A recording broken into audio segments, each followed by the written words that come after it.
thrilling adventures of the Shadow are on the air, brought to you each week at this time by your neighborhood blue coal dealer. These dramatizations are designed to demonstrate forcibly to old and young alike that crime does not pay. Winter is just around the corner. The cool nights and quick drops in temperature we've already had are reminders to fill your coal bin now. And especially this year, it's well to start the season with a big supply. The producers of blue coal foresee no shortage whatsoever of this finest of all hard coal. But present unsettled conditions make it wise to be prepared. Don't wait. Don't put off ordering. Call your neighborhood dealer tomorrow and order your winter supply of blue coal.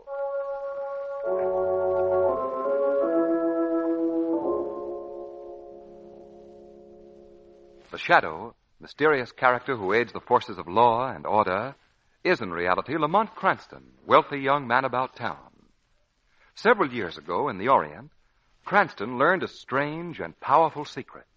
The secret of hypnotic power to cloud men's minds so that they cannot see him. Cranston's friend and companion, the lovely Margot Lane, is the only person who knows to whom the voice of the invisible Shadow belongs. Today's drama, The Dragon Tongue Murders.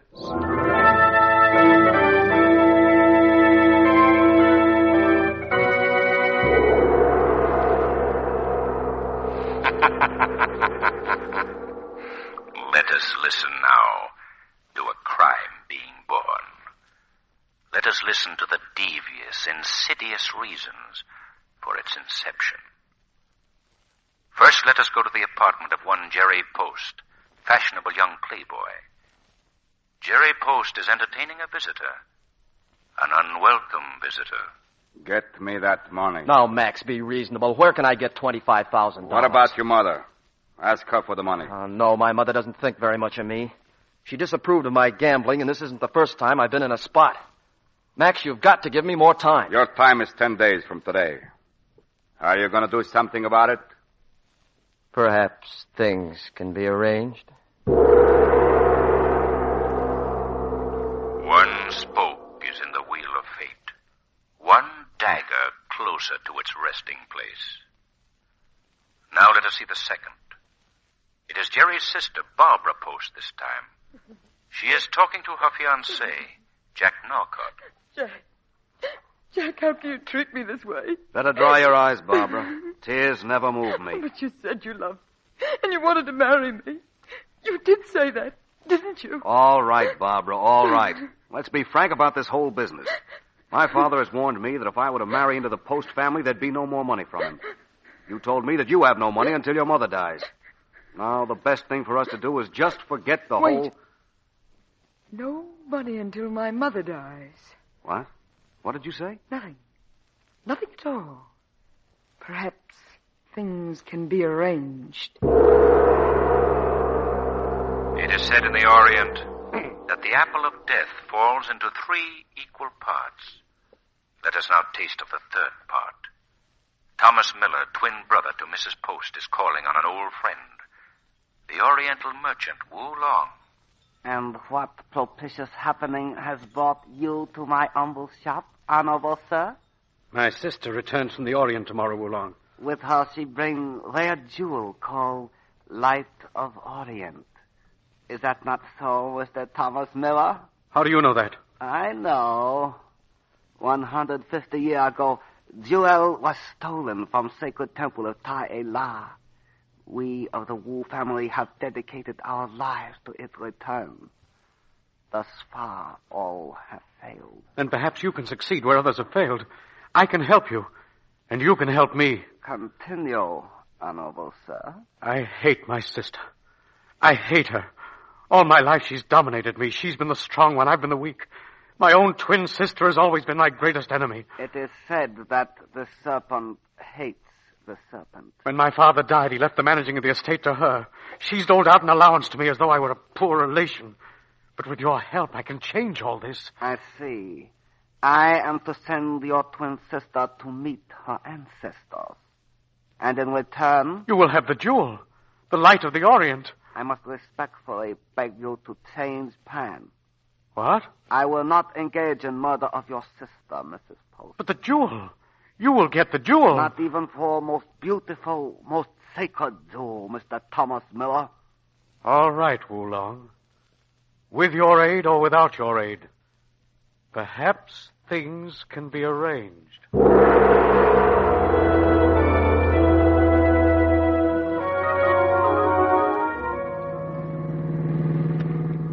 Margot, this is going to be one awful weekend for me. Oh, please, Lamont.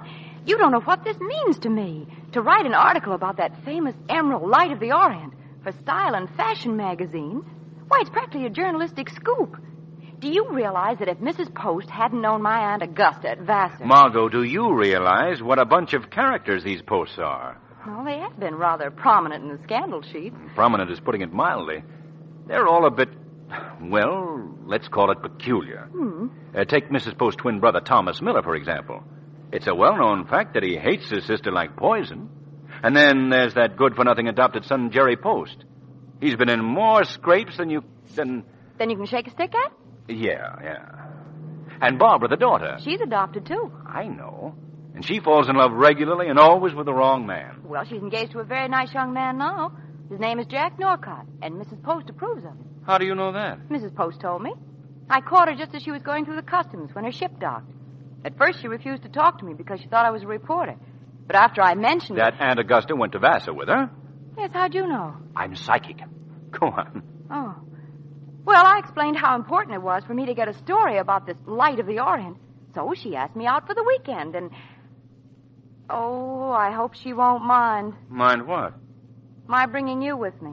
She's very Doesn't she know I'm coming? No. I didn't think of it till later. How nice. Lamont Cranston, the uninvited guest. Miss Lane, I've never seen you before in my life. If you don't leave immediately, I shall feel it my duty to turn you over to the authorities. Huh? You see, Margot? You not only forgot to inform Mrs. Post about my arrival, but you also forgot to tell her you were coming. But Lamont... Now, will you please leave? But don't you remember... There is no need to continue this farce, Miss Lane. Mrs. Post, I'm sorry that you don't remember our meeting at the pier yesterday. Let's go, Lamont. Oh, forgive me, Mrs. Post. Yes, Face Hon. But you surely cannot have forgotten Miss Lane. Everything she has related about meeting at pier yesterday and subsequent invitation is quite true. What? Yes, Face Hon. You're right. That's quite true. You see, I suffer from lapse of memory at times. Please make yourselves at home here. Face Hon, my companion, will show you to your rooms. Please forgive me. Well, what do you say, Lamont? Shall we stay or not? Well, Please stay. There is much danger, and I fear for my mistress' life. Danger? Mr. Cranston, there are several who will profit by my mistress' death. Both her adopted children, Mr. Jerry and Miss Barbara, need money, and my mistress has refused. Only by her death can money be obtained through legacy. And the uncle, what's his name? Thomas Miller. Yes, what about him? He, too, has quarreled with my mistress and has refused even to stay in the same house with her. He has gone down to stay in small guest house at other end of the estate. So, we have 3 potential murderers living close to the scene of a crime about to happen, eh? Oh, Lamont. Oh, please, not say that. So much evil has befallen this family name already. I've warned you, Jerry. It's true, isn't it, Barbara? I knew that Norcott guy was only after the Post millions. I could kill you for that. You could kill... Who are you? Mr. Jerry and Miss Barbara, this is Miss Lane and Mr. Cranston, guests of your mother. Guests? We don't want guests here. Hope you enjoyed the little family scene you just witnessed. I'm sorry, Mr. Post, but we couldn't help overhearing you. What's that? Oh, yes, Monsieur. Yes. I found this in my room. A dagger. Here, let me see it. It was sticking in the wall over my bed. I went to lie down. An oriental dagger, eh? And there seems to be a message wrapped around the hilt. Let's see. It says, "Death by the fiery tongue of the dragon to those who covet the emerald, Light of the Orient." No signature, but a drawing of a dragon in red. Lamont, what does it mean? My jewel. It is not safe. Someone wanted to rob me. You, Jerry, and you, Barbara. You want the jewel. You want to kill me. You both threaten me. Don't be preposterous, Mother. Stop it, you're hysterical. My mistress, do you not believe legend? Death to those who covet the jewel.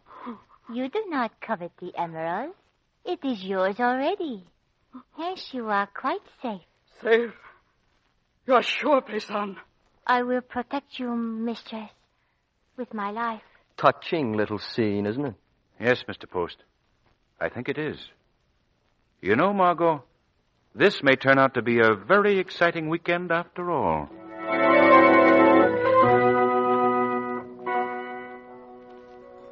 But are you not bound by the vows of our house, Payson? I renounce you alone, my uncle, and I renounce the vows I never took. And yet you came, knowing what I expected of you. The dagger with message to my mistress this afternoon revealed to me your design. You are wise, my niece. I have not been mistaken in your intelligence. I repeat, I will have no part in your evil plan. Oh, yes, my niece. You will do as I say. Listen as I speak, and forget not 1,000th part of one word. The emerald must be returned to the temple of Ta-E-La. The Post family must die to wipe out the curse of alien hands which have defiled it by their touch. Oh, no. No, I will not do it. My niece, Payson, you will do this deed, or the fiery tongue of the dragon will wipe your insignificant shadow from the green, unpleasant earth. No. No. Oh, you weep, Payson. Tears betoken acquiescence. Yes, you will do as I say.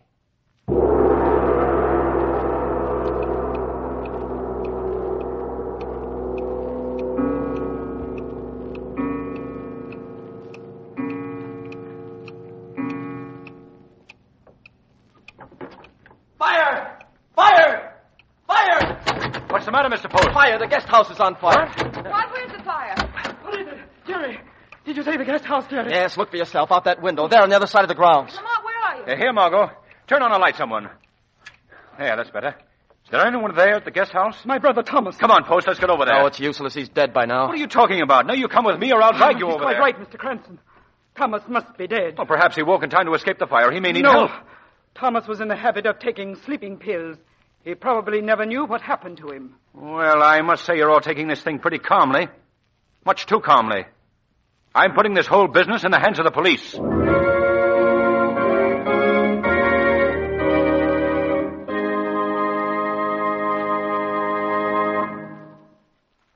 We pause briefly before we start the second act. It's probable that you'll never have to face the particular problem in our story today. But there is a serious problem that you do have to face, come what may. And that's the problem of keeping warm this winter. Well, heat your home with blue coal, and then you can smile with satisfaction while the cold winds blow. Because with blue coal, you'll enjoy comfortable, even warmth throughout the house, no matter how fierce and biting the weather outside. Blue coal, you know, is the finest of Pennsylvania hard coal. It's delivered to your home in exactly the proper size for your heating plant. So blue coal gives you safe, efficient, and economical heat. It's easy to heat with blue coal, and especially if you have the new deluxe blue coal heat regulator. Every home should have one. It's as easy to operate as your electric toaster. It automatically opens and closes the dampers on your furnace and keeps every room at an even temperature at all times. Ask for a free demonstration of the blue coal heat regulator in your own home. And remember the name, blue coal. Blue coal is color marked for your protection with a harmless blue tint. Call your reliable neighborhood dealer tomorrow. He is listed under the words blue coal in your classified phone directory. And now, back to the shadow.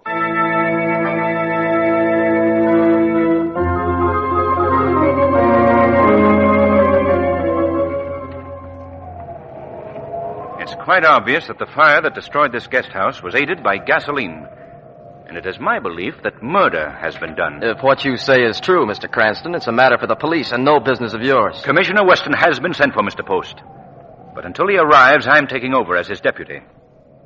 Now, Mrs. Post, will you be so kind as to tell me why you were fully dressed at 4 o'clock in the morning? I must have fallen asleep with my clothes on. You'll just have to take my word. My mother is protecting Faison. She suspects Faison knows a great deal about Uncle Thomas's death. Why do you say that? When I returned home in my car around 3:30, I saw her peering into the window of the guest house. What were you doing there, Faison? That, Mr. Cranston, I will not answer. Well, answer it or not, Faison, this definitely puts you on our list of suspects. Mr. Post. Yes? Did you get out of your car when you saw Faison? No, I didn't. Not till I got to the front of the main house. I see.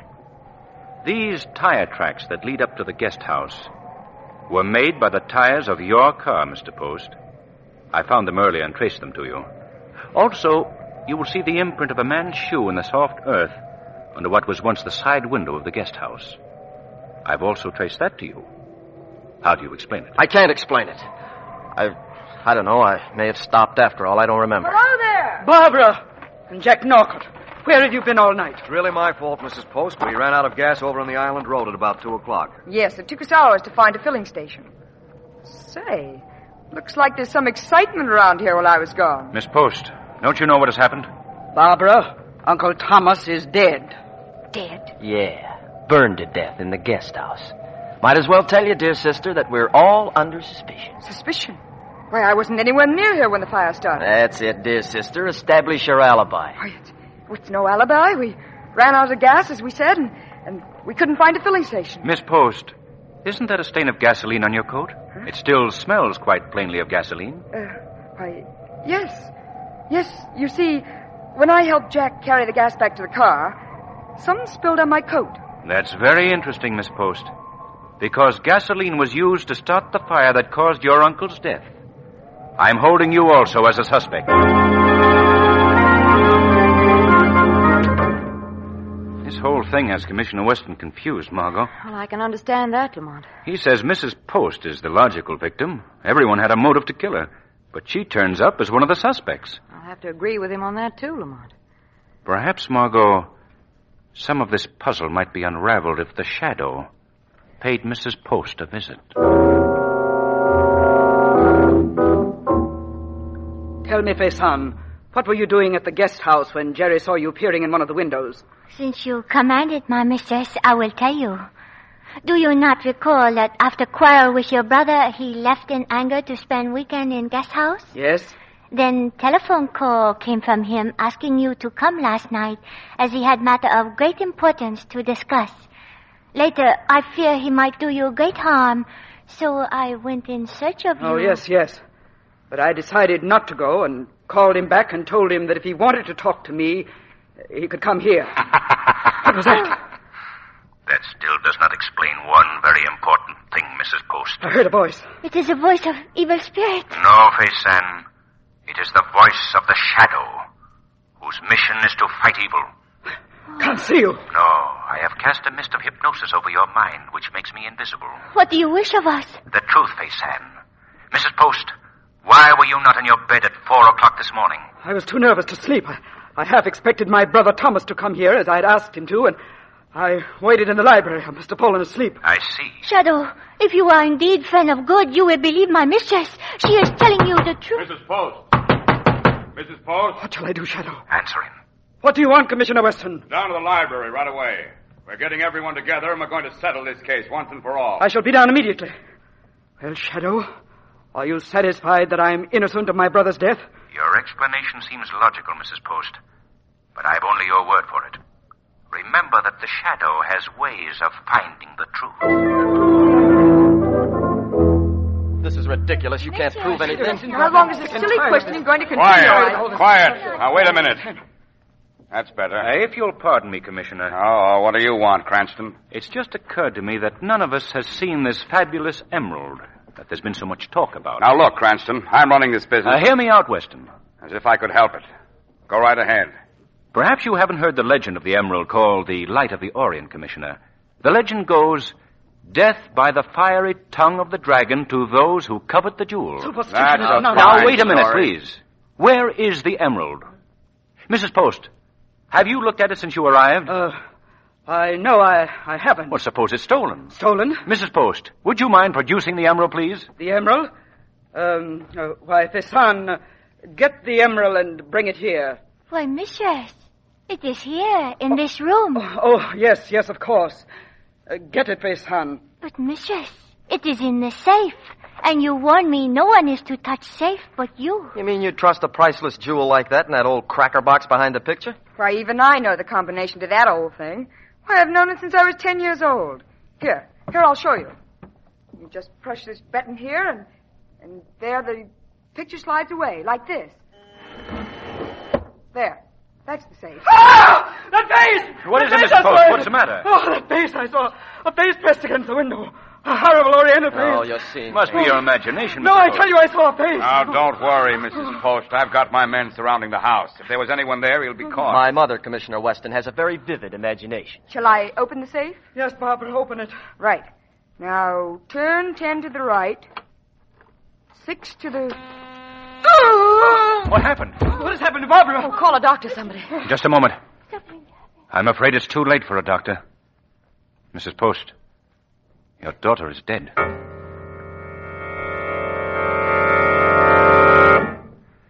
We examined the safe, Margot, and found it to be some sort of a burglar-catching device that got Barbara Post when she worked the combination. The purpose of the burglar catcher was to send in an alarm and hold the criminal until the police came. But she was killed by it. Well, the doctor said death was caused more by heart failure than the shock she received. Well, why didn't Mrs. Post warn her? Or have her turn off that burglar catcher when she opened the safe? Well, that's what's got Weston up a tree. Mrs. Post disclaimed any knowledge of the device that killed her daughter. That doesn't seem likely. No, it doesn't. But it's true, nevertheless. That occurrence proves something to me that's been bothering me ever since we came here. What's that, Lamont? I can't tell you just now, Margot, because I've work to do. Tonight, the Shadow is going to force the murderer to strike again to cover up his tracks.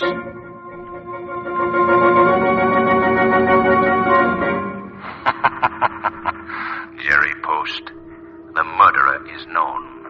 One person in this house will reveal him to the police. Mrs. Post, the conscience of the one person who can point to the real murderer will cause the capture of the killer. Paysan. Who calls me from darkness of my room? It is the Shadow. The shadow. You have returned? What do you wish of me? I have come to warn you, Paysan, that tonight an attempt will be made on your life. You know who the murderer is, and the murderer will attempt to silence the only one who knows. Yes, I know. It is my Uncle Wulong. He has been here tonight. My mistress saw his face at window. He has vowed to kill his family and regain the jewel for the temple of Taela. He will try to kill me because I would not help him. No, Paysan, you're not telling the truth. It is not your uncle that you suspect. Yes, Shadow. No, and the person you suspect is not the murderer. Oh, can I believe that what you say is true? You must trust me. The person you suspect is not the murderer. Will you help me trap the murderer? To apprehend the murderer is to protect the life of my beloved mistress. I am willing.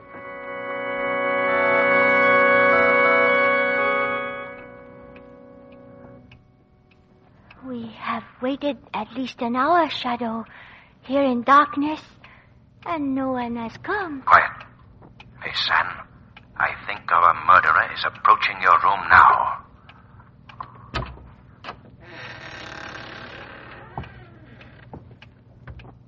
My friend, you will not kill again. Drop that dagger. Drop it, I say.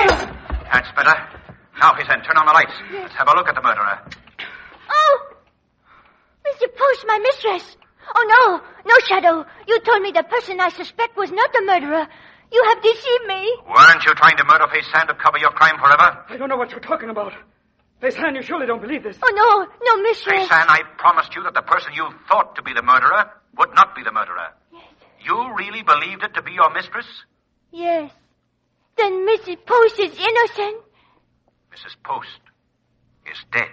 Oh, no. And this is her twin brother, Thomas Miller, who killed her and proceeded to impersonate You her. don't believe that, Paysan? No. Now we'll just take that wig of yours, Mr. Miller. Oh! Thomas Miller! Yes, Thomas Miller. Oh, then it is my mistress who is dead. Yes, I killed her. Oh. All my life I've hated her. Oh, no. I would have had everything that belonged to me if it hadn't been for you.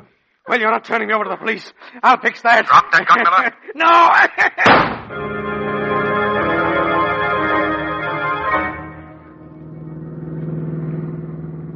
So you see, Margot, Mrs. Post was murdered by her twin brother before we got there. Later, he destroyed her body in the fire. And it was really Thomas Miller, posing as his twin sister, who met us at the door when we arrived. Yes, Margot. That's why you got the cold reception.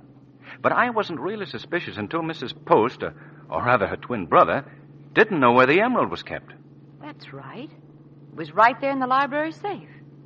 And he didn't know about that burglar catcher either. No, Mrs. Post must have had it installed secretly and hadn't even told Fay San, whom she trusted. Oh, what a horrible bunch of people. I'll never ask to go on another weekend, Lamont. Not even to write an article for Style and Fashion magazine? Oh, I forgot to tell you. I called the magazine on the phone just before we left to drive back to the city. And they don't want the article. Don't want it? No, they said it was too lurid for a woman's magazine. They said it belonged to some detective magazine. So I did. So you did what? Sold it to a detective magazine. Got more money, too. Margot, you're wonderful.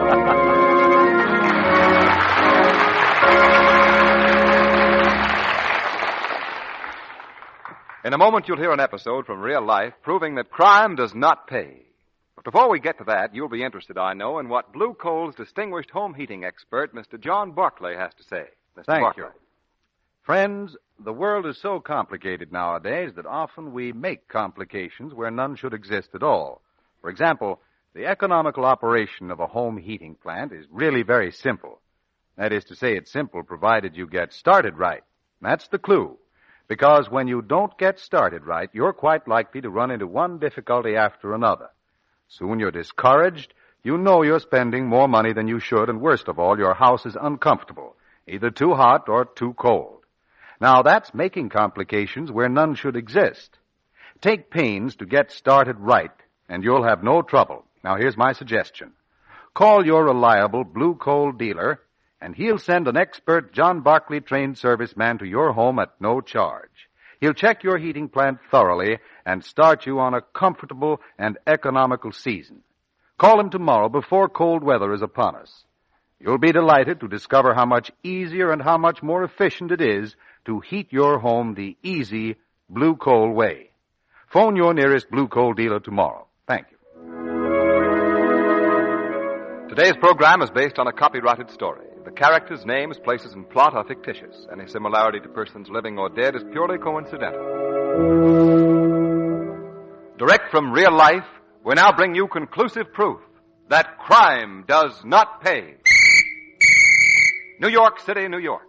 Lyman Fennell, tough, bold gangster gunman, hoped to make a big robbery haul in a prominent New York club. Yeah, this is the apartment I want. Hey, you, give me the key. No! Shut up! Yeah, that'll hold you. You won't get away with it, Gunman Fennell. Death is waiting. They'll never catch me.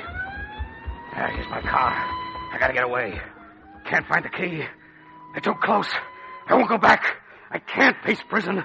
My gun. I gotta do it. So, by his own hand, Lyman Fennell paid the price of crime. The weed of crime bears bitter fruit. Crime does not pay. The shadow knows.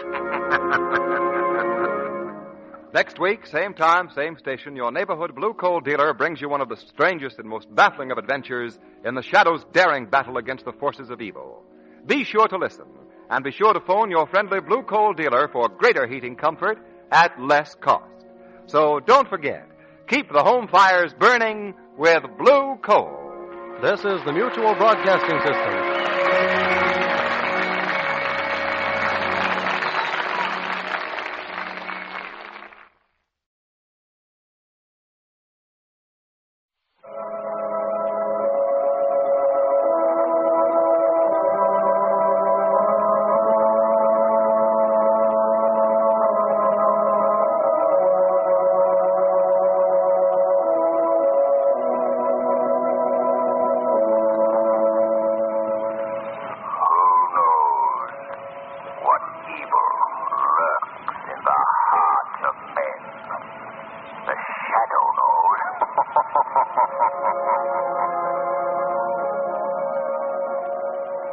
Be sure to hear our special guest at the end of today's program.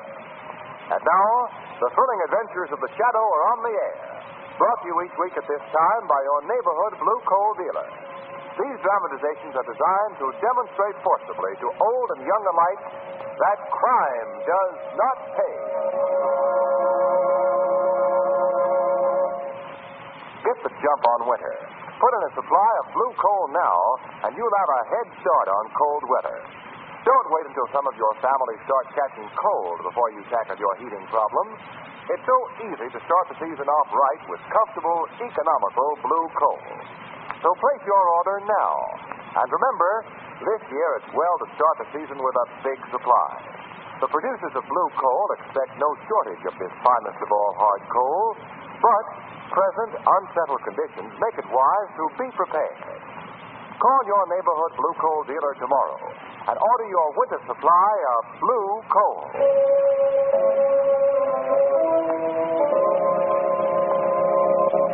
The Shadow, mysterious character who aids the forces of law and order, is in reality Lamont Cranston, wealthy young man about town. Several years ago in the Orient, Cranston learned a strange and powerful secret. The secret of hypnotic power to cloud men's minds so that they cannot see. Cranston's friend and companion, the lovely Margot Lane, is the only person who knows to whom the voice of the invisible shadow belongs. Today's drama, The Hoodoo Ship.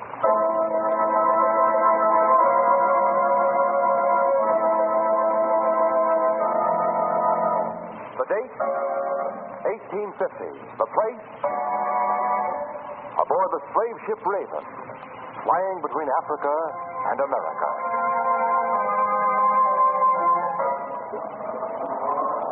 Mr. Conway, what is it now? What consolation do you want? That ship, sir. What ship? The ship, sir, that has been following us since yesterday noon. Tell the first mate to pile on more canvas. We'll outrun her. Every piece of canvas we have is in use, sir. If we're caught with our cargo. We'll not be caught with our cargo. But the ship's a man of war and she's fast at taking us. We'll not be caught with our cargo, mister. What do you mean? I mean we're dumping those slaves overboard. But they'll drown. Without a trace. The man of war may catch us, mister, but he'll never be able to prove we carry slaves. Well, why are you standing there gate-jawed? You heard my orders. Over the side with a lot of them. And when the man of war comes athwart us and asks our cargo, tell them we don't carry one. That we're just traveling for our health.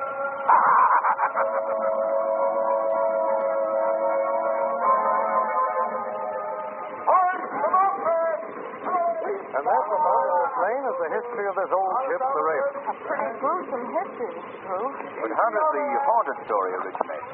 On almost every voyage this old ship made after that, someone died. Finally, men refused to sail it. She's been harbored for the last 20 years. How long have you had this ship? Only a short while. You see, I was in something of a spot with the government taking over most of the merchant marine.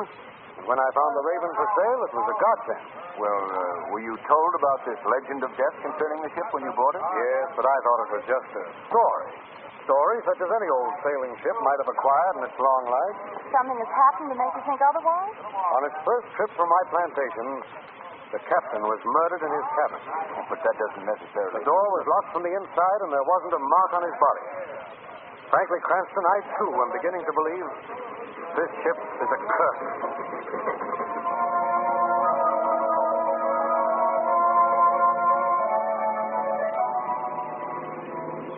I was watching the men taking the stuff off in that boat while I was waiting for you and Miss Lane, Mr. Cranston.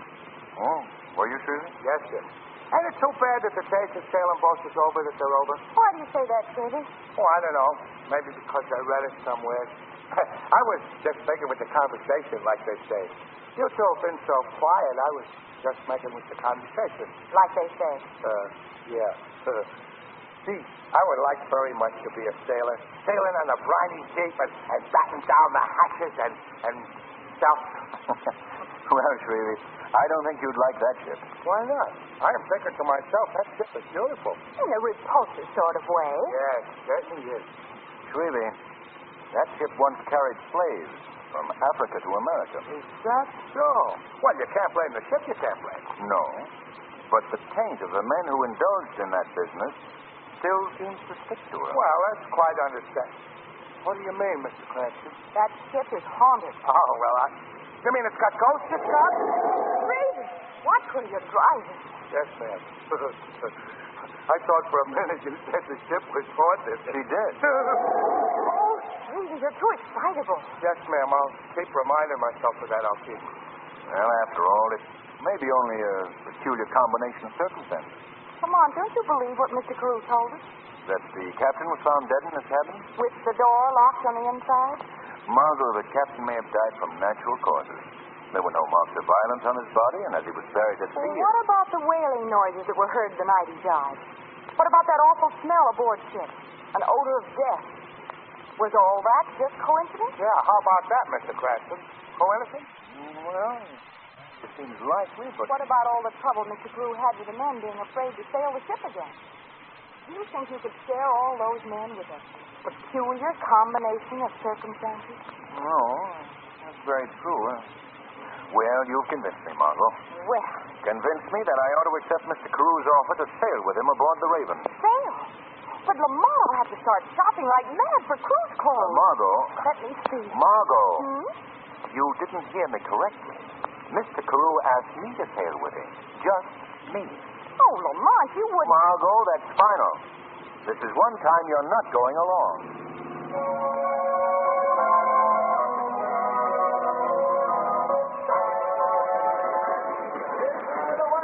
Well, Lamont, needless to say, I'm glad that you've decided to come along this trip. All right, then, man. Funny, but I've got a strange feeling about this particular voyage.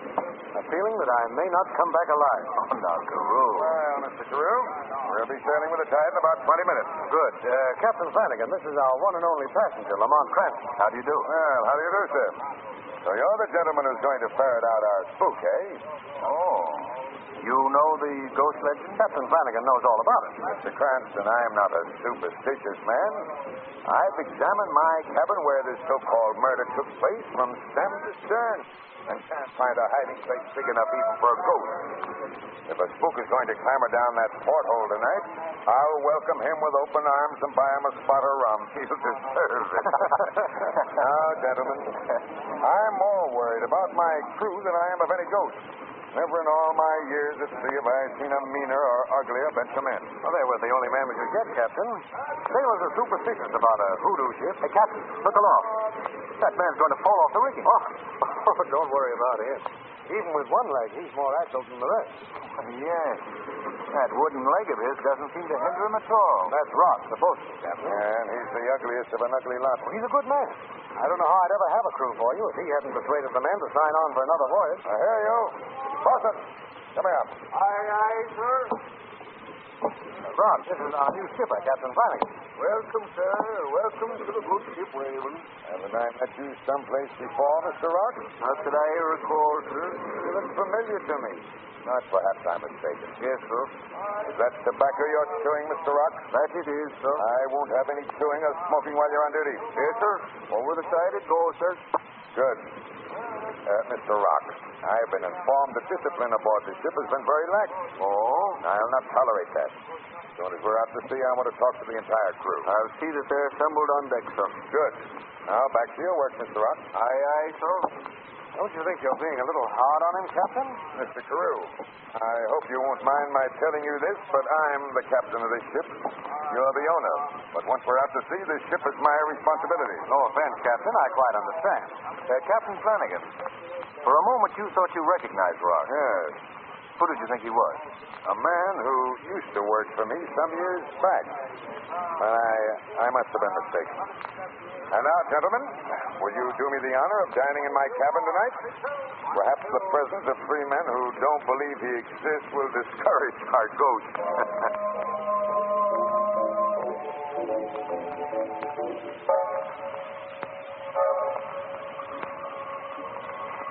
Well, Mr. Cranston, Mr. Carew, when we hit that typhoon, there weren't enough able-bodied men aboard her to bury the dead. Oh, yes, Jess? Captain, is it all right if I clean the dishes away, sir? Yeah, clear away, Jess. Yes, sir.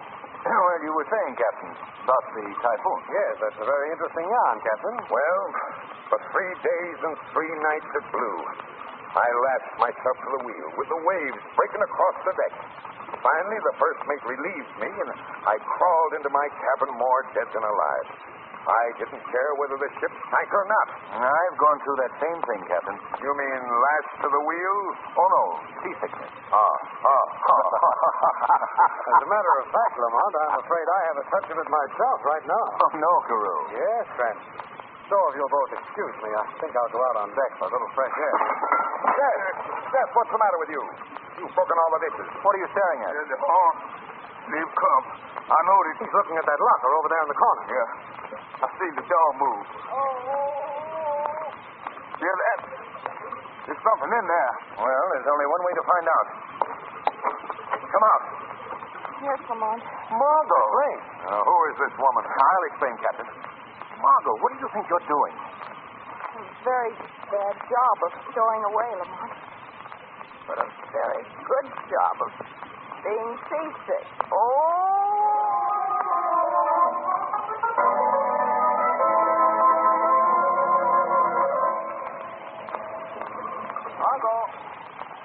Margot. Here I am, Lamont. Oh. Feeling any better, Margot? Yes, a little, thanks. Well, you can go below now if you want to. Go to have my cabin. Carew and I are going to bunk together. Oh, thanks, Lamont. You're a dear. Wait till this voyage is over before you thank me, Margot. Things are brewing aboard this old ship. Things that may result in the death of any of us. You learned anything yet, Lamont? Not yet, Margot. But the shadow is going to Captain Flanagan's cabin tonight. Well, what can you gain by questioning Captain Flanagan? I'm not going to question him, Margot. Tonight, the shadow is going to be merely an observer. Because I think that an attempt will be made on the captain's life. And I'm going to prevent it, if I can.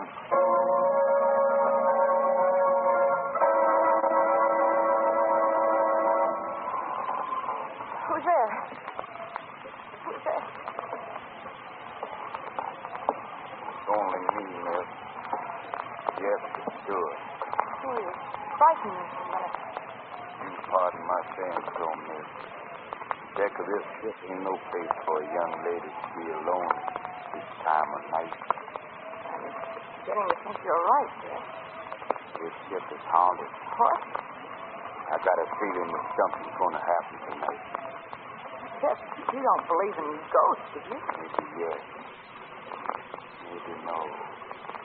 But I don't like to feel a death in the air tonight. Is that you over there? No, it's I, Margot. Where's Lamont? He didn't come back to the cabin. What? I don't know. Something I'm earthly about. You notice that odor? What? Yes. The odor of death. The same odor that permeated the ship when Captain Anderson was killed on the last day. Lamont. Jeff, you go around to the... Well, where is he? Who? Jeff. I was just talking to him. Are you sure? Of course I'm sure. He was right here a minute ago. I didn't see anyone talking to you when I came up. But he was here, I know. That wailing I heard, too, when Captain Rutherford was killed. That scream came from Captain Flanagan's cabin. Come on, hurry!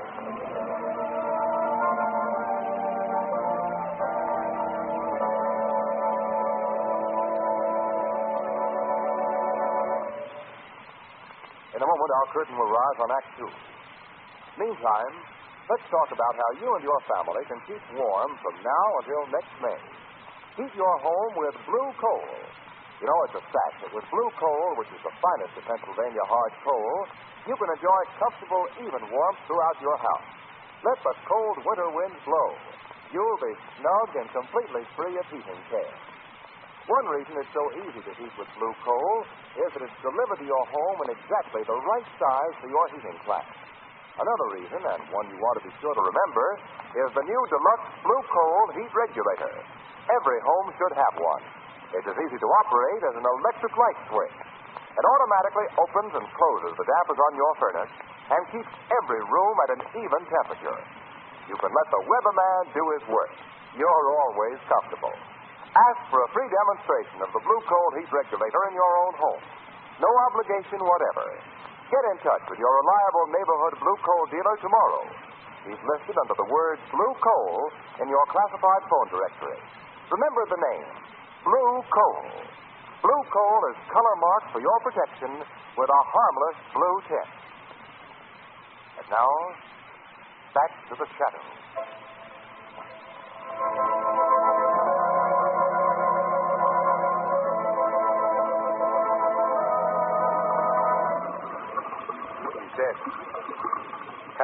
Flanagan is dead. Oh, Mr. Carew. His face is so contorted.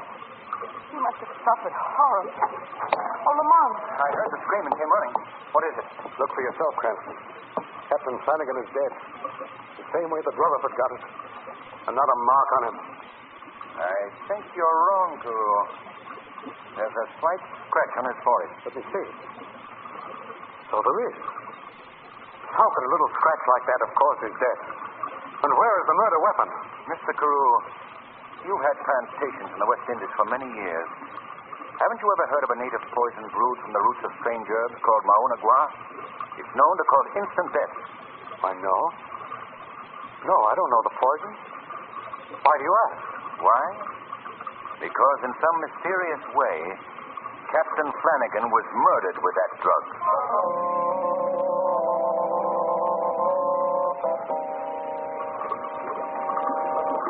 And the way you talk, Lamont, seems that you believe Mr. Carew had committed the murder. Perhaps he has, Margot. But you were there when it happened. You must have seen how it was done. Margot, I was right in the cabin when it happened, but I might have been in New York for all the good it did me. The shadow went to Captain Flanagan's cabin last night. The door was locked and bolted, so I knocked. When he opened the door to see who it was, the shadow slipped into the cabin. Then he locked and bolted the door again, but before I could...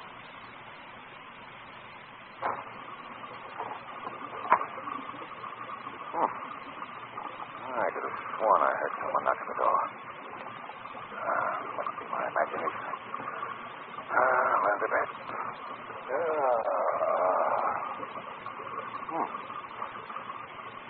Strange. What's that odor? Smells like it's coming from that ventilator. From the wailing. Just as Carew said he...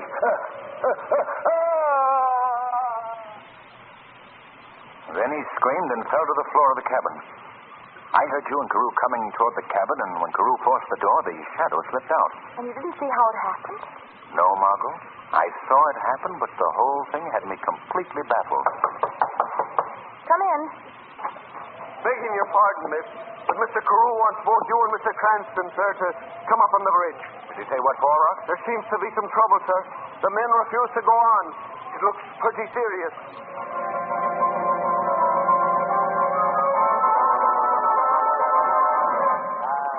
I think you'd better talk to them, Mr. Carew. They look like they're in a pretty dangerous mood. Yes, they know how Flanagan died, and they want to turn back. Well, we can't sail the ship without them. I guess you better use them. But this is mutiny. It's unheard of in this day and age. Oh, please do something, Mr. Carew. All right, I'll do something.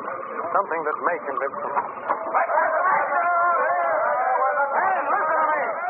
We're going to continue our course to the West Indies. Not in this present ship, we're not. We want to turn back. What happened to Captain Flanagan? What happened to Captain Flanagan? And Captain Rutherford, don't forget. It was all an accident. There was nothing supernatural about it. His ship is cursed and we're not sailing. We want to turn back. Man, please. Suppose I prove to you that there is nothing to fear on this ship. How are you going to do it? I want to know. If I sleep in the captain's cabin and nothing happens to me, will you continue the voyage? That's fair enough. Fair enough it is. You do it, and if nothing happens to you, we'll go on. You'll prove it, Cole. I've never asked a man working for me to do anything that I wouldn't do. I'm sleeping in the captain's cabin tonight.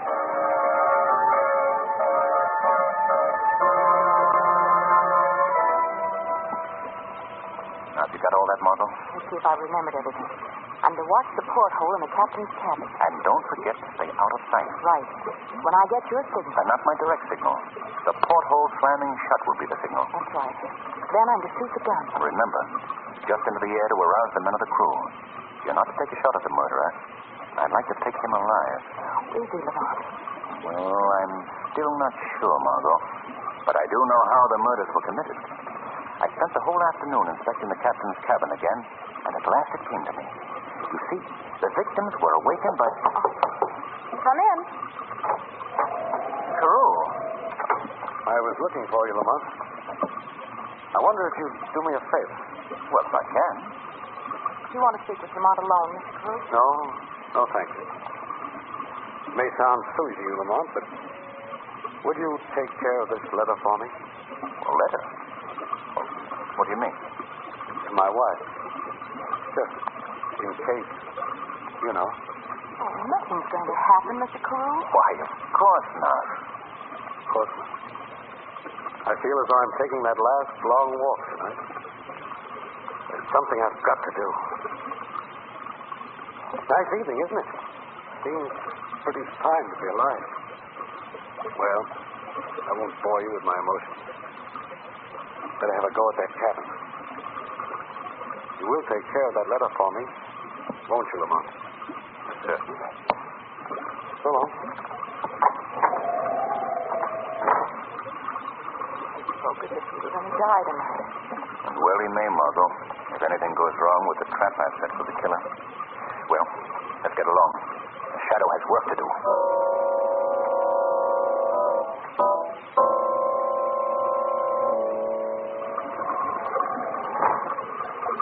Now to lock and bolt the door.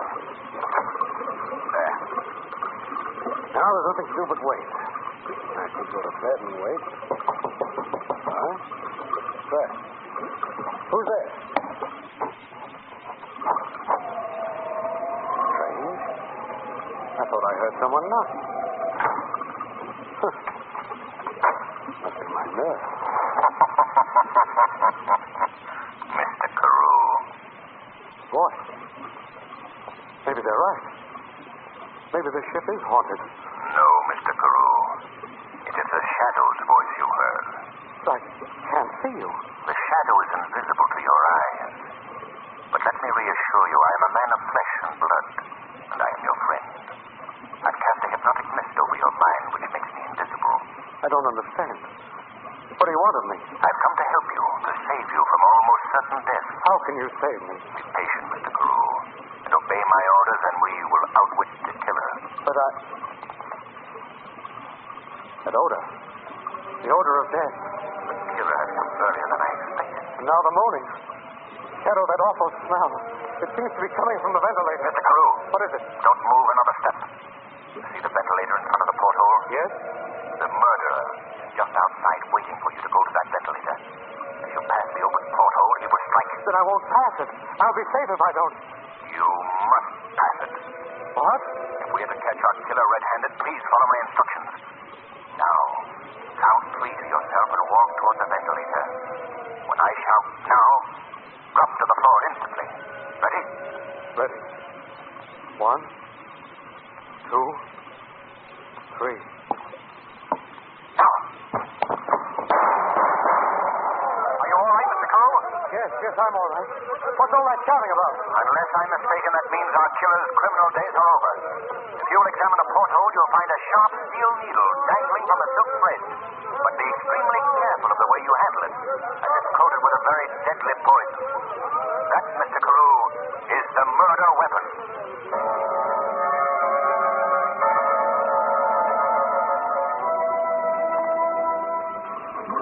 Oh, Lamont, Mr. Carew is about the happiest man in the world this morning. Well, he should be. He came very close to following Captain Rutherford and Captain Flanagan as the killer's third victim. And Rock is in chains in the hole, Lamont? Yes. Carew's turning him over to the authorities as soon as we dock at the Cito. Well, did Rock finally admit why he had committed these murders? Well, Margot, it seems Rock had been hired by another concern to ruin Carew. Not only on this ship, but on any other ship that Carew might try to hire. You know, Lamont, I still don't know how Rock could do all those things. What things, Margot? Well, for instance, the wailing sound that we heard. Oh, that's simple enough. He rigged up some large tin drums on a rosin cord hung to the yardarm. When the wind whirled them about, it produced our moaning sound. But what about the odor? That odor of death. That was nothing more than a few basic chemicals placed in the ventilators. Our imagination supplied the so-called odor of death. Simple enough. But how did Rock actually commit the murder? I knew, Margot, that the killer had used a blowgun and a poison dart. But what puzzled me was, what became of the dart? You remember, we couldn't find it. Oh, now, Lamont, that's not so simple. On the contrary, Margot. Rock merely slid down a rope to the porthole, shot his poison dart, and retrieved it by pulling it back on a thick thread. Oh, as simple as all that? Boy, I could have figured that out if I'd had time enough. Oh, of course you did, dear. Time will give you time enough, and you could have figured it out, certainly. There's only one thing you overlooked, Margot. What's that, Lamont? A peculiar characteristic of our friend Carew. Really? What characteristic? He just doesn't like being buried at sea. Well, you can understand.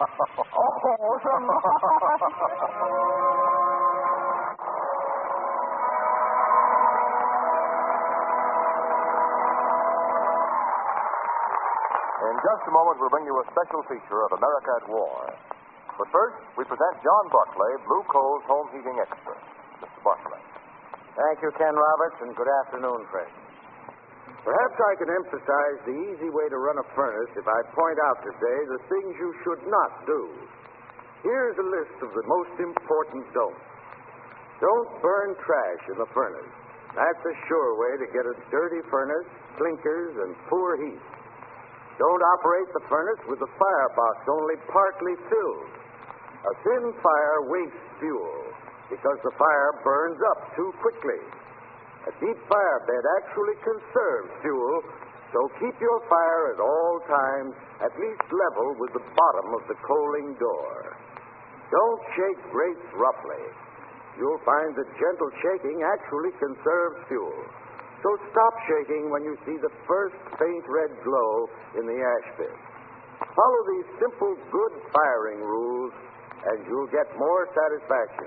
And what's more important, more heat from the coal you burn. I thank you.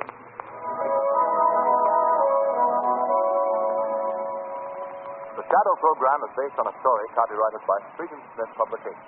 The characters, names, places, and plot are fictitious. Any similarity to persons living or dead is purely coincidental. Now is the time to put your money to work for your country. Buy defense bonds and stamps regularly every payday. Urge your friends to buy. Talk it up among your fellow employees. Many firms already are represented 100%. For example, every single employee of the B&W Coal Company, producers of blue coal, has subscribed to buy defense bonds regularly. Let's show the Axis that for nations as well as for men, the weed of crime bears bitter fruit. Crime does not pay. The shadow knows. Next week, same time, same station, your friendly blue coal dealer brings you another strange and thrilling adventure in the Shadow's daring battle against the forces of evil. Be sure to listen, and be sure to phone your neighborhood blue coal dealer for greater heating comfort at less cost. Remember, keep the home fires burning with blue coal. This story was produced by the B&W Coal Company, distributors of blue coal. This is the Mutual Broadcasting System.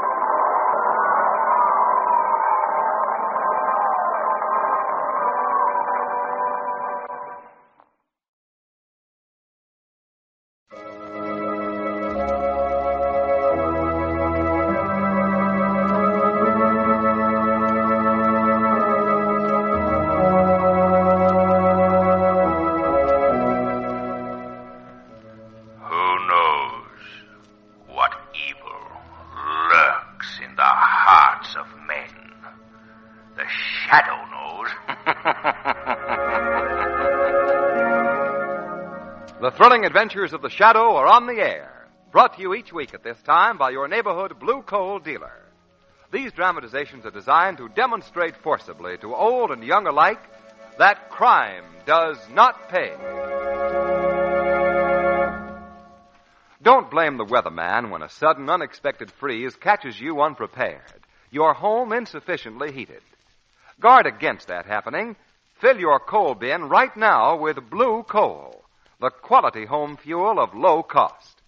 With your bin filled with blue coal, you're prepared for any kind of weather.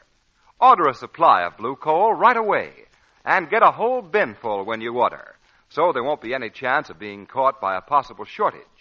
Today there is a plentiful supply, but who can say what changes the future may bring? Put in your winter supply of blue coal right now and be safe. The Shadow, mysterious character who aids the forces of law and order, is in reality Lamont Cranston, wealthy young man about town. Several years ago in the Orient, Cranston learned a strange and powerful secret. The secret of hypnotic power to cloud men's minds so that they cannot see him. Cranston's friend and companion, the lovely Margot Lane, is the only person who knows to whom the voice of the invisible Shadow belongs. Today's drama, The Organ Played at Midnight.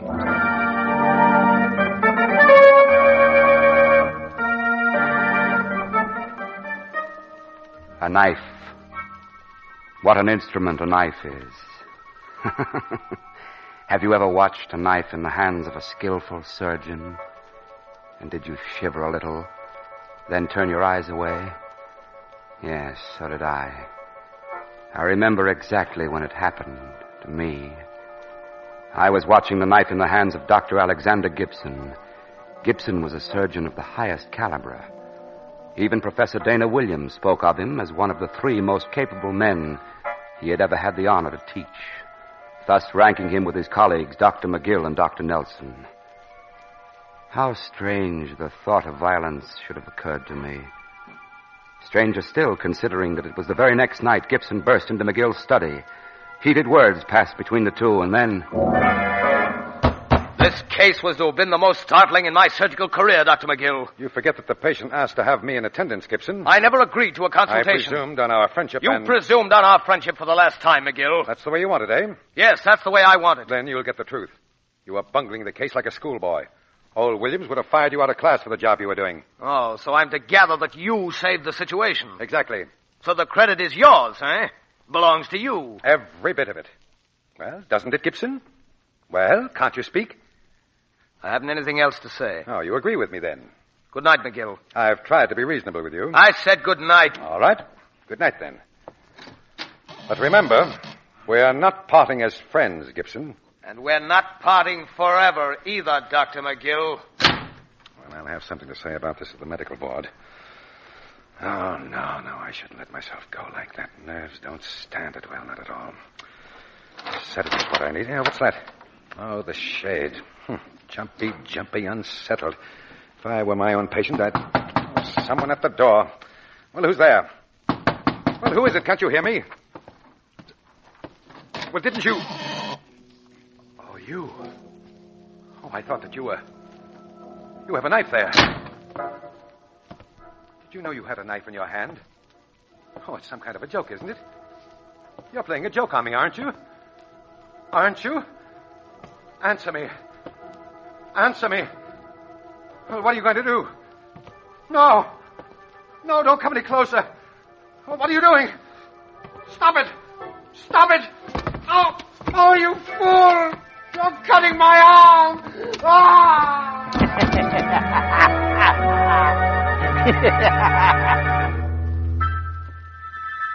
A knife. What an instrument a knife is. Now a tool. Now a weapon. But its point goes deep, and a knife is always thirsty. And after the shrieking thrust in the dark, there is silence and a shroud, and the black drapery of the march of death hangs heavy in the startled air.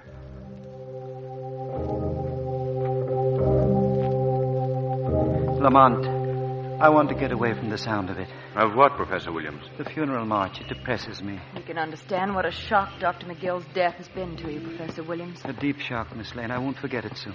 Is there anything we can do, sir? Thank you, Cranston. Thank you. You always were one of the kinder fellows.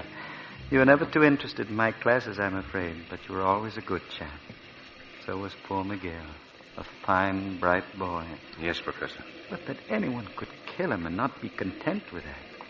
Go to the horrible extreme of amputating his right arm. I can't bear to think of it. Perhaps we'd better not, sir. Yes, you're right. After all, my life goes on. There'll be new men for me to teach. I'm glad of that. And I'm glad to have you beside me today, Cranston. Thank you, Professor. It would be good, too, to have Gibson and Nelson with us. They're all that's left of McGill's famous triumvirate. Well, I'm sure they're here, sir. We must have missed them. Gibson isn't, I know. He called me. Couldn't come, he said.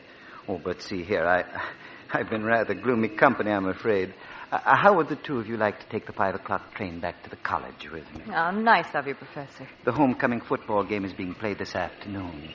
And if victory is ours, we should be just in time for the bonfire celebration. We'd like to very much, but it's rather a long trip, and, well, we hadn't planned on it, Professor Williams. If we'd known... I only thought that we should be together on a day like this. Professor Williams! What was that? Someone called my name. Professor Williams! Oh, it's Dr. Nelson. Good morning, my boy. You know Mr. Cranston. Professor Williams, I think I deserve an explanation. What's that, Nelson? I don't understand this wire you sent me, sir. The wire I sent you? I haven't had any reason to wire you, Nelson. One never has a reason for such a thing as this. Listen to what it says. Take a good look at Dr. McGill and his coffin, Nelson, for you'll be the next to be wept for. What? Signed, John Smith. You don't know a John Smith, of course. Of course not. But you thought I had sent that, Nelson? Why? The postmark. It was sent from the college telegraph office. It was? What time? 8:45 this morning. I've been in the city since 7. Well, of course, sir. Someone else sent this little love note, and they didn't mean it for a joke. Well, what do you think, Lamont?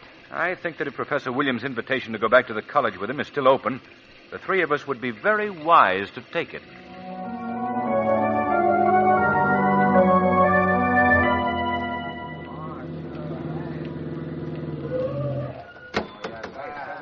Well, here we are, sir. From the looks of things, victory was ours. I'll take care of the cat. Professor Williams. Good evening, gentlemen. Good evening. Good evening, sir. Who won the game? We did, sir. We're building a swell bonfire, sir. You should have been at the game, Professor. You'd have enjoyed it. I would have very much, Tompkins. But there was something I had to do which I didn't enjoy at all. I want to congratulate you men, and I want you to know that I'm proud of you. Things haven't changed much, have they, Nelson? They haven't changed at all, Cranston. He's still the idol of every boy here. Shall we go inside now? I think Anna, my housekeeper, will have a cup of tea for us. Goodbye, gentlemen, and let the flames leap high for the conquering hero. There isn't much for you younger folk to do in a little college town like this, but I am going to perform quite an interesting post-mortem examination for my anatomy class tomorrow, and I thought perhaps you'd like to be in the amphitheater. Well, Yes, Professor, But of course. on second thought, I realize that Miss Lane and you might not find it altogether to your taste. Why, Margot and I would like very much to come, wouldn't we, Margot? Why, yes, I'd love to. Well, how about you, Dr. Nelson? Aye? Why, Cranston, the day will never come when I won't be able to learn something from Dana Williams. Thank you, Nelson. You're welcome to my home. Thank you, Professor. Anna! Oh, you're back, Professor. Yes, Anna. What about a pot of tea and some biscuits? Oh, yes, sir. Ready in a jiffy, sir. Oh. What is it, Anna? Well, I was just wondering what it was you wanted done with it, sir. Was it left out to be sharpened? What is that, Anna? Your knife, Professor. My knife? Why, all of my knives are in my kit in the laboratory. But when I come in to clean up just after you left, there it was shining up at me plain as day. Where is it, Anna? Right in the study on top of the desk, sir. Professor Williams, do you mind if I have a look at it? Why, no, of course not. Come along, Nelson. Right. I don't understand it. Anna's right. There it is, just as she said. May I see it, sir? Of course, Cranston. Oh. Professor Williams. Yes, my boy. Look here, on the back of the blade. Initials. Why, they're A.G. A.G.? Why, Nelson, that's... Alexander Gibson? Oh, no. Miss Lane, would you answer that for me, please? Yes, of course, Professor. Hello? Oh, yes, he's here. It's for you, Dr. Nelson. Oh, thank you. Hello? Yes? What? How long? I see. Thank you very much. Professor Williams. Yes, Nelson. That was my office in town. They've been phoning all day about Gibson. He's been missing, it seems, ever since the night poor McGill was murdered. Well, gentlemen, looks like the bonfire's begun.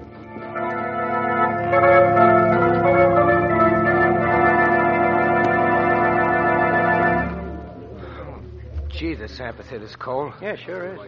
I wanted to sleep this morning anyhow. If you miss his postmortems, old Williams will never forget it. Not losing your nerves, are you, Margot? Well, not yet. I can't say that the sheeted form there on the table is helping me very much, though. After all, it's just an examination, Margot. If you keep remembering that it's all in the interest of science, you won't get uneasy. Mm-hmm. Wonder where Dr. Nelson could be. Well, he must have overslept, I guess.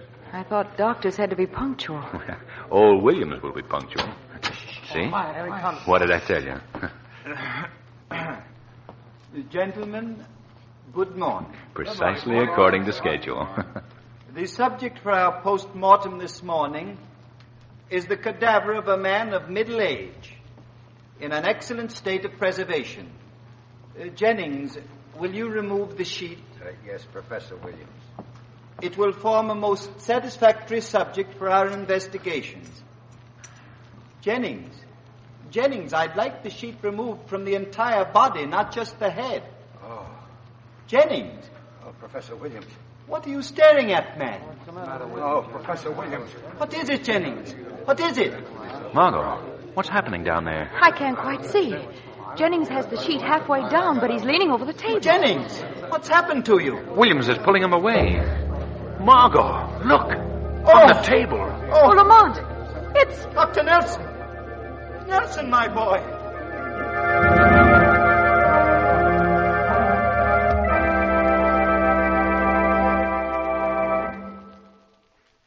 In a moment, we'll bring you Act Two of The Organ Played at Midnight.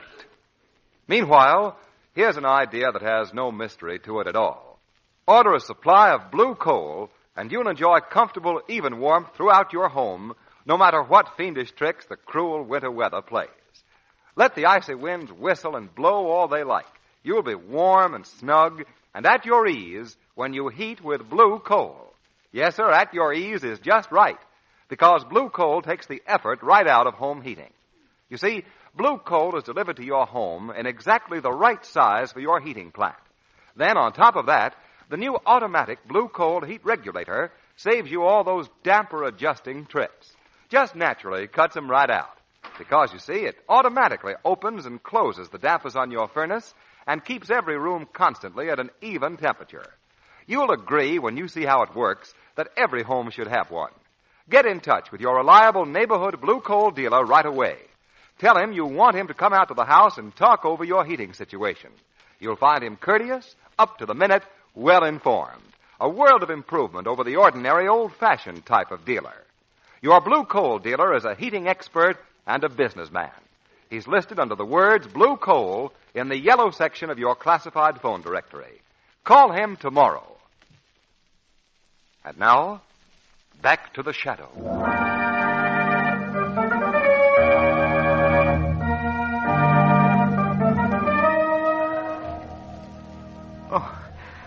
Oh, Cranston. Miss Lane, where are we? It's all right, Professor. You're at home. You've been delirious. Oh, yes, I remember now. I see it all. Oh, Cranston. Yes, Doctor. Is it possible for you to conceive the monster who could murder both McGill and Nelson in the space of a few days? Margot, will you get that, please? There's an extension in the next room. Yes, Lamont. Well, Professor, was it necessarily the work of the same man? Lamont, with my last consciousness before I fainted, I realized that Dr. Nelson's body had the right forearm off the elbow, just as it was with poor McGill. You're quite right, Professor. Obviously, the same hand held the knife. We must stop that hand, Cranston. We must stop it. Easy now, sir. You must try to relax. What can we do, Lamont? Well, tell me, Professor, who exactly had access to the room where the cadavers are kept? Who? Why, only myself. That is, except for old Jennings. Professor Williams, old Jennings has disappeared. Oh, no. He's nowhere to be found. Oh, now, he had nothing to do with it. Jennings has been with me for 20 years. Besides, I examined the body carefully in the morgue before I had him wheel it up to the amphitheater. And it wasn't the body of Dr. Nelson? Oh, no, I'm sure of that. Absolutely sure. Then it means that the murderer substituted the body of Dr. Nelson somewhere between the morgue and the amphitheater. Lamont, that phone call. Oh, what was it, Margot? I don't know. You don't know? No. It was a strange voice. A voice I'd never heard before. And it sounded muffled, far away. I said, hello, and whoever it was said that...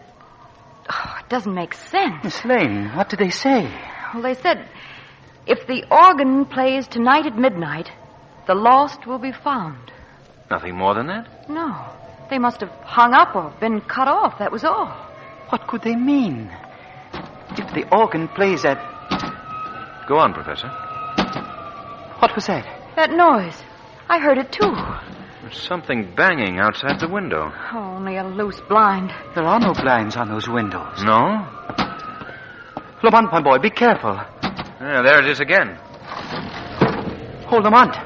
Lamont. Don't excite yourself, Professor Williams. Margot, don't look out here. What is it, Lamont? Professor Williams. Yes, Cranston. It's Cranston, tell me. a human forearm. Human? Oh, no. What earthly reason could there be for such a Now, horrible... wait a minute. There's a note tied to the index finger. Rather a garish way to post a letter, but I think it's the reason for this ghastly tableau. A note? What does it say? Just a moment. It says the gates of death will open for you in an hour.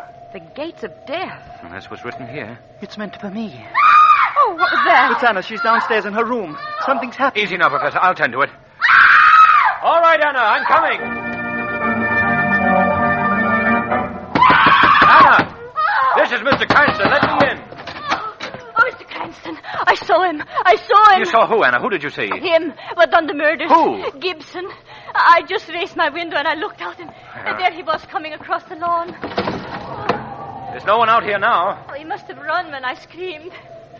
Do you know what, Mr. Cranston? I thought I saw him the day after poor Dr. McGill was murdered. Where? Standing there just as plain as day. And I said to myself, I'll bet he's up to no good. Anna, this is very important. Now tell me, where did you see him? In front of the gates of death. What did you say? I said I saw him in front of the gates of death. He was standing... The gates of death? Oh, that's new since you've been here, isn't it? Well, that's what some of the students started calling that big pair of iron gates at the back of the morgue. The ones they bring the corpses through. You see, I was on my way to do some I'm sorry, shopping. Anna. I'll talk to you later. Margot! Margot! Lamont, what is it? The light is breaking, Margot. Come on, my girl. We've got work to do.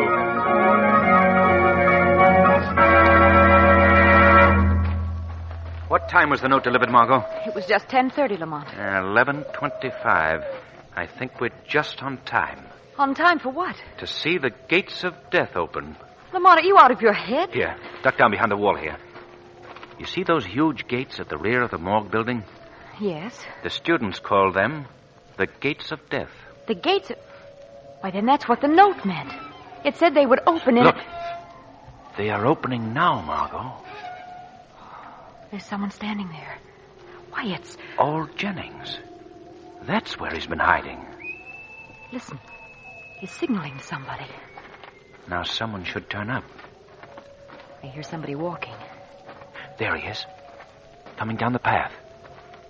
He's going to the gates. Who is it? I can't quite see, Margot. But this I do know. Jennings and his friend are going to receive a visit from the shadow.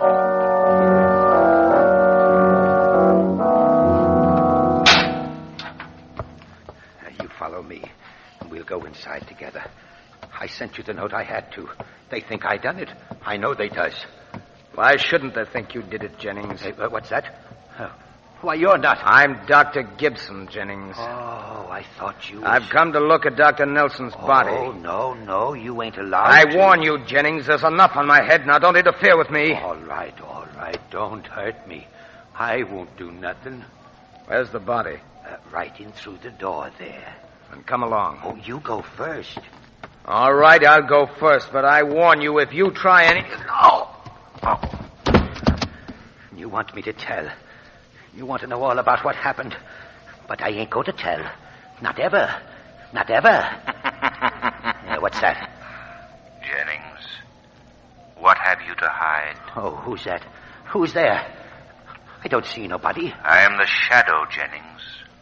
I've cast a hypnotic spell over your brain so that you cannot see me. But I'm here, Jennings.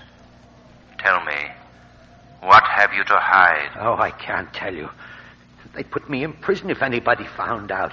He told me they would. Who, Jennings? Professor Williams. Williams? Jennings, tell me what happened.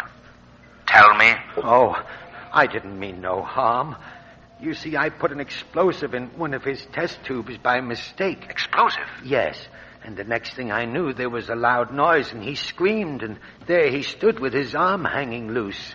That was 20 years ago, and he'd have been a great doctor all this time if I hadn't done what I did. Why did you send that note tonight, Jennings? Because he promised to help me if I did as he always said, and I always have, Oh, now what am I going to do? He hurts him every time he looks at the students, and sometimes he used to whisper to me, they all have two arms. Tell me this one thing more. Which arm was it, Jennings? His right arm. His right forearm. It looks all right, but it's dead from the wrist to the elbow. Jennings, take care of Gibson until he regains consciousness. Then let him go. And remember, the shadow is watching you.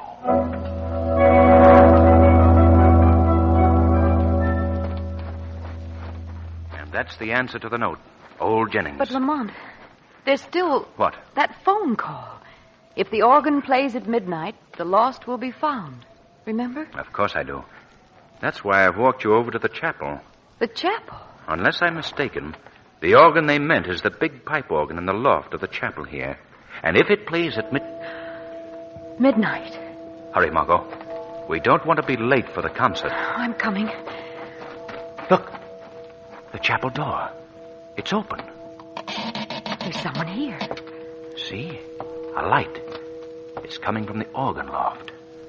Margot, I think we've come to the end of the trail. There it is. The funeral march we heard at the church yesterday. The one old Williams said depressed him so. I'm going up there, Margot. The killer hasn't quite finished his work, I'm afraid. The organ. It stopped. I think trouble's coming. Lamont, I think it's arrived. It has, Margot. You wait here. There's work to be done up there in that loft, and only the shadow can do it. Let me go. I know you killed Nelson and McGill. You stole my knife out of my office to pin your crimes on me. But you won't get away with it. Won't I, Gibson? Who's going to stop me? I will. I telephoned you about the organ because I knew you'd fall in the trap. I knew you'd come to kill me, too, to get rid of the last of us, to feed your insane lust. Right again, Gibson. I'm going to kill you. Why should you little men live while I, the genius of my time, rot here, crippled and deformed? I've had only my left arm these 20 years, but it's strong now, and I've used it well. It's too strong for you to stop the knife, Gibson. Oh, I can't stop it, please. Please don't. Gibson, the point is on your throat. Drop that knife, Professor Williams. Who's there? Who's there, I say? I am the shadow. I am invisible to you, but I have come to put an end to your killings, Williams. Oh, no. No, you haven't. Not until I've finished with Gibson. Not yet. Help! Help! I want you, Williams. My arm. Something's holding it. Let go. Let go. Drop that knife. And now, Williams, we'll see what a court of justice has to say about your crimes. Court of justice. No court would convict me. I've had a right to do what I've done. I lost my arm, didn't I? An eye for an eye, an arm for an arm. You see? That's just a shadow, and no court would find me guilty.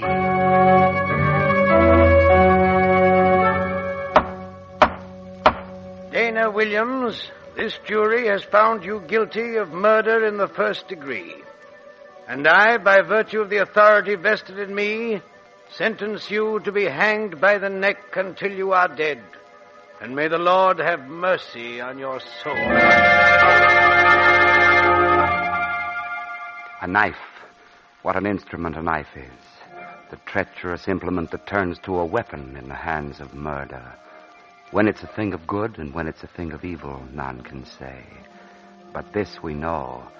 A knife is sharp. Its point goes deep. And a knife is always thirsty.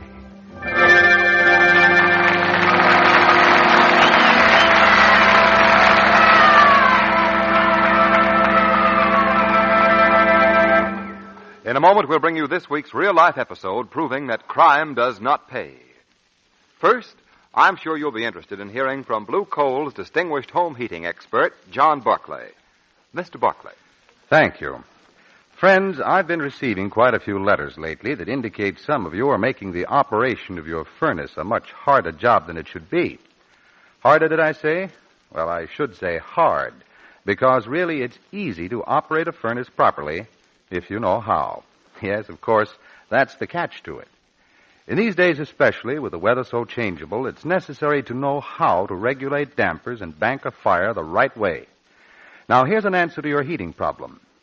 Call your neighborhood Blue Coal dealer and ask him to send a John Barclay serviceman to your house to show you all the ins and outs of managing a furnace. No obligation. In fact, you might tell him that you heard me personally extending the invitation. This is his program, you know. You're blue coal dealers, so it's really the same as getting an invitation directly from him. Tell him you heard the program. Make a note now to call him tomorrow. He's listed under the words blue coal in the yellow section of your classified phone directory. Find out firsthand how much easier and more economical it is to heat your home the blue coal way. Thank you.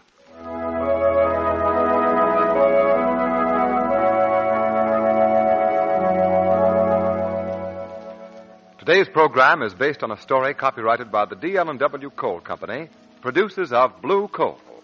The characters, names, places, and plot are fictitious. Any similarity to persons living or dead is purely coincidental. Direct from real life, we now bring you conclusive proof that crime does not pay. At 2 a.m. in a hotel room hideout, police waited one day last week for Joseph Miller, wanted for 2 murders. At last came the long-awaited knock on the door. It's Joseph Miller. Remember, boys, he's dangerous.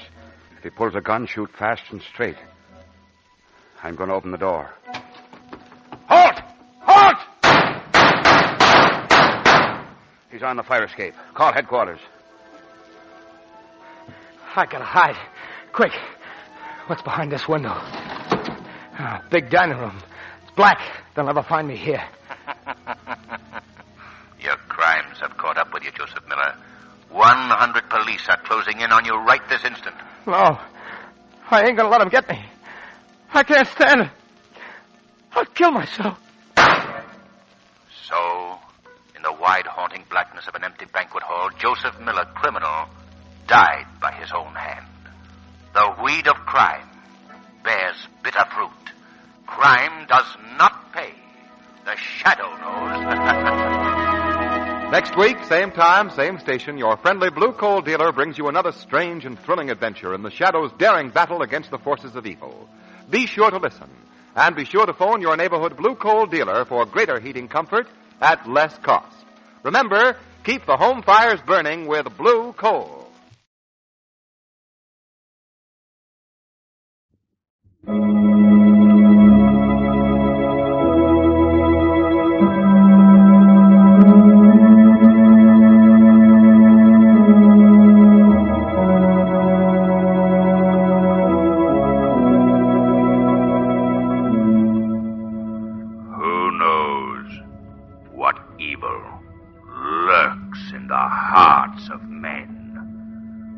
Shadow knows. The thrilling adventures of the Shadow are on the air, brought to you each week at this time by your neighborhood blue coal dealer. These dramatizations are designed to demonstrate forcibly to old and young alike that crime does not pay. The old saying, better be safe than sorry, certainly applies today in the matter of heating your home. If your coal bin isn't already filled to the top, call your friendly neighborhood blue coal dealer and have him attend to the matter right now. Blue coal, you know, is the quality home fuel of low cost. It will give you even, dependable heat at all times. Yes, and it's a wise move to have your bin full of blue coal clear to the top. These are uncertain times, and it's best to be safe. Don't gamble with the health of your family. Remember, a warm house is a healthy house. So get in touch with your nearest blue coal dealer tomorrow.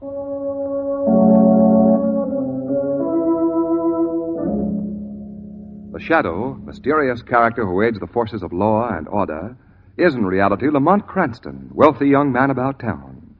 Several years ago in the Orient, Cranston learned a strange and powerful secret. The secret of hypnotic power to cloud men's minds so that they cannot see him. Cranston's friend and companion, the lovely Margot Lane, is the only person who knows to whom the voice of the invisible Shadow belongs. Today's drama, The Case of the Three Frightened Policemen.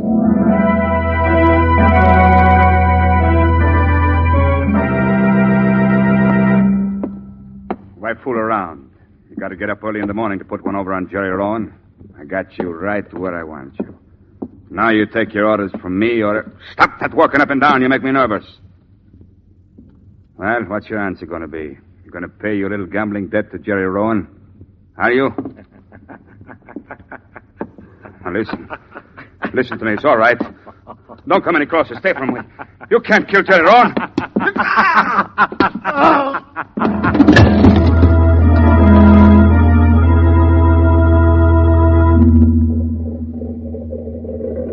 What time is Commissioner Weston's plane getting in, Lamont? Well, according to Non-stop flight 36, arriving from Washington at gate 6.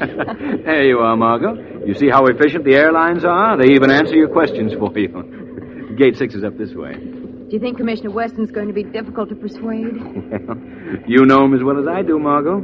But he'll never forgive you for sending that telegram with my name on it. Oh, here we are. Gate 6. Yeah. And that would be the commissioner's plane. Flight 22 from Chicago, arriving at gate 3. Look, Lamont, there's the Chicago plane coming in, too. Don't they come in fast, though? Mm-hmm. Oh, Lamont, look. What are you staring at, Margot? You act like you've never seen a plane before. I'm not looking at the plane, Lamont. I was looking at that man over there at gate 3. Isn't he the man who we heard asking for Commissioner Weston? Where? Oh, yes. So it is. Oh, we ought to tell him he's waiting at the wrong gate for the commissioner. He'll probably discover his mistake before we could get to him, Margot. Oh, there you are, Cranston, Miss Lane. Hello, Commissioner. Did you have a nice trip? No, thanks. I just had one. Oh, Commissioner, that's an old gag. Well, it's not as old as that telegram gag you sent me, Cranston. Come immediately. Very important. What did you mean by that? What did you mean by that? It was Margot's idea. She sent it. Margot sent the wire? Commissioner, you know that I belong to the Social Welfare Association. Now, what has that got to do with it? Well, I promised that I'd get you to speak on crime prevention. It's cause and cure. What? Curing crime prevention? I don't blame you, Commissioner. It sounds a little mad to me, too. A speech on crime prevention. Oh, well, please say you'll do it. I gave my solemn promise that Well, you'd this be is there. the limit of all the nonsense. You're making a mistake. I'm not Tom Vito. What's that over there? Well, if you're not Vito, you can prove it later at headquarters. There seems to be some trouble, Commissioner. Yes, it does. Why, that's the man who was looking for you, Commissioner. Looking for me, huh? Oh, he's just picked up someone. All right, folks, stand back there. Let me through. Don't mind me, Make way there, please. Let me in there. You can't do this to me. What's going on I can't here? do this. Oh, Commissioner Weston. I just picked this guy up coming in from Chicago. Fine. Who is he? Incidentally, who are you? Detective Sloan of the Detroit Force. And this is the murderer of the gambler, Jerry Rowan. His name is Tom Vito. I'm not Vito. Commissioner, look at this photograph in this police circular. Is this Vito? It's just a similarity, I tell you. Wait a minute. Similarity, huh? Come on, Vito. We're going down to headquarters. Let us through here, please. Commissioner, wait! Commissioner, I've got to talk to you. Sorry, Miss Lane. It's business. Come on, Vito. But the social welfare is going to... Oh, darn. What's the matter, Margot? Did the Social Welfare Association lose its principal speaker? Not yet, it hasn't. I'm going to follow Commissioner Weston right to police headquarters and get him to say that he will speak tomorrow night.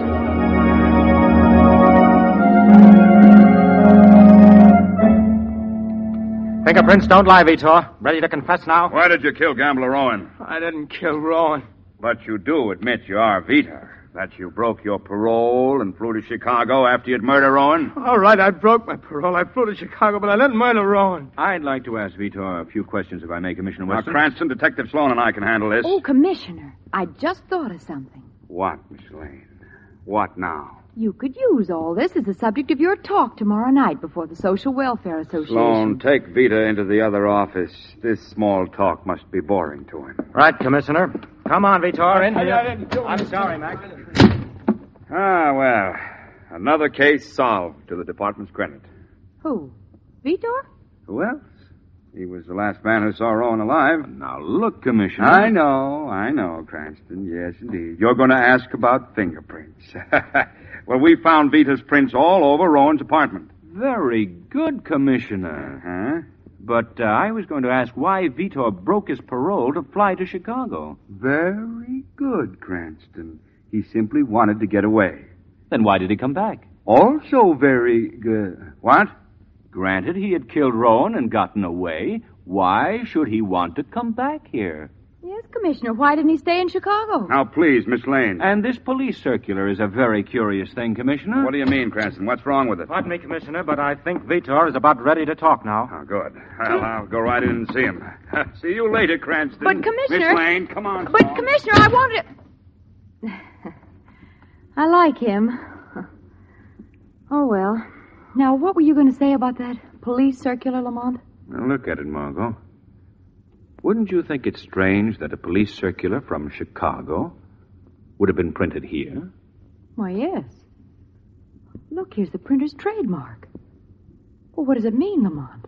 It means, Margot, that Tom Vitor is going to receive a little visit from the shadow.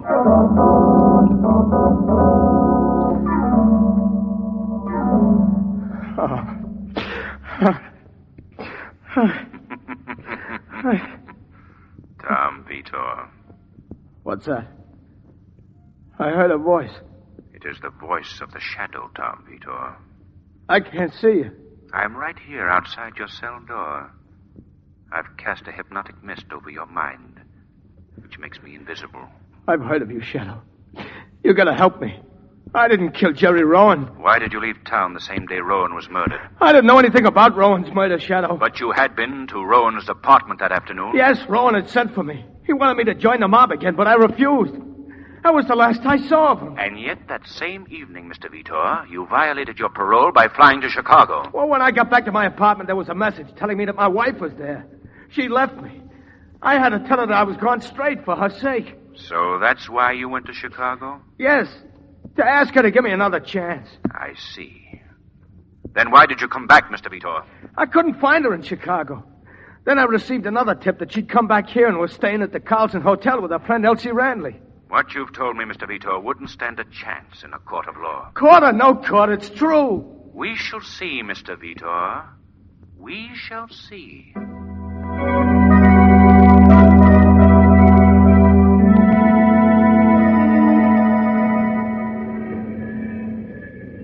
Lamont, did you find anything out from Vitor? I don't know yet, Margot. Oh, by the way, where's Shrevey? He's waiting in his cab around the corner. Well, let's find him. All right. Oh, I'm getting hungry, Lamont. Do you think you could possibly buy a poor little starving social worker some dinner? Well, I shall buy a poor little starving social worker a big dinner. Oh, Lamont. Later. Oh, Lamont. Right now, the Shadow is going to call on Mrs. Tom Vitor and her friend Elsie Randley at the Carlson Hotel. Oh, well, then we could have dinner there, couldn't we, Lamont? Why, yes, we could. Later. Oh, Lamont! Down, Margot. They're firing at us. Oh, we can get off the street now, Lamont. Looks like the shooting's over. Lamont. Lamont! Well, he's been hit. What's the matter, lady? Get a doctor quickly. He's been shot.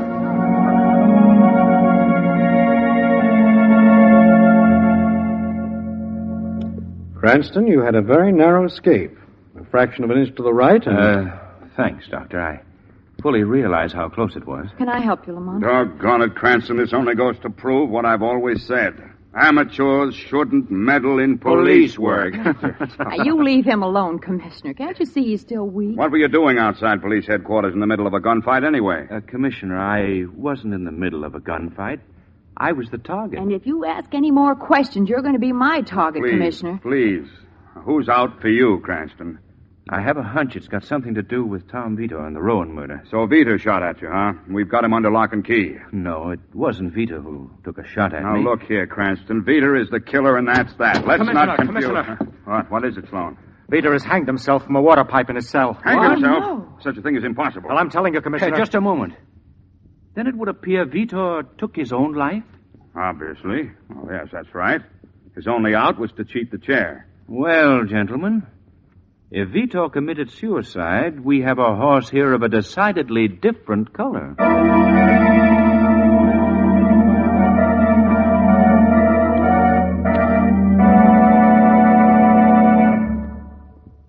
In a moment, our play will continue. Meanwhile, let's leave the world of the mysterious and hop right into the sphere of everyday affairs. There's certainly nothing that's more an everyday affair than heating your home in the winter. Every day in the long winter months, you want dependable, even heat throughout your house. Blue Coal will give it to you. Blue Coal is the dependable fuel of low cost, because it burns better, lasts longer, and that means real economy. What's more, blue coal makes comfortable home heating not only simple and economical, but also easy. Right, easy is just the word. You see, blue coal is delivered to your home in exactly the right size for your heating plant. Then, too, the new automatic blue coal heat regulator cuts out those frequent damper-adjusting trips you're probably familiar with. Cuts them right out, because it automatically opens and closes the dampers on your furnace and keeps every room at an even temperature. Get in touch with your reliable neighborhood blue coal dealer right away. Ask him to come out and discuss your heating situation with you. You'll find him a genial, well-informed businessman. A number of people impressed by this have told us blue coal is represented by an especially fine group of men.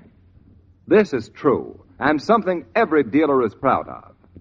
So look under the words blue coal in the yellow section of your classified phone directory and call your neighborhood dealer tomorrow. Now, back to the shadow.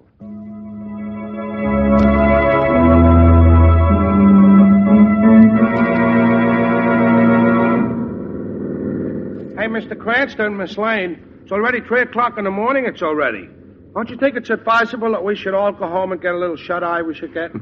Perhaps we ought to take Miss Lane home, Shrevey. She's sound asleep here in the back seat. No, I'm not. I'm wide awake.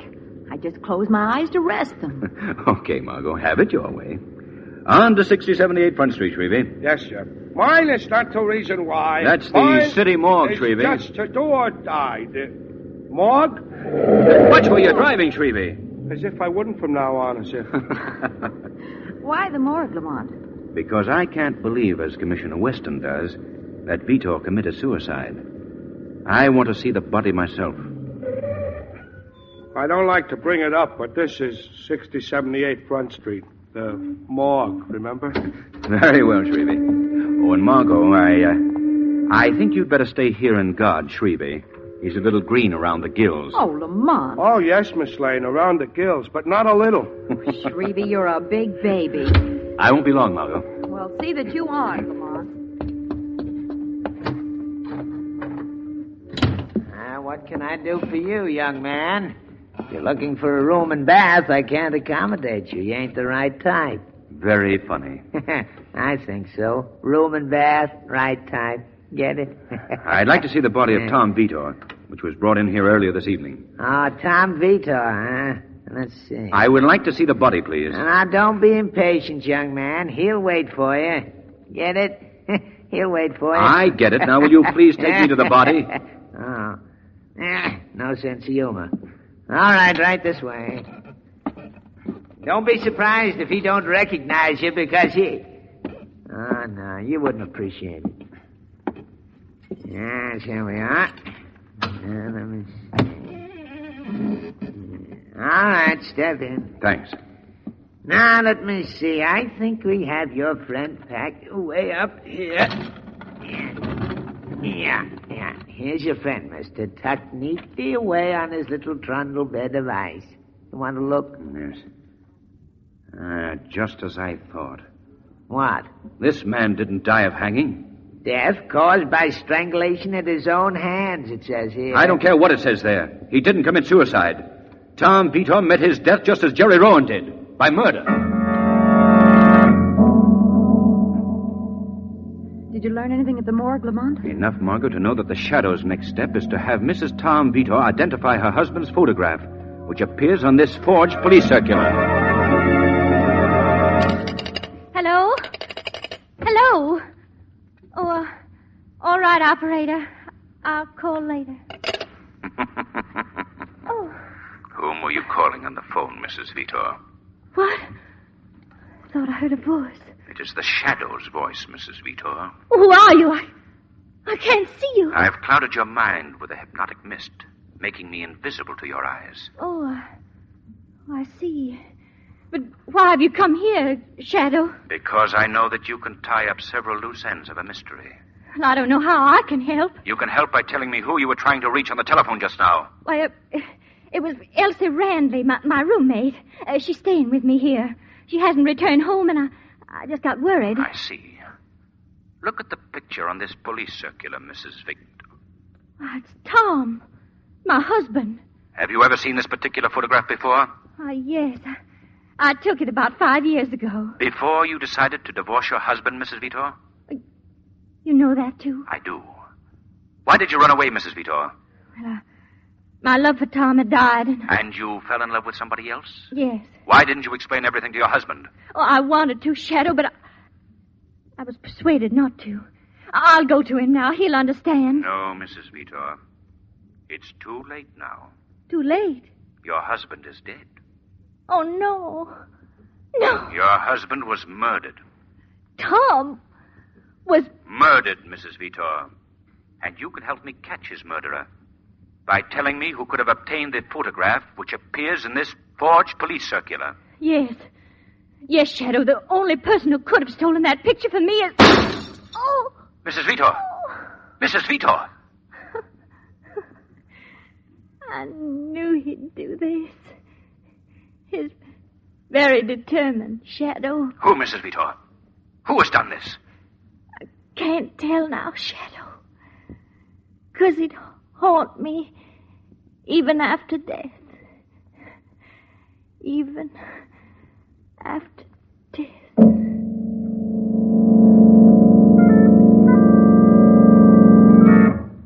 So, Commissioner, you think at last you have the real murderer under lock and key. Who else could it be but Elsie Randley? After all, Mr. Cranston, she was Mrs. Vita's roommate, and besides, she had good reason to kill her. Really? What reason? Cranston, try to follow. Elsie Randley killed Mrs. Vita because...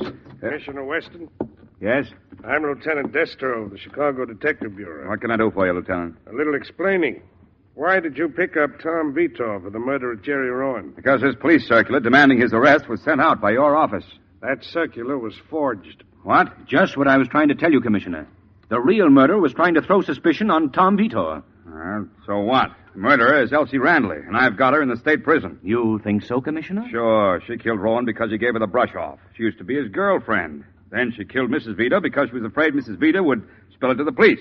Simple enough. There's just one little point you gentlemen seem to have overlooked. What? Who killed Tom Vitor? He killed himself. Commissioner, Tom Vitor was beaten to death in the same way that Rowan was. What? It was a very professional job. You couldn't tell his head had been bashed in unless you examined it very carefully. I saw his body in the morgue. Cranston, I tell you, Elsie Randley is the killer, and I'm sticking to it. What do you think, Sloan? That's the way I figure it, Chief. How do you feel about it, Destro? Sounds logical to me. All sticking your necks out together, eh? Well, Commissioner, if anything happens to Miss Elsie Randley, your so-called killer, you're going to be 3 frightened policemen.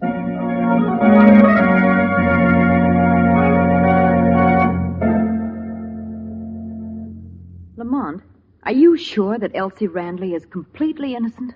Margot, I think she's innocent, but I have reason to believe she knows the name of the murderer. And because of this knowledge, he'll try to silence her, too. But she's perfectly safe. She's locked up. That didn't save Tom Vitor, Margot. We've got to protect her. Now, look, I want you to go to the state prison and get to Elsie Randley's cell while I trail Detective Destro. I don't care how you get to her cell, but do it. Her life depends on it.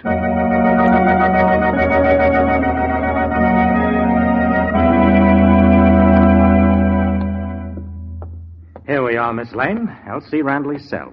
It's dark in here at this time of night. Yes. Oh, now, before we go in, I must warn you again that neither the warden nor Commissioner Weston know that I'm letting you see Miss Randley. It would mean my job if they did. Oh, I understand, Detective Sloan. Go in, please. Thank you. Who's your friend, Detective? Miss Randley, meet Miss Lane.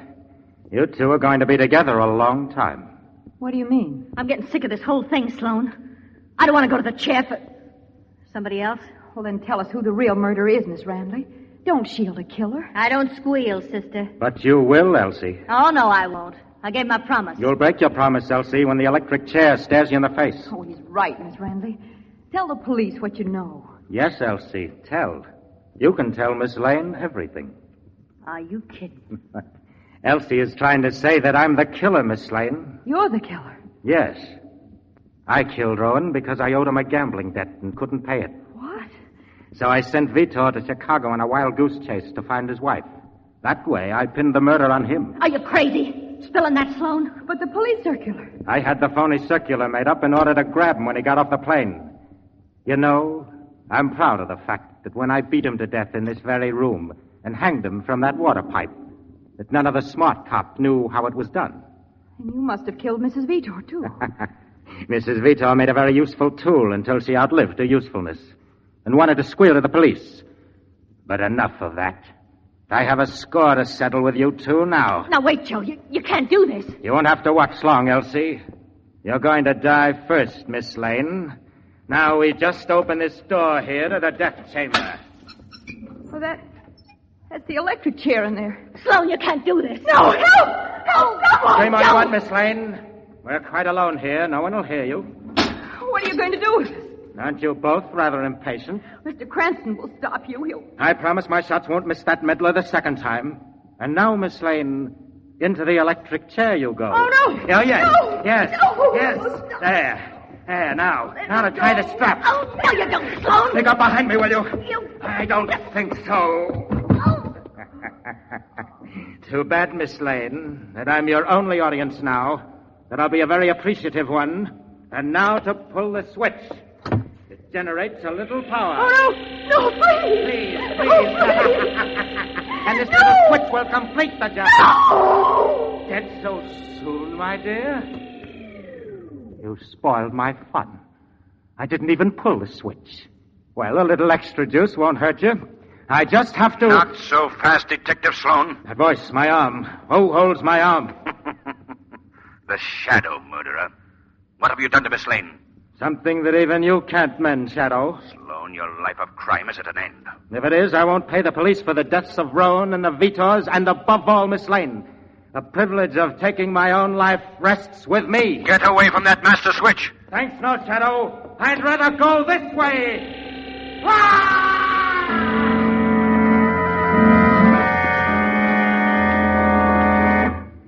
Thank heaven, Margot. When you fainted, Sloan thought you were dead and didn't complete his job. Yes, thank heaven, Lamont. I'll never forgive myself for sending you to that trap when I was stupidly following the trail of Detective Destro. He was perfectly all right? Perfectly. It was Sloan who had no right to wear a badge. He'd gotten on the Detroit force with the aid of false credentials. Sooner or later, he would have been discovered, but now his days of killing are over. Oh, Lamont, I just thought of something. What? I got a call from the Social Service League again this morning, and they're holding another meeting. Oh, good for them. They want to know why I didn't get Commissioner Weston to speak to them the last time. On crime prevention, its cause and cure? Yes. So I told them I was getting someone else, someone better. Who's the poor goat this time, Margot? I told them I was getting you. Well, that's... Oh, no, you're not, Margot. Oh, yes, I am, Lamont.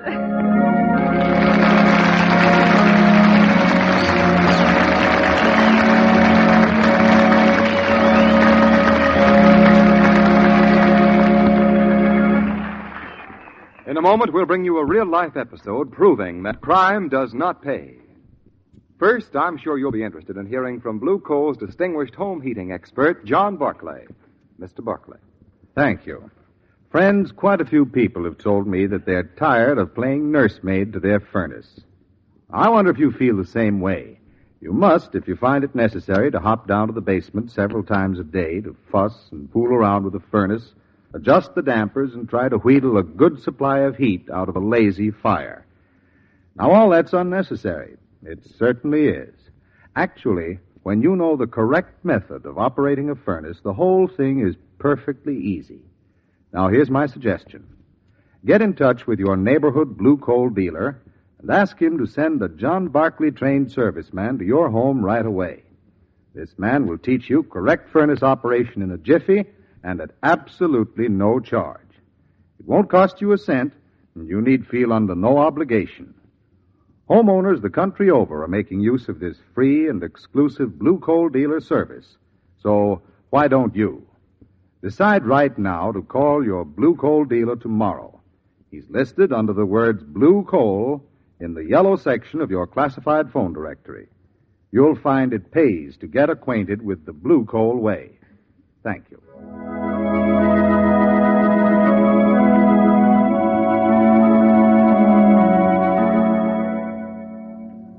The characters, names, places, and plot in today's story are purely fictitious, and any similarity to persons living or dead is purely coincidental.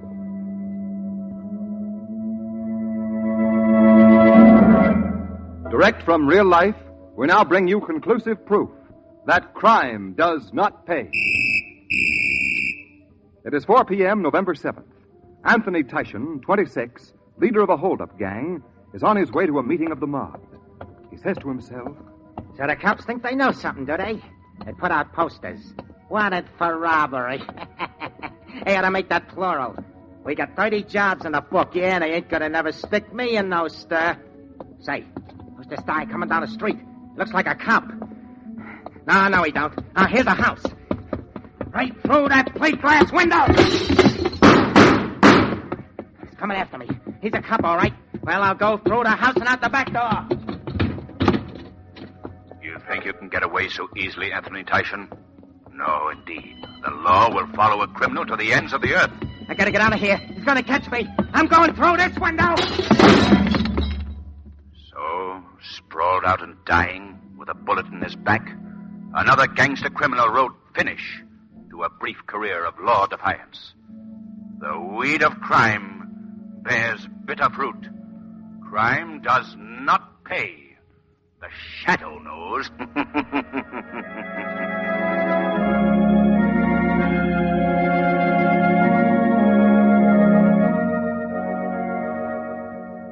Next week, same time, same station, the D&W Coal Company, producers of Blue Coal, bring you another strange and thrilling adventure in the Shadow's daring battle against the forces of evil.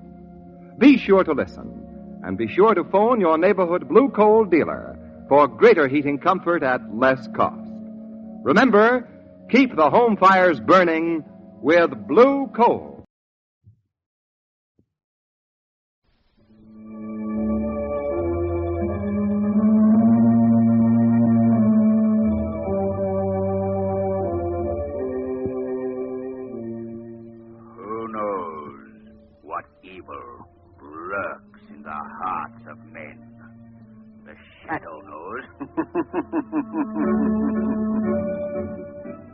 The thrilling adventures of the Shadow are on the air, brought to you each week at this time by your neighborhood Blue Coal dealer. These dramatizations are designed to demonstrate forcibly to old and young alike that crime does not pay. On old-time sundials, a favorite motto was this: it's later than you think. Winter has a way of sneaking up on us and striking hard at those who are unprepared. Cold weather all around us will be here any day without notice. Are you prepared? It's later than you think. Safeguard your family by ordering a supply of Blue Coal right now. You know, Blue Coal is the finest of Pennsylvania hard coal. It will keep every room in your house at a comfortable, even temperature at all times. Get in touch with your neighborhood Blue Coal dealer tomorrow. And listen, in a few minutes, I want to tell you about a strange and exotic token, a unique piece of jewelry that Blue Coal has for you. So listen carefully.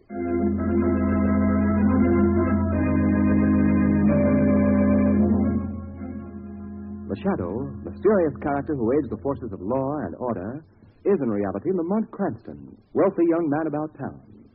Several years ago in the Orient, Cranston learned a strange and powerful secret. The secret of hypnotic power to cloud men's minds so that they cannot see him. Cranston's friend and companion, the lovely Margot Lane, is the only person who knows to whom the voice of the invisible Shadow belongs. Today's drama, The Ring of Light.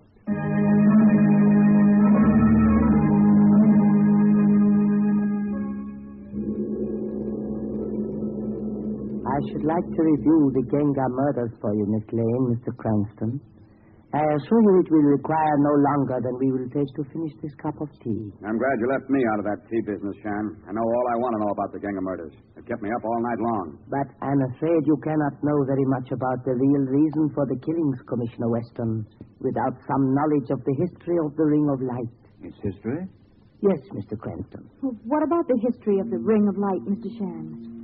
Many centuries ago, according to ancient legend, there was a merchant bearing this name of Gengar, who dwelt in the sacred city of Lhasa in my native Tibet. This Genga of olden times was a good man and beloved of the gods. One night, it is told, he was returning from market to the sacred city when he was pursued by a host of his enemies mounted on horseback.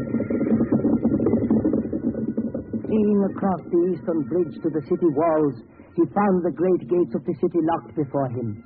In despair, he flung himself at the feet of the luminous statue of Buddha which guarded the gate. As he did so, there was the sound of thunder, and from the glowing ear of the phosphorescent image, a ring fell to the ground. Quickly, Genga the merchant picked it up, and the statue of Buddha miraculously spoke. O Genga, merchant of Lhasa, I have given to you this night the ring of light. Unto the thousandth generation it will bring good fortune and safety, so long as there be no blood upon the hands of its owner. Treasure it well, O Genga. But, great Buddha, my enemies are almost upon me. Behold, Genga, where your enemies are crossing the eastern bridge. Look well.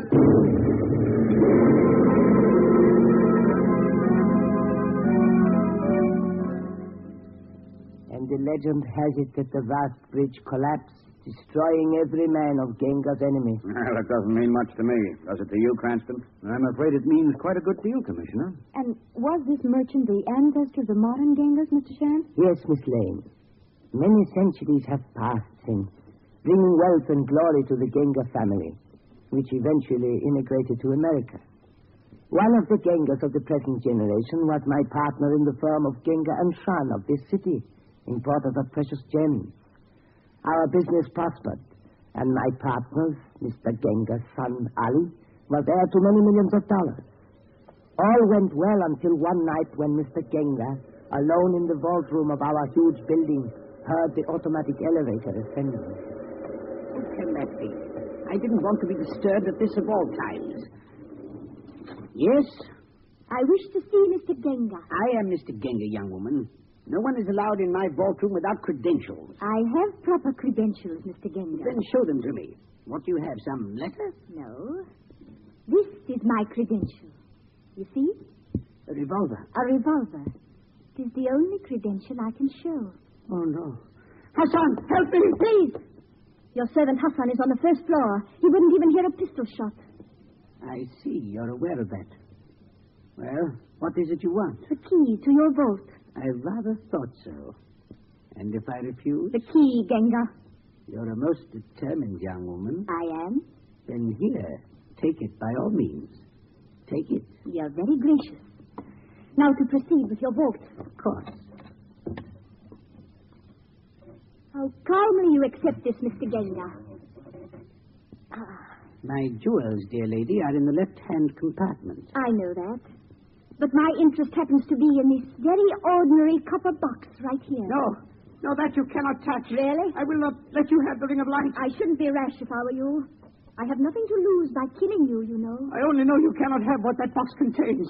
Sorry, but I must, Mr. Genga. Your life, Mr. Genga, for this copper box. Of course, you didn't really give your life for this silly box. You died for the ring of light, but it can... Where is it? No, this can't be. Genga, don't die. No, you're dying for nothing. The ring of light, it's gone.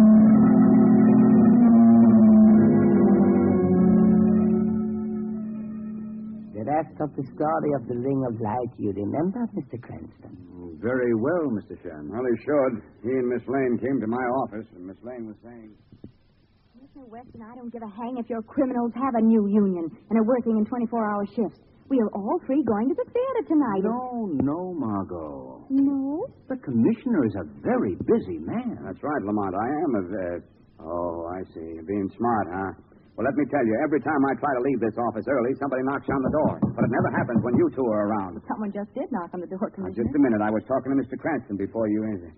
Wait a second. I thought I heard a knock on the door. What are you laughing at?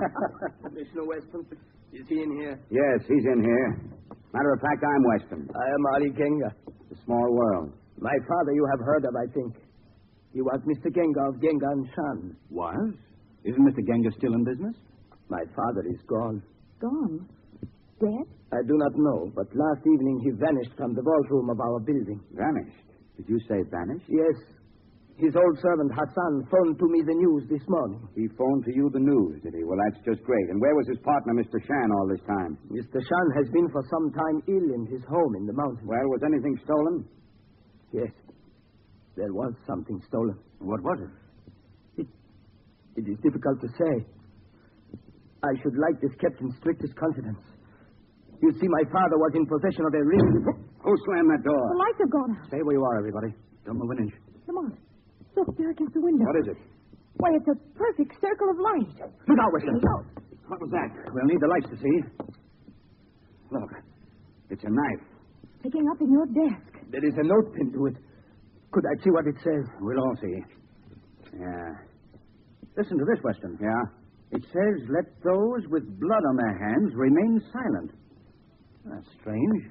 It is most strange. I must go to the Gengan Shan building immediately. It is most important that I reach my father's vault room as quickly as possible.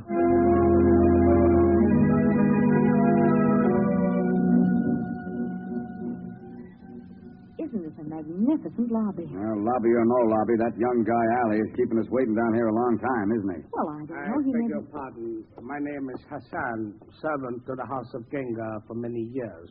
Young Master Ali will be down from the vault room presently. Oh, yes, of course. Thank you. Oh, Hassan, you were Ali's father's devoted servant.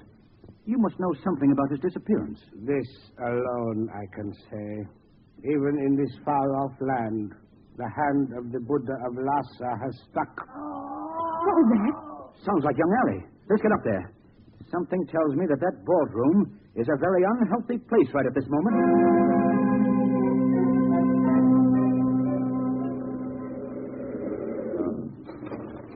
Oh, this is the vault room. Where is he?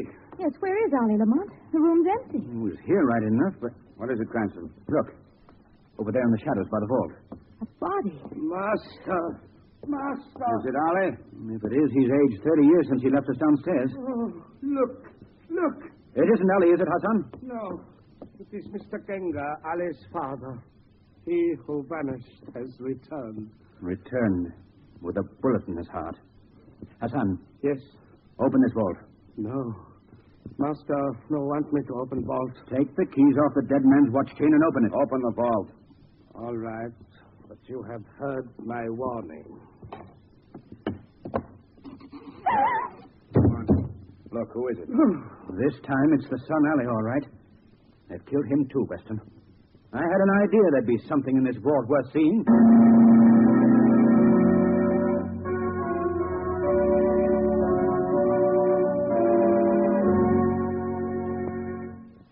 In a moment, our play will continue. Meanwhile, here's the information I promised you about the strange and exotic talisman that Blue Coal has for you. It's a replica of the mystic ring that plays so large a part in today's story. There are many strange and fascinating things about this ring. To begin with, it is not gold or silver as ordinary rings are. It is white. In India, white is considered a sacred color. The rare white elephant is worshipped in India. Mysterious power is said to reside in things white. Certainly, when you see this ring, you'll agree there is something uncanny about it. You'll say that because you'll soon discover that this ring is greedy for light. Like the wild jungle orchid that eats live meat, this ring sucks up the living light. It holds the light and glows in the dark with a weird and ghostly radiance. Yes, you actually can see in the dark with this ring when it's gorged with light. Now listen, here's how to get one for yourself. Simply send 10 cents in coin, 1 dime, to the Shadow, Post Office Box 5, Madison Square Station, New York City, New York. Include on a slip of paper the words Mystic Ring, M-Y-S-T-I-C, Mystic Ring, and also, of course, your name and address in full. Be sure to print or write your name and address clearly, so it will be easy to read. Drop the envelope in the mail, and soon you'll have a mystic light-eating ring for yourself. Take care of that today, because the supply of rings is limited. Now, back to the Shadow.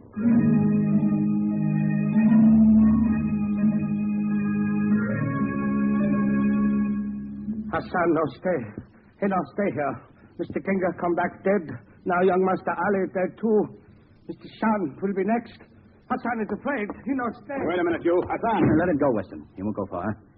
Look at this, Weston. The killer used a knife this time. What about it? Nothing. Except it's a perfect match of the dagger that was sticking in your desk. What? Look it over. I'd like to wander around a bit. Lamont. Yes, Margot. Look at this. I found it over there in the corner. It's a girl's handkerchief. Girl's handkerchief? Yes. Well, let me see that, Margot. And it's monogrammed, too. You see, K.I. K.I. Now, I wonder... What's that? What, Lamont? I smell something burning. Listen. That's fire, all right. We better get out of here. Just a minute, Weston. Whoever set that fire doesn't want us to find something in this room. We've got to work fast, but we can't let them scare us away. Cranston, sometimes I say, what's this? What? Letter in Alley's billfold. Addressed to Miss Kara Iltot, 421 Northbed Road. Kara Iltot, eh? That would be our initials, K.I. Oh, the light is breaking through. And so's the fire, Miss Lane. I tell you, we've got to get out of here. All right, you two leave by the fire escape. I'll meet you in the car. What are you going to do? I think our friend Hassan is still in this building. And if he is, we two have something to talk over.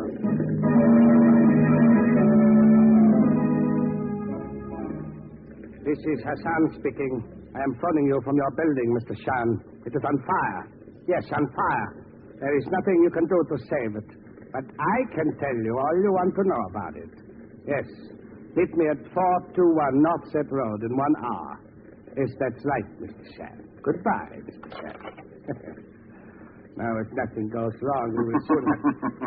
What was that? It is the shadow, Hassan. I'm standing beside you, invisible to your eyes. Why have you come to Hassan? To get the truth from you. I know nothing. Nothing. You know there was a woman here on the night old Mr. Genga was murdered. Don't you, Hassan? Answer me. Yes, this much I know. And her name was Kara Iltot. Who is Kara Iltot, Hassan? I do not know. Let me go. The flames are spreading. Let me get out of here. I set this fire to get Mr. Cranston and Weston and Miss Lane out of the building, but it will get me and you too, boys, if we don't hurry. The fire is spreading, but you will not leave until I have the truth. Tell me, Hassan. I will tell you. I will tell. Kara Iltot was secretly engaged to young Master Ali Genga, but his father knew nothing of her. She came here the day of the murder. She paid me well to let her up to the vault room, and when she came down, she left orders with me to set fire to this building if the police ever tried to examine that room upstairs. That is all. All I know. I see. You have kept it from the law, Hassan. I warn you that the shadow will be watching you. I must go now. I will let you escape from the fire you set. But next time, Hassan, you will not escape.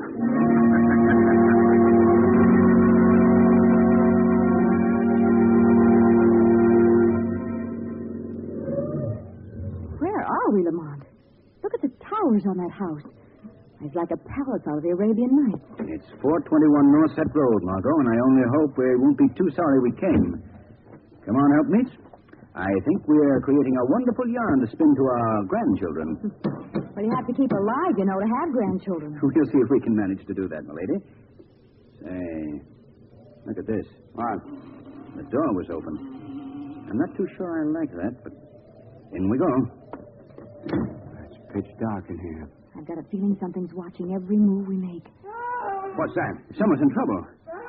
Where's it coming from? This way. Come on, follow me. Come on, look. The lights have gone on. What was that, laughing? Where are we? Seems we're in a small room without a sign of a window. Look, those copper doors are closing. We better get out of here. A little late now. Looks as if we're trapped. You are trapped, my friend. Look. Down that little balcony. Oh, yes. Miss Kara Iltot, I believe. I am Miss Iltot. If I'm not too hospitable, you must understand it's because I'm concerned in a rather dangerous business. I murdered Mr. Genga.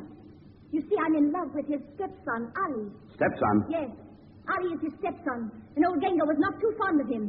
As a matter of fact, he was going to leave his most priceless possession to his business partner, Mr. Shan, because he distrusted Ali. That is why it was necessary to rob him, and as it happened, to kill him in the process. And now, for Ali's sake, it is necessary to kill you. Hold on. Easy, Margot. It will be a painful death, but the most convenient I can afford you just now. No, you'll never get away with it. Oh, yes, I will. It will be quite simple, you know. Beneath the floor on which you're standing is a vat, brimful of boiling water. It is an old Tibetan way of ridding the world of troublesome people. No, you wouldn't. I tell you I will. See, all I need to do is pull this lever. Come on. Come on, the floor is opening. Come on. Grab toward this wall. What are we going to do, Lamont? Wait a minute. The floor is opening slowly. Keep backing away from the opening. I think I've got an idea. What's that? She evidently hasn't heard what happened to Allie. Have you got that letter, Winston? Yes, I have. Here it is. Give it to me. Miss Hilltut. Miss Hilltut. It'll do you no good to plead with me. You must die. I know you don't mind boiling us alive, but I don't think you'd want to boil Allie's last words with us, would you? Ali's last words. This letter. It was found on his dead body. Dead. Wait, I'll stop the machinery. There. Now listen to me. I have a gun here. I'll come down outside and open the door. You can hand the letter out to me. If you try to leave that room, I'll shoot you as surely as I killed old Genga. Do you understand? We understand, Miss Hilltut.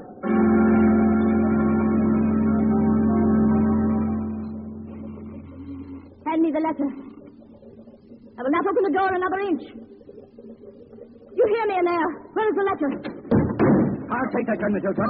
Grab it, Cranston. Oh, no, not quite as quickly as all that. Lamar, she's getting away. I don't think she'll get too far. Unless I'm badly mistaken, she still has another victim to deal with before she leaves this house. And we've got to stop her, Cranston. Just as fast as we can. Where'd that come from? Up there, from the towers of the house. Someone's in agony. I think I see it all now. Weston. Yes. I want you to stay here with Margot for a few moments while I see what occupies our murdering lady friend.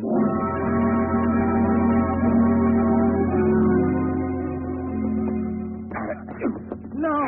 No, let me live. Don't kill me. Hold him, Hassan. He will not get away, Miss Carter. Mr. Genga was very fond of you, wasn't he, Shan? I knew when I opened the copper box and found the ring missing that Ali's father had already given it to you. It was mine by right. Genga wanted me to have it. That doesn't interest me, Shan. Ali is dead now, and I will take from you the thing he wanted if I have to kill us all. It was very clever of you to have Hassan trick me into coming here. I think so. And now, where is the ring, Shan? You shall never learn from me. Mr. Shan doesn't believe that we'll throw him from this tower. He doesn't believe it, Hassan.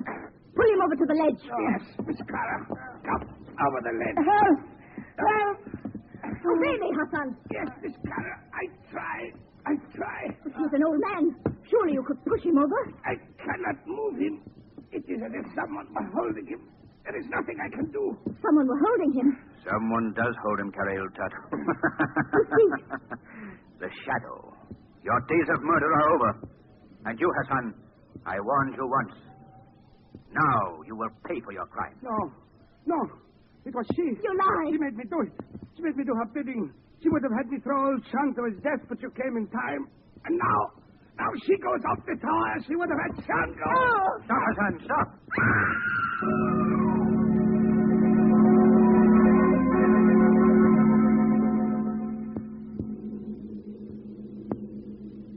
And so my life was saved, and Hassan is now imprisoned on charge of murder. There, I told you it would not take long to tell my story. And you see, we have scarcely finished our cup of tea. But still I don't understand who killed poor Ollie. That is very easily explained, Miss Lane. Yes, very easily. By the way, Mr. Shan, your drawing room is quite charming. But I think it rather spoils the symmetry to have those two daggers missing from the weapon rack over the fireplace. You know where those two daggers are, don't you, Mr. Cranston? Yes. One of them is sticking in Weston's desk, where you threw it to warn Allie not to report the theft of the ring to the police. The other? It couldn't be sticking in Ollie's back, that other one, could it? You killed him, Mr. Shan. Yes, Miss Lane, I killed him. And now, Mr. Cranston, will you switch off the light? No tricks now. There will be no tricks. There, Mr. Shan. Thank you. Please, now, will you open the door of the little shrine on the table? Yes, Mr. Shan. The ring of light. So it is. Yes, the gift of Buddha to the house of Genga. It was mine by right. But I realized that Ali would never let me keep his father's gift in peace, so I killed him. When I opened the vault to put his body in it, I found my partner there, shot to death. And I was content that I had killed the evil son who had plotted old Genga's murder with Kara Iltot. It was still murder you committed, Mr. Shan. You know that? Oh, yes, I know. I did it to keep the ring. But the ways of Buddha are wise, Mr. Cranston. Too late did I remember the legend. What do you mean, Mr. Shan? The ring is in my possession, but it will bring me no good fortune. I own the ring, But there is blood on my hands. I am lost according to the words of Buddha. You know what the police will do to you for this, Sean. No. I have already paid for my sins, Weston. Your cups of tea were not as mine. Mine has the poisonous smell of bitter almonds, the smell of prussic acid. I will account only to my ancestors, Commissioner. Turn on those lights. Mr. Sean. Mr. Sean. He's dead, Weston. And he's smiling at the ring of light.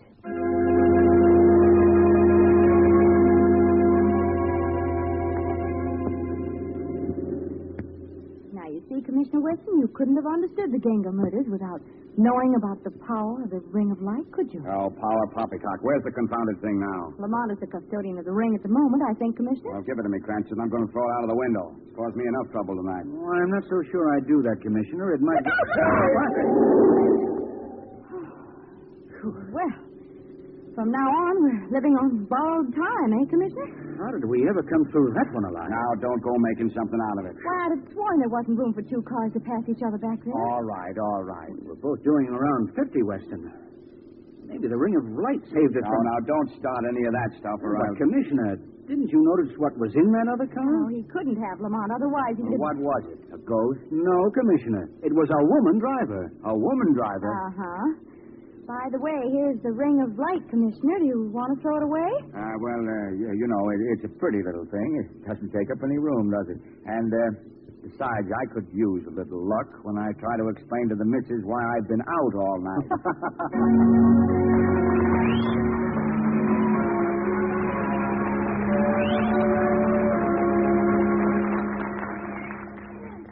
In a moment, we'll bring you again the easy directions for getting a mystic ring. So have paper and pencil ready. First, I know you'll be interested in hearing from Blue Coal's distinguished home heating expert, John Barclay. Mr. Barclay. Thank you. Friends, the other day I ran into a chap I know, and he was somewhat annoyed with me. He said, "Why do you keep insisting it's so easy to operate a furnace? Probably isn't the hardest thing in the world, but it certainly isn't easy." Well, that only shows that even your friends don't always listen carefully to what you say. I say it's easy to operate a furnace if you know how. Now, that latter part is very important. For example, in the changeable weather we're having now, it's a nuisance to have to run down to the basement constantly to adjust the furnace dampers. Well, all that trouble is eliminated when you have an automatic blue coal heat regulator. As easy to operate as snapping a light switch. Automatically opens and closes the dampers on your furnace and keeps every room at an even temperature at all times. Now, here's my suggestion. Get in touch with your neighborhood blue coal dealer tomorrow. Ask him to send a John Barclay trained serviceman to your home to demonstrate correct furnace operation for you at no charge, no obligation. Your neighborhood dealer is listed under the words blue coal in the yellow section of your classified phone directory. Call him tomorrow. Thank you.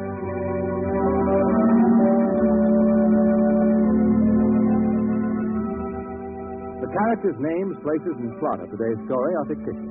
Any similarity to persons living or dead is purely coincidental.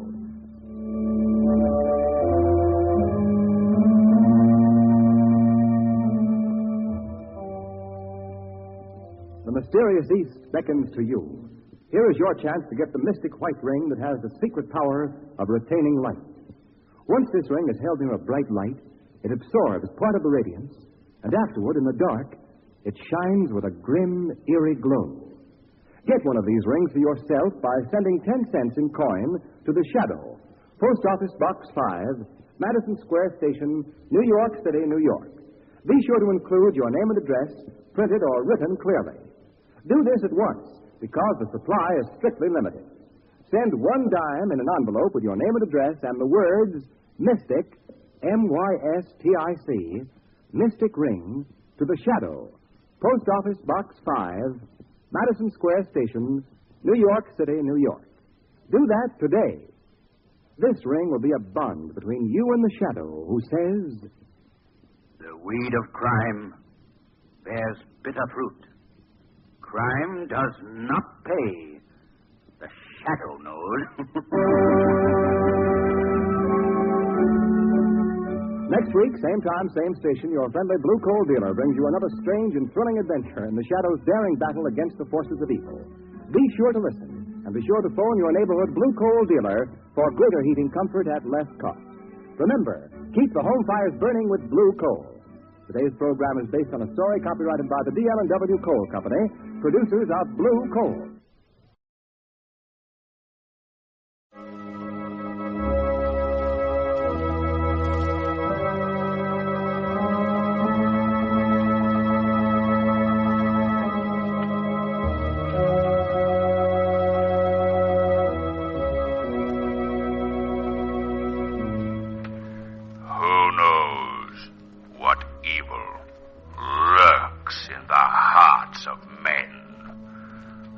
Shadow knows.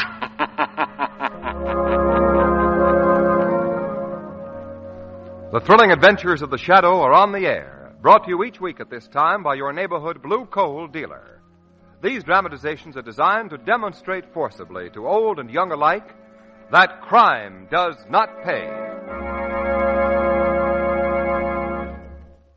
This country's war supplies cannot wait. Everything else must be sidetracked. For this reason, it's wise to lay in a full supply of coal right now. Call your neighborhood Blue Coal dealer and tell him you want your bin filled clear to the top. Better be safe than sorry. Today, coal transportation facilities are adequate to take care of all requirements. But who knows what sudden change tomorrow might bring? Your reliable Blue Coal dealer is ready to serve you quickly, serve you with all you want of this tested, superior home fuel.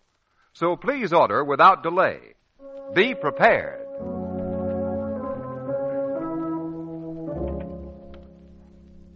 The Shadow, mysterious character who aids the forces of law and order, is in reality Lamont Cranston, wealthy young man about town. Several years ago in the Orient, Cranston learned a strange and mysterious secret. The secret of hypnotic power to cloud men's minds so that they cannot see him.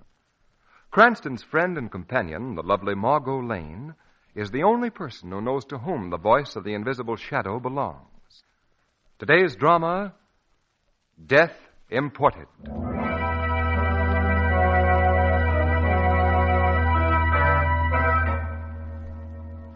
The time, 11:30 at night.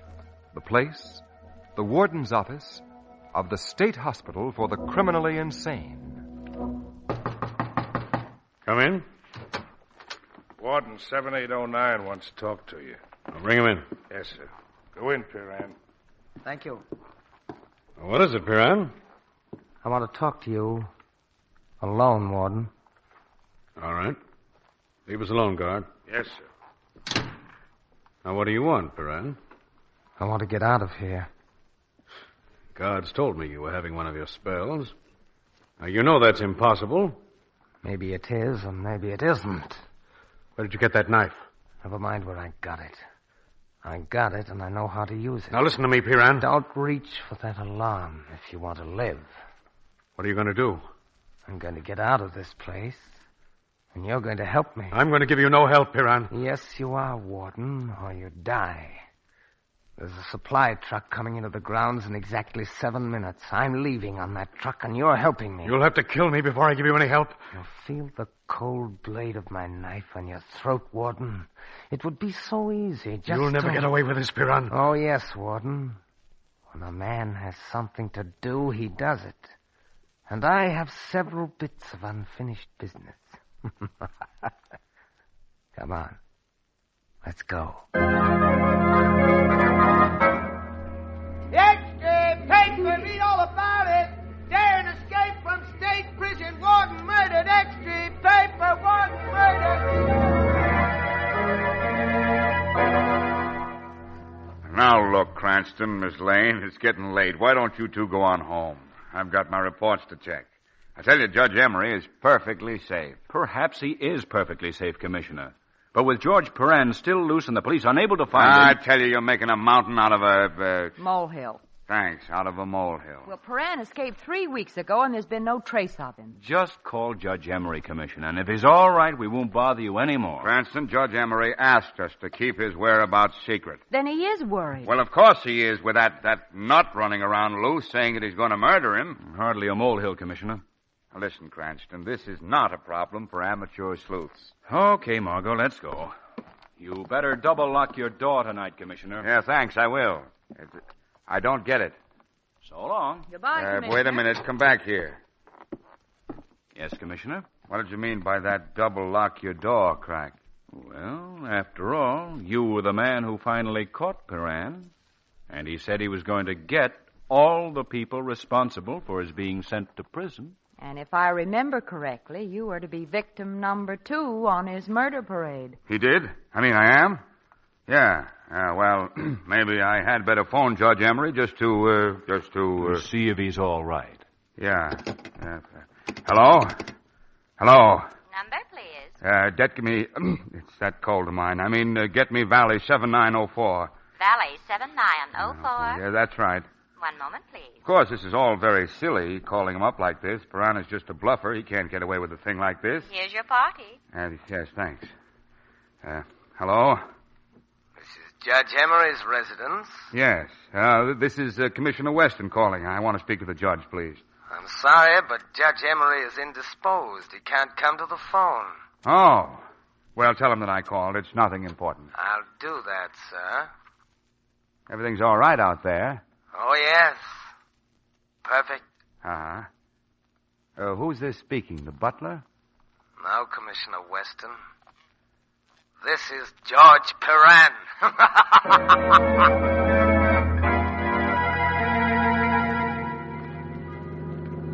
Can't he get more speed out of this car? We're doing 65 now, Cranston. How far does Judge Emery live from here? About 10 more miles. He's at his country home. And we've got to make that 10 miles in a hurry, Commissioner, or Judge Emery hasn't got a chance. Okay. Cardona, give us all she's got. Right, Commissioner.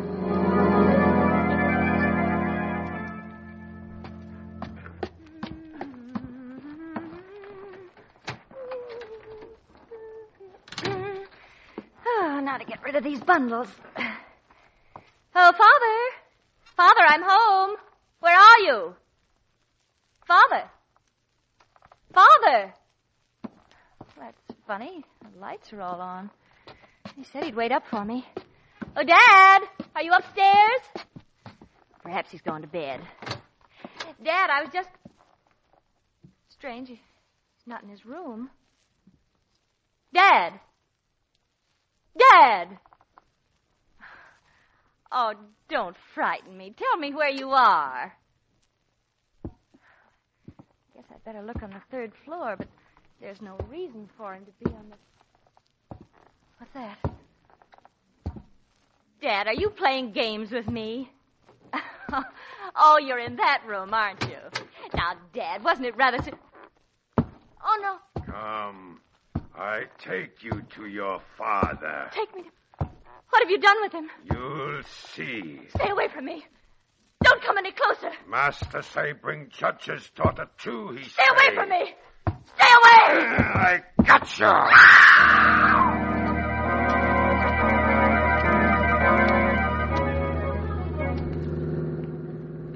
Judge Emery's estate much farther, Commissioner? About another mile or so. Turn left, Cardona, when you come to the old mill. Right, Commissioner. Well, Lamont, what do you think Perrin is likely to do to Judge Emery? Better not think about that, Margot. What I'm worried about is the judge's daughter, Jane. She's living there at the Emery estate, too. Yes, Perrin is not the kind of man to spare even... Look. Huh? What's that? What is it, Margot? Well, I thought I saw something running through the trees there. Stop the car, Cardona. Yes. Now, where did you see it? Back there. Just a flash of white for a minute. Well, I don't see anything. Well, I'm sure I saw something. It may have been some animal, Margot. It's pretty wild around here. There, do you hear that? That was no animal. That was a woman's scream. Come on, Cardona, let's go. I'm coming too, Commissioner. Well, I'm not staying here in the car alone. Okay, come along. Stay close behind us.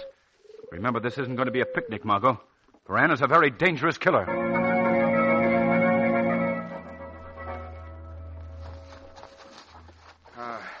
I'm certain this is where I saw something, Lamont. Well, there's nothing here now. Oh, by the way, Commissioner, how big a man would you say Perrin was? Oh, I don't know. 5'6" or 7. Not very big. Then he could hardly have made this footprint here in the soft earth. What footprint? Holy... What a foot! Why, it must be a size 17 or 18. This footprint was made by a giant. Oh, wait a minute. Here's something else. It's a woman's locket. Looks like some kind of inscription on it. Can you read it, Cranston? Yeah, hold your flashlight up here. There. It says, to Jane from Dad on her 18th birthday. Commissioner, you said Judge Emery had a daughter named Jane. Uh-huh. Well, do you suppose it was she who screamed? What do you make of it, Cranston? I don't know, Commissioner. But I don't think we're going to find anything out here in the darkness. Let's get to Judge Emery's home and see exactly what's happened. Commissioner, Judge Emery's house is just around the next bend in the road. Every light in the house is on. All right, let's go. Something tells me, Commissioner, that we may have gotten here just a little too late.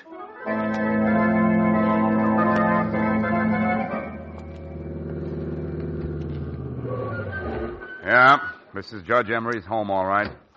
Didn't you say that all the lights were on, Cardona? They were, Mr. Cranston, just a few minutes ago. That's strange. Well, let's go on in. Now, Cardona, you go round to the back of the house, and we'll go in the front. Right, Commissioner. Now, don't take any chances, Cranston. Just...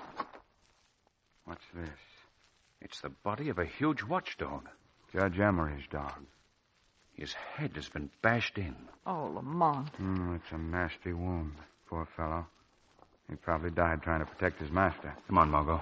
Up the stairs. We better knock. The door's open, Commissioner. Yeah, so it is. Wait a minute. This may be a trap. Flash your light in there. I don't see anything. Here's the light switch. Nothing's wrong in here. Everything seems to be in place. Yeah. Let's take a look around. I'll take the upstairs. You search here. I'm going to call headquarters and get a few more men down here. If we're going to make a thorough search of the grounds, we'll need more than just we four. Okay. Come on, Margot. We'll see what's upstairs. All right, Lamont. I'm afraid I'm not going to like anything we find. No, Miss Lane, I don't think you are going to like what we find. But I don't think you'll find it upstairs. I think whatever it is, it's right down here. Now, here's the phone. Hello? Hello? Hello? Number, please. What's the matter, operator? Did I disturb your nap? Sorry, sir. What number do you want? Get me police headquarters. Police? Oh, yes, sir. How did they ever let that guy Piran escape in the first place? Is that you, Cardona? I'm in this room here, telephoning. Come in, I want to talk to you. I'm sorry they don't answer. They don't answer. They've got to answer. It's police headquarters. I'll try them again, sir. That will be awfully kind of you. Oh, Cardona, did you find anything around? Say, who are you? I come to get you. Now, wait a minute. You better come. If you make noise, maybe I kill you right away. If you kill me, you won't get very far before the police get you. No, I got you. No, you don't. You want to fight with Brawler?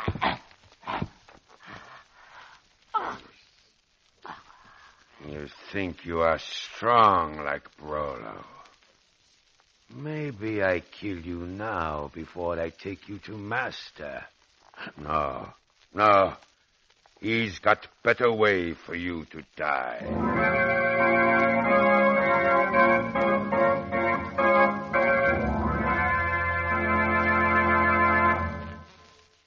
In a moment, our play will continue. Here's news. Over 180,000 mystic shadow rings have been requested by our listeners, some of which are still being sent out. If you send for it right away, you can still get this unique ring which has made such a sensational hit. Of course, it's no wonder the mystic ring has made such a hit, because it's so extraordinary, so exotic, such a rare kind of ring. The mystic shadow ring, you know, is no ordinary gold or silver ring. It's a white ring, and there's a peculiar and exotic magic in its whiteness. When you slip this ring on your finger, hold it near a light, and then go into a dark room. You discover to your amazement that your finger is encircled with a weird and ghostly ring of light. Yes, the mystic shadow ring is a light eater. It's hungry for light. It holds the light and glows in the dark like the unsleeping eyes of a jungle cat. Who knows what weird creatures of the night may be summoned by this ghostly torch? Send in today for your mystic shadow ring. Simply send 10 cents, 1 dime with your name and address to The Shadow, Madison Square Station, Post Office Box 5, New York City. Here's the address again. The Shadow, Madison Square Station, Post Office Box 5, New York City, New York. This offer is limited to the United States only. Send for your mystic shadow ring right away. Now, back to our story.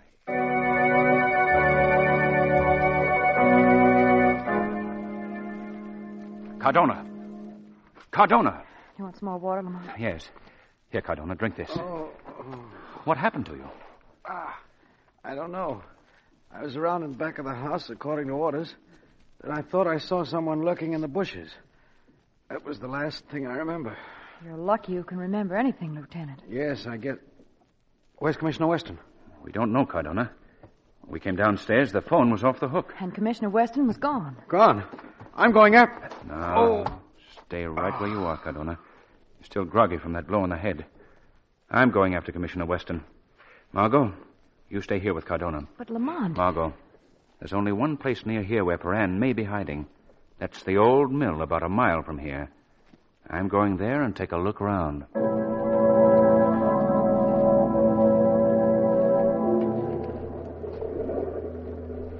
Dad, I'm trying to get these ropes off my hands and my feet. Then I'll be able to help you. It's useless to try, Jane. How would we get out of this old mill into the stream without Perrin or that half-wit giant of his seeing us? Well, I'm going to try anyway. Oh, someone's coming, Dad. Well, I see that you both regained consciousness. That's good. Perrin, you've got to let us go. I don't have to do anything I don't want to do now, Judge Emery. For 3 long years, they made me do things I didn't want to, but now I give the orders. Mr. Perrin, why don't you be reasonable? When my father sent you to prison, it was his duty. Yes, and I made a promise then to make him pay. I don't break my promises. That's my duty, Miss Emery. What are you talking about? Don't be impatient. You'll soon see. First, I open this trap door. My beauties are asleep down below there. Oh. An amazing thing about crocodiles, Judge Emery, they sleep most of the time. Except when they eat. Have you ever seen them eat, Miss Emery? Oh. So you're soon going to have the chance. What are you going to do? Need you ask? I'm going to feed my little pets, Miss Emery. They haven't eaten now for several days.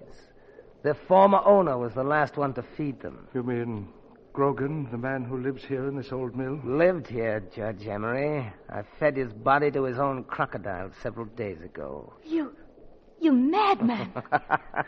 No need for melodrama, Miss Emery. You see, he had just what I needed, so I took it.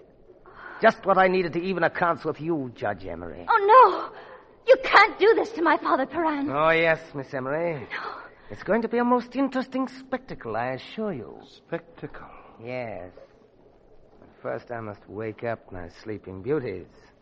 This rock ought to do it. Wake up, my pretties! Oh, no, Perrin. Listen to them. They're hungry. Oh, it's going to be over much too fast, Miss Emery. I don't care what you do with me, Perrin, but don't harm her. Our time will come later. Oh, Dad! Dad! Come, Judge. You're going down into that pit. No! Please, Perrin! If you have an ounce of human decency left, and you can't do this. Can't I? Down he goes! No! Dad!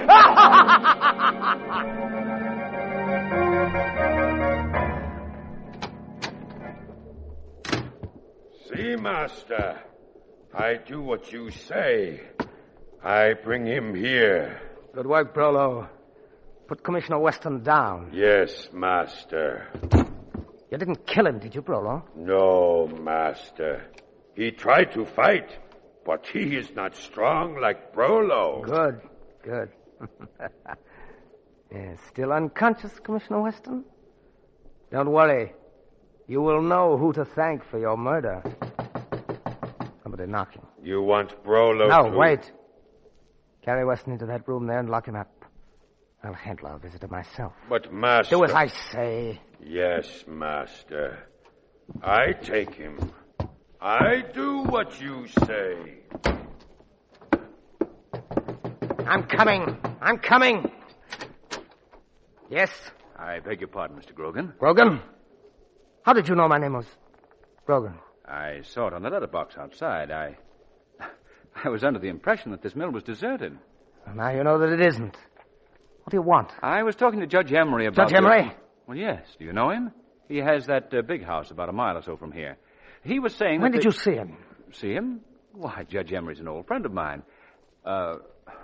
May I come in? Huh? Oh, yes. Yes, come in. Thank you. You were saying something about talking to Judge Emery? Yes. He told me that this old mill was deserted, and I was thinking of renting it and fixing it up for a summer home. I see. When did you last see and speak with Judge Emery? I don't believe I caught your name. Cranston. Lamont Cranston. Cranston, eh? Name sounds very familiar to me. Does it? But as I was saying, Judge Emery must have been mistaken about the availability of this place of yours. Yes. Well, I think I'll run right over and tell him so. Wouldn't you think it strange, Mr. Cranston, if someone came to your door at 2 o'clock in the morning and asked you whether you wanted to rent your home? Good heavens, is it that late? Yes. Well, I guess I'd better be running along, and I'm so sorry to have disturbed you. Don't mention it, Mr. Cranston. Perhaps we shall meet again. Perhaps. Good night, Mr. Grogan. Perhaps we shall meet again. Sooner than you think. Rollo. Yes, master. There was a man just here. He can't have gotten very far. Go out and get him. Yes, master. I go. Yes. We shall meet again, Mr. Cranston. And my little pets will have another meal very soon.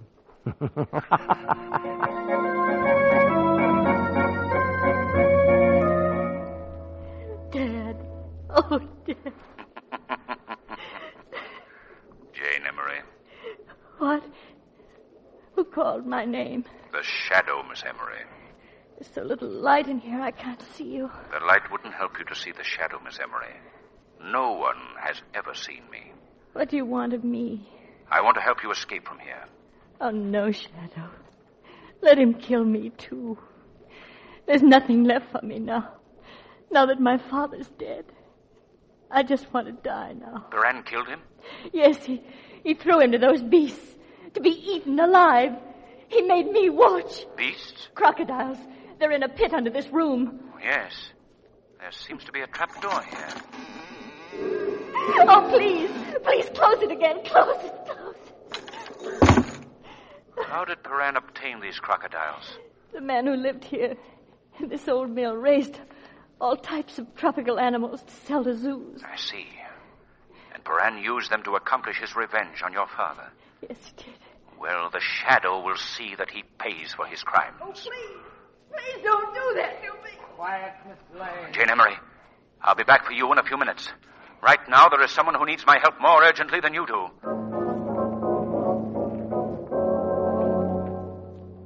What have you done with them?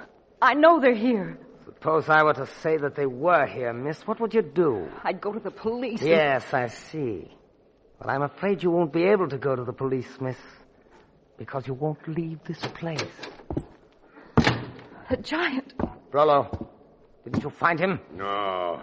I no find him. He get away. You fool. Now we'll have the police swarming over this place like ants. Come, miss.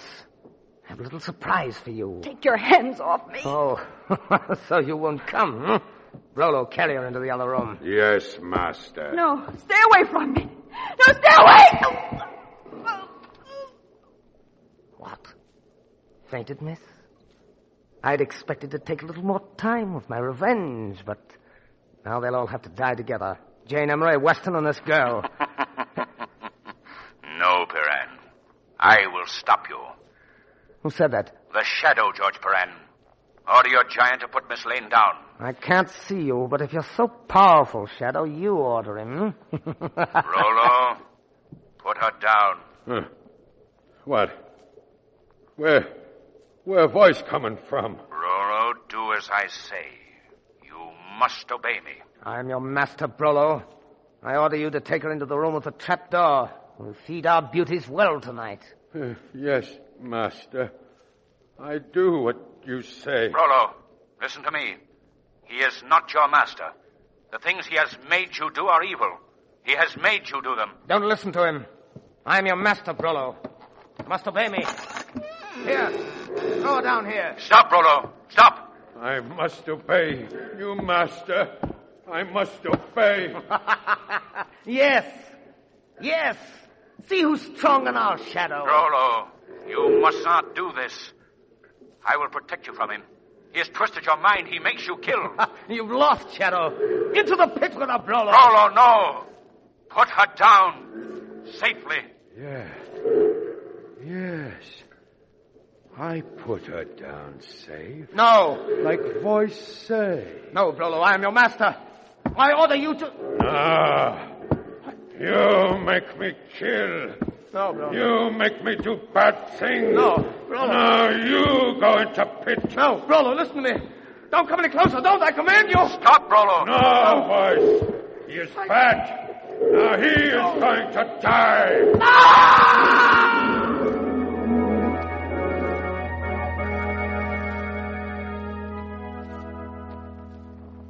Go right into the commissioner's office, Miss Lane and Mr. Cranston. The commissioner will be in a minute. Thanks, Cardona. Thanks.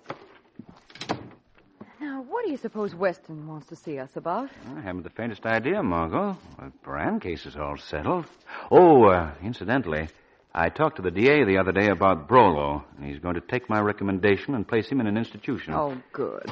He's just a poor, big, hello, misguided... Miss Lane. Cranston, sit down, sit down. Thanks, Commissioner. Well, why did you send for us, Commissioner? Yes, I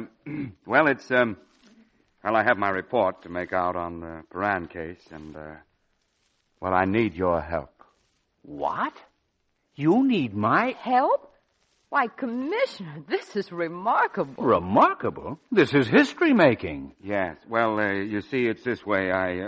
When I got the crack over the head, I don't remember anything that happened till the next morning. Could have happened to anybody.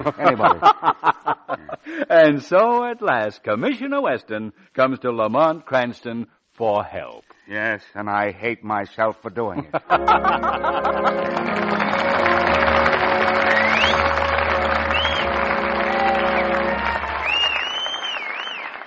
Immediately following John Barclay's message, we'll bring you a dramatic view of your part in the war effort. First, here's Blue Coal's distinguished home heating expert, Mr. Barclay. Thank you. Friends, a gift you'll find most welcome this year is the practical kind. And I have a suggestion for you. This is for Dad or for Mother. I suggest that you get one of the new automatic Blue Coal heat regulators for your home. It's certainly a practical present, but it's even more than that. It's a present that will mean the whole family will enjoy more comfort and ease. Especially if you have children in the family, you need controlled temperature throughout the house. And that's just what the automatic Blue Coal heat regulator gives you. It automatically opens and closes the dampers on your furnace, so that when more heat is needed, you get more heat. No overheating, no underheating. Get in touch with your neighborhood Blue Coal dealer and ask him about the automatic heat regulator. It'll pay you to find out about it. You may have a free demonstration in your own home. Thank you.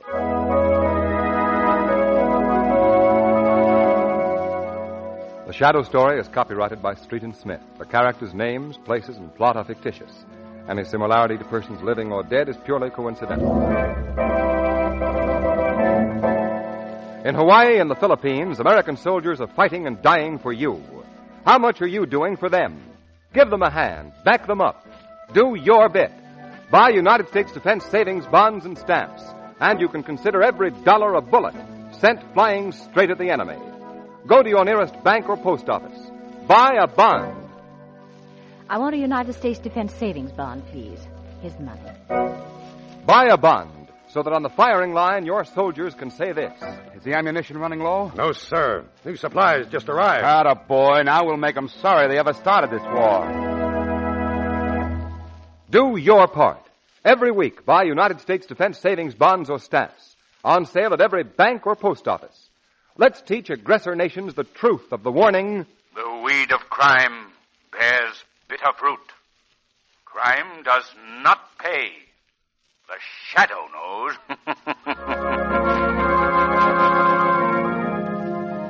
Next week, same time, same station, your friendly Blue Coal dealer brings you another strange and thrilling adventure in the Shadow's daring battle against the forces of evil. Be sure to listen, and be sure to phone your neighborhood Blue Coal dealer for greater heating comfort at less cost. Remember, keep the home fires burning with Blue Coal. This story produced by the DL&W Coal Company, distributors of Blue Coal.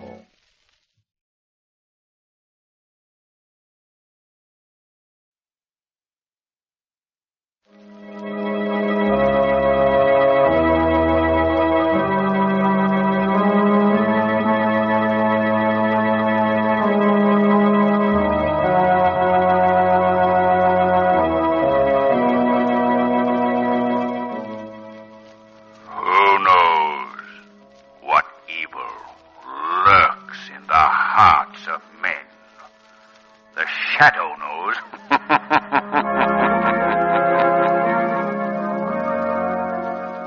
The thrilling adventures of the Shadow are on the air, brought to you each week at this time by your neighborhood Blue Coal dealer. These dramatizations are designed to demonstrate forcibly to old and young alike that crime does not pay.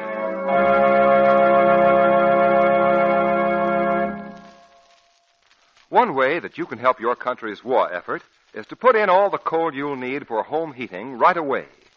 It's a patriotic thing to do because transportation facilities are needed for war supplies. Get in touch with your neighborhood Blue Coal dealer, who at present has reserves of blue coal on hand.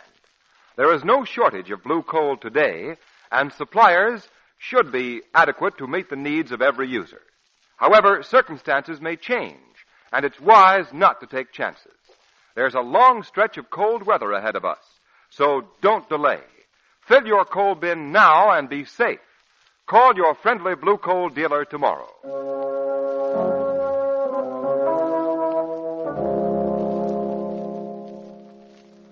The Shadow, mysterious character who aids the forces of law and order, is in reality Lamont Cranston, wealthy young man about town. Several years ago in the Orient, Cranston learned a strange and mysterious secret. The secret of hypnotic power to cloud men's minds so that they cannot see him. Cranston's friend and companion, the lovely Margot Lane, is the only person who knows to whom the voice of the invisible Shadow belongs. Today's drama, Death Pulls the Strings.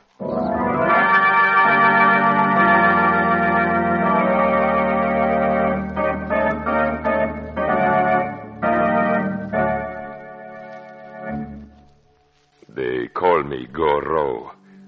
Don't ask who I am or where I came from. Just let us say there is a man called Goro. A man? Can you call a freak of nature, a twisted monstrosity, an evil, ugly thing, a man? No. I am Goro, nature's bizarre caricature of a man. I'm not pleasant to look upon, and I am strong enough to compel fear. The weakness of my withered limbs is compensated by the strength of my arms. Is it not strange that I, with my almost useless legs, should want to dance? Is it not amusing that I, who could have been the greatest ballet master in the world, should play with puppets, with articulated dolls which I dangle on the ends of strings? Is it not strange that I should hate all those who move gracefully, beautifully? No, my friends, it is not strange.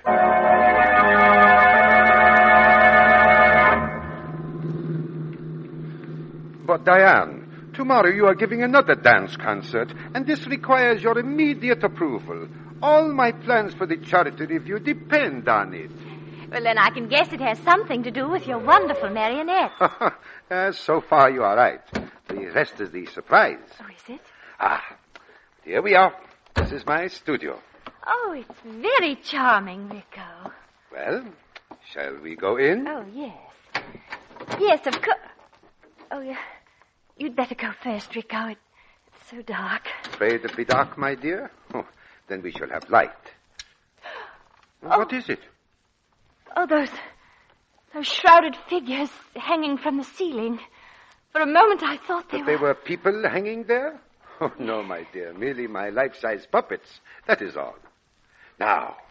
Now for the surprise. Rico.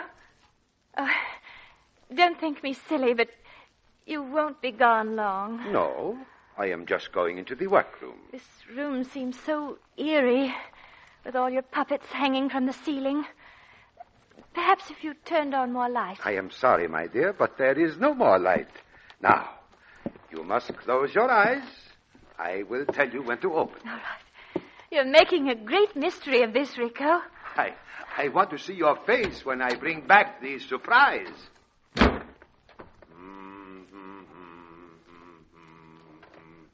Strange.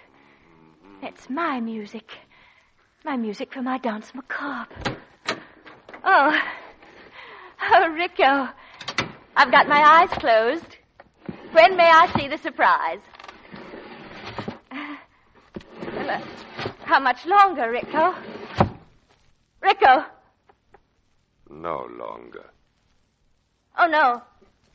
No! So, Goro's twisted body offends you, eh, Miss Childer? Who are you? I'm the brother of Rico, puppeteer extraordinary. Brother? Yes, Miss Childer. The handsome Rico is my brother. Or should I say the handsome Rico is my face?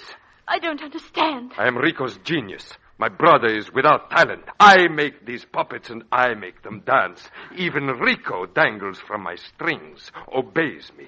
You? I revolt you, Miss Childer, eh? Unfortunately, my ugliness has always done that. I'm so sorry, and now I must leave. Not yet. No. I've seen you dance, Miss Childer. Your muscular control and coordination are magnificent, but... Where is Rico? But you lack imagination. I'm sure you're quite right. Now, please let me go. I will make you the greatest dancer in the world. Arm, you're hurting it. Yes, I must not hurt your arm. I must not bruise the muscles or sinews, for then you would be spoiled for my purpose. But I am strong, am I not? If I wanted to, I could crush the life from you with my hands. Please, Goro, I must go. I really must. No, Miss Charlie, you must not go. What do you want of me? Some must be the puppets, and some must pull the strings. I have no choice in that matter. Oh, no. No!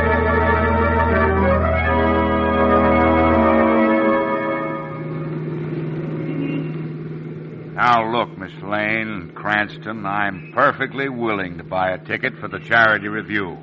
But why do I have to go and see that stupid Punch and Judy show and be bored? Punch and Judy show? Why, Commissioner Weston, Rico is probably the greatest puppeteer in the world. And I still say it's a Punch and Judy show, and I still don't like it. I'm too old for that kid stuff. Oh, why, Commissioner? Rico's puppets are a work of art. Work of art? Well, they can stay out of my cab. They can stay out. What's he talking about? What did you say, Shrevey? I am thinking about a sad experience my bosom friend and companion, Big Charlie, is having one time with puppets. As fortune is having it, he is driving a Fort Bulldog act from here all the way to Boston in his cab he's driving. Well, what's that got to do with Rico's puppets, Shrevey? Well, up to the time of this horrible experience, he is having with this now Fort Bulldog act, he is liking dogs immensely, he is liking. Shrevey, I don't get it. Big Charlie did. Right in the back of his cab, he got it. One of the dogs in the vaudeville act is picking this time to have puppets. Puppets? Oh, Shrevey. Well, it's not so funny to Big Charlie, I can tell you. Shrevey, you mean puppies. That's what I'm saying, Mr. Cranston. Baby dogs, little puppets. Yeah. Little puppets. In case anyone is interested, that stoplight has changed. Yes, sir, it certainly has. What? Oh, golly. If we have to go to that Punch and Judy show, let's get there in time for tonight's performance.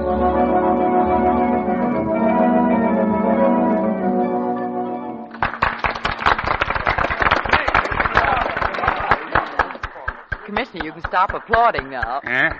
Amazing, isn't it? Oh, that man Rico does amazing things with those life-size puppets. So you don't like the Punch and Judy show, eh, Commissioner? Now, spare my feelings, Miss Lane. You know, there were times when I almost forgot that those puppets were just things of wood and wire. They seemed so natural, so lifelike. There's the curtain. What's the next act, Lamont? I believe it's the dance macabre. Dance Macabre. Isn't that the number that the dancer Diane Childer has made so famous? Diane Childer? Quiet, quiet, Cranston. Annoy the people. I'm sorry, Commissioner. Lamont, that puppet is wonderful. Yes. It's beautifully made. Why, it looks exactly like Diane Childer, the dancer who disappeared. Oh, yes. So it does. I remember reading about... Diane! Diane, my sister! Lamont, that woman! What's the matter with her, I wonder?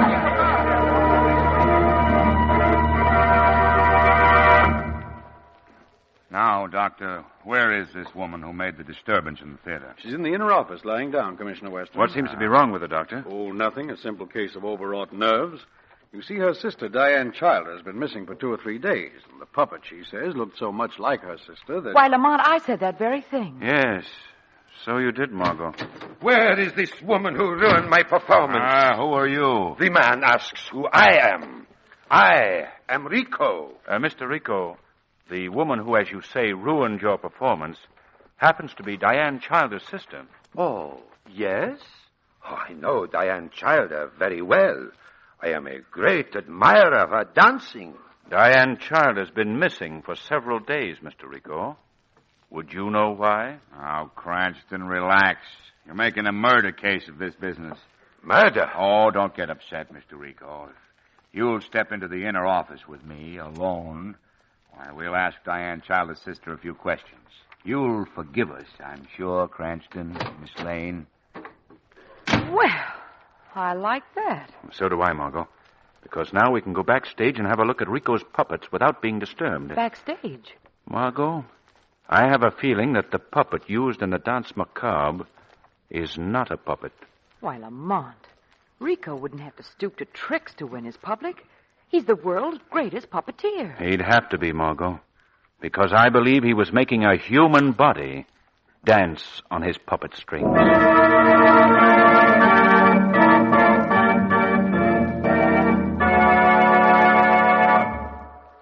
We'll continue with Act Two of Death Pulls the Strings in just a moment. Meanwhile, let's talk about your kind of weather, the private weather inside your home. Nowadays, with the help of blue coal, you can have just the kind of weather you like. Comfortably warm and yet not too hot, because blue coal burns evenly and smoothly.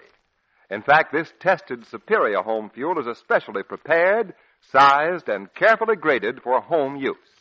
Yes, it fits the requirements of your furnace. It's tailor-made for your home. That's why you're sure of complete satisfaction when you heat your home with blue coal.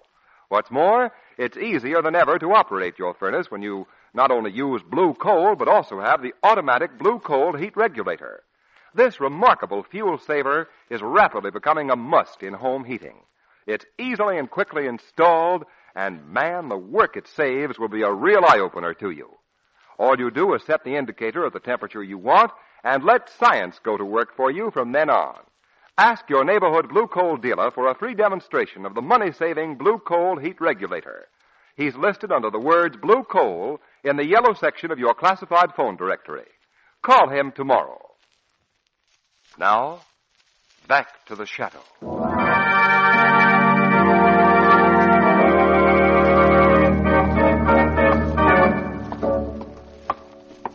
Here's the stage door, Margot.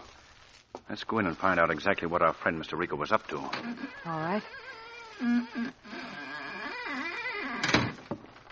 Doesn't seem to be anyone around. No. Stage doorman must have gone around to the front of the theater to see what the commotion was. Come on. Let's go on stage. Now, this way. Lamont, I've got a feeling that someone's watching us. We've got to be quick about this. Rico will be coming back any minute now. There's not much light on back Margot, here. there's the puppeteer's bridge. That's where they stand above the stage. Oh, I see. They're up above and they dangle the puppets on wires. Oh, here they are. What? These shrouded figures hanging here behind the scenery are the puppets. Which is the one used in the Dance Macabre number? No, let's see. That's not this one. Maybe it's this one here. No. Lamont, suppose Rico's hidden it. He hasn't had time, Margot. Oh, yes, of course. What? It's still on stage, in front of the scenery. I should have thought of that. You should have thought that you have no right to be here. What? Lamont! Not very pleasant to look upon, am I, miss? Now, will you please explain? Well, you see, we're very much interested in the puppeteer's art, so we just thought we'd... Have a look around. Yes. Yes. You're very convincing, Mr. Cranston, Lamont Cranston. This is Miss Lane. They call me Goro. Rico chooses to call me his assistant. Lamont, I think we'd better go. Not yet. Exactly what were you looking for? I would like very much to see the puppet used in the Danse Macabre number. That is not possible. Well, it's your privilege to refuse to show it to us. Yes, that is right. And what would you think if I refused to show it to you? What I think is my privilege. Yes. That also is true. You have heard that old saying, Mr. Cranston, curiosity once killed a cat. A cat is hard to kill. A cat has 9 lives. A curious man has but 1. Are you threatening me? I'm warning you. Well, let's go, Margot. There are other means of seeing this puppet. Meaning you will go to the police, Mr. Cranston? Take it any way you please. Come on, Margot. Yes, Lamont. Wait, I will show her to you. Here. Lamont, it's... Just a puppet. Made of wire and wood. What did you expect to find, Mr. Cranston? A human body?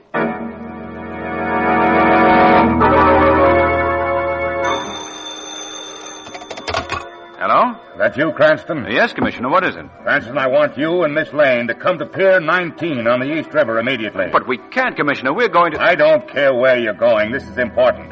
Come to Pier 19 East River. I'll be waiting for you. Okay, Commissioner. We'll be there. Well, Commissioner, I suppose you know you ruined our evening. Now, what's so important? Cranston, I want you and Miss Lane to identify a body. A body? Lamont. We found her floating in the river. When was the body found? About an hour ago. She's over here under this tarpaulin. Why do you ask us to identify her? Because you know her. Or rather, you knew her. Okay, Cardona, pull the tarpaulin off. Right, Chief. Diane Childer. Yes, Margot. Oh, Lamont. All right, Cardona, put the tarp back. Sorry to call you here for this sort of thing, but we needed your identification for the death warrant. You see, we couldn't locate her sister. And you won't locate her sister, Commissioner. Why not?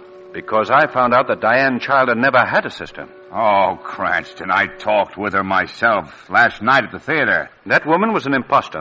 Uh-huh. Still playing detective, eh, Cranston? Still playing hard to convince, eh, Commissioner? I presume you noticed Diane Childer's hands just now. What about them? Take a good look, Commissioner. Well, Margot, I don't believe our services are needed here any longer, so good night, Weston. Yeah, go home and read a mystery book. Good night. Lamont, what about Diane Childer's hands? Margot, they looked as though they'd been attached to wires. Wires? Then you were right about Rico using a human puppet. Perhaps. But I think he holds the answer to that question. And the Shadow is going to pay a call on Rico, puppeteer extraordinary.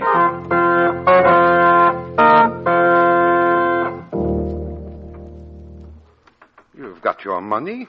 Now what do you want? Rico, I read in the papers that this Diane Childer is actually missing. So much the better for Rico's publicity. Perhaps now Goro will realize that I have wit and that I am clever. What? Oh, nothing. Now, Rico will be greater than ever, and he will have to admit that I did it without his knowledge, that I thought of it myself. Rico, listen to me. Where is this woman? What have you done with her? Oh, I do not know. I thought this was just a stunt for the papers, but if you... I do not know where she is, I tell you. Now go. All right. I'm leaving. Do you know, when I screamed last night in the theater, it was only partly an act. There was something about that puppet in the Danse Macabre that was lifelike and yet... Of course. I am the great Rico. And yet deathlike. What do you say? What are you blabbing about in here, Rico? Oh! Who is this woman? What is she doing here? Oh, I can tell you now, Goro. I hired her to pose as Diane Childer's sister. So it was you who concocted that stunt for the papers, you stupid, blundering fool. You woman. Me? Get out of here. Yes. Get out before Yes, I'm going. I'm going. I ought to kill you. Oh, no, Goro. I am your brother. I wanted to help. I thought it You would be thought? good. Since when have I allowed you to think? Since when have I allowed you to do anything but be my face for the world? And so, Goro, you are betrayed by your own brother. What? Who said that? I heard a voice, Goro. It is the voice of the shadow, Rico. Where are you? I can't see you. Where are you hiding in my studio? The hiding place of the shadow will never be found, Goro. No man has ever seen me. I am not afraid of you, unseen one. What do you want? Why did you come here? Rico, the puppet used in the dance macabre was not a puppet, but the body of Diane Childer. I don't know. Shadow, I do not work the puppets. He does. Shut up! You're a fool, my brother. Goro, you murdered Diane Childer, didn't you? I defy you to prove that voice. There is no proof. The shadow will prove it, Goro. Oh, no, Shadow. Never. Other criminals have thought themselves a match for the shadow and have paid for their crimes. Not Goro. Never Goro. We shall see. We shall see.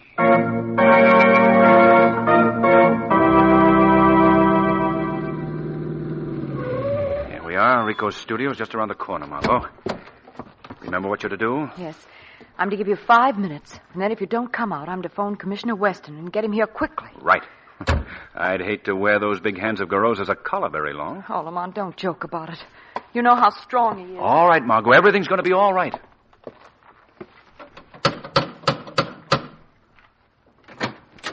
What do you want? Why am I always... I want to see Rico, Goro. Oh, yes. Yes, you are the curious man, the man who is interested in the art of puppeteering.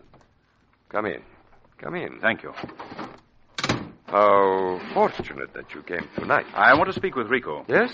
Well, I'm afraid that's impossible. I demand that you take me to him. But I have... He's here, in the studio. What? Ask him your questions if you wish, but I'm afraid he'll prove to be a rather unresponsive conversationalist. He was stupid in life. He looks even more stupid now, hanging there from the ceiling. You've killed him. And strung him like a marionette. All his life he's been my puppet indeed. Now he is, in fact. You madman. And now you are going to join him, my dear. Oh, no, you friend. don't. My hands are strong, my friend, even though my legs are weak.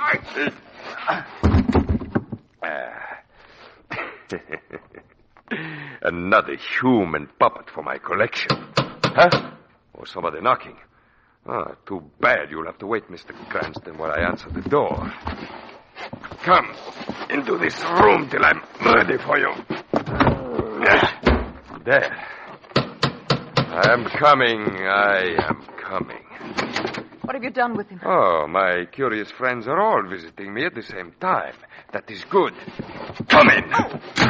Now, we shall have a complete cast for my puppet show tomorrow night. What do you mean? My brother Rico was going to have our puppets perform tomorrow night. Unfortunately, he won't be able to work the puppets himself because he is one of the performers, and you also, my dear. Where is Lamont Cranston? Oh, he's here, don't worry, and he, too, will perform with you tomorrow night. Can you dance, miss? Let me go. Doesn't matter. I can make you dance. I can make you the greatest dancer in the world. I said that to her, too. But after a little while, she couldn't dance at all. And death had made her ugly. So I gave it to the cold river, as I shall do with you when I'm through with you. No! Want to bring the police down upon me? Yes, now you are much quieter. Now I can work. Now I can prepare my human puppets for my last great performance tomorrow night. You will never give that performance, Goro. What? Are you here, Shadow? I said I would stop you, Goro. The police will be here any second now. Police? Oh, if I could get my hands on you, Shadow or not, I could crush the life out of you. That is not to be, Goro. Your days of crime are over. Not yet, Shadow. You're not strong enough to end them yourself. Open this door. Open up, I say. You're trapped now, Goro. The police are outside. Open up. This place is surrounded. They can't hold me. I'm too strong for them. Open the door or we'll break it down. Yes, I'll open the door. And you shall see. You shall see. Now. Look out, Weston. What? Stop him. Yes, my life was begun in pain. Now it ends in pain. Now I will no longer hate, those who move gracefully and beautifully, for now I too am free.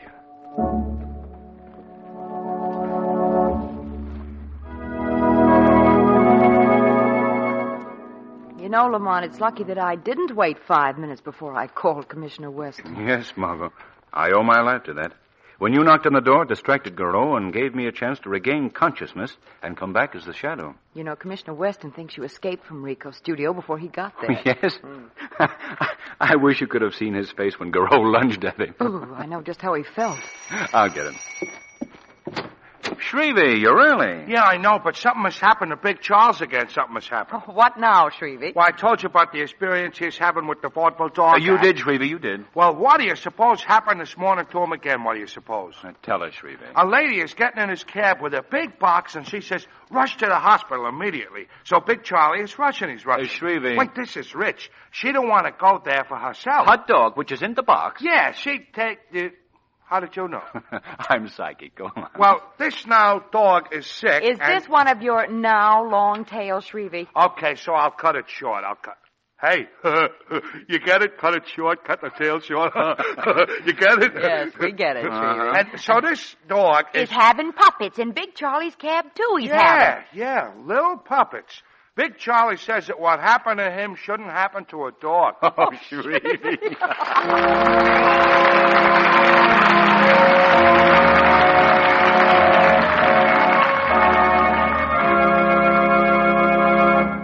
A real-life drama proving that crime does not pay will be presented immediately after a message from John Barclay.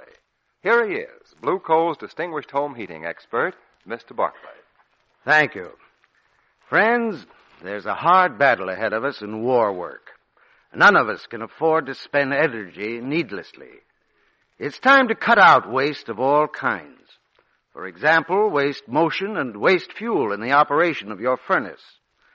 I urge you to think about this because it's serious. Find out how to operate your furnace most efficiently, with the least possible effort on your part. Your Blue Coal dealer will be glad to help you in this with no charge, no obligation whatever. He'll send a John Barclay trained serviceman to your house to give your heating plant a thorough inspection, to demonstrate proper furnace operation, and to tell you, too, about the remarkable Blue Coal automatic heat regulator, a really great work saver. The regulator is easy to install, and you'll find it's economical. It'll pay for itself in fuel savings, and if you rent your home, you can take it with you when you move. Get in touch with your friendly Blue Coal dealer tomorrow. I promise you'll be well pleased with his services. Thank you.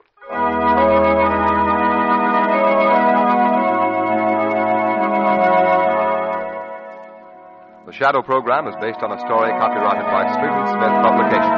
The characters' names, places, and plot are fictitious. Any similarity to persons living or dead is purely coincidental. Today, at the start of a new year, we bring you last year's biggest crime-busting case. Proof that crime does not pay. Louis Lepke Buckhalter, one of the most powerful racketeers in the country's criminal annals, sits in a room alone, waiting. Several miles away, two of his henchmen walk into a small candy store. We got a message for you, Joe. Yeah, a message from the boss, Joe. Oh, no. No, don't do it, boys. Don't do it. You're a double-crosser, Joe. You got me wrong. Back in his room, Lepke looks at his watch. It's done by now. That's another one the cops will never pin on me. Don't be so sure, Lepke. The law never forgets. November 30th, 1941, in Kings County Court, Lepke and his two trigger men all met the same fate. Sentence of death in the electric chair. The weed of crime bears bitter fruit. Crime does not pay. The Shadow knows.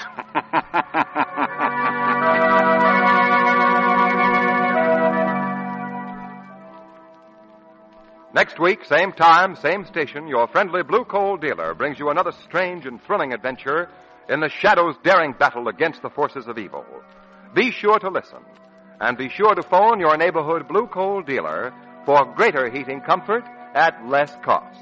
Remember, keep the home fires burning with blue coal. This program was produced by the DL&W Coal Company, distributors of blue coal.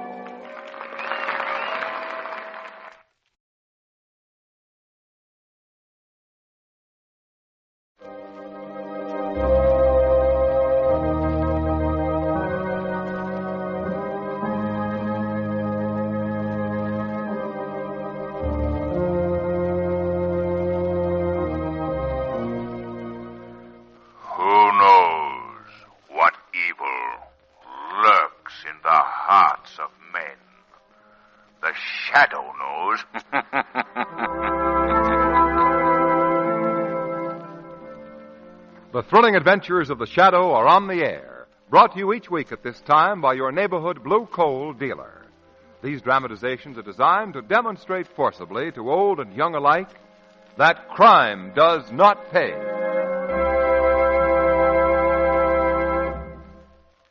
Planes, guns, tanks, and other supplies must be rushed to American troops without delay. One way you can help is to lighten the transportation load by ordering all the coal you'll need this season right now. Get in touch with your neighborhood blue coal dealer tomorrow. Fill your bin with blue coal. This splendid home fuel will give you comfortable, dependable heat with real economy. At present, there is no shortage whatever of blue coal, but in these days of rapidly changing conditions, it's wise not to take chances. Be prepared. Fill your coal bin now and be safe. Call your friendly blue coal dealer tomorrow.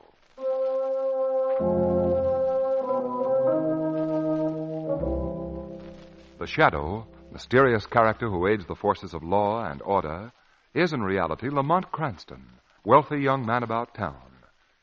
Several years ago in the Orient, Cranston learned a strange and mysterious secret. The secret of hypnotic power to cloud men's minds so that they cannot see him. Cranston's friend and companion, the lovely Margot Lane, is the only person who knows to whom the voice of the invisible Shadow belongs. Today's drama, The Drums of Doom.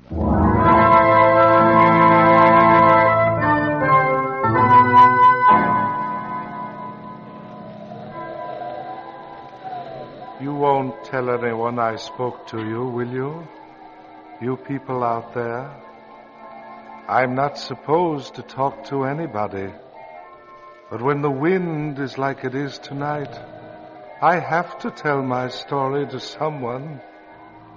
There's so much to tell, and the wind is so lonely, so lonely. There might have been no story, no, and I might not be where I am tonight had there not once lived a man called the Black Judge, the most relentless criminal judge to sit on the bench in a score of ugly years.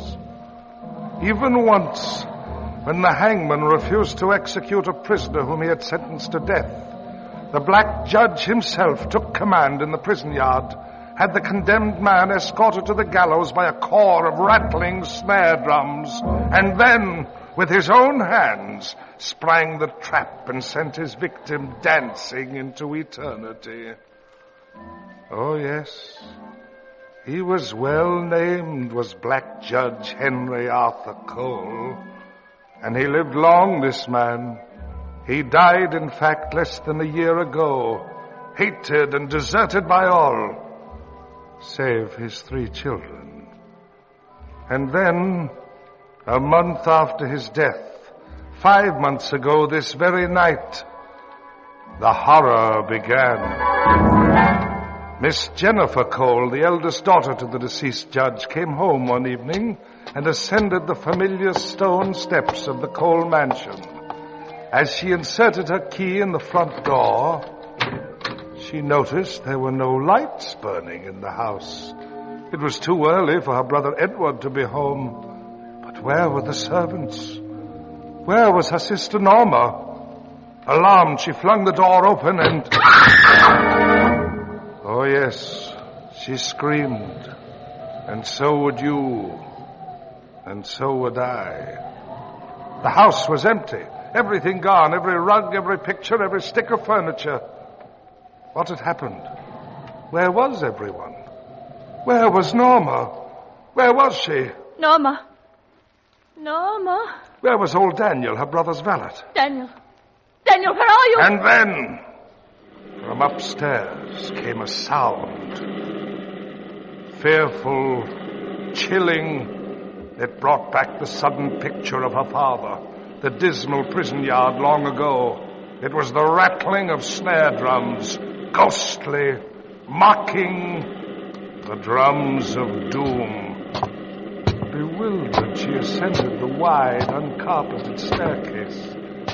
Suddenly, there was a groan. Oh. What was that? Then she saw what it was. At the head of the stairs lay old Daniel, the servant, stretched out in a dazed coma. His eyes turned glassily down the hallway, and there, Miss Jennifer saw a room where no room had ever been before. The drums ceased.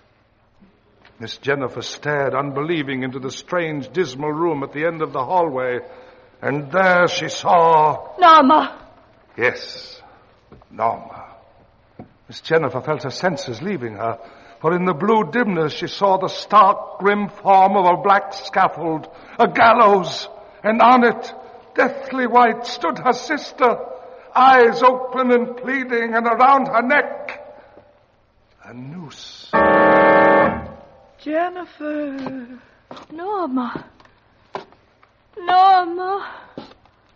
I've been sentenced to death, Jennifer. Sentenced? Who? The black judge. Norma. Our father's been dead for a month. You're wrong, Jennifer. Look. Emerging from the shadows there. Father. You see, Father isn't dead. Norma Cole, you have been sentenced to hang by the neck until you are... No! You're dead, Father. You can't harm her. Norma will die, and your brother Edward, too, in his time. Go, Jennifer. You can do nothing here. Father. Father. Silence! I have found you guilty, Norma Cole, and now I execute my own sentence. Oh, don't. Have mercy. Mercy. You look on the world for the last time, my daughter. No. My hand is on the cat. Father, stop! And heaven will show no mercy to your soul.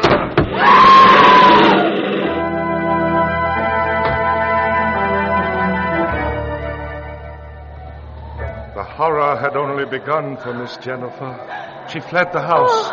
Frantic and hysterical, she reached the highway, where she sank to her knees, fainting.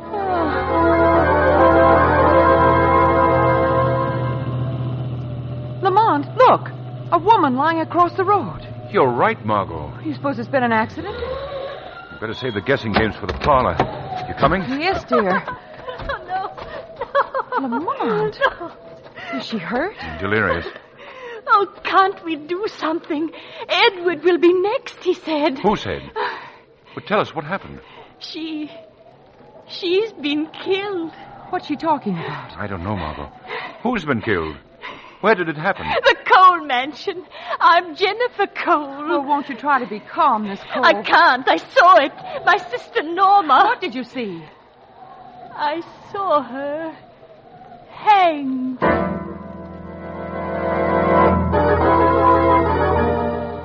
This is the Cole mansion. Your home, Miss Jennifer. Oh, no, don't make me go in. I'm afraid. Come along, Miss Jennifer. The lights are all out, Lamont. Of course they are. Just as they were when I came home tonight. It's a strange story, Miss Jennifer. Silly of you to knock. You see, there's no one here. They've all been murdered. Good evening, Miss Jennifer. Daniel. Yes, Miss Jennifer. You're all right. Why, yes, thank you, ma'am. And you, ma'am? We were worried about you. Miss Norma was just saying... Norma? Norma? Where is she? Who, sir? Miss Norma. Why, she's having dinner with her brother Edward in the dining room. Daniel, is she alive? Alive? Why, ma'am, she... Hadn't you better see for yourself, Miss Jennifer? Oh, yes. way. This way. Norma! Norma! Norma! Edward. Where have you been, Jennifer? We dined without you, my dear. You were late. Miss We Jennifer, didn't- I thought... Did you bring guests, Jennifer? Oh, I beg your pardon. Good evening, sir. Good evening, miss. You're friends of Jennifer's? Well, in a way. You see, we found your sister lying on the highway. She said something terrible had happened here. Norma. There's just one thing I must know. Was Father here? Father? Father? No, Jennifer. Father wasn't here. Norma, why don't you take Jennifer up to her room? Yes, Jennifer. You come along with me now. I thought it all happened. It seems so real. So real. I don't know what's wrong with me. My sister isn't quite herself, I'm afraid. No? That question about Father puts a rather plain face on the matter. I'm afraid I don't quite follow you. Father has been dead for over a month. Dead? Oh, I'm sorry. I hope she'll be all right. She'll be all right. Norma will take care of her.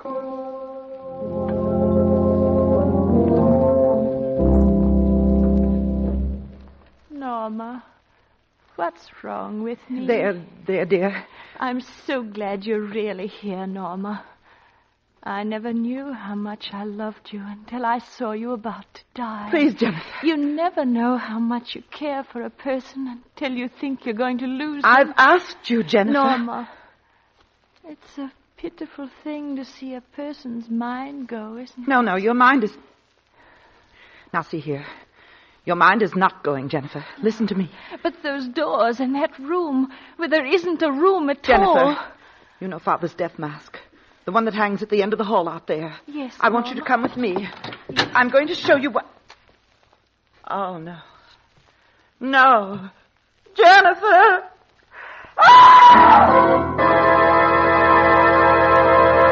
What was that? Norma! Norma, what's happened? We'd better get up there and see. Yes, hurry. Which room did it come from? Jennifer's. Where? The one here at the head of the stairs. Come on, Margot. Lamont! Jennifer! What have you done? What have you done? What is it? She's killed Norma. Killed her? Yes, look. There's the knife on the bed. No. Miss Jennifer. She's fainted. I'll tend to her. Mr. Cranston, will you please go downstairs and phone the hospital? Tell them Miss Jennifer is ill. Terribly ill. All right, sir. I'll be back in a moment. And if you see Daniel, tell him to get the car ready. We may have to take her ourselves. Right. Norma. Miss Jennifer. Miss Jennifer. Is she coming around? Yes, I think so. Norma, what were you saying about the mask? What was it, Norma? Norma? This isn't Norma. No, Norma's dead. You killed her. You killed Norma with this knife. I killed... There she lies on the floor. Do you see? Oh, Norma. Mr. Cole. What is it? Look. Where? There, around Norma's throat. It's the mark of a rope. The mark of a noose. Oh. Yes, there is, isn't there? But don't you see? It means... Like I said, she was on the gallows. I know it now. It was true. She was right. It must have really happened. Yes, I'll go and stop Mr. Cranston. Perhaps we won't need that call after all, eh? Imagine we may not need it after all. Jennifer, listen to me. What were you saying about a mask? Oh, yes. Father's death mask. Norma was just about to tell me something about it when I saw the knife in the doorway. Where is that mask, Jennifer? At the end of the hall. Why, I never thought. It's hung just where I thought I saw the gallows room. I wonder... Listen, do you hear it? Drums. You see, it was real. That's exactly the way I heard it before. Yes, I see. Quiet now, just be still. Where are you going? I want to see that death mask, Jennifer. Oh, no. At the end of the hall, she said. Now, let's see. It should be about... Oh, here it is. Well, it's just a piece of plaster. Nothing unusual about it, except it needs straightening. It's hung a bit crooked. There now. The wall. It's open. It's the room Miss Jennifer saw. The gallows. The drums. And myself, Miss Lane. Oh, let me go. Oh, let me... Come in. Court is in session, Miss Lane. The black judge will see that you get justice. Justice!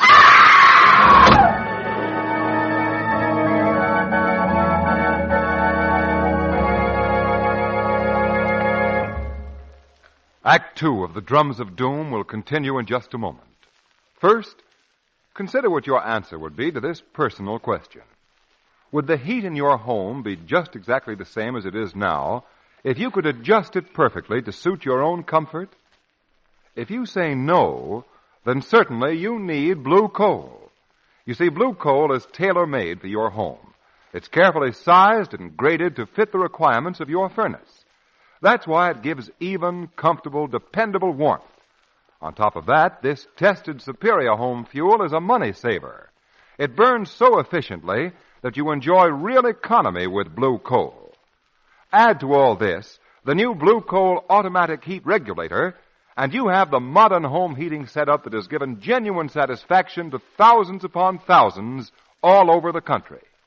The blue coal heat regulator is easily and quickly installed. It's a cinch to operate. With a flick of the finger, you can set the temperature in your home just where you want it. Ask your neighborhood blue coal dealer for a free demonstration of the money-saving blue coal heat regulator. He's listed under the words blue coal in the yellow section of your classified phone directory. Call him tomorrow. Now, back to the shadow.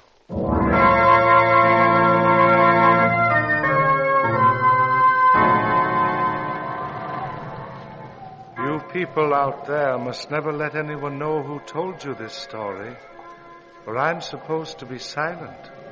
But it's a tale that must be told. It was really half over, you see, when Mr. Cranston at the phone downstairs heard Miss Lane's screams. I heard Miss Lane call for help, Mr. Cranston. So did I call. And just before Margot screamed, I heard a sound. The same sound Miss Jennifer said she heard this evening. You did, Cranston? It was the sound of snare drums coming from somewhere... Miss Edward! What was that? Look! It's Daniel, my servant, there at the top of the stairs. He's fallen. Come on, Cole. Yes. Daniel! Daniel! What's happened to him? Oh, I went into Miss Jennifer's room, and it was empty. Empty? When I came out into the hall, there was something waiting in the dark. I tried to run. It struck me. Oh. Is he hurt badly? I can't tell. We'll tend to him, but first we've got to find Jennifer and Miss Lane. Chances are they're still somewhere on the second story here. I'll take this hallway, Cole. You go through the bedrooms. Right. And if you need any help, sing out. I will. Margot! Miss Jennifer!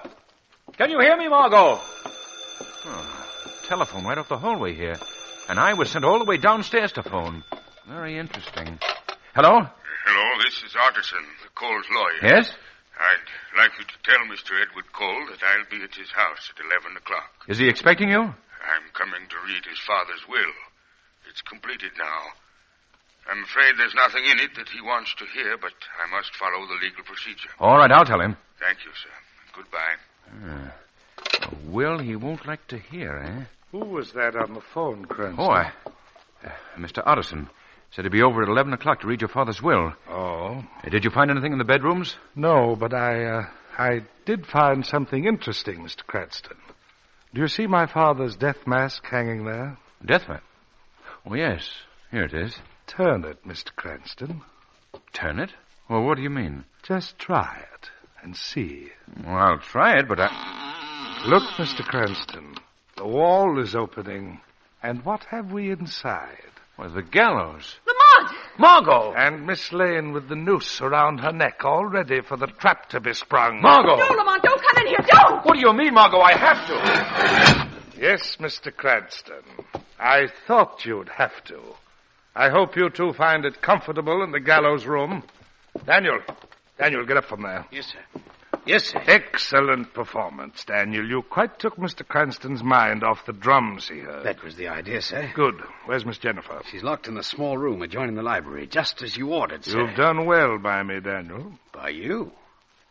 I done it for my share in the will, don't you go forgetting. Oh, no, I won't forget. But first, there's a little matter of cancelling out the two rather annoying young people in the gallows room. You mean another murder? There, that's Otterson now. Get a grip on yourself, Daniel. Miss Lane is completely prepared on the gallows. All you need to do is spring the trap. But the man... You've got a gun equipped with a silencer. It's not a bad job for the price we're getting. Daniel? Daniel? Coming, Mr. Otterson. Coming. Hurry, Lamont. Stand still, Margot. I'm trying to get the noose from around your neck. Lamont, didn't I see a window in the rear wall? Yes, Margot, but it's a sheer drop to the ground. Break any mortal back that tried it. Shh. Lamont, the wall's opening. Steady, Margot. Just tell the gentleman who comes in that I went out through that window. What are you going to do? We're going to rely on the services of our old friend, the Shadow. Ah, Miss Lane, how pretty you look on the gallows. And as for your friend, Mr... Where is he? Where's Cranston? He's gone. Gone? Out of the window. But that can't be. Well, he's gone. You can see he's gone. All right. All right, so he got away. But you'll pay for the both of you. No. No, don't. See what a neat thing a gallows is? Here's the spring. When I push it, the trap will open. No! Yes. And for a little while, you'll dance on air. And then... What was that? You are near the gallows, Daniel. But you'll be nearer yet before your days are over. Who's talking? I can't see anyone. But there's a voice. It is the voice of the Shadow. Now give me the keys that unlock these walls, Daniel. All right. No point in arguing with the voice. It's here in my pocket. Shadow, he's got a gun. So I see. Oh, my arms! Something's holding me. Drop that gun. Drop it, Daniel. Oh, let me out of here. I can't fight something I can't see. Let me go. Let me go. All right, Daniel, I'll let you go. Someone I gotta talk to about this. Someone I gotta talk to. Run, Daniel, run. Your crimes are close at your heels.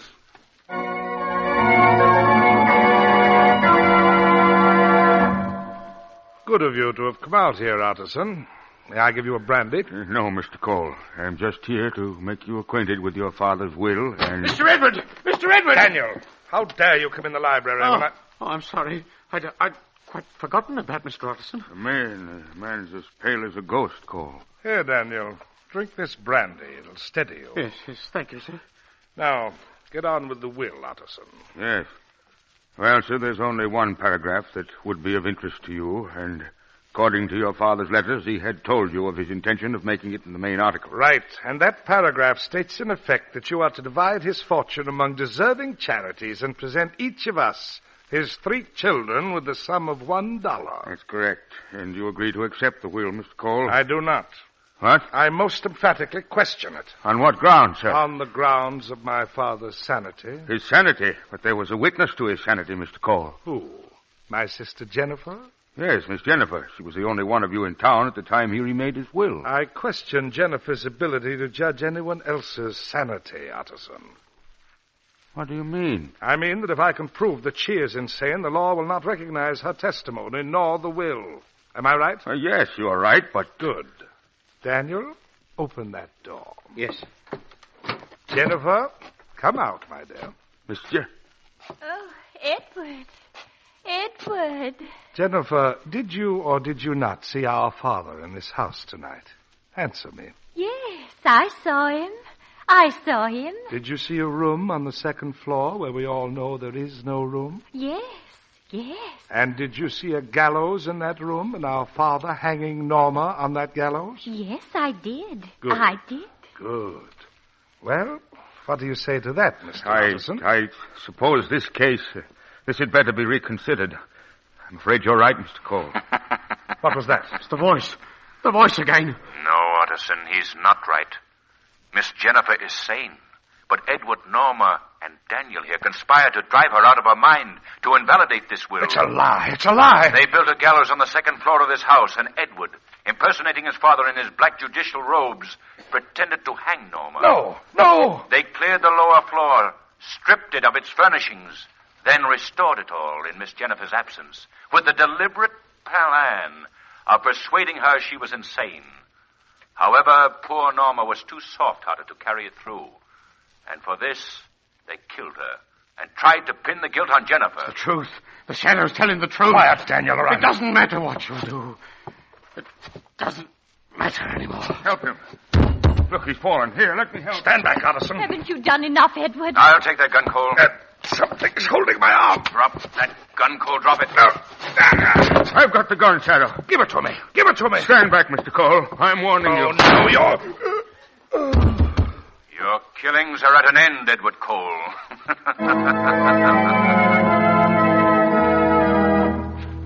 Look, Lamont, it's Daniel lying here, and Mr. Edward. What's happened? I shot Mr. Edward. He had threatened to kill me. Is he dead? Water. Here, let me see. It's only a shoulder wound. Here, Miss Jennifer, give me that brandy. Oh, yes, Mr. Cranston. Here. No brandy. No. Drink, Cole, drink. All right. Phone for the ambulance, Margot. He's going to live.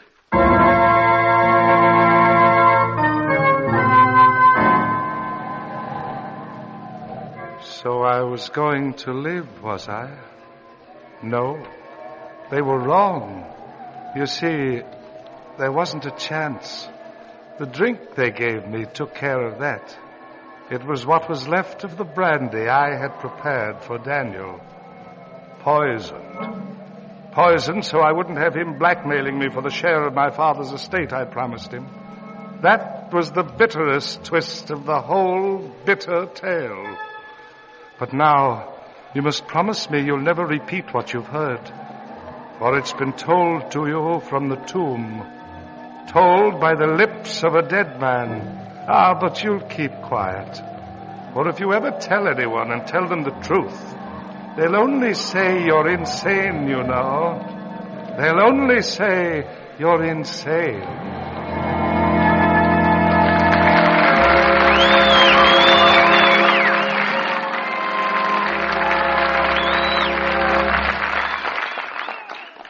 An important real-life drama of America at War will be presented immediately after a message from John Barclay, Blue Coal's distinguished home heating expert.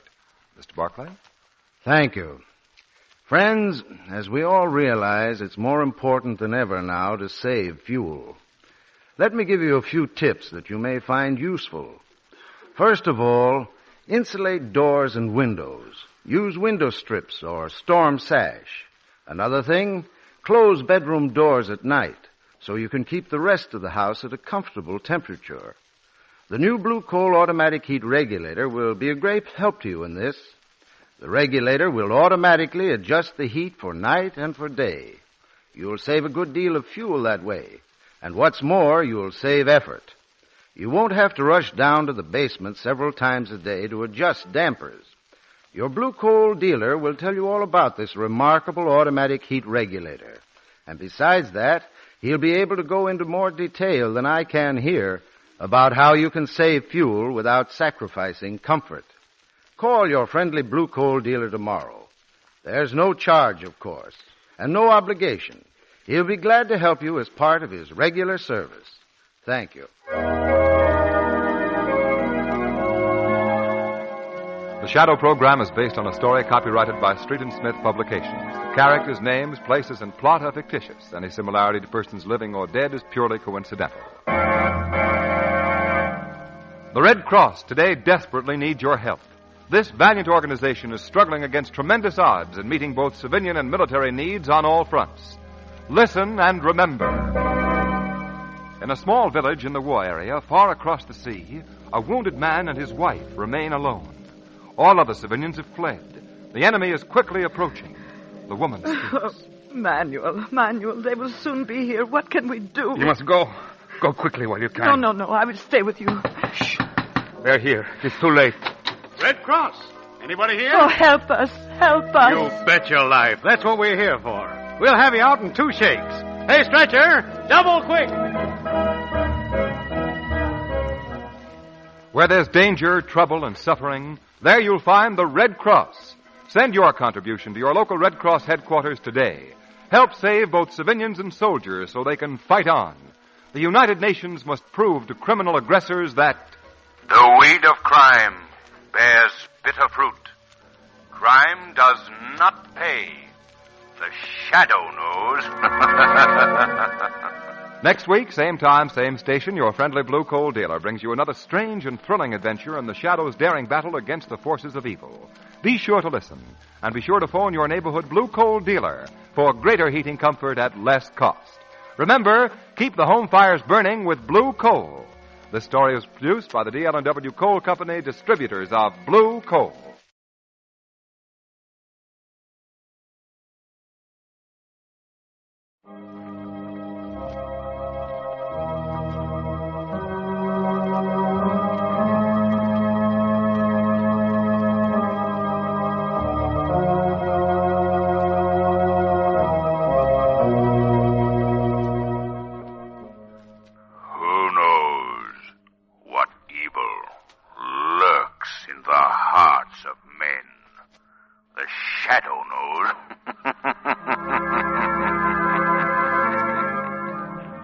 The thrilling adventures of the Shadow are on the air, brought to you each week at this time by your neighborhood Blue Coal dealer.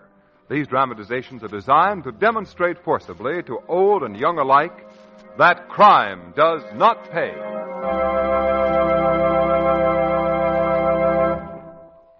This is no time of the year to let your coal supply get low. Sudden changes in temperature and war conditions may delay transportation and keep your order of coal from getting to you when you'll need it most. Fill your coal bin now and help relieve transportation facilities for war supplies. Your friendly Blue Coal dealer is able to take care of you now from supplies on hand. But this condition may change at any time, especially since this fine home fuel is so rapidly gaining new users.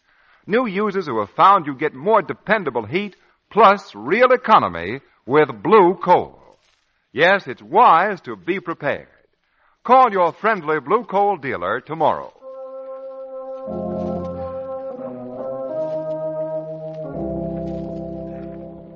The Shadow, mysterious character who aids the forces of law and order, is in reality Lamont Cranston, wealthy young man about town.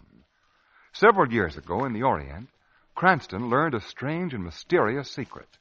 The secret of hypnotic power to cloud men's minds so that they cannot see him. Cranston's friend and companion, the lovely Margot Lane, is the only person who knows to whom the voice of the invisible Shadow belongs. Today's drama, The Thing in the Swamp.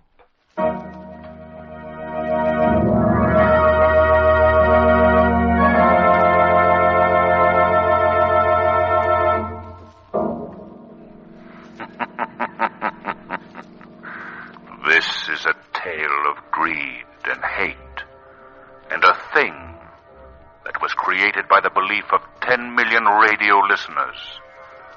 For if the story had not been told, the thing would never have risen out of the swamp to reach out with blood-red tentacles and thrice do murder. What is it?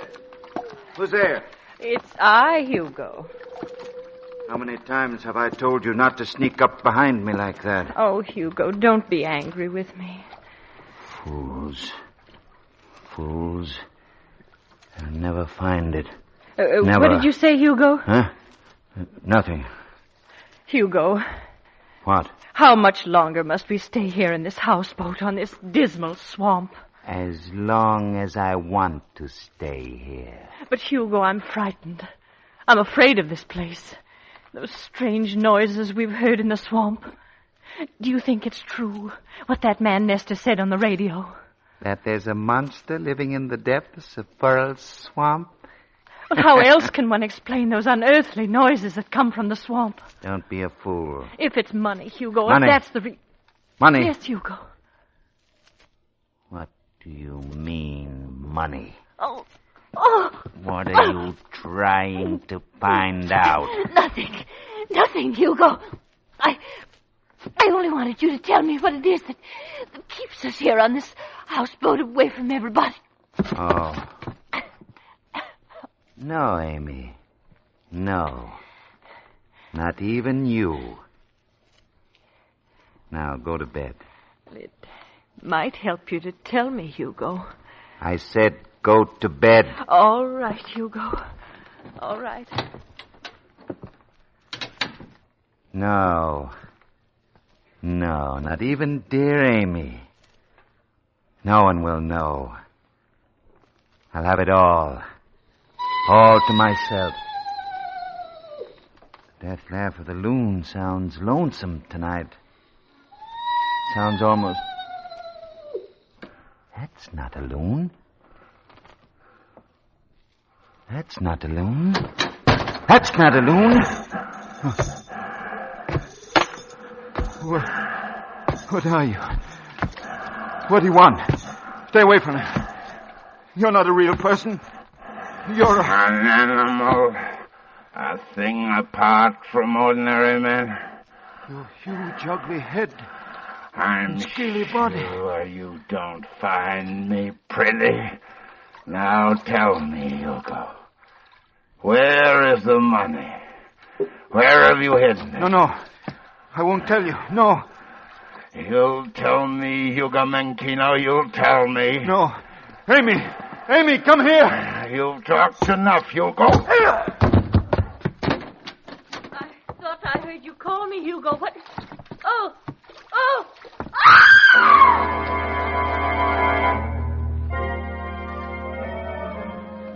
Now, Miss Lane and my good friend Cranston, will you two please explain why you dragged me to this broadcasting station? Well, Commissioner, Lamont and I were talking about that poor woman. What woman? Mrs. Menchino, Commissioner. The woman whose husband was carried off their houseboat into the swamp by that monster. Oh, that. She's out of her mind. Well, don't be too sure of that, Commissioner. Miss Lane, not only am I sure, but several of the state's best psychiatrists are sure also. But we're not sure, Commissioner. I hate to tear myself away, Cranston, but I'm sure you'll understand. Leaving before Mr. Nestor comes? Nestor? Oh, yeah. Now, what's Heaven's gift to radio commentators got to do with my being here? Well, you remember the story Mrs. Menchino told of that thing in the swamp? You just mentioned that. Phony story. Very phony. Well, Peter Nestor, radio's teller of strange tales, told of this exact monster living in the same swamp in his broadcast 6 weeks ago. Even the description that Mrs. Menchino gave the police of that monster tallied perfectly with Mr. Nestor's story. Coincidence. And, by the way, Commissioner, isn't Menchino the missing cashier of the National Bank that was robbed of so much money about 5 years ago? Well, it does happen the police have been looking for Menchino for questioning for some years now. But that has absolutely nothing to do with this monster story. Lamont, let's hear what Mr. Nestor's saying on his broadcast. Okay, Margot. I'll turn on this radio. You won't hear much. The program's just about over. And that is the story, ladies and gentlemen. The statue, carved in granite and silhouetted against the sky, may be seen to this day. Well, the program's over. And now, a preview of next week's program. You may recall that my strange tale for my program just 6 weeks ago dealt with the legend of the thing in the swamp. Lamont, he's talking about it again. If you have read your newspapers lately, you know that a woman has reported that her husband has been carried off by a monster who exists in the murky waters of Furl Swamp. And next week on my broadcast, I'm going to the exact spot where the monster is reported to have struck and attempt to give you an on-the-spot description of him. Don't forget to tune in next week. You have an appointment with danger. An appointment with a thing in the swamp. Good night. At the end of the broadcast, turn it off, Lamont. Right. Well, Commissioner, what do you think now? I think I'd like to talk to this Peter Nestor. How about a story, Mr. Nestor? All right. I'll give you a report of the story later. Pardon me. The page boy said you wanted to see me. Mr. Nestor? Yeah? I'm Commissioner Weston. This is Miss Lane, Mr. Cranston. How are you? How do you do? I can guess what you're here for, Commissioner Weston. It's that story of mine that came true, right? The first time. What I'd like to know, Mr. Nestor, is where you got that story. Why, it's an old legend of the swamp. But the thing happened just as you described it. Don't you think that's strange, Mr. Nestor? Yes. How can you explain that? Oh, believe me, I was as surprised when I read about it as you are. As far as I knew, it was just a legend. Well, what about you going to Furl Swamp and doing an on-the-spot broadcast? Next week, I'm going to that houseboat and wait for the monster. If it comes, I'll describe it over the air to my audience. Mr. Nestor, do you mind if I come with you? Not at all, Mr. Cranston, but I'm very much afraid we'll find the monster's a myth. That the woman who reported her husband's death had listened to my broadcast and that her unbalanced mind had seized upon the idea. I'm not so sure, Mr. Nestor, because I believe that the so-called legendary monster is more than imaginary now.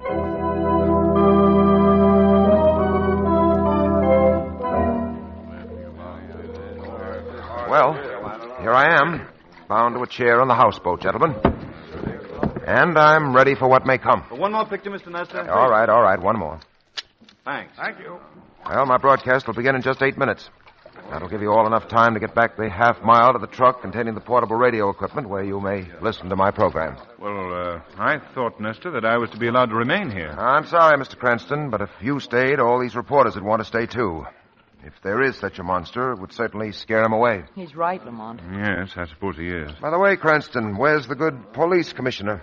Well, to use his own words, he had other more important things to do.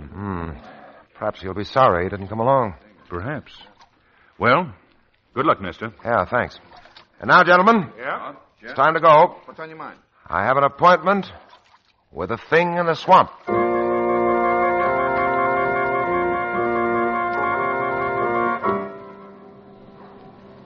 Lamont, I wish we'd gone inside the transmitter truck with the others. It's not too cheerful out here in the car. Well, if anything should happen to Nestor, we can reach him quicker from here, Margot. This car radio takes quite a time to heat up. Nestor should Here be... I am, alone on there the he is. haunted houseboat of the missing Hugo Menchino, bound to a chair, waiting for our monster to come. It's not too comforting to remember that Hugo, living with his wife on this very houseboat where I am now, met his death by this monster just 10 days ago. His body is supposed to be at the bottom of the swamp. Tonight, I shall attempt to describe this monster to you. Now, the police have claimed that this thing doesn't exist. I not only say that it exists, I say it will visit this houseboat tonight. Now, remember, listeners, I'm tied from head to foot. My only contact with the outside world is this microphone propped up beside me. In front of me is the open door of this doomed houseboat, where I can see the swamp in which our monster is supposed to live. Nothing has disturbed the waters of the swamp up to... Wait, I see something. Lamont, do you think... I think we ought to hear what he has to say. Rising from the waters outside the door. Oh, no. Oh, no. Lamont. The laugh's on me. Do you think he sees anything? Really He's is a good storyteller, Margot. You've Let's got to see believe the- me. Wait a minute. Monstrosity. Good as The Nestor is, he whole couldn't thing. make up the A sounds of huge those head, chains. Claws covered with seaweed. And I can't get away. I can't. No, stay away from me. Stay away. Lamont, what is it? That's what we're going to find out.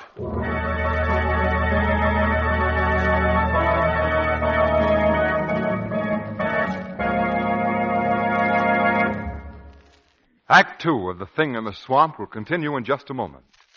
First, consider this important fact. You need proper heat in your home just as you need proper clothes and proper food. And you can only enjoy that sort of heat when you have the right fuel. Blue coal, you'll find, is right because it's prepared especially for home use. It's delivered to your home in exactly the right size to give you the most efficient heat. That's why this superior home fuel keeps your home warm and comfortable at all times. Every room at the right temperature. Add to all that the new Blue Coal automatic heat regulator, and you're sitting on top of the world. The Blue Coal automatic heat regulator saves climbing up and down stairs. It automatically makes the adjustments that increase or decrease the heat according to your needs. It's easily and quickly installed. You can take it with you when you move. And what's more, it saves money. Ask your neighborhood Blue Coal dealer for a free demonstration of the Blue Coal heat regulator. He's listed under the words Blue Coal in the yellow section of your classified phone directory. Call him tomorrow. Now, back to the shadow.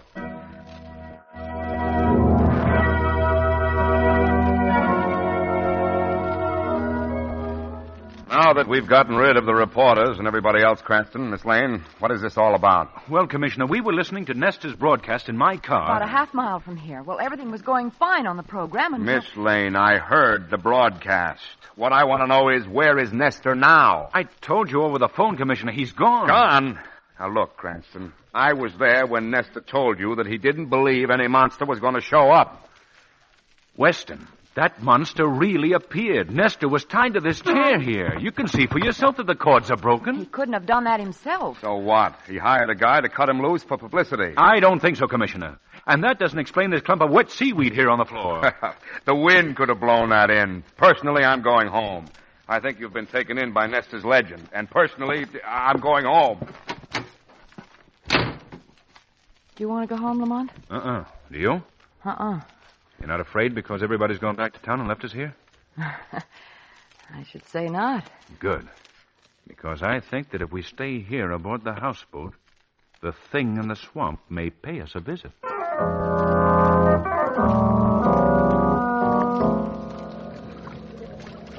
Cops and the reporters are gone now, Rocky. Yeah? Give me those glasses. I want to take a look across the swamp. Yeah. We'll soon see. Gone, eh?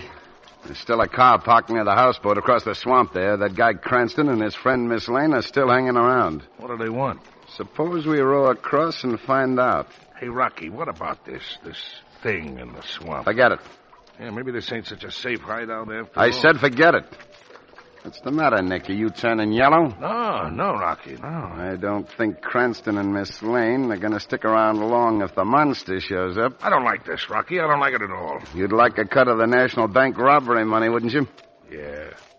Now with Menchino dead, we'll never find that dough. It's still where he hid it, and we'll find it. Rocky, who killed Menchino? How did you find out about it? What difference does it make? When I come in this with you, I told you I didn't want nothing to do with no murder. Now, if Keep your shirt on. I only heard about it on the radio. The monster's supposed to have done it. Look, Nick, I ain't going to double-cross you the way Menchino double-crossed me on that bank stick-up. For 5 years, I've been waiting my chance to get my hands on that dough, and nothing's going to stop me now. No, not even that nosy guy Cranston and that dame poking around. What are you going to do, Rocky?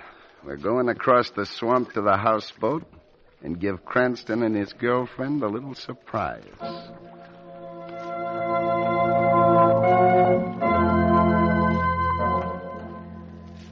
Lamont. Yes? What time is it? You just asked me that 5 minutes ago. Well, it seemed like 5 hours ago. How much longer will we have to wait for that thing? There's no telling, Margot. It's the suspense of waiting that's so deadly. You're right, Margot. I think I'll take a look over this houseboat. Perhaps the answer to this whole mystery is right here. I'm not sure I'm going to like the answer if we do find it. What's this? What? This door here. I didn't notice it before. Seems to be a flight of steps going down into the hold of the boat. I can't see much. It's so dark down there. Here, I'll flash a light down there. I don't see a thing. Let's go down. All right. Seems to be a lot of water down here. What is it, Margot? Rats! The place is full of them. Let's go up again, Lamont. You go up, Margot. I want to take a look around. All right, Lamont. I'll wait for you on deck. All right. There. I wonder if I'll find what I'm looking for here. Let's see what's under the sacking here. Good heavens. Those claw marks on his throat. I could almost believe that legend about the monster. Margot! Margot! I found Nestor's body. Margot! What is it? Margot! Here, open this door! Open, I say! All right, pound all you want, mister. You'll never get out of there alive.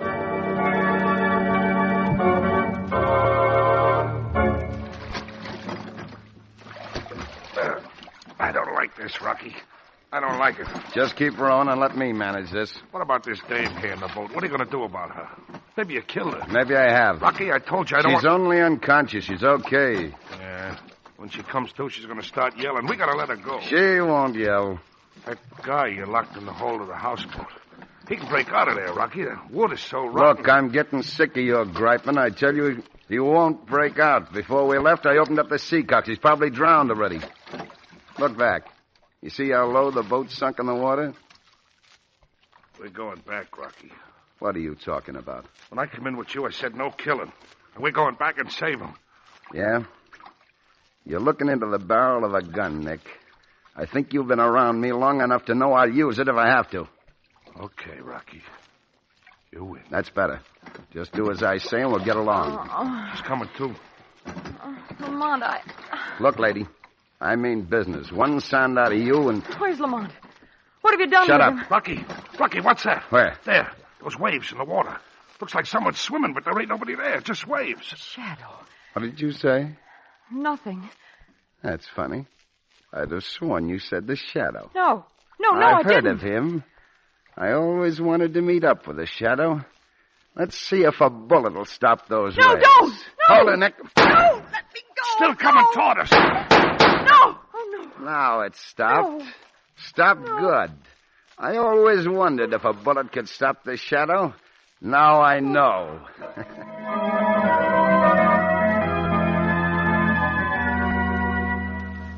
Oh, Lamont. Lamont, Oh, what do you want? What are you going to do with me? Come on, lady. Come with me. No. Don't you understand? I'm going to let you escape. Escape? This wasn't my idea. I don't want no part of it. I was after some easy money, but I realize now I was wrong. But I... Don't stop to talk now, lady. Rocky will be back here in the hideout any minute now. If I got to get you out of here safely, we'll have to work fast. What's that? It's the Shadow. Shadow? Well, I thought... You thought the Shadow was dead. That your friend Rocky killed me in the water. I saw the waves stop. The Shadow cannot be killed, Nick. What are you going to do to me? I'm going to let you go. You're not evil, Nick. You've been misled. I'm going to give you a chance. The chance to go straight. Rocky's come back. Well, if Rocky's come back... No! No, it's the monster! The monster! Come with me. You're going to the bottom of the swamp, and no one will ever find your body there. Just as they'll never find Menkino. No, don't come near me! Stop! What? Who said that? The Shadow. The Shadow's dead. The Shadow is not dead. The Shadow can see through your disguise. No, stand back there. Let go of me. Now I recognize that voice. It's Rocky. So you're the thing in the swamp. You killed Menkino. Now you know there's no reason for this disguise any longer. On the count. So, Rocky, that explains the monster. A diving helmet and a rubber suit covered with seaweed. Yes, Shadow, now you know. What are you going to do about it? You must pay for your crimes, Rocky. Oh, no, not Rocky. I'm getting out of here, and you're not stopping me. I've got my gun trained on Miss Lane here, and one false move, and she died. You double-crosser. You killed her. Yes, just as I killed Menkino and Nesta. Just as I'll kill you if the Shadow tries to keep me from leaving here. You won't try to stop me, will you, Shadow? You can't escape justice, Rocky. Oh, yes, Shadow. I'm clever. You'll have to admit that. Not clever enough to find the money stolen from the bank. The money that you and Menkino stole together. You're wrong, Shadow. I found the money, and I have it outside. Menkino couldn't hide it from me. And now, Shadow, Miss Lane and I are leaving. Tried to stop me, and she'll... Well, you saw what happened to my double-crossing friend, Nick. Come on. No, you don't, Rocky. Oh, my gun! You knocked it out of my hand. What's the matter, Rocky? Lost your courage and bravado? You lost your gun? Shadow, give me back my gun. Give it back No, to me. Rocky, you'll never have the opportunity to use it again. You'll never kill again. But you don't understand. I had to kill Menkino. He tried to cheat me out of my share of the money. I had to do it. The money which you and he had stolen from the bank? I helped him steal it. It belonged to me, too. You have a twisted sense of right and wrong, Rocky. There's only one place for men such as you. The police will see to it that you pay your debt to society. Your days of killing are over.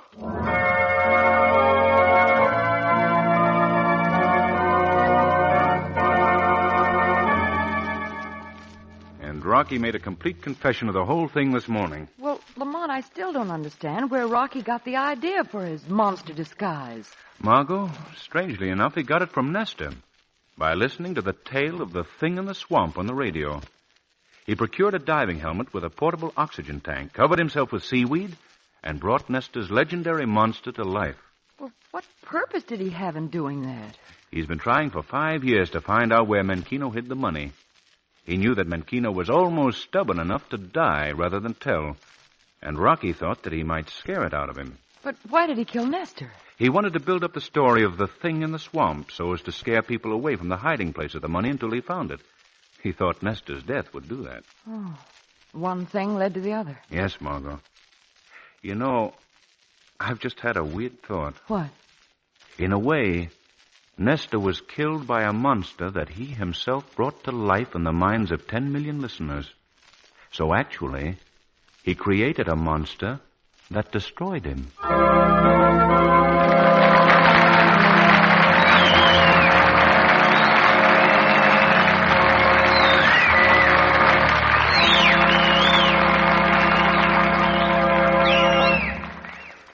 A real-life drama proving that crime does not pay will be presented immediately after a message from John Barclay, Blue Coal's distinguished home heating expert.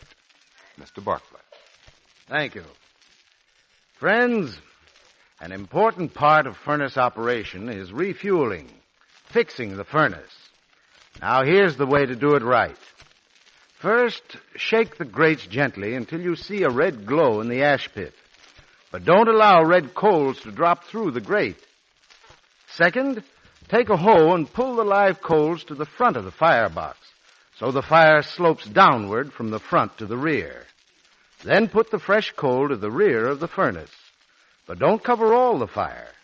Leave a spot of live coals in the front. You need these to ignite gases arising from the fresh coal. Finally, remove ashes from the ash pit and set the dampers. Close the check damper and open the ash pit damper. Of course, with the Blue Coal automatic heat regulator, the dampers are automatically adjusted for you. Yes, folks, the right way is the easy way, and the easy way in this case is the economical way. Your Blue Coal dealer is always glad to help you with your home heating problem at no charge, no obligation. I know you'll be pleased with the friendly help you receive. Call him tomorrow. Thank you.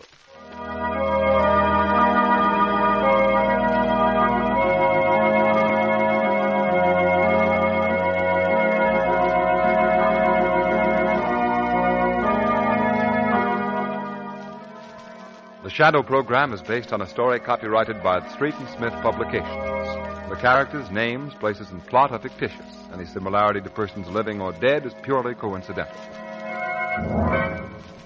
We now bring you an episode from real life proving that crime does not pay. November 1939. It is late at night. Two cars are speeding along a road. Suddenly, the second swerves ahead and forces the first car into the curb.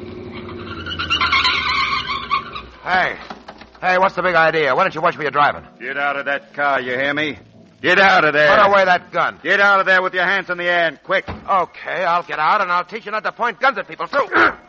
Oh, so you're tough, eh? Well, how do you like this? Dead. That's how Albert Gatty handles wise guys. The dead will haunt you, Albert Gatty, and all the guns in the world can't save you. In a cell in Queen City Prison, January 12th, 1942, Albert Gatty hanged himself with a twisted sheet. The dead were avenged. And once again was proved the truth of the warning. The weed of crime bears bitter fruit. Crime does not pay. The Shadow knows.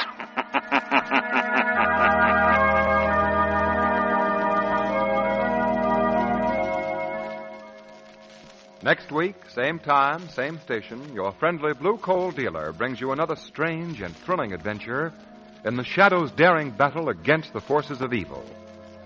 Be sure to listen. And be sure to phone your neighborhood Blue Coal dealer for greater heating comfort at less cost. Remember, keep the home fires burning with Blue Coal.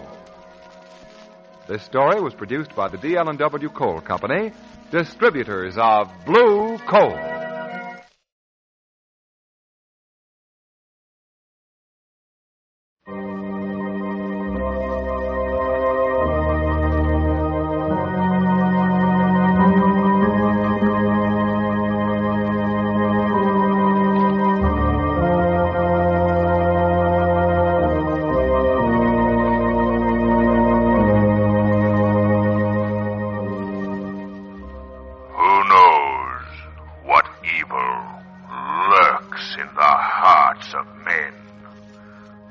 shadow knows.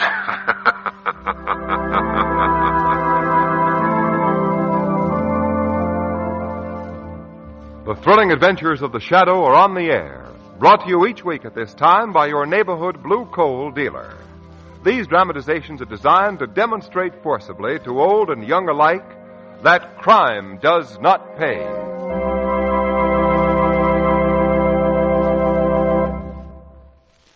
Think about your coal supply now, and you won't have to worry about it later. Order the coal you'll need for the rest of the season right now.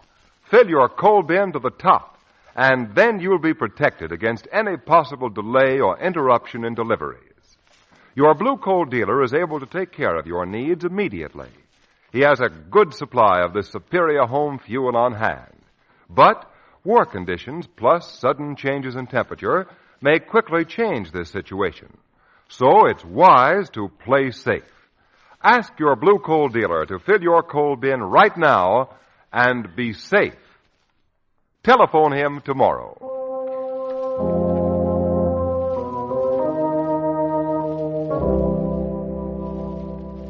The Shadow, mysterious character who aids the forces of law and order, is in reality Lamont Cranston, wealthy young man about town.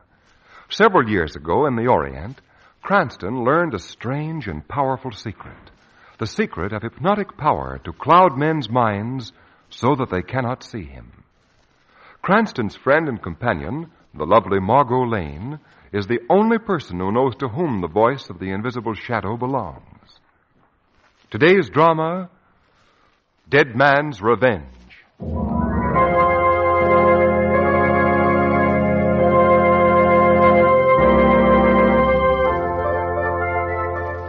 Mr. McPhail, 20 minutes. There it is, boys. Sorry. The interview's over. Oh, now, Mr. McPhail, you promised us a story for our paper. Look, Mr. McPhail, a leading theatrical director like you is news. Give us something. Something about your career, maybe. Oh, you heard the call, boys. I've only 20 minutes You before... theatrical people are always in a hurry. Couldn't be that you're getting nervous, could it, Mr. McPhail? No, it couldn't. Not after all my years on the stage. This is old stuff for me, boys. Ah, then give us a break. We're trying to get a lead off for the morning edition. You got the time, Mr. McPhail. All right. I haven't got the time, but I'll give you your lead off just the same. That's the way to talk. I guess you all know something about this story anyway.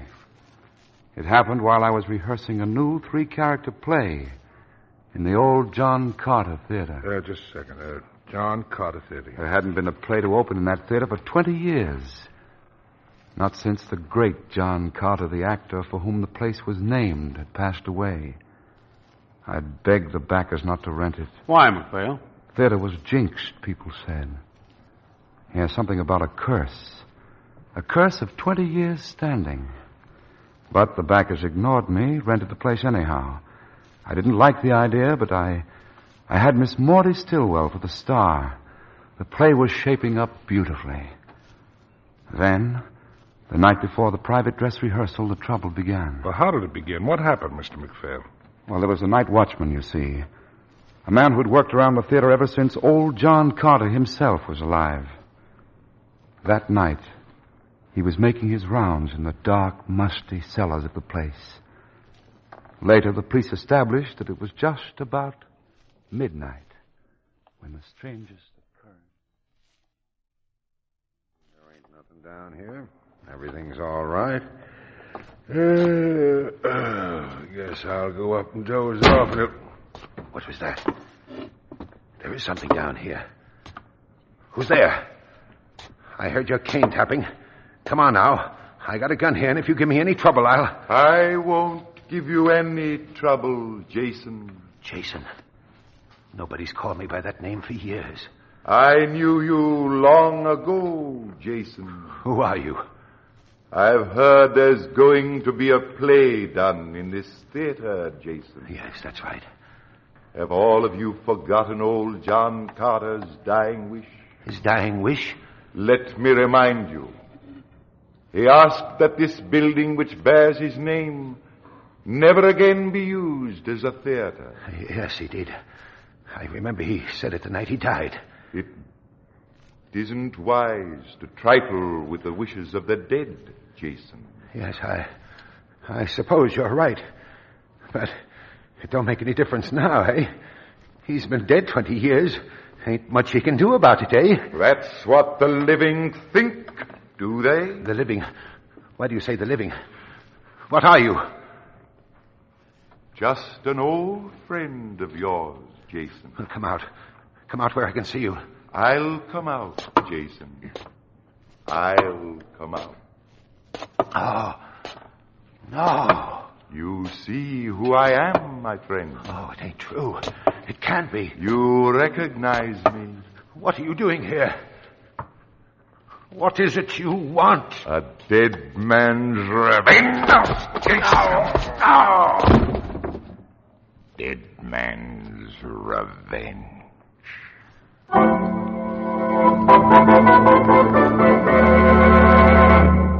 Mr. McPhail, 15 minutes. Well, I'm not going to have time to finish this. Oh, sure you will, Mr. McPhail. Why don't you tell him to stop calling you every 5 minutes? Oh, I'm used to that, boys.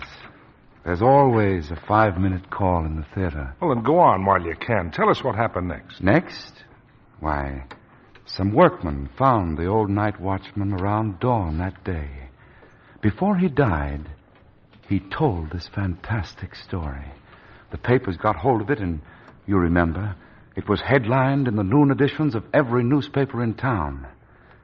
When I reached the theater that afternoon, Lamont Cranston, an old friend of mine, was in the theater green room. There was a young lady with him. Cranston. Hello, McPhail. You remember Margot Lane, don't you? Oh, yes, of course. How are you, Miss Lane? Well, we're just a little bit upset, Mr. McPhail. You see, Well... You saw the headlines? Yes. Is that why you came in, Lamont? Well, not exactly. That is, No, it's my fault, really. We just noticed the headlines, or we certainly wouldn't have come here to annoy you. Annoy me? You see, Lamont told me that you were producing a play with only 3 performers in it. And I thought it was so unusual. And to come to the point with appropriate blushes, Margot thought we might be able to see the dress rehearsal tonight. Oh. It's not going to be a dress rehearsal. What? Oh, Humphrey. Come in, Humphrey. I am in, McPhail. Miss Lane, Mr. Cranston, this is Mr. Humphrey, one of the members of our cast. Well, how do you do? How do you do? McPhail, you must call this play off at once. Do you hear me? What? What's the matter with you, Humphreys? Last night's tragedy was nothing compared to what's in store for us if we attempt to carry on with this play. What does he mean? I don't know. The night watchman is strangled in the cellar, so he wants me to toss up a whole production. Who do you think it was strangled him, McPhail? Well, I don't know. The police are on the job. They'll find the man. Not this man, they won't. Oh, I think the police are quite capable of tracking down a murderer, Mr. Humphreys. This murderer, Mr. Cranston, was the phantom of old John Carter. John Carter? You're out of your mind. I tell you, the play must not go on. Miss Stillwell and Mr. Graves will want to go on even if you don't. Your crazy ghost stories won't stop them. Well, if the stories don't stop them, I warn you. All right, Humphreys. You warned me. Now get out. Very well. But remember, whatever happens will be on your head, McPhail. You don't suppose there could be anything in what he says, Lamont? I don't know, Margot.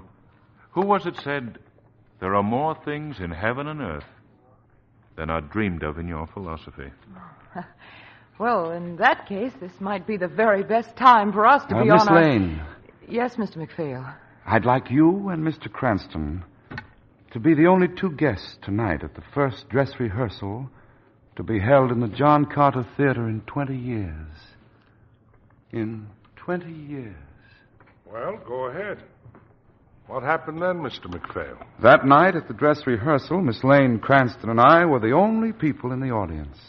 The play was going well. The last act was almost over. And then came that scene where the leading woman, the part Miss Stillwell played, is supposed to be accused by an aging composer of stealing his symphony. Oh, it was a very tense moment in the play. I wrote that music. I wrote every note of it. You know I did. Yes, perhaps you did. But the world will never know it. They'll hear those melodies, and it'll be my name they'll remember. Listen, I'll play them for you. No, don't. Come away from that organ. I can't bear to hear you. The world will love me for my music. Listen well, old friend.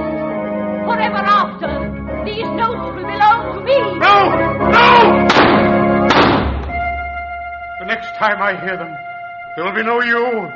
I've killed you. I've killed you. And my song is my own again. Like it, Margot? Look, I tore my program to shreds. Well, that's a very good sign. You really? made no mistake producing this, McPhail. You've got a hit on your hands, I'm afraid. Well, thank you. I'm going to applaud until they open those curtains again. Oh, there, it's opening now. Well, Miss Stillwell doesn't seem to appreciate Margot's applause. You're just sitting there at the organ without taking a bow. Oh, maybe she's tired. Oh, what does she keep holding that note for? Enough to drive you out of your mind. We've heard that note, Miss Stillwell. It's very, very pretty, but that'll do now. Oh, Miss Stillwell, please, let up. Stop it. Graves, Humphreys, one of you make Stillwell cut it out. It's not funny anymore. Who's that coming out on stage? That's Mr. Graves. He's the third member of the cast. Oh, will you make us stop, will you, Graves? I'll try, Mr. McPhail. Miss Stillwell. Miss Stillwell, why don't... Miss Stillwell! Oh, Lamont, look. She fell. She's lying on the stage. What's going on? What is it, Graves? What's happened up there? I think Miss Stillwell's dead.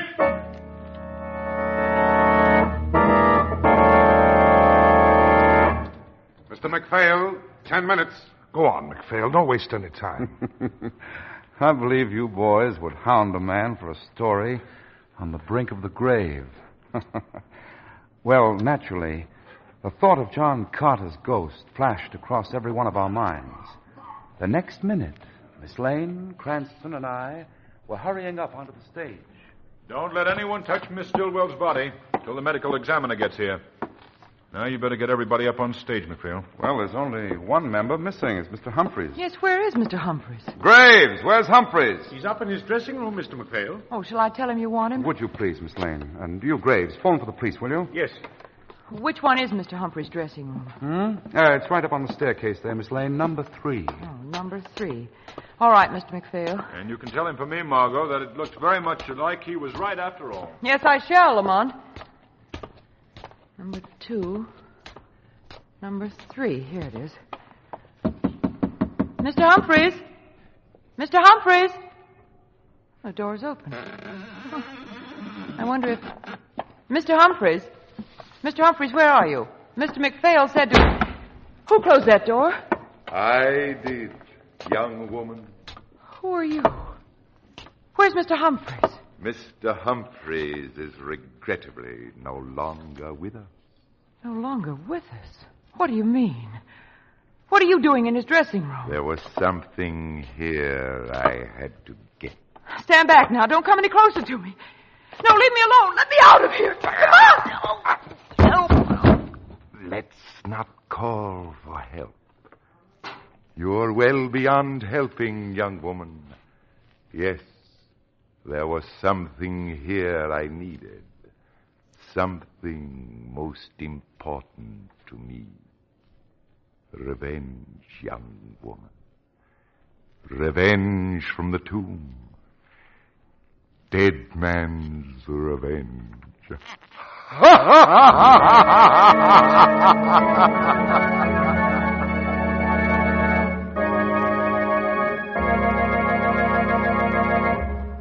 Act 2 of Dead Man's Revenge will continue in just a minute. Right now, let's relax a bit and get comfortable. You know, comfort is very important in the blue coal scheme of things. Your comfort, that is. It's not just a matter of heating your house. Heat by itself doesn't mean comfort. You might be extremely uncomfortable right now, for example, because your home is overheated. Comfort means that you get the right amount of heat at the right time. And that's just exactly the case when you heat with blue coal. Know why? I'll tell you. It's because blue coal is prepared especially for home use. Now, that means a lot. It means, for example, that blue coal is delivered to your home in exactly the right size for your heating plant, which results in more efficient heat, even economical heat.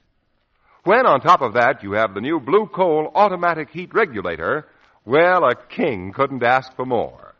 The regulator saves you thousands of steps up and down stairs, gives you added comfort plus money saved on fuel. The blue coal regulator, you see, automatically adjusts the dampers on your furnace so you get comfortable, even heat in every room.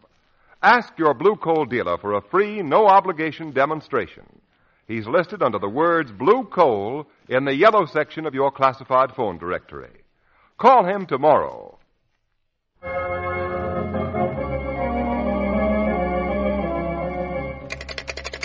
Operator! Operator! Operator! Mr. McPhail! Mr. Cranston! Yes, what is it, Graves? What's the matter? The phone, Mr. McPhail. The wires have been cut. Huh? Phantom is making a thorough job of this, McPhail. I begged my backers not to rent this theater. McPhail. Yes? Margot. Hasn't she been gone a long time? No, she's all right. The dressing room is all the way back at the end of the upstairs corridor. She and Humphreys will be down in a minute. I'll give her just about that long, and I'm going up after her. Perhaps I'd better go for the police, Mr. McPhail. Yes, go on. Tell them to hurry and get back yourself as soon as you can. Yes, sir. I'll do that, Mr. McPhail. I'll do that. Just a moment, Graves. Yes, Mr. Cranston. You took the part of the old composer in the play, didn't you? Yes, that was Graves. He was the one who shot Miss Stillwell at the end of the play. Miss Stillwell was shot, wasn't she? And right before our eyes. If you're implying that You don't happen to have the gun on you that you used in that scene, do you, Graves? Yes, sir. Here. Here it is, sir. Thank you. 5 cartridges. Blank cartridges, if you'll notice, Mr. Cranston. Blank cartridges? 5 blank cartridges, Graves. But that 6th cartridge, the one you fired at Miss Stillwell, how do we know that one was blank, eh? It was. It was, I tell you. But if it wasn't, If Graves... it wasn't, it's in Miss Stillwell's back right now. Maybe we'd better look and see, Cranston. Perhaps we'd better. Particularly before we let Mr. Graves leave the theater. I'm sure the medical examiner will forgive us. The lights! They've gone out. Stand where you are, Graves. Who was at that light switch? Who did that? Turn them on, McPhail. Trying. Let's see where I'm going. Oh, here it is. There. Okay now? Okay, McPhail. The lights are on, but... Mr. Cranston! Graves, what is it? Miss Stillwell! Miss Stillwell? Look! Her body, it's disappeared. What did you say, Graves? He's right. Our corpse has vanished, McPhail. But I was standing right beside it. Yes, you bet you were. And we were just going to take a look to see if that 6th cartridge was in the body when the body conveniently disappears. Mr. McPhail, you don't think I'm not thinking anymore, Graves. I see it all now. McPhail, what do you mean? Give me the gun, Cranston. Yes, thanks. I'll show you how it all happened. Now, I'm Graves, you see.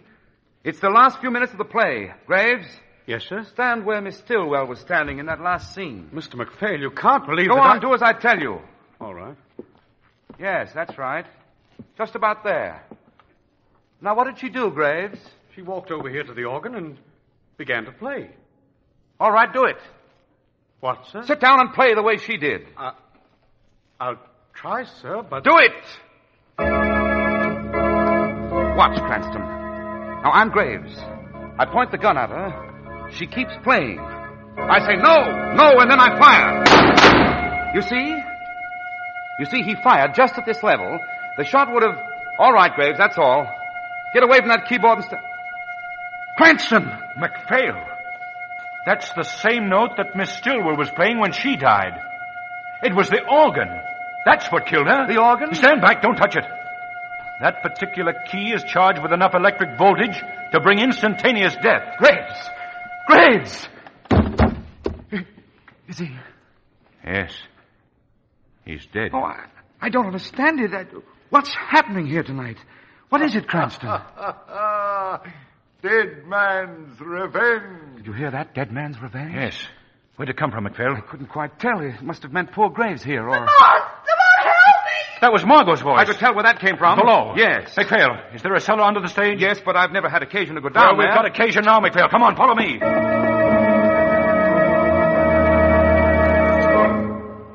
This is directly under the stage, isn't it, McPhail? Yes, it's just about. Well, there's an artfully concealed trap door up there somewhere. 10 to 1 Miss Stillwell's body was yanked through it from below here when the lights went out. I think you're right, Lamont, but let's take it easy. We don't know what we might be running into down here. This is no time to proceed with caution, Still, McPhail. it won't do any good for us to get... Listen. There it is. There, see? Coming down the corridor towards us. The Phantom. It's Carter to the life. As like him as I'm like myself. What? He's turning off. See? He's going into that room. If you ask me, we'd better... Margot's in that room. Hurry, McPhail. Margot! Margot! They'll never help you, Miss Lane. Lamont! No! Let Miss Lane go or I'll... If there's anything you imagine you can do, Mr. Cranston, you may try it. I will. Come on, McPhail. Take warning. Look out, Ah, good work, McPhail. Excellent work. How's Miss Lane? She's fainted. All right, get her out of here, Humphreys. Take her up on the stage. Yes, McPhail. But what about Cranston? I'm turning on this gas jet, Humphreys, and leaving him here in unconscious bliss. I hope you like your new home, Cranston. You're staying here a long, long time.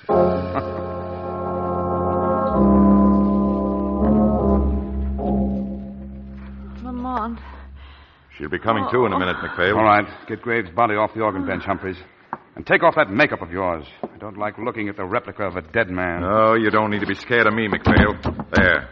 That takes care of Graves. Now, disconnect the organ voltage switch. I will in a minute. Good. You did a great job, Humphreys. I wouldn't be surprised if that impersonation of John Carter wasn't the best acting of your whole career. You were a success, McPhail. The dead bodies the police will find here were killed by the ghost of John Carter. This theater, why, after tonight, nobody'd ever touch this theater for fear of their lives. And we can buy it for peanuts. And then we can sell it to the bus company for a terminal at our own price. I hope so. I didn't go through this for nothing. Lamont. Come on. Sit in that chair over there, Humphreys, and pull your collar up around your face. What's the idea? The last act, pal. The last act. You're a detective, and Miss Lane is going to give us a little organ recital. Oh, I see what you mean. Lamont. You're all right, Miss Lane. Mr. McPhail. Where's Lamont? There now. Everything's all right now. The police have arrived. Commissioner Weston? No, he'll be here in a minute with Lamont. But there's a detective over there who wants you to show him just what Miss Stillwell did before she was murdered. A detective? Yeah. Over here, Miss Lane, with a coat all around me. Why don't they keep these theaters warm? Now, Miss Lane, right over to the organ, please. Yes, that's right. All right. Now, what did Miss Stillwell do just before she was killed? Before she was killed? Well, she... Oh, yes, well, she played the organ. Could you play what she played, Miss Lane? Well, I think so. Let me see, it went something like this. I think it was like this. I can't remember. Then what came next? Next? Oh, yes. It was like this. Just like this. Stop! Huh? Who said stop? McPhail, what is it? What is it? It is the shadow, my friends, the voice of your doom. Shadow? But I can't see anything. There's just a voice. I am here with you, McPhail, Humphreys. Your plan has failed. It'll not help you to kill Miss Lane. I've already informed the police. They'll be here at any moment. Police, let me out of here. Stand back. Oh, back, McPhail. You'll wait in this room for the justice of the law. All right, but you'll tell them the truth, won't you, voice? What is the truth, McPhail? That I didn't kill anybody. It was Humphreys did it all. You're a liar, McPhail. He wired the organ. He killed Miss Stillwell and Graves. He did it all, I tell you. And he will pay for it, McPhail. And so will you. Oh, no. You may have McPhail, but not me. Stop him, Shadow. Don't let him get to the organ. Humphreys. Not until I'm dead.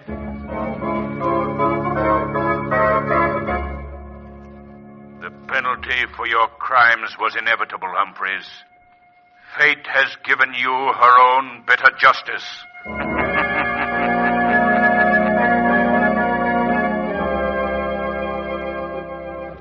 But Lamont Cranston didn't die, McPhail. I've seen him since then. No. The blow wasn't as heavy as I thought, you see. Yes, he came to in time to stop the gas jet and find his way out of the cellar. Well, boys, I said I'd give you a lead-off for the morning edition, and I've just finished in time. Mr. McPhail. Are you ready, McPhail? Sure I'm ready. All right, you newspapermen, outside. We're taking the prisoner from his cell to the chambers. Okay, Warden. We're going. Now, don't fold up, McPhail. I'll be over soon. Oh, don't worry about me, Warden. I won't crack. Thanks for the story, McPhail. Anything you'd like for a last request? No, Yes. Wait a moment. Could you just print Bill McPhail, dramatic director, was excellent. Last night in his final, and farewell production.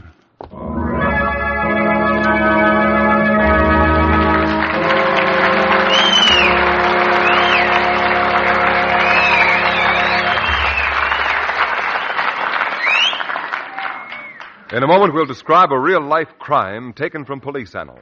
But first, here is Blue Coal's distinguished home heating expert, John Barclay. Mr. Barclay. Thank you. Ladies and gentlemen, I hear some homeowners complain that they burn too much coal and get poor results. Well, the chances are they're burning the wrong size coal. And remember, it's just as important to use the right size coal as it is to use a good quality coal. You see, anthracite comes in 4 domestic sizes: egg, stove, chestnut, and pea. Now, we all know that any of these will burn in the average furnace. But if you want to get your money's worth in clean, even, trouble-free heat, there is one size or combination of sizes best suited to your particular heating plant. And if you're not sure which is the right size for your furnace, take my tip and call your Blue Coal dealer. He'll send a John Barclay serviceman who'll measure up your furnace and tell you exactly which size coal you should burn for the best heating results. And folks, while the serviceman is there, ask him for a demonstration of that great little time, trouble, and fuel saver, the Blue Coal heat regulator. This simple device automatically controls the furnace dampers from upstairs. It keeps your home at a normal, even, healthful temperature at all times without any attention from you. And besides, it quickly pays for itself in fuel savings. Thank you.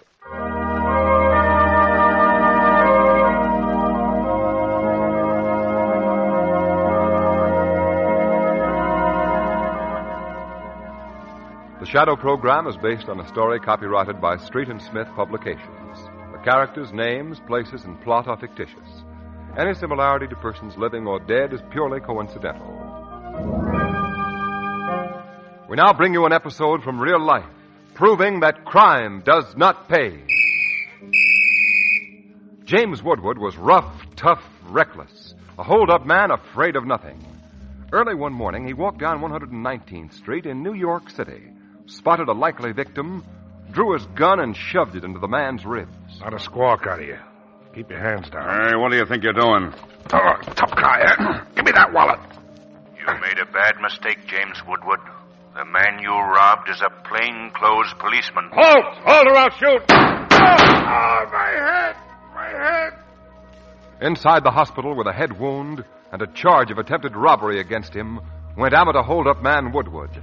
A bloody warning that the weed of crime bears bitter fruit.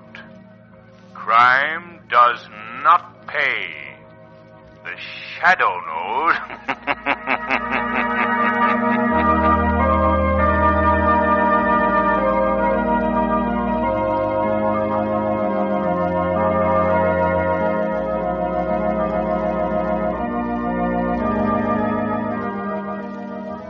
Next week, same time, same station, your friendly Blue Coal dealer brings you another strange and thrilling adventure in the Shadow's daring battle against the forces of evil. Be sure to listen, and be sure to phone your neighborhood Blue Coal dealer for greater heating comfort at less cost. Remember, keep the home fires burning with Blue Coal. This story produced by the DL&W Coal Company, distributors of Blue Coal.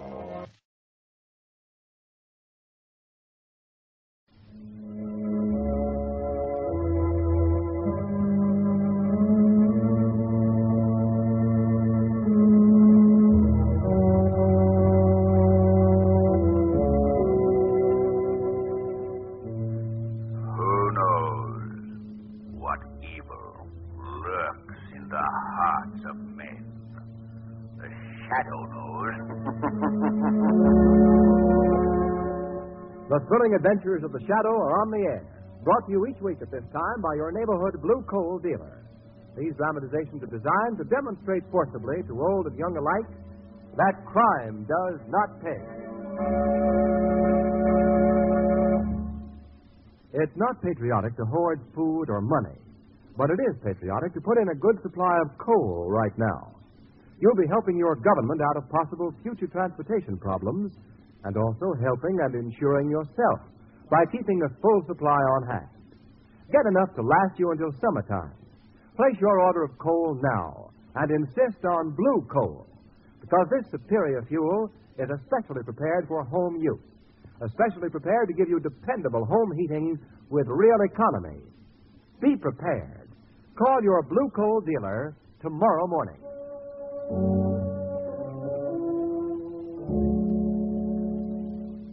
The Shadow, mysterious character who aids the forces of law and order, is in reality Lamont Cranston, wealthy young man about town. Several years ago in the Orient, Cranston learned a strange and mysterious secret. The secret of hypnotic power to cloud men's minds so that they cannot see him.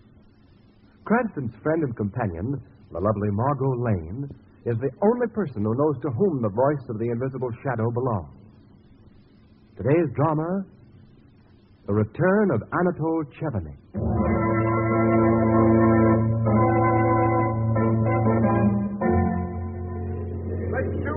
Read all about it. All clues point to Anatole Chevanic. Police sure of arresting 24 hours. All right, Chevanic. Your little game is over. Really, Commissioner Weston? Yeah, Chevanic. Those notes with your name on them, warning us that you were going to steal the jewels, and the white gardenia that you always leave. You won't wiggle out of this. There are just two things you have overlooked, Commissioner. Yeah, what? Point number one, you have not been able to find the jewels which you say I purloined. Point number two, at the time this robbery occurred, I was 3,000 miles from here, and I can prove it. Extra, police, release Anatole Chevanic again for lack of evidence. Read all about it. Something has got to be done about Anatole Chevanic. 3 times he's struck in 60 days. The police must do something. But my jewels, the police are helpless. Warns victims in advance. Police are powerless. What can we do against him? He always has an hour.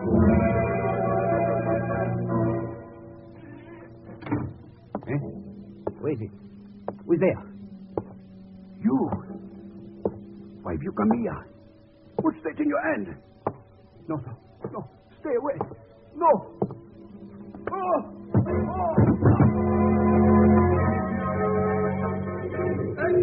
Extra, Chevanic murdered. Read all about it. Chevanic murdered.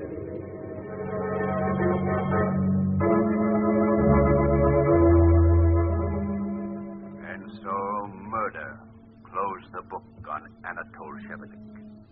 But is that all? Can the elusive Chevanic solve the mystery of that last great darkness? Who can say what faint line divides the quick from the dead? And once having crossed that line, is it possible to return? This is the case of Anatole Chevanic, which strangely enough begins with the end of Anatole Chevanic. There, gentlemen, on that slab here in the morgue lies the mortal remains of Anatole Chevanic. At last, we know where he is. No thanks to you, Weston. Your police would never have caught him. Listen to him, Cranston. You'd think that he, the great, one and only special investigator Devlin, had been personally responsible for it. As a matter of fact, gentlemen, neither of you came anywhere near catching him. Well, Chevanic even sent notes telling the police where and when he would strike next. And what about the white gardenia, his signature?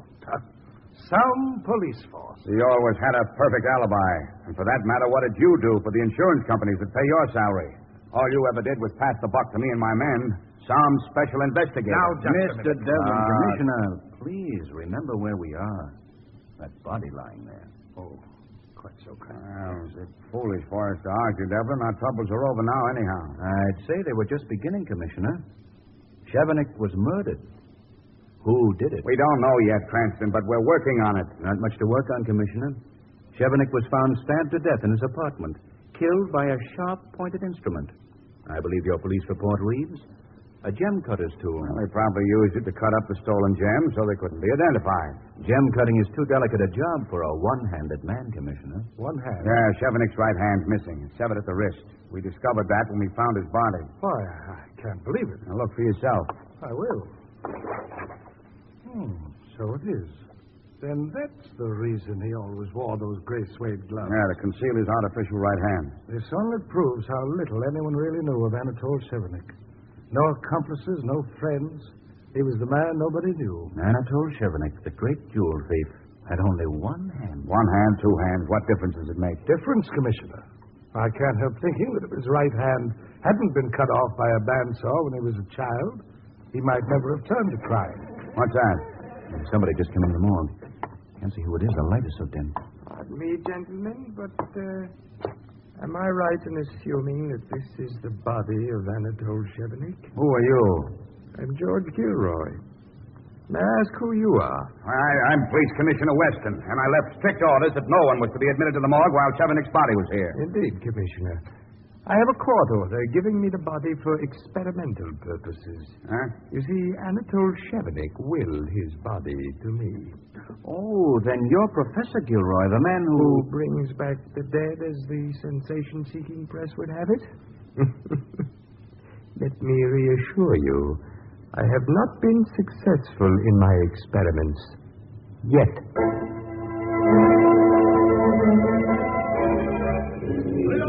Chevanic returns from the dead. Police baffled. Daring jewel robberies continue. Chevanic returns from the dead.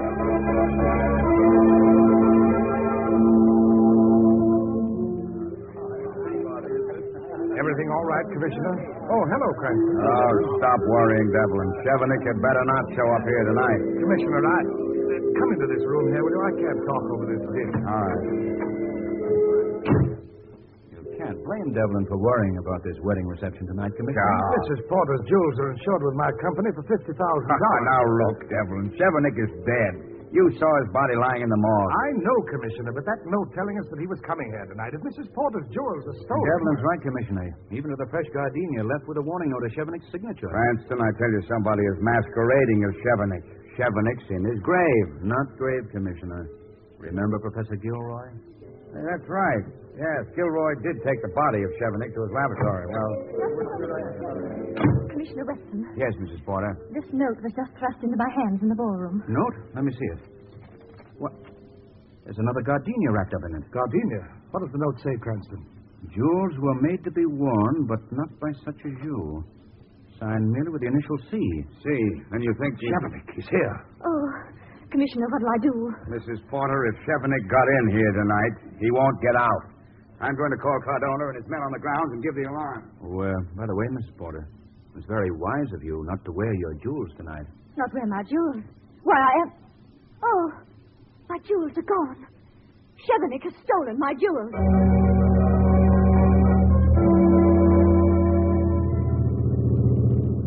And that's the story, Margot. Note, flower, and theft all point only to one man. You know, this whole business has Weston talking to himself. Oh, I can't say I blame him, Lamont. It is pretty weird. My bosom friend and companion, Big Charlie, used to talk to himself, but he quit. Why, Shrevey? He didn't like the answers he gave himself. He didn't like. Oh, Shrevey. That's the truth, Miss Lane. Why, he got so sore on himself one day for something he said that he wouldn't speak to himself for days. He wouldn't speak. Shrevey, sometimes I think you make these stories up. Why, Mr. Cranston, are you putting the third degree to my veracity? Are you putting... Shrevey, watch where you're driving. Yes, sir. I always do. Oh. Shrevey, for a moment there, I thought you were going to hit that other car. Yeah. Don't we live dangerously, though? Mm-hmm. Hey, what's this? What? This wrapped up paper. I just noticed it. Let me see it. Here, Mr. Cranston. Thank you. Lamont, a white gardenia. Wrapped up in this note. Addressed to you, Margot. To me. Read it. It says, I have stolen no jewels from you.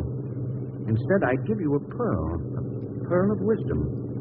Your friend Lamont Cranston pursues a dangerous game when he pursues Anatole Chevanic. Lamont. Shrevey, go after that car that nearly ran into us. Well, it ain't nowhere in sight now, Mr. Cranston. He turned the corner up ahead. He was going like a shot, he was going. Okay, Mr. Chevanic.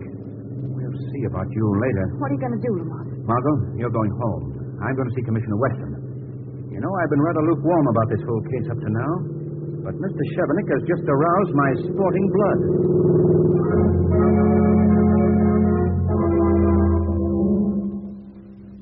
Shrevey, I say I'm perfectly safe here in my own apartment. Now, go back to your cab, please. Must that be definite, Miss Lane? Mr. Cranston said... Definite. I'll be all right here alone. Well, okay, Miss Lane. I'll go right back to Commissioner Weston's office and pick up Mr. Cranston. I'll pick. Goodbye. Goodbye, Shrevey. If I needed a bodyguard, for goodness sake. What's this? A note. Another one. Evidently, you don't take my written warning seriously, Miss Lane. So the next time I shall have to give you my warning... In person. Oh! Yes, Miss Lane. Anatole Chevanic. But you're... Was is the correct tense, Miss Lane. I was dead. But as you see, I have even tricked death. Oh, what do you want? Merely to prove to you that Anatole Chevanic is alive, and to warn you, for the last time, not to allow Mr. Cranston to interfere with me. If he does... that is Mr. Cranston now, Miss Lane, calling from police headquarters. Well, why don't you answer it? Hello? Margot? Yes, Lamont, I... You may tell him I'm here, Miss Lane. Lamont, Anatole Chevanic is here at my apartment. What? Can you hold him till I get there? Well, I'll try. He wants me to stay here until he gets here, does he not? Margot. Margot, answer me. Unfortunately, I have urgent business elsewhere. Remember my warning. Lamont, he's just gone, and I'm shaking. Gone? Well, no matter. Chevanic and I shall meet sometime soon.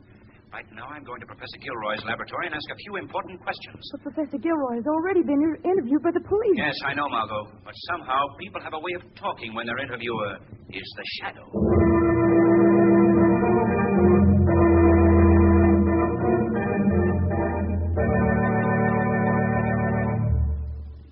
In a moment, we'll continue with Act Two of The Return of Anatole Chevanic. First, a word about your health. This is the season for head colds. And among contributing causes are drafty rooms, poorly heated houses, and frequent quick changes of temperature. You'll find that heating your home with blue coal is a great help toward overcoming these dangers.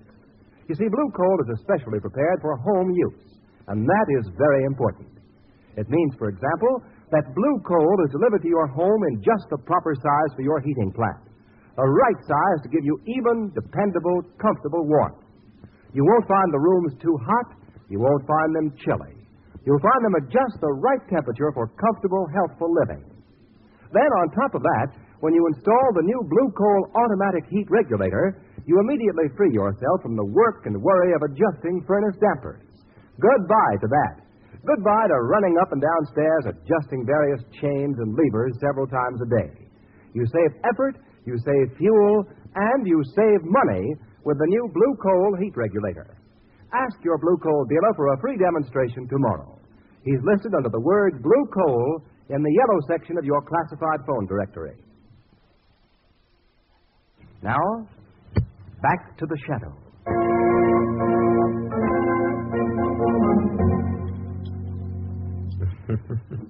Stupid. They laugh at me at my experiments. Well, they shall see. Professor Gilroy. What? That laugh. But there's nobody here but me. You're wrong, Professor Gilroy. The Shadow is also here. Where are you? I can't see you. Are you a spirit? A spirit from the beyond? No, Professor. I'm a man of flesh and blood as yourself. But don't look for me. No one has ever seen the Shadow. What do you want of me, invisible one? I want you to tell me the truth about your experiments with the body of Anatole Chevanic. What more can I tell you than that they're not completely successful, but we are progressing. Suppose I were to tell you, Professor Gilroy, that Anatole Chevanic has been seen, alive. Alive? That's not possible. Yet, Chevanic's body is still here. Then, Professor Gilroy, you have no objections to my viewing the body, have you? I don't see what you will gain by that, Shadow. It will remove any doubts I might have about your connections with the jewel thefts of Chevanic. Thefts committed since his supposed death. All right. If you must be convinced, come with me. You will see that I speak the truth. Here, in here. This is my dissecting laboratory. Chevanic's body is lying in here. In this box.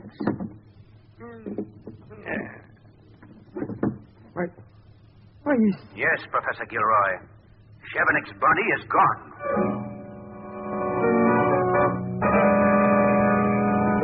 Yes, Governor. No, Governor, but there is still no trace.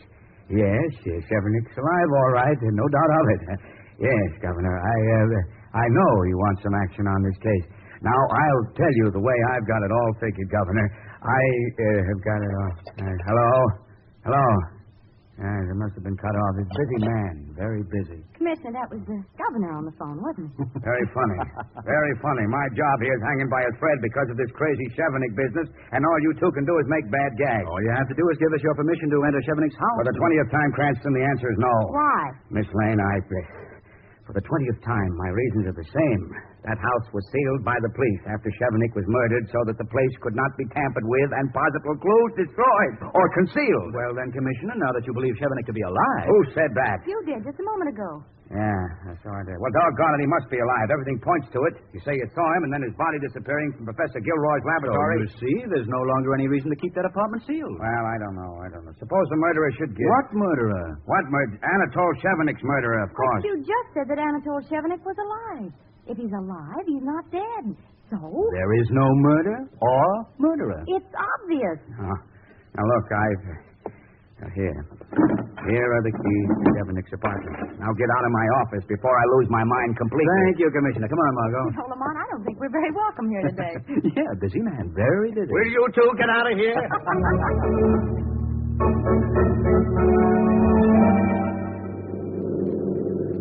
This is it, Mr. Cranston. 7720 River Street. All right, Shrevey. Come on, Margot. Let's see what we can find in Chevanic's house. I hope it's not Chevanic. You could say that again, you could say it. Afraid, Shrevey? You want I should wait for you here, Mr. Cranston? Okay, Shrevey, I understand. You wait here. And if we're not out in 10 minutes, call Commissioner Weston and have him come here. Yes, sir, I'll do that. Take good care of yourself, Tate. Up the steps, Margot. Miss Lamont, this old house seems to hang right over the river. Yes, Chevanic must have picked it because it would be so easy to escape from. Lamont, suppose Chevanic really is inside. Well, this is apparently the only door to the house. And the police seal across the door is still intact. You go in first, Lamont. All right, Margot. Goodness, it's so dark in here. Yeah. Seems to be a long hall. Come on. Lamont, there's someone here. Where? I can feel it. Someone in there. Look, Lamont. The shadow of a woman against the windows. Yes, Margot. So it is. Feel along the wall for the light switch. All right. Got it. Anatole? Anatole. Lamont. Quiet. Anatole, is that you? Switch on the lights, Margot. Oh. Who are you? May I ask you the same question? I am the wife of Anatole Chevanic. I suppose you are from the police. His wife, but I thought that... You thought that Anatole had no wife. But you are wrong. He fooled everyone. No one knew I existed. Well, when we came in here, the door was sealed. How did you get in? There are more than one means of getting in and out of Anatole Chevanic's house. Mrs. Chevanic, your husband, if he is still alive, will be brought to justice eventually, so If he is still alive. You say that very strangely. Well, you know, of course, that your husband was murdered. Oh, no. No, he is not dead. I can prove it. It is this newspaper. Here. Read it. What does it say, Lamont? It's an item in the personal column. It says, Rainey, come to the apartment tonight, signed AC. You see? It is a signal we had agreed upon. Does that prove to you he is alive? He will be here tonight. But you will not catch him. He is too clever. Mrs. Chevanic, this may be a trap to get you. Oh, no. There are only two other people who know my husband. There is no... What's that? Sounds like someone's in the other I room. will see who that is. Wait, I'll come with you. No, run! Stop! Stop, I say! He's run in there and lock the door. Chevanic must be there. Well, if he's in there... Oh, Rennie. Aim it to the police, eh? Lamont, that's Chevanic. I couldn't forget that voice. I'll have to break this door down, Margot. Look out. Lamont, he's gone. Yes, must have escaped through some secret passage the way she got in. I wonder where she... Lamont, there, behind that sofa. Oh, Lamont, she's dead. He stabbed her. Yes, Margot. Wait a minute. This is very strange. What, Lamont? This woman was stabbed by a right-handed man. Anatole Chevanic didn't have a right hand.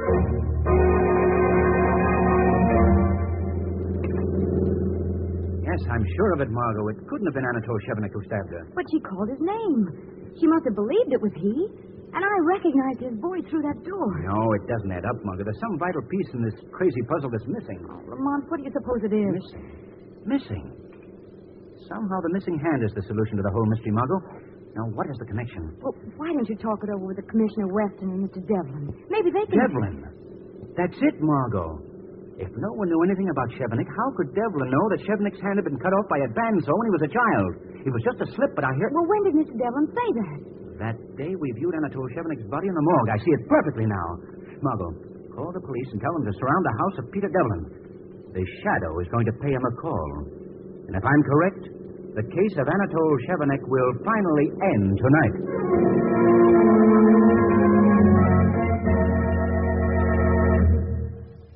You will continue on with me, Peter Devlin. You have traveled too far along the road to turn back now. I never knew about the murder. Not until it happened. This gem-cutting tool in my hand is sharp. I can use it. I have used it before for other things besides changing the shape and sizes of stolen jewels. And if I go to the police? Renee tried to go to the police tonight, and she is no longer able to talk. Think it over. I can do both jobs. You've seen that for yourself. For now, Anatole Chevanic will have two hands. I can steal the jewels and cut them as well. No. Your share will be bigger now. No, Chevanic. You are the only one who could reveal me to the police. He is dead because he tried to withhold some of the gems. Renee is dead because she could not be silent. And you are the only one left. Why, it would be so easy to... No, please. Don't kill me, please. Fool. Coward. I don't need you. I can work alone. Chevanic. What? Who calls my name? The Shadow. Chevanic, a shadow. Yes. I've heard of you, Shadow. You are the one I feared most. So, Jacques Chevanic, your brother Anatole had an identical twin. That explains the so-called return of Anatole Chevanic. You took his place. His twin brother. Yes, my brother is dead. I killed him. You also murdered your brother's wife. She knew too much. And you, Devlin, yours is the greater crime. You worked for the insurance companies as a special investigator. You were informed of all plans to protect the jewels from the Chevanic brothers. The plans which you gave to them in return for your share of the loot. Shadow, I was wrong. I see it now. What can I do to make up for my crime? You can testify against this murderer here. Perhaps the court will be lenient with you. Testify against me? No, Devlin. If you are dead, no one will know. There will be no proof. Look out, Devlin, the knife! You've killed him. Yes, Shadow. His tongue is silent. Now the law can never get me.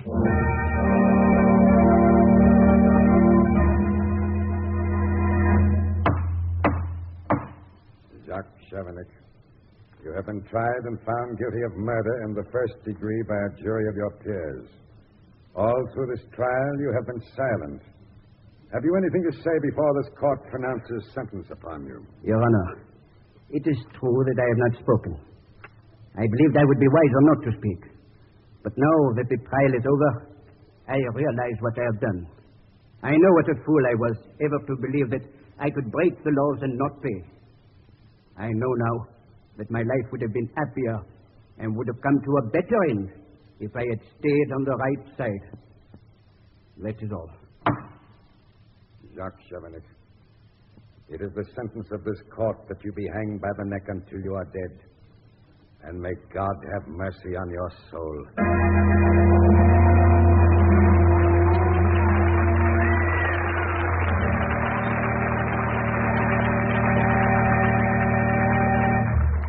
A real-life drama proving that crime does not pay will be presented immediately after a message from John Barclay. Here he is, Blue Coal's distinguished home heating expert, Mr. Barclay. Thank you, and good evening, friends. Most of us have our hands pretty full these days, not only with our regular daily work, but also various war defense jobs, such as air raid wardens, volunteer fire auxiliaries, and so forth. This leaves us less time to pay attention to our own personal comfort. A large portion of every family's comfort these days is naturally derived from the home. Home heating, for instance, is an important function towards affording us complete relaxation. And one advantage you folks have in home heating is the John Barclay serviceman. He's at the beck and call of any hard coal user. Now, while there isn't a great deal of difficulty generally encountered in the regulating of your heating plant, there are sometimes little things that keep it from operating properly and economically. It takes on your part just a telephone call to have a John Barclay serviceman inspect your heating plant. He'll give you many little tips on adjusting your dampers and also tell you, which is very important, the proper size coal you should use. You'll find your John Barclay serviceman a courteous, businesslike, and helpful individual. He represents a service offered only by your neighborhood blue coal dealer, and it is his job to see that you get the best results from your heating plant. So, folks, tomorrow morning, call your neighborhood blue coal dealer and ask him to send over a John Barclay serviceman. At no cost, no obligation to you. And remember, this service is offered exclusively by your blue coal dealer. Thank you.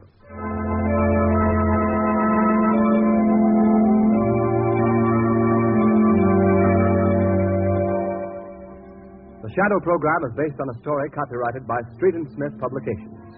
The characters, names, places, and plot are fictitious. Any similarity to persons living or dead is purely coincidental. Berlin, Germany. A stormtrooper, revolver in his holster, calls it a German home. He knocks on the front door. Yeah, what is it? I have come for the regular Victory Drive collection. It is being doubled this week. Oh, no. No, I can't afford it. Are you trying to tell me you want to sabotage the great war effort? Get some money. Oh, I'll get it. Please don't hurt me. That's one way to collect money, the dictator's way. In America, the free man's way is different. Nobody comes to your house with a gun in his hand. You must go of your own free will to your nearest bank or post office and buy defense bonds, buy defense stamps, buy as many as you can. Buy them regularly. That's the only way to prove to the Nazis that for nations, just as for men, the weed of crime bears bitter fruit. Crime does not pay. The Shadow knows. Next week, same time, same station, your friendly blue coal dealer brings you another strange and thrilling adventure in the Shadow's daring battle against the forces of evil. Be sure to listen, and be sure to phone your neighborhood blue coal dealer for greater heating comfort at less cost. Remember, keep the home fires burning with blue coal. This story was produced by the DL&W Coal Company, distributors of Blue Coal.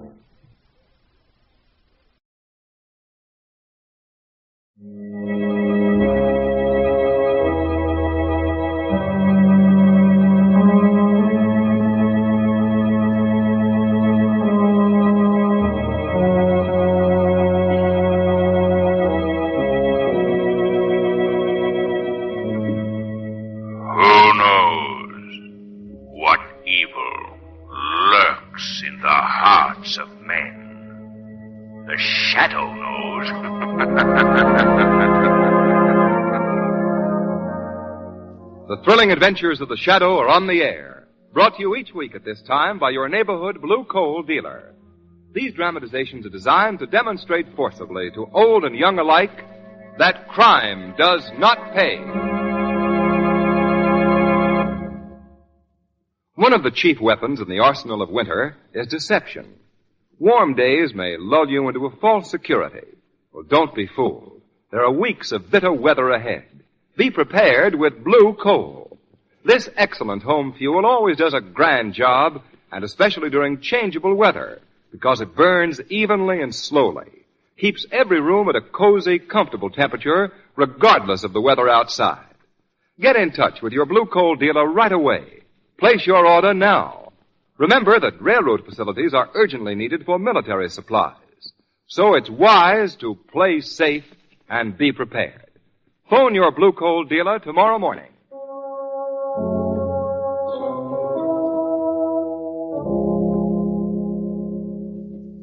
The Shadow, mysterious character who aids the forces of law and order, is in reality Lamont Cranston, wealthy young man about town. Several years ago in the Orient, Cranston learned a strange and mysterious secret. The secret of hypnotic power to cloud men's minds so that they cannot see him.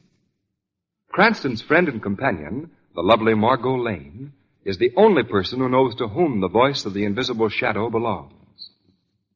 Today's drama, Death Speaks Twice.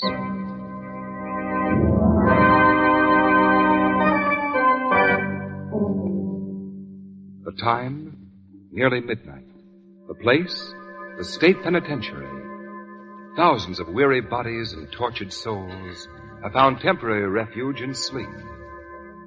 Suddenly, from one of the cell blocks, the silence is disturbed by... Framed. Framed. You were framed, Paul. Shut up. Shut up, will you? You yeller. You were framed and you know it. And you're afraid to do anything about it. What is there to do about it? You won't be out of here for 2 more years. Maybe yes, maybe no. Meaning? Meaning I found a way out of this crackerbox pen. No, I told you before, I'm not going to break out of here. So you want to do your full time, huh? Just an honest embezzler. For the last time, I'm telling you I had nothing to do with any embezzlement. Sure, Paul, sure, I know. Your Uncle George Bartow framed you, and you're too scared to do anything about it. But I'm going to do something to pay him back for the life rap he gave me. Oh, talk is cheap. Yeah, you're right. But once we're outside... Sorry, Marty. I said I wasn't interested in escape. Okay. Have it your way, then. Good night, kid. Good night. Prison beds are hard, ain't they, kid? Yeah. Say, it's too bad about that good-looking dame whose picture you got on the wall there. Peggy Sanders? What about her? Suppose I were to tell you that I know she's Judge Bartow's ward. Where'd you find that out? Oh, there's ways, even in prison. Suppose I told you that I heard that your girlfriend, Peggy, is going to marry your stepbrother next week. Going to marry Edwin? Oh, no. She wouldn't. She loves me. Maybe your uncle, the good judge, used some pressure. Maybe he's forcing her to marry Edwin. It shouldn't be too hard now to talk her out of marrying a jailbird. Shut up, Marty. Shut up. Okay. So I'm talking too much, eh? Good night, kid. You know, you're a fool to try to make that prison break, Marty. Strictly. Yeah. You think you can make it? I told you it was a cinch. All right. I'm going with you, Marty. There's something I've got to attend to outside.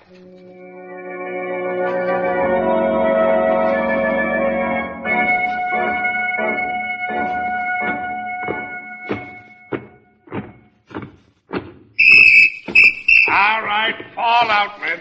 All right, kid. Everything's set. When it starts, we head for the far wall under the watchtower. I don't see how we're going to get away with it. And now watch it. The screws keep moving. Right. Now, here's the way we work it. We're going to get a little help from the boys. When I give them the signal, they're going to start a little commotion down at that end of the yard. Yeah. That's our cue to head for the watchtower. We won't even be noticed. The guards will be busy with that phony fight. Uh-huh. Now, this is it, kid. All right, boys.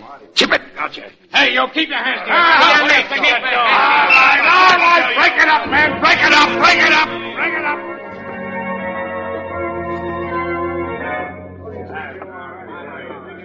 Not too fast, kid. That guard there's got his eye on us. He's suspicious. He's coming towards us. Keep moving. If he tries to stop us, I'll take care of him. Where'd you get that knife? Never mind. Just a moment, you two. Oh, anything on your mind, guard? You heard the whistle. Now get back to the exercise field and line up. Sure. You've killed him. I'm a little out of practice, but judging by my past experience, I think I've done just that. Murder. Sure. Come on, kid. Let's get moving. Now, here, help me lift this stone. Come on, give me a hand. Don't stand there. All right. All right. It covers the entrance to an old water main. Leads into a stream outside the grounds. Once we're out, we're in the clear. Here. Now, there's the hole. Come on, in you go. No. Hey? I've changed my mind. It's too late for that on me now, kid. You're going through with this. Now get in there. No, Marty. I'll wait. If I get out of here and find my Uncle Judge Bartow has framed that marriage, I'll get him then. I said you were yeller before, and I say it now. You're going through with this, kid. Right into my arms, Junior. Now I'll drag you through that tunnel. And when you come to, I'll flip you to see who kills the judge.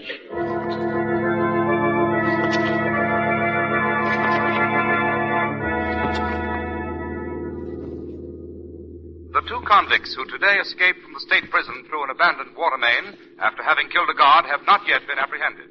The men are Lifer Monty Legault and his cellmate, Paul Bartow, who, ironically enough, is a nephew of Judge Bartow, who sentenced them both to prison. Nothing new Both on the radio. men were Switch wearing it off, convict... Margot.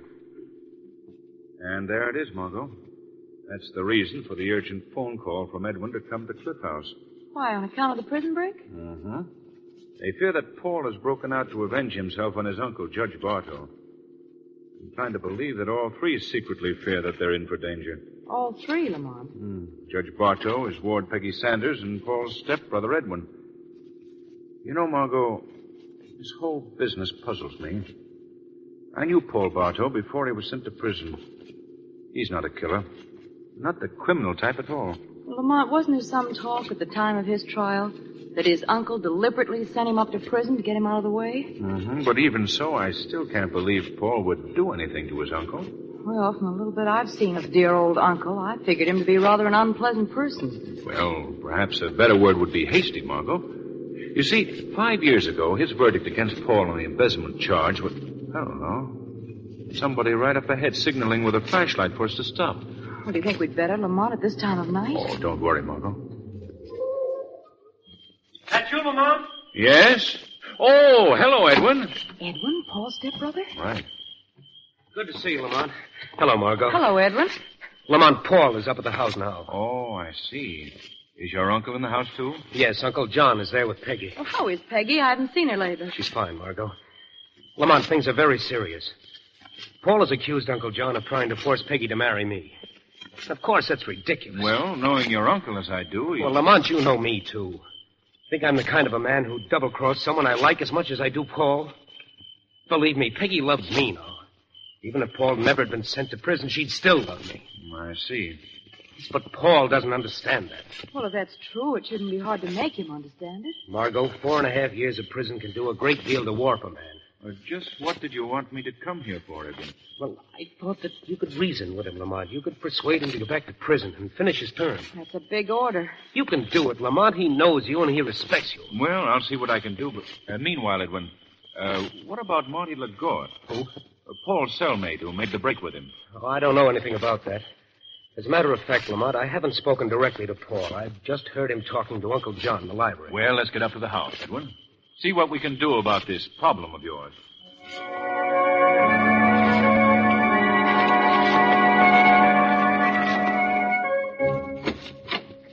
Peggy! Oh, Peggy! She's probably locked herself in a room. She said she didn't want to face Paul again. Can't say I blame her. Paul must still be in the library with Uncle John. It's right this way, Lamont. Just a minute, Edwin. Wouldn't it be better if we told Paul that we're here first? Very well. Just a moment. You keep quiet. I don't want to hear any more. I won't keep quiet. You seem to be arguing. Yes, I don't think it'd be advisable to go in now. Don't raise your voice in my presence, Paul. I'm sick of listening to your lies. You've done enough to me already. You hear? You're not going to do it. I swear you won't do it. Stop shouting. I'll shout the rooftops if it pleases me. I think we'd better go in Get there. out of this house. This is the last time you threaten me. Oh, what are you doing? Oh! Lamont, those shots. Come on, let's go in. Where are they? Paul must have gone out through that open window. Lamont. Here, Cranston, here on the floor. All right, just a minute now. Better let me examine him, Edwin. Uncle John. Your uncle is dead, Edwin. Paul's murdered him, Lamont. I knew he would. No. Get hold of yourself, Edwin. Let's get hold of myself. All right, now. Go downstairs. Phone for the police. Oh. All right, Lamont, but it's a little late for them. It seems you were wrong, Lamont, about Paul. Yes. Looks like I was, Margot. Say, here's something interesting. What is it, Lamont? This window is at least 3 feet from the ground. If Paul jumped through here, he should have left footprints in the soft earth outside. I should think so. Well, there are no footprints out there. All of which means he's still in the house. What was that? That's Edwin calling. I guess you were right after all, Margot. Paul must still be in the house. Come on.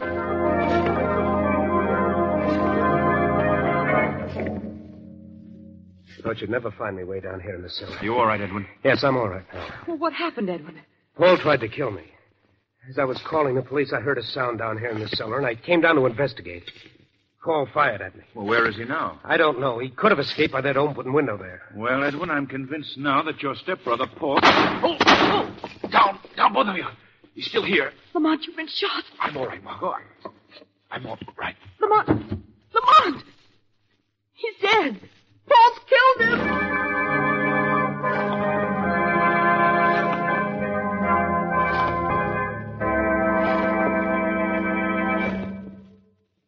In a moment, we'll continue with Act Two of Death Speaks Twice.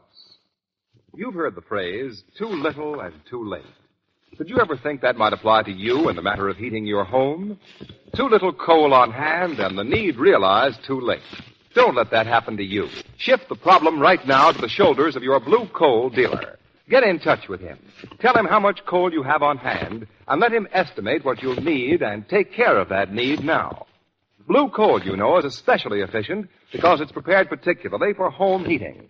It is delivered to your home in exactly the right size to suit the requirements of your furnace. There's nothing hit or miss about it. And for this reason, you enjoy more comfortable heating with blue coal. Every room in the house is kept at just the right temperature for both health and comfort. Not only that, but you'll save money, too. Yes, and here's something else.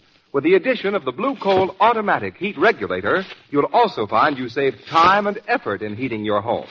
The regulator will save you countless trips up and down stairs. When you talk to your Blue Coal dealer, ask him about the Blue Coal heat regulator. He'll tell you all about it and show you how it will save fuel and save steps for you. Call him tomorrow. He's listed under the words Blue Coal in the yellow section of your classified phone directory. Now, back to the shadow.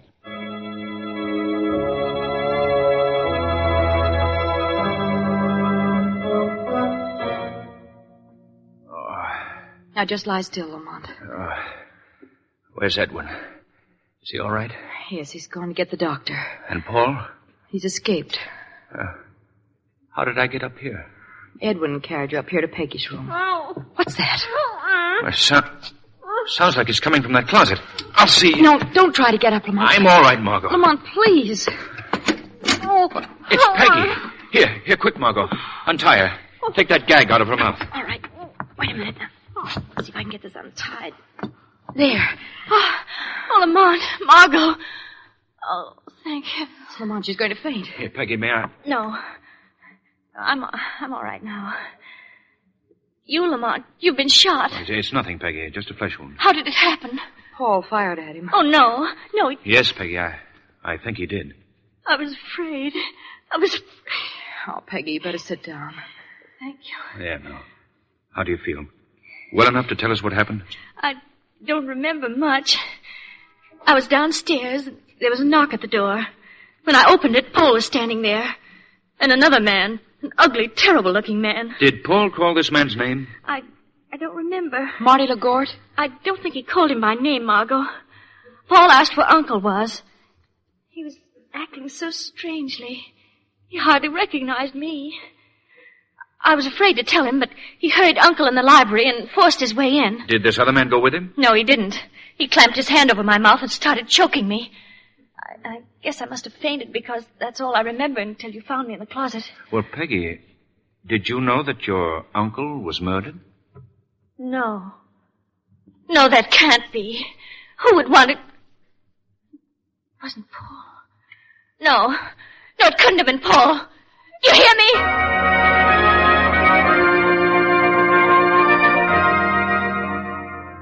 Well, Cranston, we checked the gun against the bullets that were used to kill Judge Bartow, and this is the murder weapon, all right. There's no doubt in my mind, Commissioner Weston, that Paul did it. No. No, Edwin, you mustn't say that. Well, it's true, Peggy. Commissioner, I think that... Cranston, this is an open and shut case. Paul Bartow murdered his uncle, and that's that. Now, Margo, we you're can not just... paying attention. I bid 2 clubs. Oh, I'm sorry. I bid 2 spades. What's that? You know, I'm it's the silliest sorry. thing, but I'm so nervous I must have switched on the recording machine by mistake. Those voices on that record, familiar? Well, they ought to be, Margot. They're yours and Lamont's. What goes here? Oh, it's just a little hobby of mine. I have a recording machine. I like to catch fragments of conversation, then play them back later, just as a joke. Ah. I made that record of you and Lamont over a year ago, Margot. Aha, keeping a permanent record that I don't pay attention when playing bridge. Well, this isn't getting us anyplace. Miss Sanders, you've known Paul Bartow since he was in childhood. Now, where do you think? I know he's still somewhere in the neighborhood. Hide. Well, Why, I wouldn't know. Commissioner, if you'll forgive me, you do know that Marty Lagotte escaped with Paul Bartow. That I do. Well, it may have been Lagotte who murdered Judge Bartow and took that pot shot at me. After all, Lagotte had equal motive to kill Judge Bartow. Now, look, Cranston, I'm convinced it was Paul Bartow. I'm going to send out an alarm, and I'll have him here in 24 hours.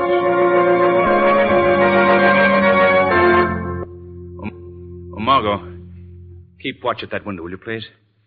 I'm sure that Peggy Sanders will try to leave this house tonight. I'm going to follow her. She knows where Paul would be hiding. So that's why she acted so strangely when Commissioner Weston questioned her this afternoon. It was obvious that she was covering up. Well, then you think that she's still in love with Paul. I'm sure of it. In spite of what Edwin says, she's... Wait a minute. Lamont, you're right. Peggy's just slipped out the side, and she's taking the path that leads down to the ocean. I'm going to follow her. Oh, no, you're not. The doctor said you're not to leave this room. But I've got to follow her, Margot. Suppose I follow her, Lamont. Oh, it's too dangerous for you. If I were afraid of danger, I wouldn't pal around with you. I'm going after Now, her. Margot, you... And you're staying right where you are.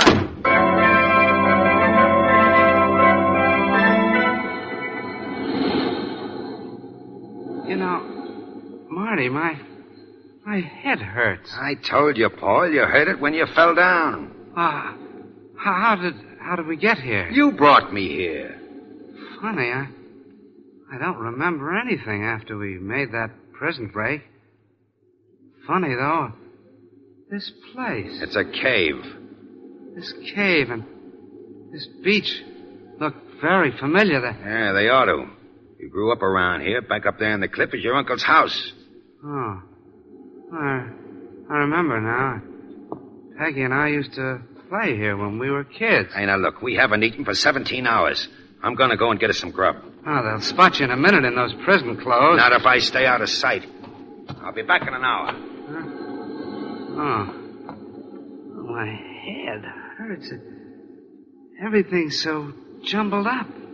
Paul? Huh? Paul! What was that? Paul. Oh, Peggy. Oh, my darling. I waited until that man left. Paul, you look ill. It's just my head. Marty said I fell. Did he bring you here? Yes. No, I brought him here. I don't remember. It's so hard to think. Oh, you've got to get away from here. They're going to arrest you for Uncle John's murder. Uncle John's murder? Yes.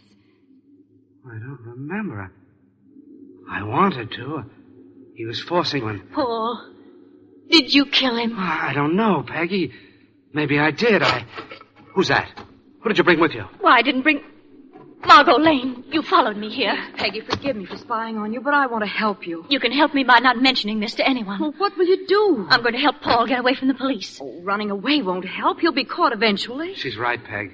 It's useless. We can't stay in this cave forever. Margot, Judge Bartow tried to poison my mind, make me hate Paul, make me marry Edwin. But I can't. That's a sad story, Miss Sanders. Oh, Marty. Yeah, Paul, your old friend Marty. It was nice of you to invite company to our hideout cave while I was gone. Too bad you're not going to be around to enjoy it. What do you mean? I mean that I just called Commissioner Weston on the phone and made a deal with him. If I bring you in, they'll go easy on me when the case comes to trial. What? You're clever, aren't you, Marty? Sure I am. My story that I told the commissioner on the phone was that I tried to keep you from breaking jail. And when you did go, I went after you to bring you back. Simple enough? Just a little too simple, Marty Lagotte. Oh, so you got a gun. Why, you don't think that I'm going to be afraid Stop coming toward me, or I'll fire. A dame with a little pop gun? I warned you. Your little pop gun won't work, eh? That's too bad. Now I'm boss around here. I give the orders and my revolver works. What? Marty Lagotte. Hey, who said that? The shadow, Marty Lagotte. Don't look for me. The shadow cannot be seen. What do you want of me, Shadow? I want to commend the leopard who changed his spots. So you're working for the police, eh, Marty? Sure. Sure, that's right. Good for you. Shadow, you don't understand. I understand perfectly, Miss Lane. Come, Marty. We're all going back to Cliff House where Commissioner Weston and Edwin Bartow are waiting for you. Hey, now, wait a minute. Don't you understand, Marty? Bring your prisoner back to the police and receive the reward for your efforts. Oh, yeah. Yeah, Shadow. After all, I am working for the police. But, Shadow... This should be interesting, Miss Lane, and quite surprising.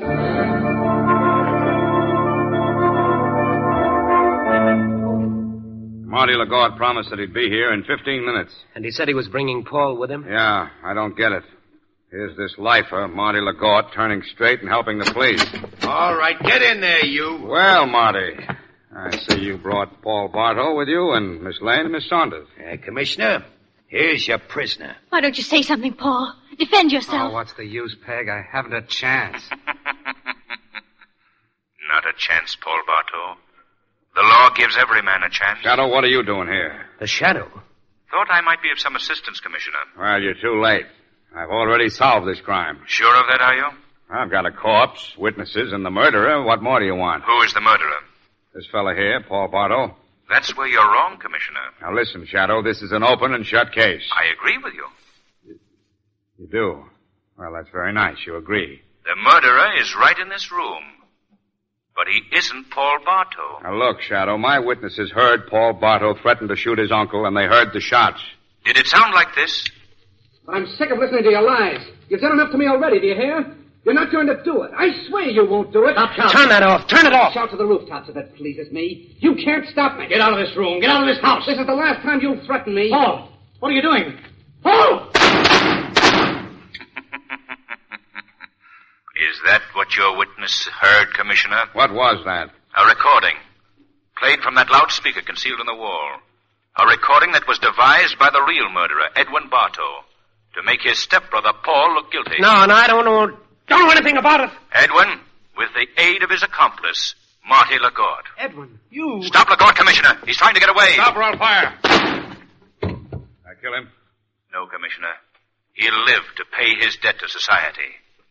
As for our friend Edwin Bartow, I think you'll have no trouble getting a confession out of him now.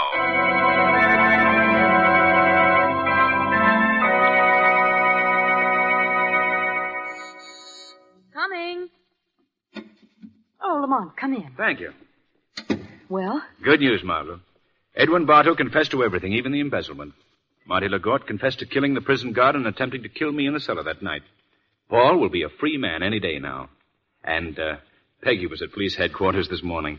I don't believe I've ever seen anyone as happy as she is. Oh, I'm so glad, Lamont. Well, I guess I'll be running along now. You see, wait a minute, Lamont. What? You promised to tell me all about the case as soon as it was cleared up. Oh, but you know the whole thing, Margot. Edwin had killed Judge Bartow before we even got there that night. The quarrel we heard was a recording that Edwin had made a long time ago of a dispute between his uncle and Paul. He played it for us to make us witnesses against his stepbrother. And Paul wasn't even in the house at the time? No, poor chap. The crack that Marty Lagarde had given him over the head when they broke prison had given him temporary loss of memory. He was in the cave unconscious while Edwin and Marty Lagarde carefully built up a case of murder against him. Well, what did Marty Lagarde hope to gain by helping Edwin? His parole for catching a so-called murderer. Edwin had talked him into persuading Paul to escape. You see, they needed their framed murderer close to the scene of the crime to definitely pin the crime on him. Came close to succeeding, Lamont. Yes, Margot, much too close. But you know, there's an old saying that murder will out.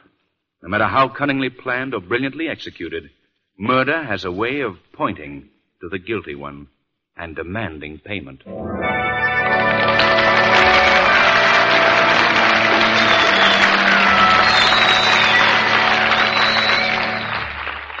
An important real-life drama of America at War will be presented immediately after a message from John Barclay, Blue Coal's distinguished home heating expert. Mr. Barclay. Thank you, Ken Roberts, and good afternoon, ladies and gentlemen. On blustery, windy days like we've been having lately, I sometimes hear folks say, we just can't seem to get our house warm, yet we burn plenty of coal. Well, friends, most likely they're losing all the heat up the chimney instead of getting it in their rooms where they need it. That may sound serious, but it's really easy to overcome. 9 times out of 10, it's due to the turn damper being set wrong. And this can be corrected in a jiffy. So if you are getting all the nice, cozy warmth and comfort you want in your home, just do this. Call your blue coal dealer and tell him about it. He'll send a John Barkley serviceman right over to help you. You see, this man's whole job is to look over your heating plant, find out what is wrong, and tell you how to fix it. He sincerely wants you to get all the useful heat possible from the coal you burn. And remember, this friendly blue coal service is yours for the asking. So if you have heating troubles of any kind, by all means call your neighborhood blue coal dealer and ask him to send his John Barkley serviceman. Thank you.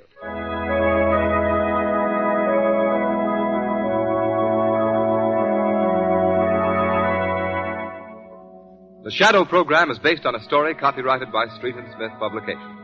The characters, names, places, and plot are fictitious. Any similarity to persons living or dead is purely coincidental. What are you doing to aid civilian defense? I'm an air raid warden. I'm helping the Red Cross. I'm an auxiliary firefighter. Every civilian, regardless of training, regardless of occupation, has a place waiting for him in civilian defense. Don't be a shirker. Don't expect your neighbors to do the whole job. Get in touch right away, today or tomorrow, with your local civilian defense headquarters. You'll find there is a place for you in America's all-out war effort. Remember that it's up to you to help prove to the gangster nations that in the world, just as in the community, the weed of crime bears bitter fruit. Crime does not pay. The Shadow knows. Next week, same time, same station, your friendly blue coal dealer brings you another strange and thrilling adventure in the Shadow's daring battle against the forces of evil. Be sure to listen. And be sure to phone your neighborhood blue coal dealer for greater heating comfort at less cost. Remember, keep the home fires burning with blue coal. This story was produced by the DL&W Coal Company, distributors of blue coal.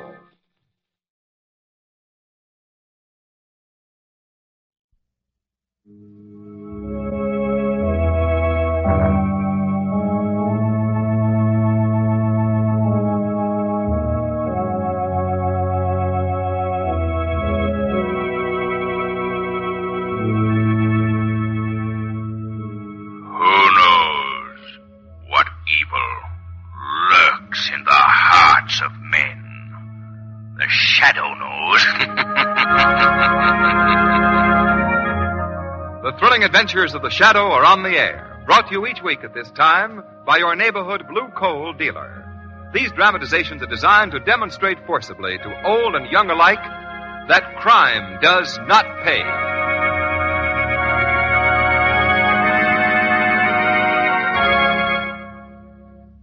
Protect yourself against the quick weather changes that are so common this time of the year by heating your home with blue coal. You'll find this fine fuel gives you new and greater satisfaction because it's especially prepared for home heating. It's delivered to your home in just the right size for greatest efficiency. That means warmth even on the coldest days. It means money saved, too, on fuel costs. Remember, when you buy blue coal, you save money by buying the best. Get in touch with your neighborhood blue coal dealer tomorrow and have him fill your bin with the always clean and dependable blue coal.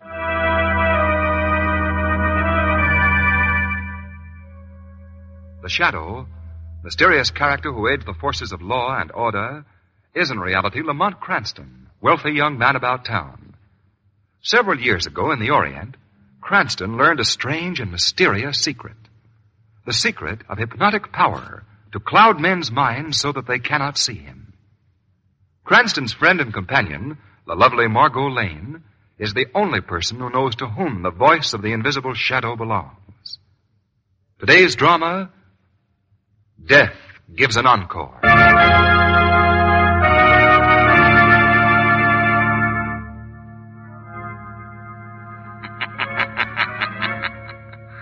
As the surgeon knows, the phenomenon called life is a delicate balance. To tamper with that balance is to upset it, and to upset it is to create a monster, neither living nor dead. A creature with no conscience, no mind of its own, but obeying the will of its bloodthirsty master. This is the story of a scientist who walked a road no mortal man dared travel.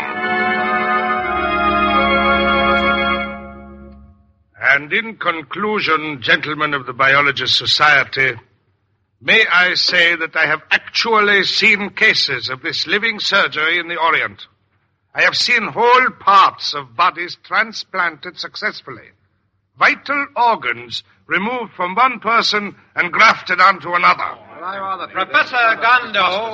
Professor Gondo, may I say you leave so much to the imagination. Are you implying that I lie, Professor Wallace? I'm not implying. I say that you're a fraud and have no business here addressing a group of scientists. I quite agree with that. Yes. Well, Gondo, where is the proof of your statements on living surgery? For 10 years, Wallace, you have attempted to ruin me. I have given you no reason, no cause for these unjustified attacks on me. Proof?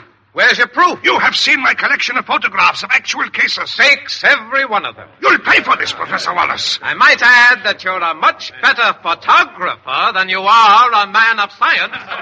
Yes, you'll pay for this, Professor Wallace. You'll pay.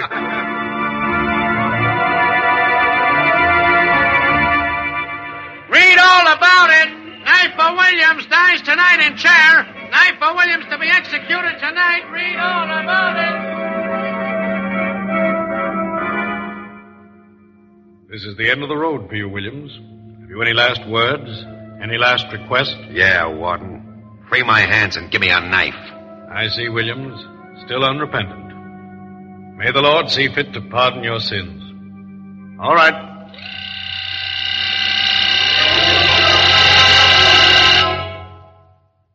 Knifer Williams is dead.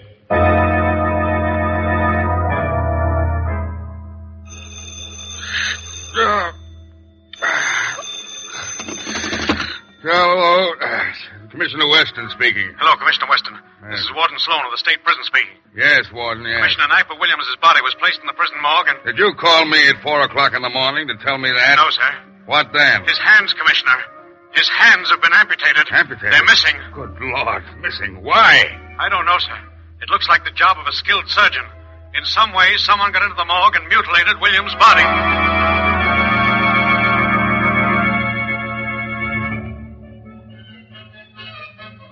Mr. Bartolini's not in his dressing room, Mr. McManus. Hey. I went in to check on his costumes. Not there? No, sir. What does trapeze act as the star act in the bill? Now, what can we tell the audience? Well, that's your business, Well, sir. you know they only come to see Bartolini's triple somersault in midair. Everything's gone from his dressing room, sir. Flew the coop, eh? I don't know, sir. There's only a large wooden box there. Box? Well, let me see it. Come on.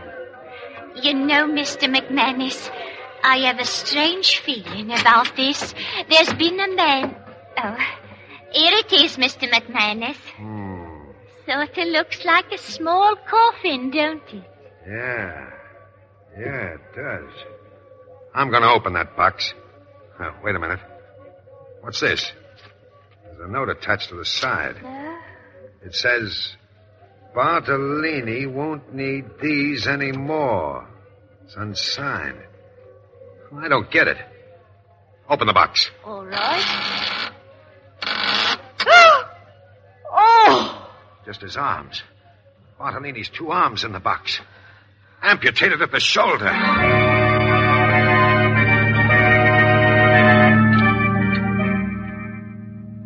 I don't suppose you remember me, Mr. Cranston. I met you several years ago in the Orient. Well, as a matter of fact, Professor Wallace, I remember you quite well. You were doing research work in tropical diseases at the time. Yes, that's quite right. And if I'm not mistaken, you are something of a student of criminology. Oh, why? Well, it's for that reason that I've asked you here tonight. Well, criminology is just a hobby, Professor Wallace, but I am very much interested in the subject. That's a masterpiece of understatement. What was that? Oh, nothing. I'm sorry I interrupted you. Please go on. Oh, yes. Well, to come to the point, what would you say, Mr. Cranston, if I were to tell you that I have for the last several years been driving a man systematically insane? What are you saying? Now, wait, please hear me out. First, hear my reasons before you condemn me. Please go on. I assure you my motives are above censure when judged in the light of medical science. Drive a man insane? Well, do you think that by doing that you're helping mankind? Yes, I do, Miss Lane. See, this man's brain was warped before he ever crossed my path. I immediately recognized the danger in allowing this man to continue with his diabolical experiments. Experiments with living bodies. Oh, Lamont. I don't believe I quite understand, Professor Wallace. Experiments with living surgery, Mr. Cranston. The grafting of arms and legs and vital organs from one body to another. Oh. The man's name is Gondo, a brilliant biologist whose intense work in the field of biological research twisted his mind. There's no telling what horrible crime he might not commit in his effort to prove his theories. Oh, why wasn't some effort made to cure him? Cure is out of the question, Miss Lane. That horrible obsession is beyond medical aid. Oh, I see. So my sole purpose was to make Professor Gondo commit some act of violence toward me. Then I could have him sent away to some institution where he'd be safe. And at last, I think I have succeeded. Read this note I just received. Mm-hmm. What does it say, Lamont? My brain against yours, Professor. The body of a skilled gymnast, and in a murderer's hand, cold steel, thirsting for your blood. Tonight. Why, it's unsigned. It's undoubtedly from my friend, Gondo. Well, you don't seem very much upset by that threatening note, Professor Wallace. Well, Miss Lane, my apartment here is 22 floors off the street, and the halls are guarded by private detectives. Lamont, look! Where? Look out the window over there. I saw someone on the window ledge of the building across the court. Why, that's impossible. There's not enough ledge on those windows for a cat to walk on. Oh, I can't see anybody. It's too dark. Well, I'm sure I saw someone for a moment. Probably your nerves, Margot. I can't say I blame you after hearing that. What was that? It came from my study. My assistant, Peterson, is going over some notes of mine in there. Come on. Yes, of course. Oh, no. Don't look, Margot. Peterson. He's dead, Cranston. Stabbed through the throat with a knife. No, Wallace, not stabbed. That knife was thrown. And look, the window was slightly open at a level with his head. Thrown? Miss Lane was right about seeing someone across the way. Careful, Wallace. The killer may still be there. Look out! What was that? Another knife. There's a note attached to it. Read it, Cranston. Yes. Fear festers like an evil disease. The first knife was to plant the infection. The next to drain your life's blood.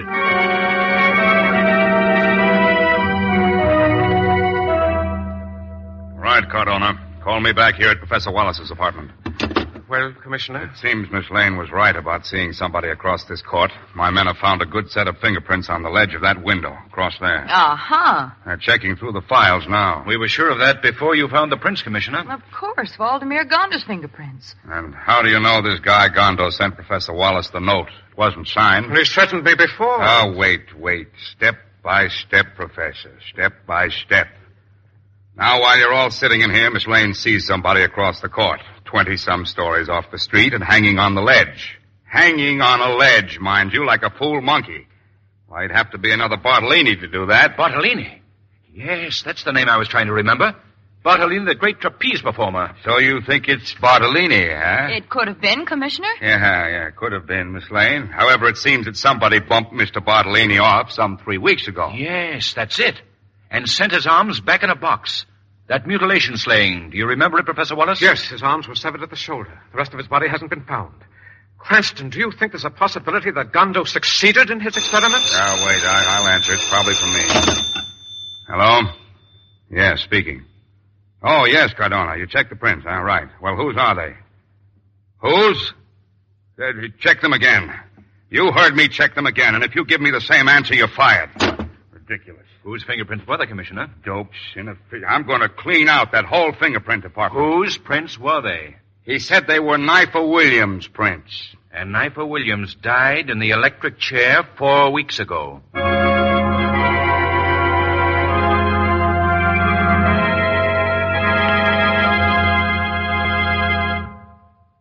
Act 2 of Death Gives an Encore will continue in just a moment.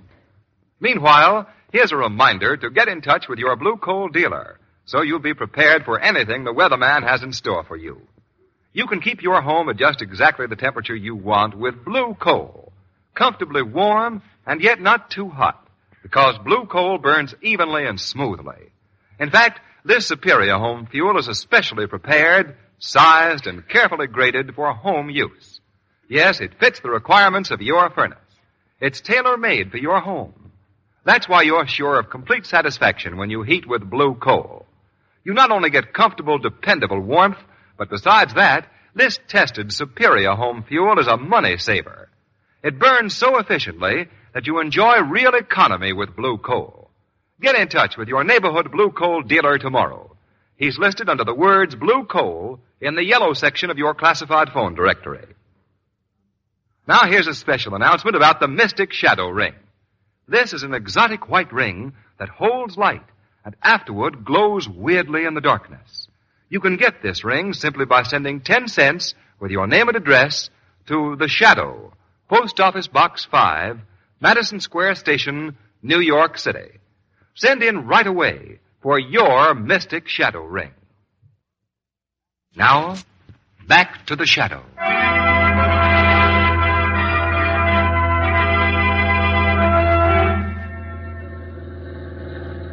Lamont, what on earth do you make of this whole business? Margot, I don't think Bartolini is dead. Everything points to the fact that Gondo was successful in his experiments. Well, then the creature I saw on that window ledge may have been the trained acrobat Bartolini with the grafted arms of the Knifer Williams. Oh, but how could Gondo control the brain of his monster? I don't know that, Margot.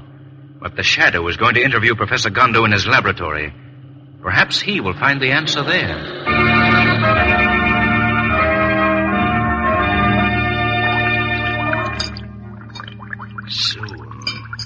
Soon.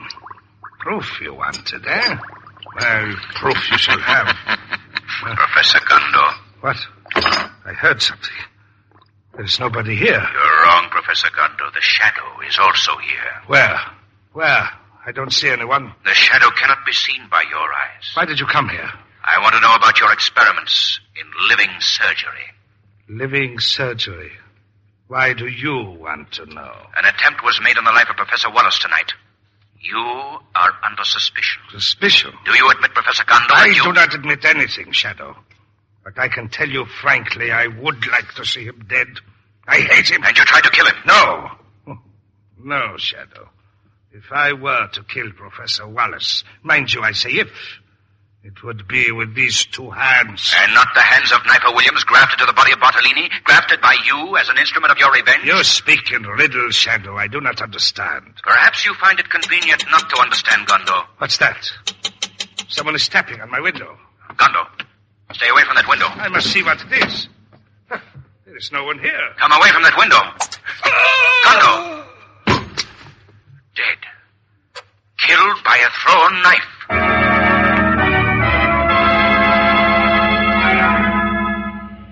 Street paper, read all about it. New knife slaying. Professor Gondo, third victim of fiendish knife murderer. Police request anyone with possible clues to identity of murderer to come forward. Police request anyone with possible clues to identity of murderer to come forward. Commissioner Weston stated this morning that in his opinion, the killings have not reached an end. The murderer said he will attempt to cover his tracks by killing anyone whom he believes can reveal him. Reveal him. Yes, of course. Hello, operator. Get me police headquarters immediately. Oh, I hope it isn't too late. Hello, police? I must speak to Commissioner Weston. Hurry, please. I think I can identify the knife murderer. Yes. Well, I'm the wardrobe mistress for Romero Brothers Circus, and I remember the man who was last seen with Mr. Bartolini. And if I'm in danger because of that... What? Oh, yes, I'd know him in a minute. He knew Mr. Bartolini and was always around. He seemed to take an unusual interest in Mr. Bartolini. Mr. Bartolini! You are going to die, Mrs. Dorner. You are going to die. Mr. Bartolini, that knife. What are you going to do with that knife? I must kill you. No. You must be put out of the way. Oh, Mr. Bartolini, what have I ever done to you? Oh, please. No! No, don't throw that knife.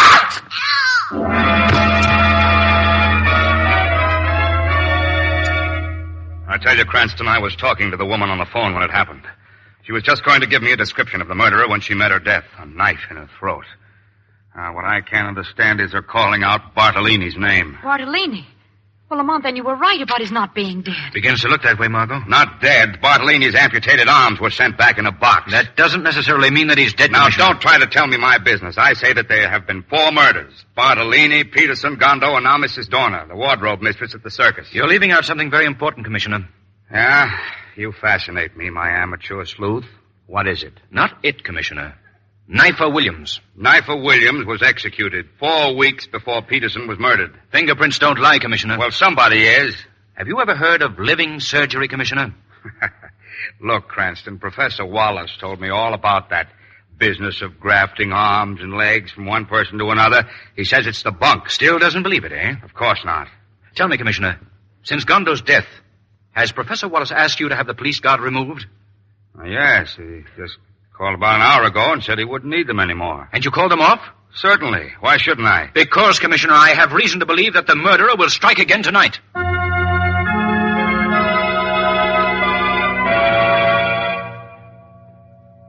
Well, Mr. Cranston, Miss Lane, you've searched my apartment and laboratory from one end to the other. You satisfied now there's no one lurking here? Satisfied isn't the word. I'm relieved. Well, surely since Gondo's dead, Mr. Cranston, there's nothing for me to fear. Don't forget that Mrs. Dorner, the wardrobe mistress, was killed after Gondo.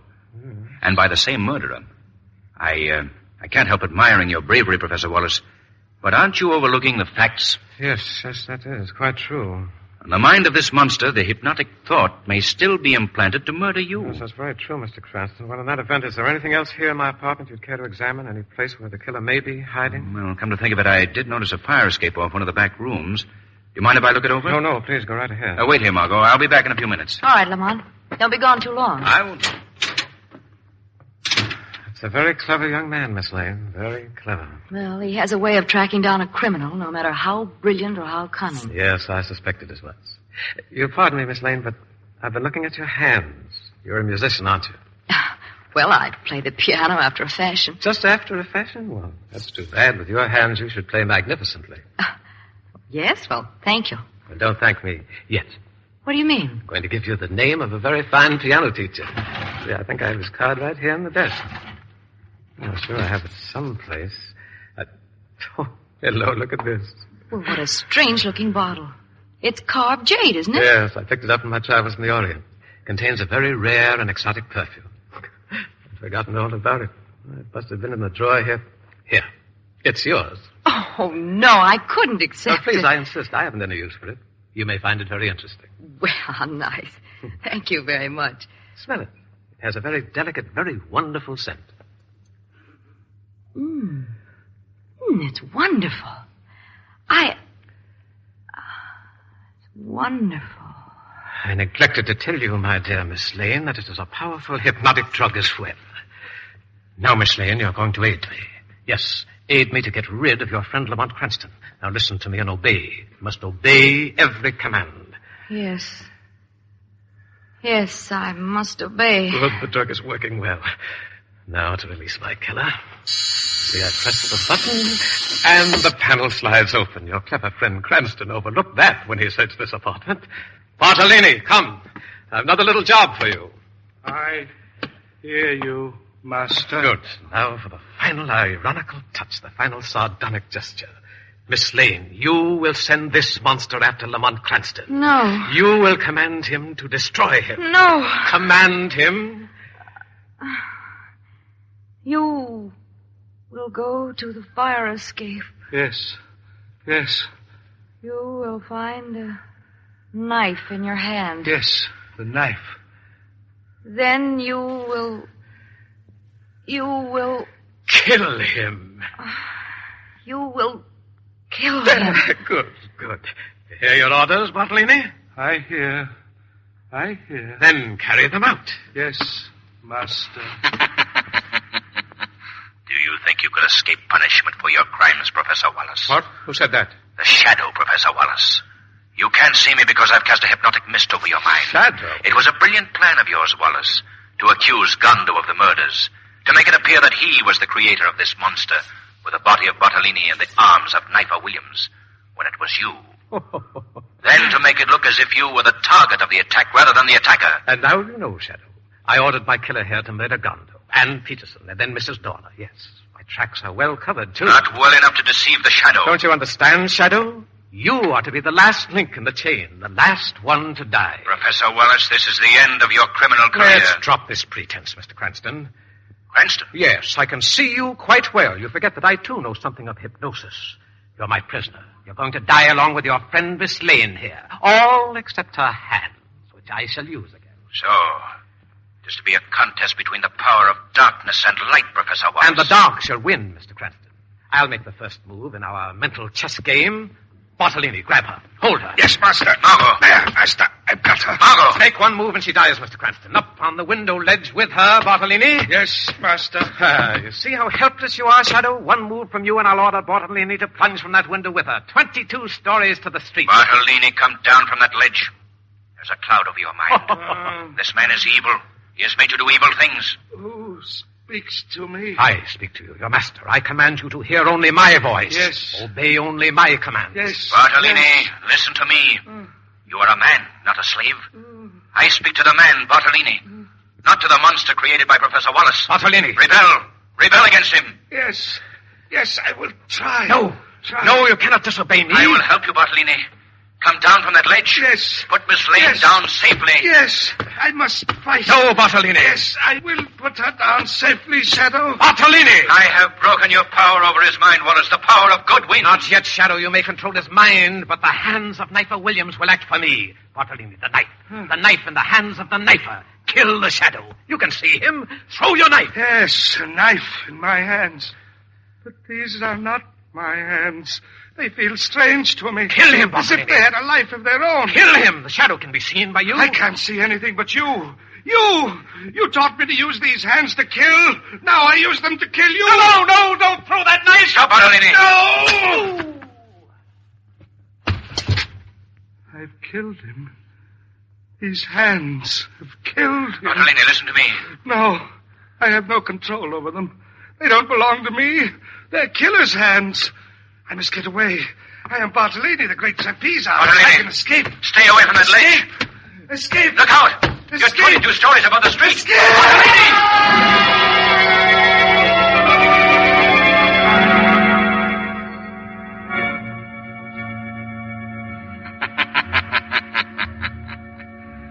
The phenomenon called life is a delicate balance. To tamper with that balance is to upset it, and to upset it is to create a monster. This was the story of a scientist who walked a road no mortal man dare travel.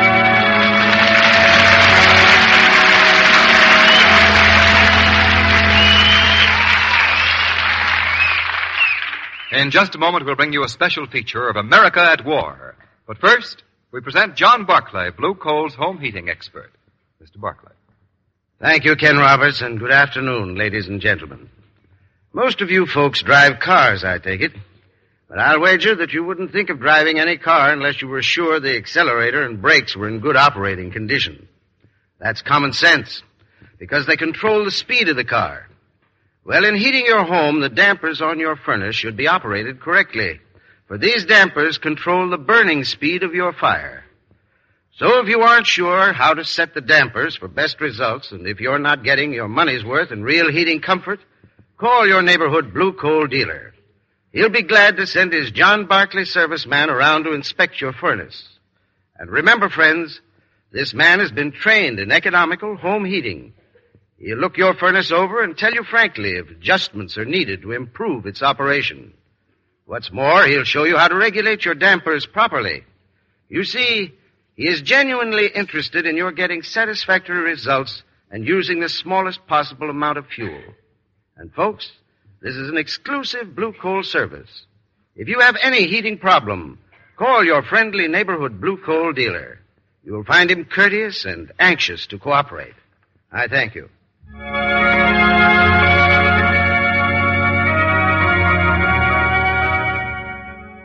The Shadow program is based on a story copyrighted by Street and Smith Publications. The characters, names, places, and plot are fictitious.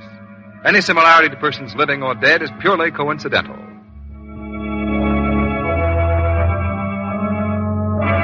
Somewhere off the east coast of the United States, a ship is creeping forward in darkness. And with good reason. Like assassins in the night, Enemy submarines stalk the merchant ships and close in for the kill. Forward torpedo tubes ready. Stand by to fire on order. Ach, Himmel, what's this? Coast Guard approaching. Dive! Dive, you hear me? United States Coast Guard ship is almost over us. We're trapped. United States Coast Guard patrol reporting. Sighted submarine. Submarine sunk. The United States Coast Guard packs a deadly wallop, and the Axis knows it. Like to take a good crack at the Axis yourself? Then join the Coast Guard.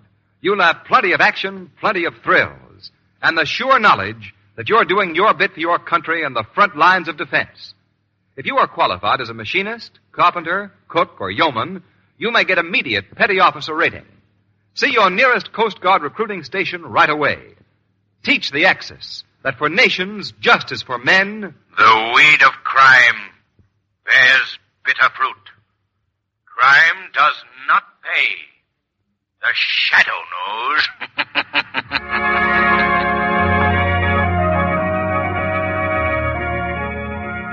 Next week, same time, same station, your friendly blue coal dealer brings you another strange and thrilling adventure in the Shadow's daring battle against the forces of evil. Be sure to listen, and be sure to phone your neighborhood blue coal dealer for greater heating comfort at less cost. Remember, keep the home fires burning with blue coal. This story was produced by the DL&W Coal Company, distributors of blue coal.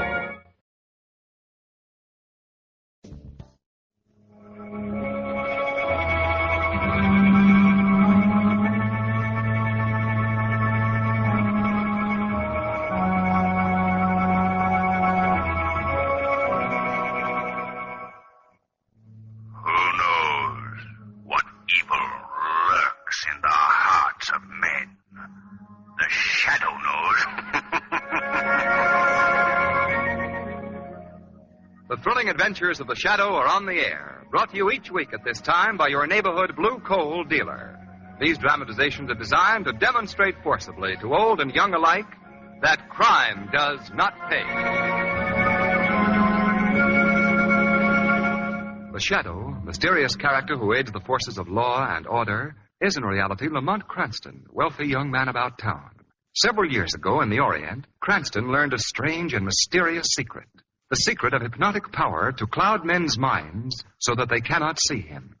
Cranston's friend and companion, the lovely Margot Lane, is the only person who knows to whom the voice of the invisible Shadow belongs. Today's drama, Dead Men Tell.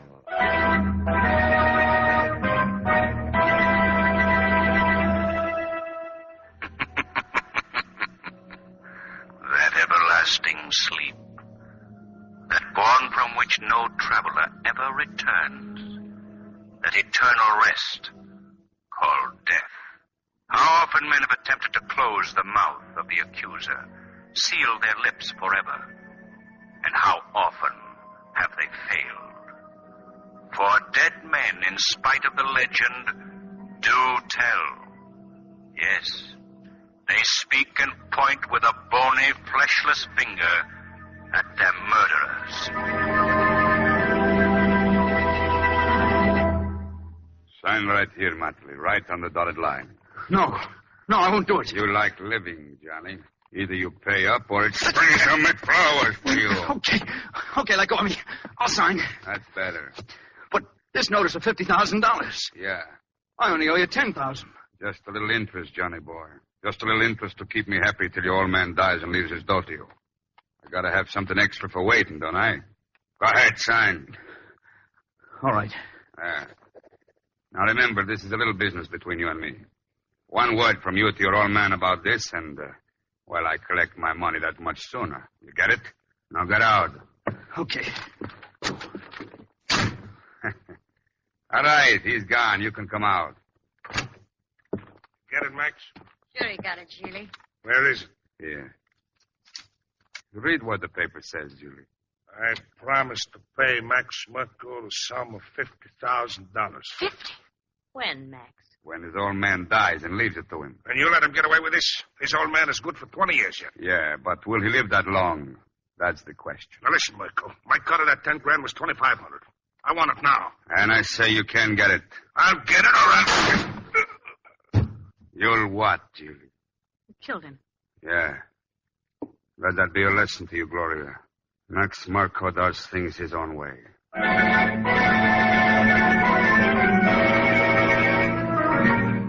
You're a fool, John. A weak, blind fool. How much longer will I have to watch over you? How much longer will I have to fight your battles for you? Last year it was that singer, Gloria Kingsley, and Well, now... you said it'd kill me, Dad, if I didn't sign that note. $50,000. How much did you actually lose at Merco's crooked gambling house? $10,000. And you signed for 5 times that amount? Why? Well, I told him that you wouldn't give me that much money, and he said, well, you get your father's dough when he dies, don't you? And I said, yes. He said, well, I can wait, but I want interest. So you'd even gamble on your father's life? But, Dad... Get out, I'm through with you. Dad, I'm calling Arnold Fantas right now and cutting you out of my will. Look, Dad... Get out, I said! All right, Dad, but you're not changing your will. There are ways to stop that. More ways than one. So my son would even threaten me, huh? Threaten me. Well, we'll see about that. Hello? Oh, hello, Arnold. Is that you? Yes, Gustav. What is it? You sound upset. Oh, it's that son of mine again, Arnold. I've decided to disinherit him. No. This time I'm serious. I've never been... Look, how soon can you get here? Well, I'm right next door. I can get there in 5 minutes, but can't this wait till tomorrow? No, I'm changing my will tonight. I want you to bring... Oh, what's that? Bentley. My head... It feels like fire. Well, what is it? Oh, what's the matter? Gus!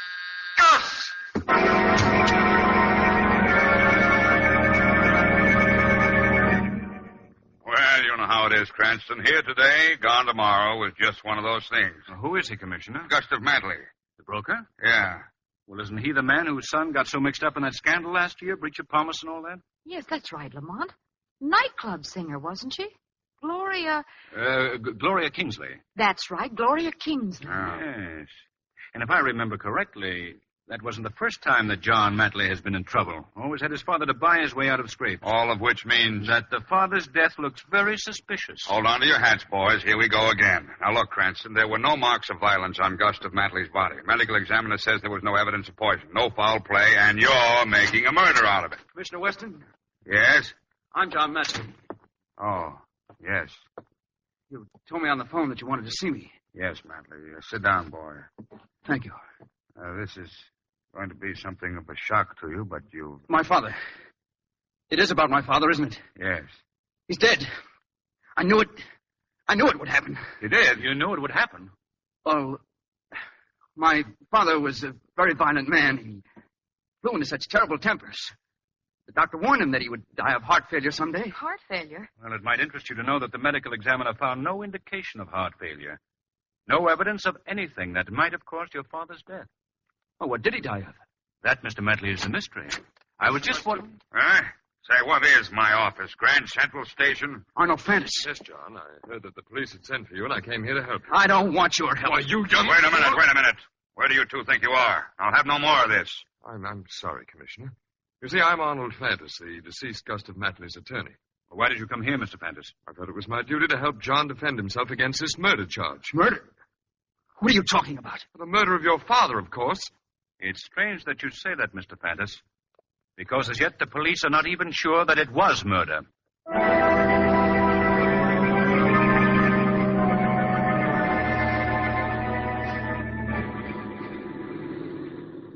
It's obvious that Matley killed his father, Lamont. Obvious, Margot. If I were Commissioner Weston, I wouldn't have let him go scot-free. Well, you're not the commissioner, Margot. Anyway, Weston's assigned a man to trail young Matley. He can't get away. Pardon me, Mr. Cranston, Miss Lane. Oh, what is it, Shrevey? Well, it seems my bosom friend and companion, Big Charlie, and me is discussing this now Matley case in full detail we are discussing. And what conclusion did you reach? Well, we reached that if we had been the father of this now guy, John Matley, we would have taken the boy gently but firmly by the hand and kicked him the heck down the stairs. Oh, here it is, Mr. Matley's house. Well, I'll see you later, Margot. Oh, Lamont, can't I come along, too? No, Margot. Gustav Matley's will is to be read here today, and the shadow is going to be present.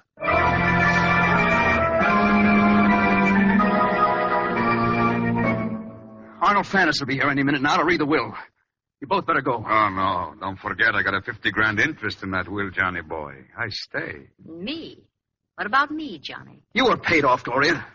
My father gave you $5,000 for those letters I wrote you. That's right. Now that I think of it, they were worth much more than that, Johnny. You get out of here right now. Both of you. Listen to him. He ain't very polite, is he? After all I've done for him. What have you done for me? Much more than you know, kid. More than you know. I don't understand you. Maybe he bumped off your old man for you so you could get his money. Shut up, you. Shut up. Ooh, look what little Gloria turned up. So it was you, Max. What? Well, now I'm really going to be paid off from both sides, and good. Well, now, that throws a different light on things. How'd you do it, Max? Who are you kidding, Johnny boy? I talked you into it the other night so you could get his money. Even if I had, you can't prove it. You can't prove it. Now get out of here. Get out of here. I'm staying. Well, we'll see about that. We'll see. Nice little act of yours, but I'm not buying. You're going to cut me in, Max. I know too much. Look, you're a nice girl, but I don't like partners. It's unhealthy for any partner of mine. Like it or not, Maxie, I'm in. Whether you killed old Matley or not, I saw you get Sheely. Suit yourself, Miss Kingsley, but don't say I didn't warn you. So the vultures gather. Who said that? I heard something, too. You heard the shadow, Miss Kingsley. Shadow? I can't see anyone. The shadow cannot be seen. Huh? No, don't look for me. What do you want? I want to know how Gustav Matley died, and you, Mr. Merkel, can shed some light on that subject. No, I don't know anything about it. You murdered Gustav Matley. That's a lie. Sure. That's it. That's how it happened, Shadow. As for you, Miss Kingsley, the law concerning blackmail is very severe. You got nothing on me. Nor me, Shadow. We shall see, Mr. Max Merkel. We shall see. Hello? Hello? No one on the wire. Someone probably got the wrong... Oh, ahead. Gloria. Fire. Burn. Ahead. Drop that receiver, Miss Kingsley. Oh. What's wrong? Ahead. Gloria. What's the matter with her? She's dead, Max. What? Dead, huh? I told her I didn't like partners.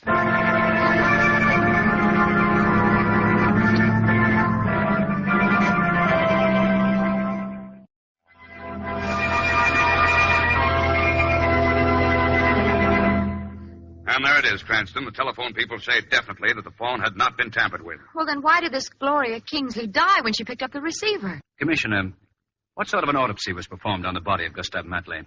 Look for yourself. Here's a report on my desk here. Thank you. No marks of violence, no poison. Commissioner, can you get an order to exhume the body of Gustav Matley? Yes, but why do you want it? No mention is made in this report of a brain examination, and I would... Pardon me, Commissioner Weston. Mind if I come in? Not at all, Mr. Fandis. What can I do for you? Oh, hello, Miss Lane, Mr. Cranston. How do you do? How do you do? As you probably know by now, Commissioner, the DA has secured an indictment against John Matley for the murder of his father. I just heard about it an hour ago, Mr. Fandis. Well, I've decided to represent John Matley. But I thought that you and young Matley didn't get along. He didn't want your help. Mr. Cranston, I assure you that I have no respect and very little affection for the boy, but after all, he's still the son of my best friend. Mr. Fandis, do you believe him innocent? Now, is that a fair question? Ask the boy's legal representative, Miss Lane. He's right. Well, then here's something that you can do. Sign an exhumation order for the body of Gustav Matley. Well, that's impossible, Mr. Cranston.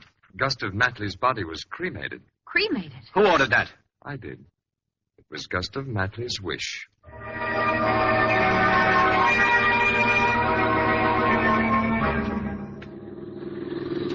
All right, Lamont, be mysterious if you want to. I'm not being mysterious, Margot. You wanted to come along, and you said you didn't care where I was going. 746 3rd Street. Yes, sir. Well, this can't be it. It can't be.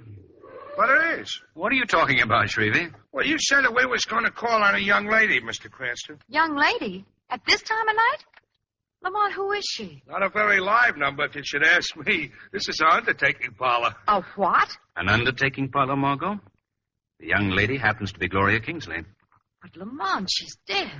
Yeah, that's what I've been saying. She's dead. What am I laughing at? Worried, Shrevey? In a word, yes. Going, Margot? Well, yes. Well, what can you find out here, Lamont? Margot, Gloria Kingsley has something that she can tell the police. Something that they've overlooked. Coming, Margot? Yes, I'll come. See you in a few minutes, Shrevey. Oh, doesn't look like there's anyone inside the undertaking parlor. That's why we came at this hour, Margot. We're going to bring Miss Kingsley's body back with us. Is that necessary? Yes.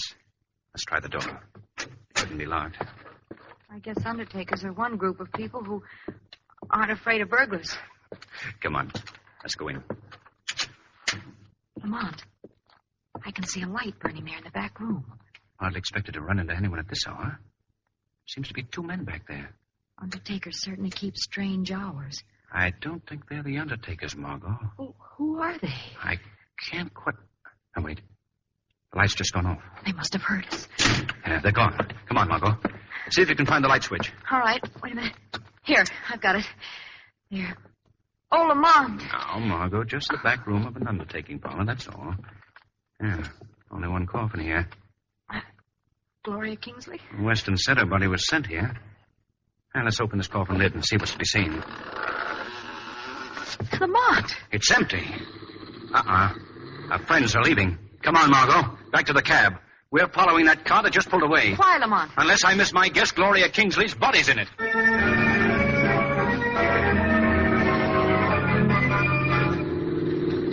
Keep your foot down on the gas, Shrevey. I think we're gaining on them. Yes, sir. Down the floor of the cab, Margot. They're shooting at us. Where do you think I am? Oh, there goes my machine. I'll buy you a new one, Shrevey. Keep after them. Hey, they're slowing down. They're slowing. Look. They've just tossed something out of their car. Stop. Stop, Shrevey. It's a pleasure, Mr. Cranston. A pleasure. Now, let's see what it is. You stay here, Margot. Come on, Shrevey. This big bundle must be it. Wrapped in a sheet. It's wrapped. I'm going to open it. Maybe I ought to go back to the cab and guard this land. Stay here, Shrevey. Good heavens. Oh. Gloria Kingsley's body.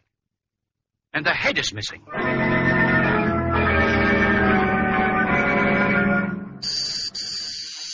Coming. Oh, Lamont, come in. I've been trying to reach you all over town for the last half hour. You have, Margot? Yes. Arnold Fant has called and says that he has a full confession to the murders from Max Merkel, the gambler. What? Max Merkel confessed? Yes. Fantis has Merkel over to his home, and he wants us to come over there to witness the confession. It doesn't add up, Margot. Why? I'll tell you later. Look, you go to Arnold Fantis' home. Tell him I'll be a little late. But, Lamont, why can't you go with me? Margot, it just occurred to me that Gustav Matley's will has never been read.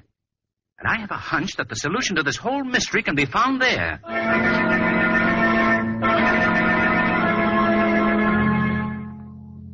Well, let's not wait any longer for Mr. Cranston, Miss Lane. If you'll follow me, we'll have this over with in a minute. You know, Mr. Fenton, I didn't realize that your house was right next door to the Matley home until I came here tonight. Oh, yes. We've been neighbors for years. Right this way, please. Yes. Step in, Miss Lane. Thank you. Well, there's nobody here. I know. I merely wanted you to see the evidence before you heard the confession to the murders. Evidence? Last night, Gloria Kingsley's body was stolen from the undertaking parlor and decapitated. The head was stolen. You know that? Yes, Miss Lane. Here. Look at this. In this box. Oh. Gloria Kingsley's head. Yes, Miss Lane. Not a very pretty thing to keep in one's house, but you see, that head can convict the murderer. How do you happen to have it? Because, Miss Lane, I am the murderer. What? You? Does that surprise you, Miss Lane? Oh, how stupid of me. I wouldn't have had to kill you after all, would I? But you see, I thought you and your friend, Lamont Cranston, were onto me last night when you went searching for Gloria Kingsley's body. And it was you who stole it, not Max Merkel. No, Miss Lane. We both had a hand in the theft of the body, but unfortunately, Max had a violent dislike for partners. So there was nothing I could do but cure him of that dislike permanently.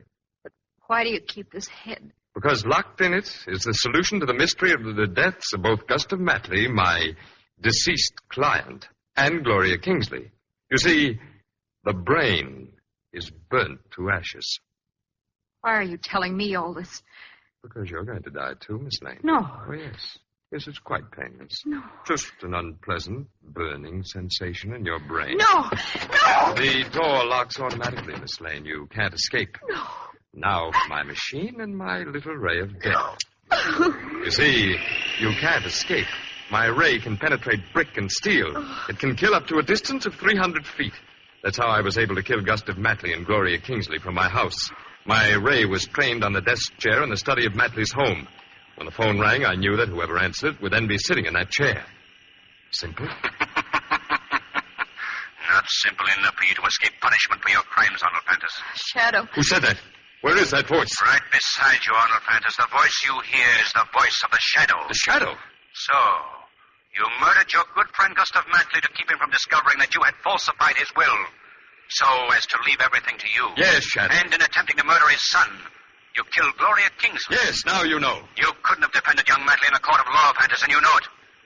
You were disbarred for illegal practices years ago. So, you know all my secrets, Shadow. Did you believe that you could escape paying for your crimes? Yes, Shadow, because only you and Miss Lane here know my secret, and you're both going to die. There. Now my death ray is ready.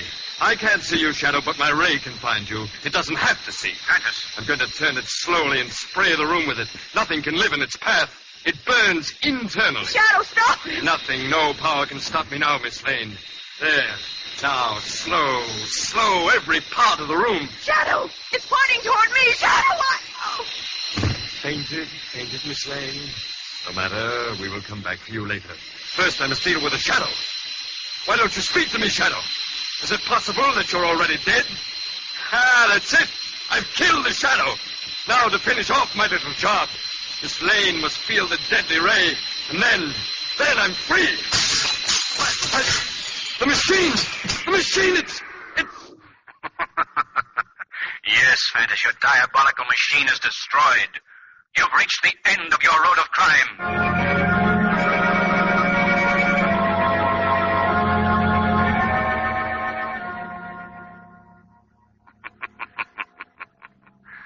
That everlasting sleep, that bourne from which no traveler ever returns, that eternal rest called death.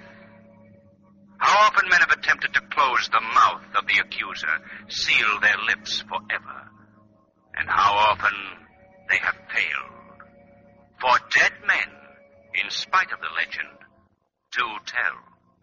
Yes, they speak and point with a bony, fleshless finger at their murderers.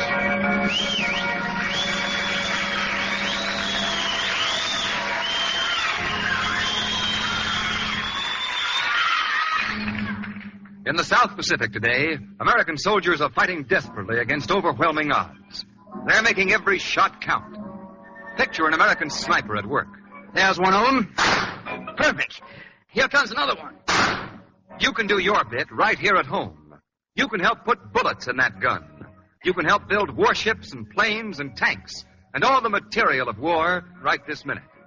Buy United States bonds and stamps regularly, every week. That's how you can help show that... The weed of crime bears bitter fruit. Crime does not pay. The Shadow knows.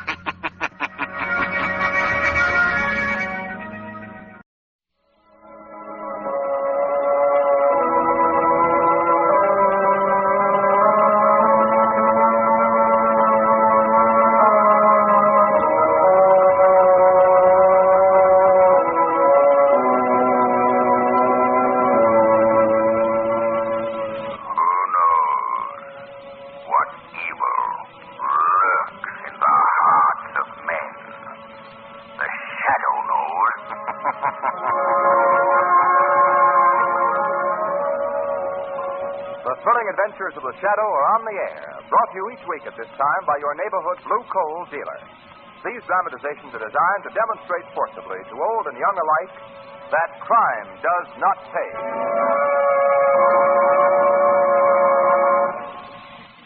A spell of fair weather may fool you into thinking that winter is through for this year.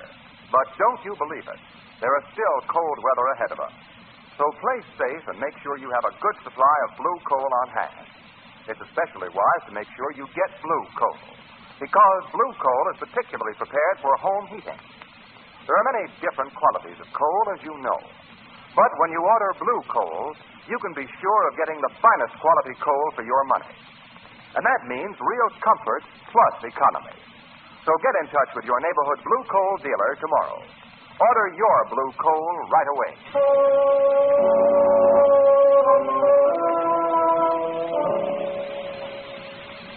The shadow, mysterious character who aids the forces of law and order, is in reality Lamont Cranston, wealthy young man about town.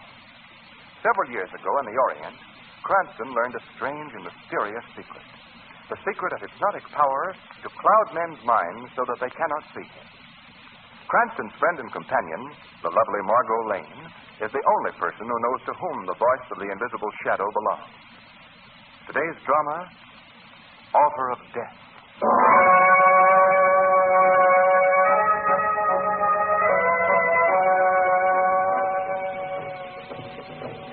I can see that travel folder now, Lamont. You want peace and quiet. Come to beautiful San Luis, the island paradise. Those tom-toms bother you, Margot? Well, they do funny things to my spine. Well, probably some native festival. Shall we go back to the hotel? No, somehow I feel safer out here on the veranda. You know, interesting thing about those islands, no matter how much modern civilization appears in the cities, back in the bush, back in the jungles, the native reverts to type. Well, if you think you're making me feel any better, you're wrong. I thought we came to Port San Luis for a rest. Might as well try to get a rest in the subway station. Now then. Where places are you? Who's that? One of the guests. You see, he's coming up on the veranda. Where's that for fire? Oh, Mr. Eustace. Eh? You called me. Who's there? Lamont Cranston, Mr. Eustace. Oh, yes. Couldn't see you very well in this half light. Hello, Sam. Hello, Mr. Eustace. You look rather worried. I am a bit. I say, look here, do you see that native proprietor around anywhere, Cranston? Only? Well, no, I haven't. Not since dinner. I don't quite understand all this. There's something mighty strange going on. I knew it, Lamont. The ceremonial was never listed on the travel folder. You're quite right, Miss Lane. The village is deserted. Not a soul on the streets, and every shop is boarded up tight. There's going to be trouble. I like to know about it. Yes, we all would. I spoke to one old man who was crouching behind the door of his hut, and all I could get out of him was one native word that he kept repeating over and over. Well, what was it, Eustace? It sounded something like Gilmet. Gilmet? It is a rare word in Port San Luis, Miss Lane. Well, there you are. The word Gilmet, my friends, is not a word to be spoken lightly. No? Well, what does it mean, Ole? It is a native expression, Mr. Cranston, which means the night that eats men. The night that eats men? Is that why the natives are hiding behind locked doors? Yes. It started, Mr. Eustace, some 10 years ago with the disappearance of a Scots explorer and his wife named MacBaird. They vanished from this island and were never seen again. That was 10 years ago this very night. But these MacBairds could have just gone away of their own accord, couldn't they? They could have, yes. But on the same night, Miss Lane, every year for 10 years past, two people, a man and a woman, have disappeared without a trace from Port San Luis. That is why the natives call it Kismet, the night that eats men. Oh, ridiculous native superstition. It does sound fantastic, Ole. And decidedly unpleasant. Look.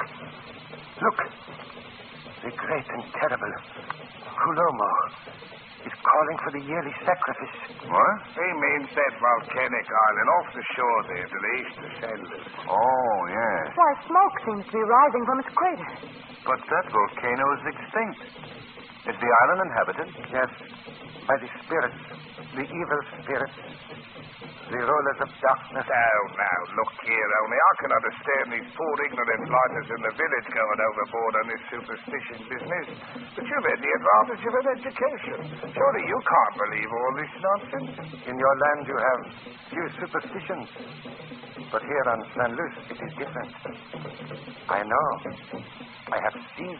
Well, I do know it's true, Cranston, that you can't get a native to go within 3 miles of that island. It is death to set foot on it.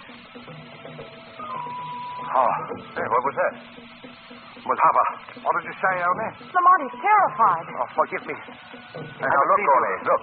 If you're in trouble or danger, you forgive me. Please. Well, we'll be waiting outside here for you, Ole.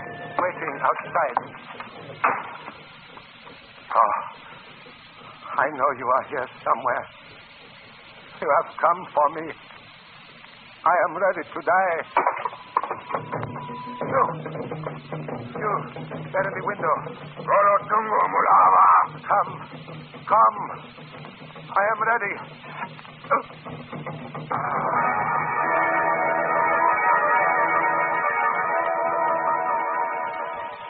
Only his expression is like death, Mr. Eustace. Oh, no, Lamont. Who killed him? A native, I'd say. See this tiny poison dart stuck in his throat? Yes. That did the job. I only seemed to know this was coming. Listen. Weird flute music again. Came from somewhere outside. Can you see anything from that window, Margot? Lamont, there's a figure running down to the beach. Where? See? Look, there in the moonlight. He's getting into a canoe. We've got to stop him. Come on. Out this door here.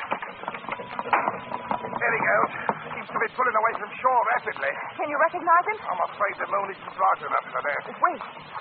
Whoever it is, he'll go around the island and land somewhere on the opposite shore. Why do you say that, Miss Lane? Well, there isn't another body of land anywhere around here that he could escape to, Except that volcanic island, Colombo. That's where he seems to be headed. Eustace, where can I get a boat? Lamont. You're not going to follow us there. That's right. In spite of the legend that no one has ever returned from that island? Yes, Margot. How about it, Eustace? The boat. I have a slow but sturdy fishing launch, Cranston. You may have it on one condition. Well, what's that? To let me come along. Glad to have you, Eustace. I suppose you'll realize that this isn't going to be exactly a pleasure trip. I understand. Well, then, what are we waiting for? You too, Margot? Well, you didn't think I was going to stay here on San Luis alone, did you? Come on, let's go.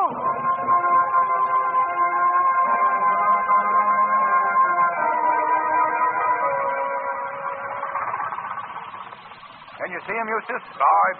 They're dead on his trail. Good. Wish I'd thought to bring a gun with me. I have one on the boat, Cranston. It's aft in the leather side pocket there. Miss Lane can reach it for you. Oh, yes. Here it is, Lamont. Thanks. Eustace, can we get any more speed out of this boat? He's pulling away from the I've got him wide open now. I think he wasn't very far. I'll say, Cranston, there's an arm of water just up ahead there that's thick with submerged reefs and rocks. The favorite underground are the sharks that infest these waters. Even the native fishermen avoid it. We have to go through that, Lamont. That man in the canoe's going around it. We've got to, Margot. We're going to head him off. We'll be tempting fate if we try it. It's our one chance to overtake him. I tell. I'll be slim when it's that. Now, what do you say, Margot? Shall we go after him or turn back? I know what your choice is, Lamont. And it's mine, too. Good. I knew you'd say that. You game, Eustace? I tell. It's a good thing I'm a bachelor. I'm going to risk a shot before he gets too far out of range. Don't miss. He might be a nasty customer with those poison darts. Yeah. Well, here goes. Oh, not so good. Well, what's happened to old Dead-Eye Dick, Lamont? I don't know, Margot. Well, I won't miss this time. Cranston. Better conserve our ammunition. What's left in the gun is all I have. Yes, and we don't know what we're liable to run into on that island. Hold on. Hold on. Oh. There. Well, still in one piece, Eustace? Martel. No launch may not be fast, but she's fairly sturdy. Oh, Lamont, I could swear I saw a big shark just licking his chops a moment ago. Take it easy, Eustace. We'll pick our way through this stretch of water. We've gained enough to afford it. Martel. Lamont, look. Those fires on the shore of the island. I see them. Oh, they seem to be moving. Your fires are natives holding torches, Margot. Yes, and some of the heathens are coming out from the island shore in canoes. Well, a reception committee. More than that, Cranston. That's the fire ceremony. The death call.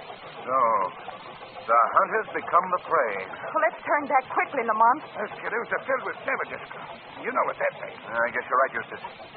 Back it is. Yes, and let's see if we can't get a little more speed out of this launch. Marshal. Eustace, they're coming at us fast. Can't get any more out of this. Slow down. Try 'em. Uh-oh. Well, Eustace, we couldn't have picked a better time for the motor to go dead. It's caught an appropriate word at the moment. And the natives only about 50 yards away from that prey of yours, Lamont. Well, we still have a gun. Now, don't shoot at them, Cranston. You haven't enough bullets to do any good. With those blowguns and poison darts, they wouldn't have a chance. I guess you're right, Eustace. Lamont. Yes, Margot. Any ideas? Not a glimmer. Well, we've been in tight places before. Yes, but this one is a prize winner. Looks like we're in for it, Margot. Here they come.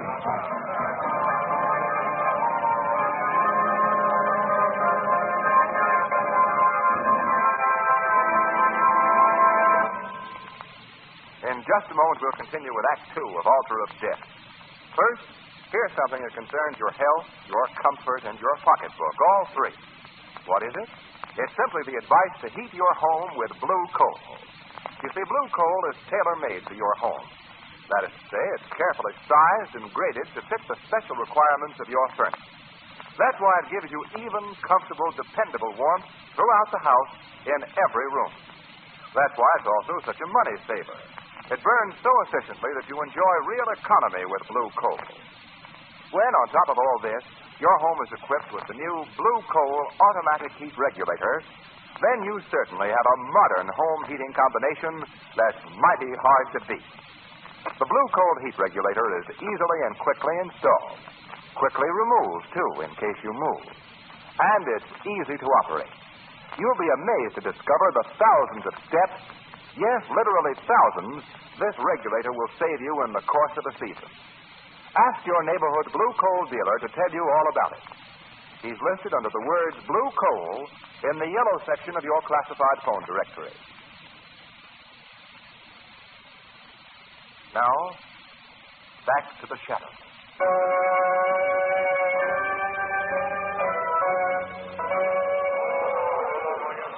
They're the most savage crew I've ever seen. The native in the lead boat wants to talk, Lamont. Huh? You know fight. What did he say? He's asking us to surrender without fighting.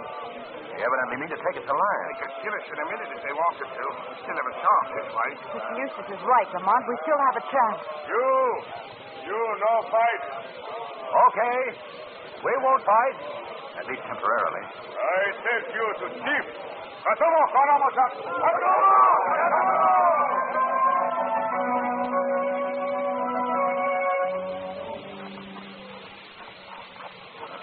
Largest house in the village. Must be the chief. I hope he likes us. Where's Mr. Eustace? He was right behind us a moment ago. He was hauled off in another direction, Marco. Lamont, you don't think that... No. Let's not cross bridges before we come to them, Marco. Salamura! This is chief house. Pushing us back is hardly a formal invitation. Guess he doesn't have much choice. I bring prisoners. This. Good evening. I've been expecting you. But you're not surprised to see a white man here, huh? But we turn up everywhere, I suppose. We'll introduce ourselves later. Meanwhile, I imagine you're rather hungry after your little ocean voyage. We'll fix that immediately. Aluba! Yeah, now, look, all we want No trouble at all. Aluba, Kauto, Congo. I've told them to take your friend into the village and bring food. Why have you done all this? Why? My subjects think you are man and wife. That is why your friend has been separated from you. You'll find the Kuti a very peculiar people, with many strange customs. They're idolaters, all of them. Worship a thing called Mulhava. Mulhava? Then... Aye. A rather savage deity that the natives feel requires human sacrifice. Beastly cat, Mulhava. I don't think we're going to like it. Well, dear, I'm on the very best of terms with the Kuti. As a matter of fact, I shall go on ahead now and have the natives prepare for you. You're very kind. I'm happy to oblige. Lamont. Yes, Marco. Did you see the initials on the silver belt buckle he was wearing? No, I didn't notice. They were capital M, A-C, capital B. Capital M-A-C, capital B. Yes. Didn't Oni tell us that the first two people to vanish from Fort San Luis were a Mr. McBaird and his wife? Yes, Margot. I'm afraid he did.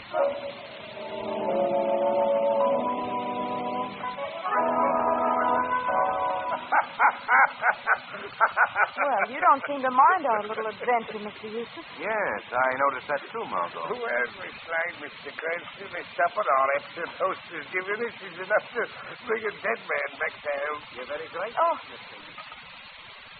Now, as you were saying while I was gone, Mr. Cranston, this man, Oni, I believe his name was, told you of two people who disappeared from Fort San Luis every year on this night. And shortly after telling you this, he was found murdered. Why do you put that in the form of a question? It's evident that you've been listening to every word we've said. Aye, Mr. Cranston. A bad habit of mine. Very bad. Oni also mentioned a man named McBain. I see. Are you quite finished your meal? Why, yes, thank you. And now, if you could let us have some fuel for our No. boat. You must accept my hospitality and stay the night. Or at least part of the night. The natives are well prepared for you. What's that? I use this gong to summon my servant. The natives are coming for the food. Oh, thank you, my dear. This is my wife. The natives took rather a fancy to her and made her a priestess. We are both devout worshippers, as a matter of fact. Hey, what's going on here? Your friend only told you about the man and woman who disappear every year from Port St. Lucie, the name is Cranston. Yes? It is my pleasure to inform yourself that you and Miss Lane are the two who disappeared this. No! Aye. The native in the canoe rather lured you on, I believe. He was the witch doctor of the Kulti tribe who went to Port St. Lucie to murder Oni because poor Oni, he knew too much. Oh, I see. You were behind that, too. Aye. He had fallen away from tribal laws. As for you see, a man and a woman must be killed in Mulhaba's honor on this night. You met, as it is called on Port St. Lucie. What is your part in all this, McMahon? For 10 years, I have engineered the disappearances of a man and a woman for the purpose of the Mulhaba sacrifice. But why? Why? This volcanic island is some of the richest diamond territory in the world, Miss Lane. So that's it. Aye. I'm paid for my trouble in diamonds, which are worth more to me than to the savages, since I can reach the American and European market. You see, it's a perfect system. Not quite so perfect as it seems, though, you know. No? No. Because you've overlooked the fact that I have Mr. Eustace's revolver. Oh. Now, you take it to our boat and see that we can... Yes, Cranston, I forgot to tell you. What, Eustace? The gun is only loaded with blanks. You see, I've never given it to you if it were actually loaded. You're in on it, too. Of course, Miss Lane. I happened to be Mr. McMahon's contact with his market abroad. It was an excellent deception, don't you think? You're coming here with plans very carefully. Oh, the mob. Don't worry, Margot. The natives are here. I will speak to them, my dear. Agato! It's Encore, Sofa Grani, Ulumo, Mulhaba! Agato! I have just told my subjects to take you to the temple of the altar of death on the rim of the volcano. There, after due ceremony, you will be cast into its bottomless pit in flames as a sacrifice to our idol, Mulhaba. Oh, no, McMahon, it's not going to be as easy. Oh, you fool! Lamont! Mr. McMahon, your native is killed. I couldn't deprive my people of their innocent little fun. No, I am saving you both for the fire sacrifice.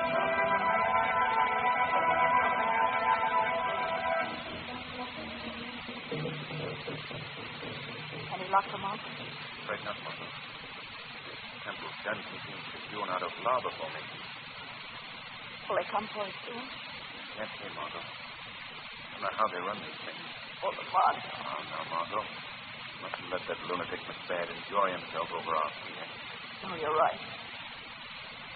Is this it, Lamont? Looks like it, Margot. I don't see how we can possibly get out of it. Have they come? A little flight panel. There's a face peering in, Margot. It is I. Mrs. McBear. Mrs. McBear? I want to help you. As I try to help all the other poor souls who've fallen into my husband's power. Oh. Oh, I hate him. He's evil. You hate him? Aye. Will you help us escape? Oh, no. I want to, but they'd kill me if I did that. All I can do is to tell you the weak place in my husband's armor. For what you can make out of it. Yes, Miss McGrath. The natives fear him. They think he will have his disciples. They fall on their knees before him. They even made me serve as priestess to keep up the pretense. But if they ever could discover that he uses them in their God for his own selfish ends, they turn on him. I understand you, Mrs. McBaird, and I think I see a chance. What do you mean, Lamont? Margot, perhaps the shadow can find a way out. Mrs. McBaird, there's nothing I can do unless you open that door. Oh, they kill me. You must, I tell you, if we're all to have a chance. If I open it, I warn you I'm armed, and if you attempt to escape, I'll have to kill you in self-defense. I agree to those terms, Mrs. McBaird. Very well. Just a moment. I'm going to make a break for it, Margot. I'll be looking out for you. Good luck, Shadow. Miss Lane? Nothing. It's the narrator. It's the captain. Where is he? He's gone, Mrs. McGill. Gone? Oh, no. I'll be killed for this. They're coming. I'll help you, Mrs. McGill. I'll do my best to help you. Here comes my husband. Well, Miss Lane, Mr. Cranston. Where is he? Ah, my dear. This is some of your gentle work. Oh, she couldn't help it. He escaped. She couldn't have stopped him. Cranston is gone. Oh, we've done so. But I think won't take stops to woman. No, they will not. They insist on a man, too. But I think we can work out of that emergency. Don't you, Eustace? What do you mean, Miss Lane? We have Miss Lane, have we not? But that's no man. You forget me. We have you. Oh, the joke. You would do a thing like that. Oh, you need this too much. I need the nickels more. Bullhalla! Coro! Jungo! No, Miss Lane, no, please. Take that man, take him. He and Miss Lane will make him a sacrifice to the mighty Bullhalla!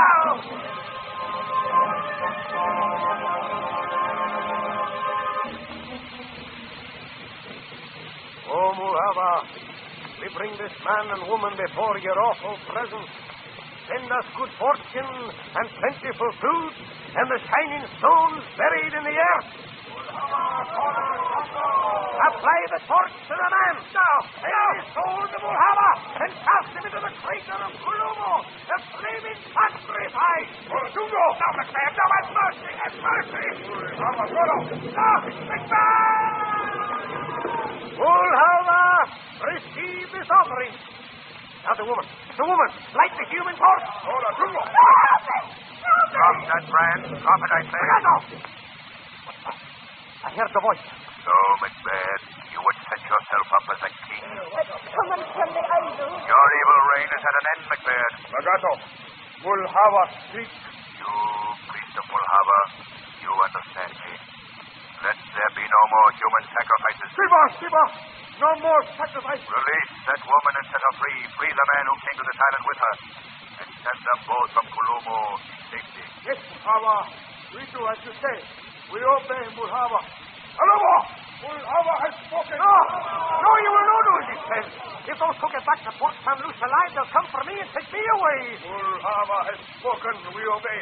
Alamo! You do as I say. I'm ruler here. Don't heed this man. Send the prisoners back to Port San Luce. And let there never be a human sacrifice in Kulumo again. We hear. We do the will of Mulhava. You listen to me, ignorant savage dog.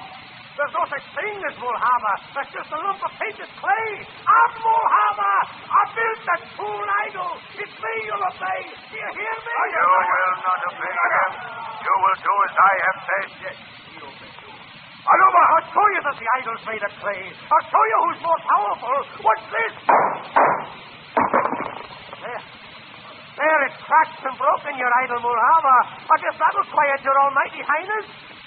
Well, you don't stand there staring at me. Mulhava, you'll die. Wait a minute.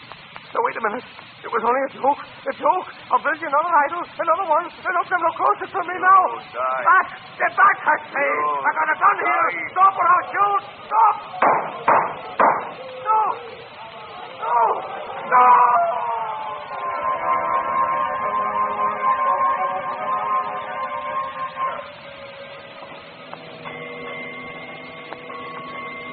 And as they say in the travelogue pictures, there, fading into the setting sun, we take our last look at the beautiful and... terrible island of Port St. Luce and Kulumo. And it was pretty terrible, Lamont. I'll never believe another travel folder. Peace and quiet, huh? Well, you can believe them from now on, Margot.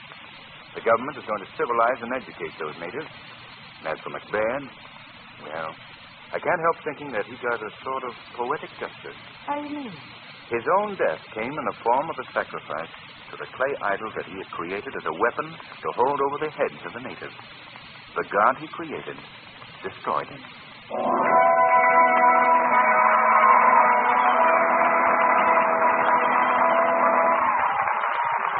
In just a moment, we'll bring you a special feature of America at War.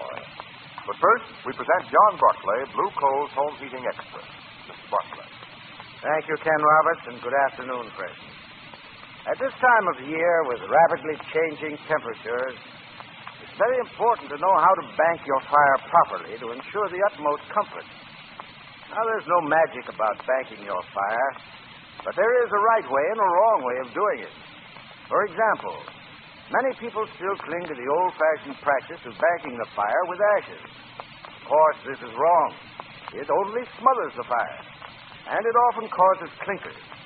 On the other hand, if you bank the fire correctly, you'll not only save fuel, but you'll get quick heat in the morning as soon as you open the draft.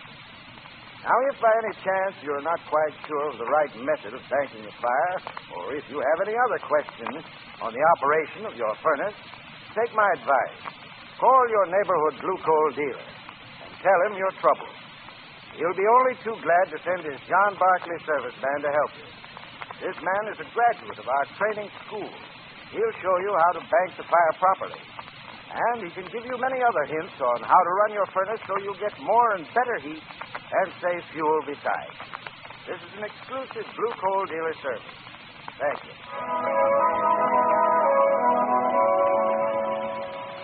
The Shadow program is based on a story copyrighted by Street and Smith Publications. The characters, names, places, and plot are fictitious. Any similarity to persons living or dead is purely coincidental. We bring you now a dramatic episode that might happen to you. Hello, Ed. How are you? What's new? Hiya, Mac. What are you so happy about? Boy, I'm having a good time these days, Ed. Making good money and spending it, too. Yeah, listen, fella. This country's at war. No time to throw your dough around. Oh, come on. Don't be a sourpuss. What do you want me to do with my money? Buy defense bonds and stamps. And listen, buy them regularly. Every payday. Right. Friends, now is no time for extravagance. Now is the time to put your money to work for your country. Buy defense bonds and stamps regularly every payday. Urge your friends to buy. Talk it up among your fellow employees. Many firms already are represented 100%. For example, every single employee of the D.L.W. Coal Company, producers of blue coal, has subscribed to buy defense bonds regularly. Let's show the axis that for nations as well as for men, the weed of crime bears bitter fruit. Crime does not pay. The shadow knows. Next week, same time, same station, your friendly blue coal dealer brings you another strange and thrilling adventure in the Shadow's daring battle against the forces of evil. Be sure to listen. And be sure to phone your neighborhood blue coal dealer for greater heating comfort at less cost. Remember, keep the home fires burning with blue coal. This story was produced by the D.L.W. Coal Company, distributors of blue coal. This is the Mutual Broadcasting System.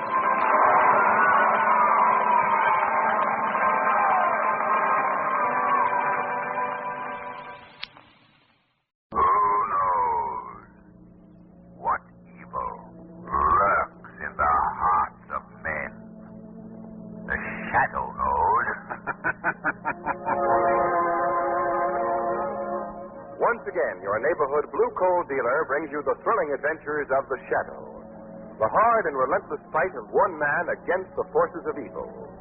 These dramatizations are designed to demonstrate forcibly to old and young alike that crime does not pay. No need to worry about heat this winter. Blue coal dealers everywhere are delivering anthracite as fast as wartime transportation facilities will permit. There'll be some coal in every bin, enough for immediate need. That's the goal of your friendly blue coal dealer. You can help him by being patient and cooperative, by permitting your dealer to deliver just the amount of coal that you require for immediate comfort. Don't insist that a full winter's supply be delivered at once. There's enough coal to go around. But at present, the supply must be equally shared by everyone.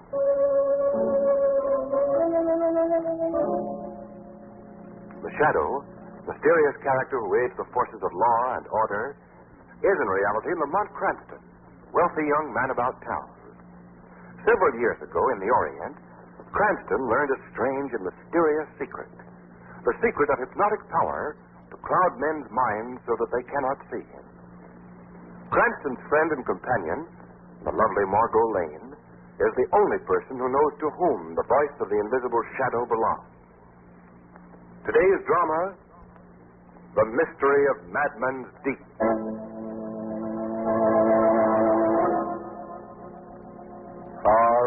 down in the icy waters of the sea lay the end of a quest for a secret by which men might make the dead live again.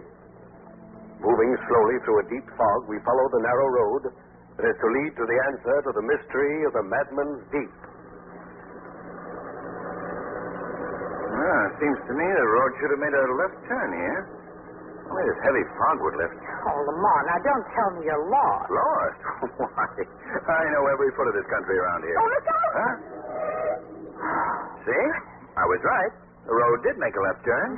If we kept on this way, we'd have gone right over the cliff and into the ocean. How jolly. You know, Margot, we must be rather close to Madman's Deep. Well, whatever Madman's Deep is, I'm sure it must be something quite delightful to stay away from. Years ago, a madman leaped into it from the cliffs there. As his body was never recovered, the legend arose that the waters go down to the center of the earth. Let's get out and have a look around. All right. Yeah, that's the spot, all right. Madman's Deep is somewhere down there in the fog. What was that? It was queer, wasn't it? Sound? What the fuck? Yeah, it sounds like it's down there someplace. Can't see a thing, though. The fog's getting thicker every second. Yes, if you ask me, I'm staying right here until it clears, too. I'm not taking any more chances on you turning right when the road turns left. Oh, say, come to think of it, I know a man who has a home near here. Oh, really? Suppose while we're waiting, we drop in on him. Should be a path leading to the place over this way. Oh, no, wait. I guess it's over this way. Now, look. You sure it isn't over that way? Oh, no. That way would lead down to the beach. Come along. I know this bit of the country perfectly. Who in the world would have a home out here in this bleak place anyway? Oh, he's quite famous. Used to be head of a big perfumery concern in France. Maybe you've heard of him, Pierre Lemaire. Pierre Lemaire? No. The name leaves me colder than fog. I presume he built his house out here to be close to the sea. They find it a bit gloomy. And what does Lemaire do? Live in a bat-infested attic and come out only at night? No. He lives with his daughter and a Dr. Pace. Dr. Pace and Lemaire are engaged in biological research. Remember reading in the papers a year or so ago about protozoic extract? That's Lemaire's discovery. Well, not those crazy articles about the stuff that keeps you living forever. Oh, no, they weren't so crazy as they seem. Oh, Lamont. Lemaire has a rather sound foundation for his theory. Hello. Say, this was the path to the beach after all. Yes, so I see. You can't run the car into the ocean. You're going to walk into it. And you know every foot of this country. Well, Lamont. Look, someone's coming. Yes. Why, Miss Lemaire. Oh, it's Mr. Cranston, isn't it? Yes, what's wrong? My father, he's been drowned. Oh, no. Drowned? His yacht was wrecked here in Madman's Deep. But when did it happen? I don't know when it happened. My father spent a great deal of time on the boat. He kept it moored here. There was a laboratory. Yes, I know, but what... He'd been working there for about 6 days. This morning when I came down for a walk on the beach, I saw a wreckage floating on the water. Bit furniture, but that doesn't necessarily mean... And the yacht was gone. Setting off depth charges now to see what they can bring up to the surface. Oh, dear, I am so sorry. Miss Lemaire. Miss Lemaire, Sheriff Cunningham and the men of... Oh, my name is Cranston. I'm a friend of Mr. Lemaire. I'm Grover Teague. Mr. Teague was also a friend of my father's. He's a director of the Biological Foundation. Oh, yes. Miss Lemaire, they've found the body. Here they are. Let me see. Let me see him. I wouldn't if I was you, miss. He's been in the water for quite a But I spell. must. I think she's right. You'd better let her. Oh. No. No, it isn't my father. It's the servant who was with him, Whitley. You might as well take him along, Sheriff. Yes, sir. And the boat did go down. My father's dead. Miss Lemaire, there's nothing anyone can say at a time like this, but your father, during his life, contributed a great deal to science. And his work will go on. The large endowment he made to the Biological Foundation. Endowment? I'm not aware of any endowment he made to the Biological Foundation. Well, I'm simply assuming. I mean, he often mentioned that he intended... No one will know what my father intended until his will has been read. Naturally. I shouldn't even have suggested the matter. May I take you home now? No, I can go by myself. You don't want to go back to that empty house. Dr. Pace is there, and I'd rather walk back alone. Yes, Miss Lemaire, I know how you feel. I don't suppose any of us can do anything, really. No, nothing. My father's gone down to the bottom of Madman's Deep. And no one ever returns from there.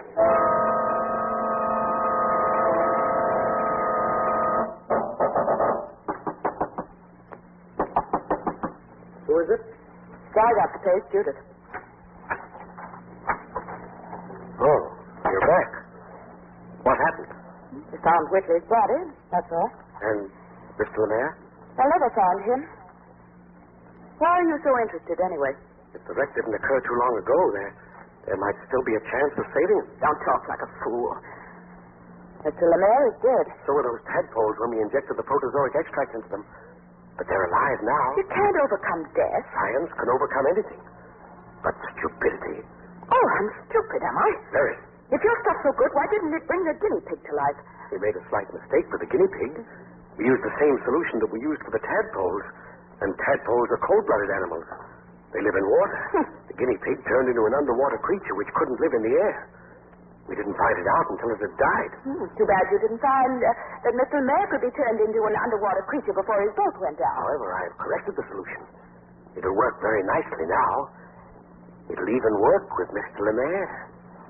When they find him, I shall inject the solution into his heart. Oh, rubbish. I have the apparatus all set up in the laboratory, ready to begin the moment they bring his body home. The final test, the supreme test. The dead, made to live. Oh, you're insane. So is Lemaire. Spending all that money to scoop up stuff out of the ocean, trying to make an elixir of life out of it. Completely insane. Oh, don't worry about the money. He had plenty left. Not that you'll get any of it. Why, what do you mean? Who else would he leave it to? I'm his daughter. Are you indeed, Miss Dawson? Dawson? You recognize your own name, don't you? In case you've forgotten your family history, your real father's name was Henri Velson. My father? After he died, your mother married Mr. Lemaire. At that time, you were 5 years old. Pierre Lemaire adopted me. Oh, yes? When? When I was a little girl, in Paris. How odd. Because I looked into your adoption records. There aren't any. Why, you... So all these years you put in scheming to get your fingers on Lemaire's fortune have come to nothing. I'd like to kill you for this. Yes? And I would. Except I can think of something better. Yes, much better. Wait. Where are you going? Come out of that laboratory. So all the years I've spent here have been wasted, have they? Get out of this laboratory. Well, so have all the years you've spent here. So have all your crazy experiments. Let that equipment alone. There'll be nothing but broken glass, filled chemicals. Don't, for the love of... Bring the dead to life, please. No. The protozoic extract. Failed. Destroyed. No doubt you think you'll get his money. Oh, we'll see. We'll see.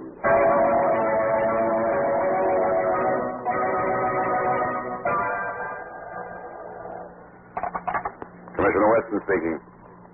Oh, yes. Tell Mr. Cranston to come on in.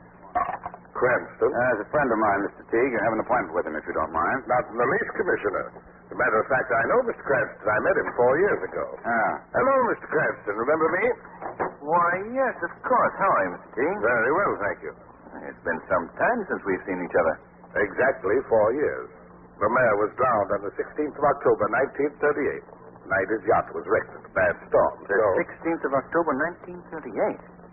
Well, it has been a long time. All right, Cranston, what do you know about Lemaire? Oh, nothing except he went down aboard his yacht and his body never has been recovered. I've been telling the Commissioner there have been some new developments. You may recall Dr. Pace. Well, he has produced a letter signed by Lemaire and dated October 1939. October 1939? Well, that's a year after Lemaire's death. Yes. And Pace claims that Lemaire is still alive. What became of him after the boat was wrecked in the storm? Where's he been? Well, perhaps the letter was written before the wreck and simply misdated. Have you yourself seen the letter, Mr. Teague? Oh, yes. Dr. Pace even allowed me to make a photostatic copy of it. I have it right here. Yeah. October 10th, 1939, my dear Dr. Pace. I'm feeling somewhat better now, although the wreck Was a dreadful experience. Why, he mentions this wreck. Yes. So you see, the letter couldn't have been written before the wreck and misdated. Pardon me, Commissioner. I'm leaving for France in a few days. Whatever is left of my fortune is yours to proceed with our experiments. That is an obvious forgery. Pace is trying to get hold of Lemaire's estate. Who inherited Lemaire's estate, anyway? No one as yet. As his body was never found, the will won't be read until the court declares Lemaire legally dead. But his only direct heir is his daughter. However, I'm not interested in the will. No, Cranston. Mr. Teague is a trustee of the Biological Institute. Lemaire was an officer, and some of the Institute's funds are tied up with his estate. And I'm trying to find some way of getting them released. If we can prove that Lemaire really drowned... Of course he was drowned. I'm not so sure he was drowned. Well, that stands to reason. Well, I'll settle the question. I'll send a diver down into Madman's Deep. Good, Commissioner, but the first thing I'd do would be to have a talk with this Dr. Pace. He might prove interesting.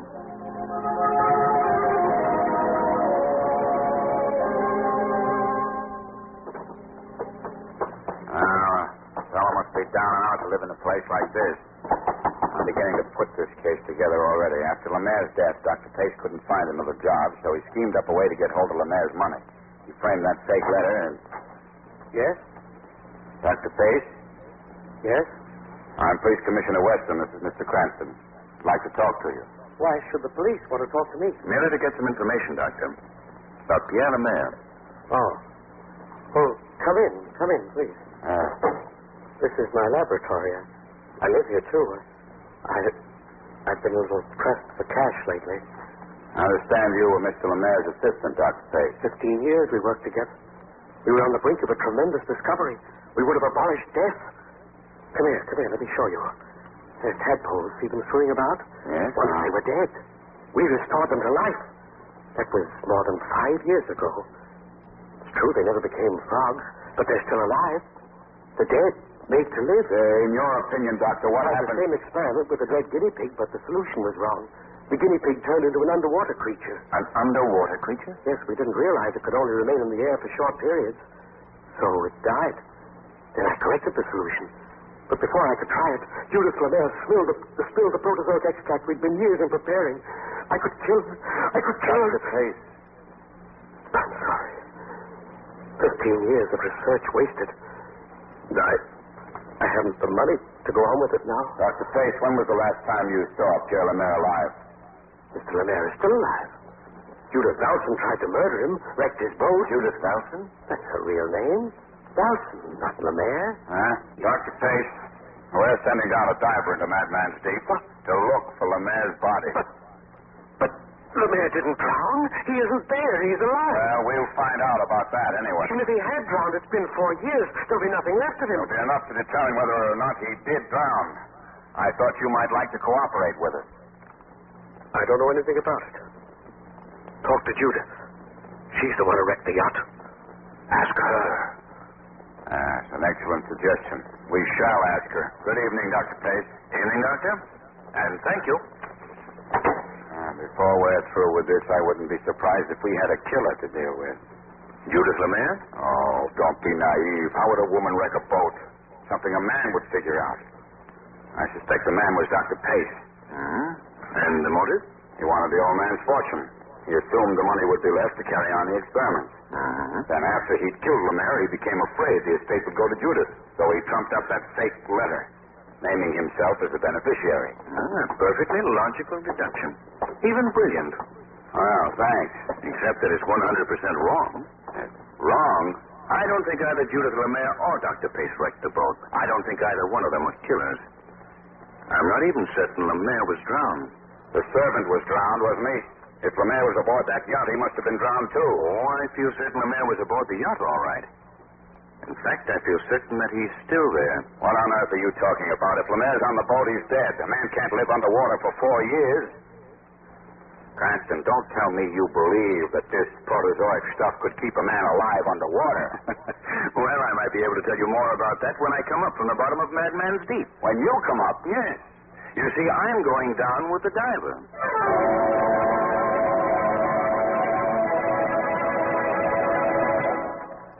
In just a moment, we'll return to the shadow. But right now, here are some answers to the letters that so many of you have sent John Barclay. Mr. Barclay, here's a question asked by many people.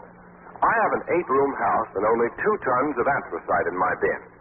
My dealer has assured me that this is ample for immediate requirement. How long can I expect this cold to last under normal weather conditions?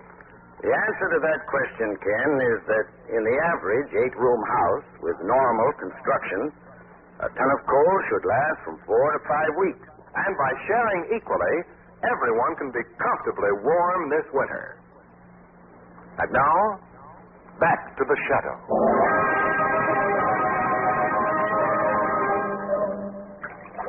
Sure, I've been diving for 7 years, Mr. Cranston. This job will be a cinch. And you don't feel we'll have any trouble finding it? We'll find what's left of her, and what's left of Mr. Lemaire. But after 4 years, it won't be much. You all ready? Yep.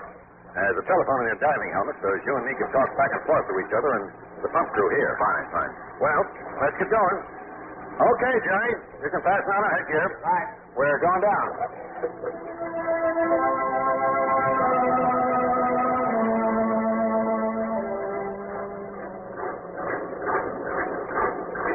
You okay, Mr. Cranston? Yeah. Every kind of pounding in my ears. Oh, that's just the air pressure. A little while you won't even notice it. Better switch on your flash. Right. I'll go ahead and you follow along. But don't get too close to me or our lines might foul. Mr. Cranston. Yes? Swing the beam in your light over to the left. Anything? Yes, I see something. Sort of a dark shade. Might be a rock. Anyhow, we'll have a look. Come on. Take it easy. I won't be moving any too rapidly in this outfit. Mr. Cranston, it's her. It's the boat. Look. She went straight down. Hardly any lift to her at all. Hello up there. Hello? We found her. She stood it out quite a bit in the mud. Almost up to her neck. Watch the lines. We're going aboard. Okay. Mind your step, Mr. Gibson. Timbers in this deck are pretty nearly rotted away. Not much left of the old top. Won't be anything left of the man. Skeleton, maybe. Mr. Gibson, yes? Flash your light through the cabin window here. While I see if I can... Hey, God, look, up there. It's Lemaire. Look at it. He's alive. Hello down there. What's happened? The man is in the cabin sitting in a chair. Another skeleton is seemingly alive and perfectly healthy. The flesh looks smooth and firm. The eyes are open. He seems to be relaxed. He's moving. He's coming down the window. Get down. Let's go. Be careful. You're tight with the line. He's moving. He's coming towards us. Get back. Hello down there. Hello? Cranston. Richard. Answer us. Hello? Hello, answer us.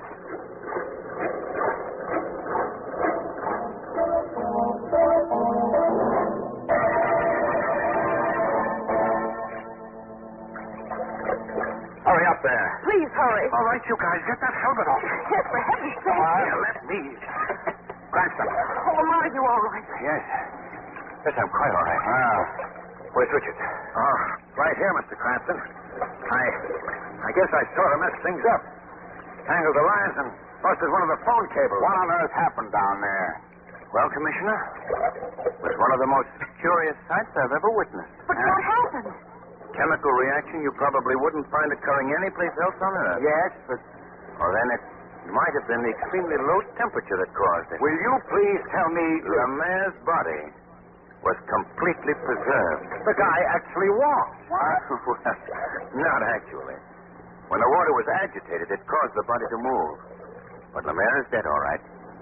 Shot in the back. What did I tell you? It was murder. And after Lemaire was shot and killed, the sea cocks were open and the boat was sunk. And that letter which Dr. Pace had was a forgery. Of course. Yeah. Just as you summarized. He was trying to get hold of Lemaire's fortune. Well, in 1 hour from now, I'll have Dr. Pace under arrest for murder. Oh, but it wasn't Dr. Pace who killed Lemaire. Well, then who did? Say, you mean Lemaire's daughter? No, it wasn't Judith Lemaire either. Come now, Commissioner. You're guessing.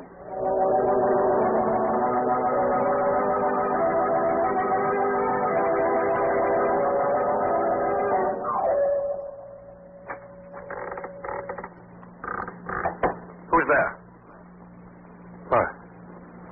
I'm certain I saw that door open. No one.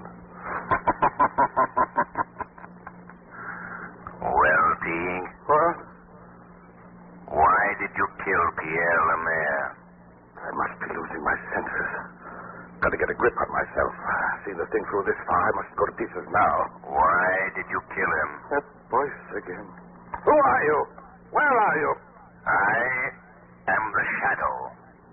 I'm right here. You can't see me because I've clouded your mind.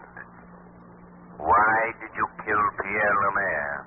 I didn't kill him. You went aboard his yacht at night. On the deck, you encountered Lemaire's servant. No. You killed him, knocked him overboard. No. Then, through the cabin window, you shot Lemaire. I didn't. It's a lie. And after that, you opened the Seacocks. Oh. Why did you do it? And after Madman's deep had guarded your secret so carefully, why did you want a diver sent down? I won't answer you. You'll answer now. You'll hear my voice talking to you the rest of your life. No. In the quiet of your room. When you mingle with crowds, when you turn out your lights to sleep. No. You'll never know any rest, any peace. No. You'll never escape me. Wherever you go, you'll hear me. You'll always hear me. Wait, Alice. Yes, I did kill Lemaire. And his servant, too. Why? Because Lemaire had agreed to will me his fortune. All of it. Will it to you? Yes, I'm a trustee of the Biological Institute. I promised him I'd use the money only for research. But you had other plans, is that it? Not at first. I intended to carry out as wishes I swear I did.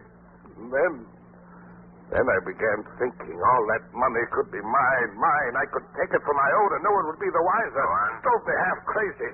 I couldn't wait for him to die a natural death. So you killed him? Yes. Expected to get the money right away. Then this fool, Dr. Pace, produced that letter. I was afraid he'd make the court believe Lemaire was still alive. Afraid it would be years and years before the will was opened and the money turned over to me. And that's why you wanted to establish Lemaire's death? It was the only way I could get the money. I took a chance. I thought that in 4 years all traces of the crime would be obliterated. Nothing left of Lemaire but a few bones. Well, now you know why I did it. Now you know.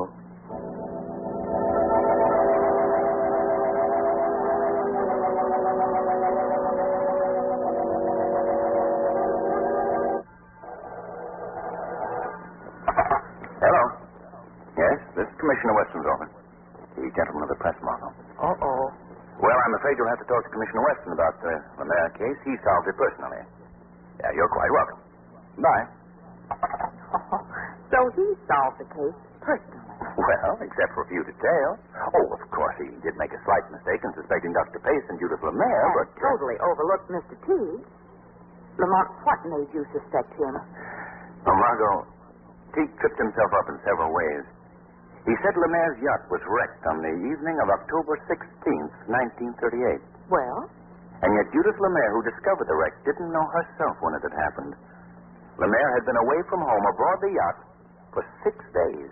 But I don't see... Well, the boat might have gone down any one of those 6 days, Margot. How would Teague have known which one? Yet he gave the exact date. Oh, why, say. He mentioned October 16th because it was indelibly written in his mind. It was the night he killed Pierre Lemaire.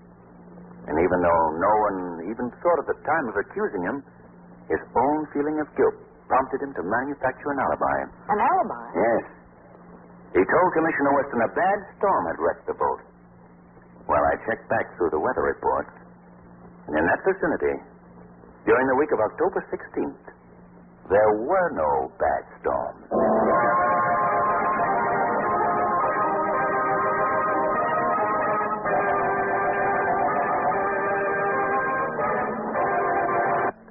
And now here's Blue Coal's heating expert, John Barclay. Thank you, Ken Roberts. This afternoon I have a hint for you ladies, and you'll find it very useful, I'm sure. You know how many colds your family suffers during the winter and early spring. But perhaps you don't realize how many of those colds are caused by the hot, dry air of an overheated house. That kind of heat, in addition to absorbing the natural moisture we need in the air, also dries out and damages furniture. Yet it's an extremely simple matter to remedy this condition and provide your home with the right amount of moisture. Just get one of those long, narrow hot water pans which attach right onto the backs of the radiators. They're designed to hang out of sight, and the water they contain is gradually evaporated by the radiator heat, and so provides the needed moisture in the room. you'll find that these pan humidifiers really do a wonderful job of keeping rooms far more comfortable with helpful moisture. And in this way, they reduce the chance of catching or spreading colds and illness. And friends, remember this. Your support of the great drive against infantile paralysis is urgently needed. So join the March of Dimes. Send your contributions to the White House, Washington, D.C., today.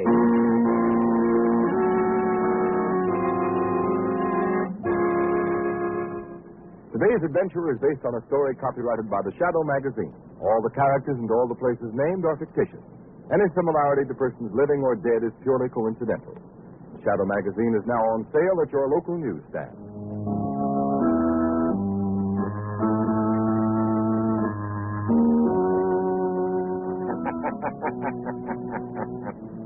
The weed of crime bears bitter fruit.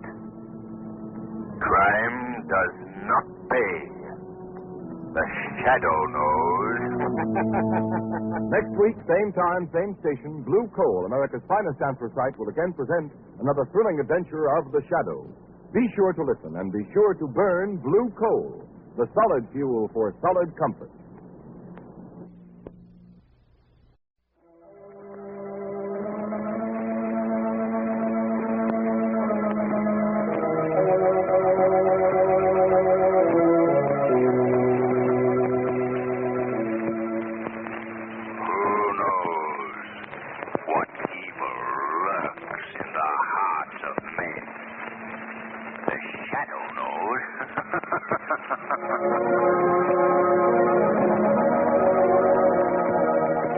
Once again, your neighborhood blue coal dealer brings you the thrilling adventures of the Shadow, the hard and relentless fight of one man against the forces of evil. These dramatizations are designed to demonstrate forcibly to old and young alike that crime does not pay. There is a lot more coal being mined this year than last year, so there's absolutely no reason for anyone to worry about a coal shortage this winter.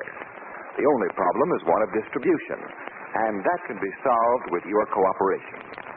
Blue coal dealers right now are delivering anthracite as fast as they can. Some coal in every bin, enough for immediate needs, is the goal of your friendly blue coal dealer.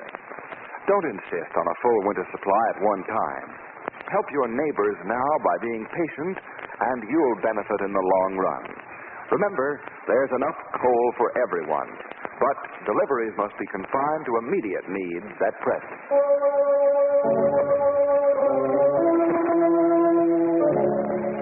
The Shadow, mysterious character who aids the forces of law and order, is in reality Lamont Cranston, wealthy young man about town.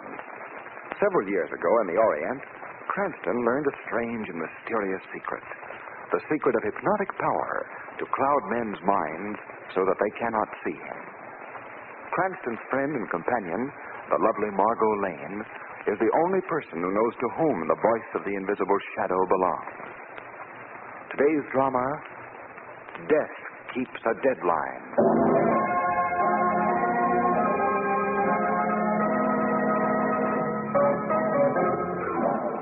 Fear, awful, haunting fear, is the spur that drives many a criminal to horrible deeds.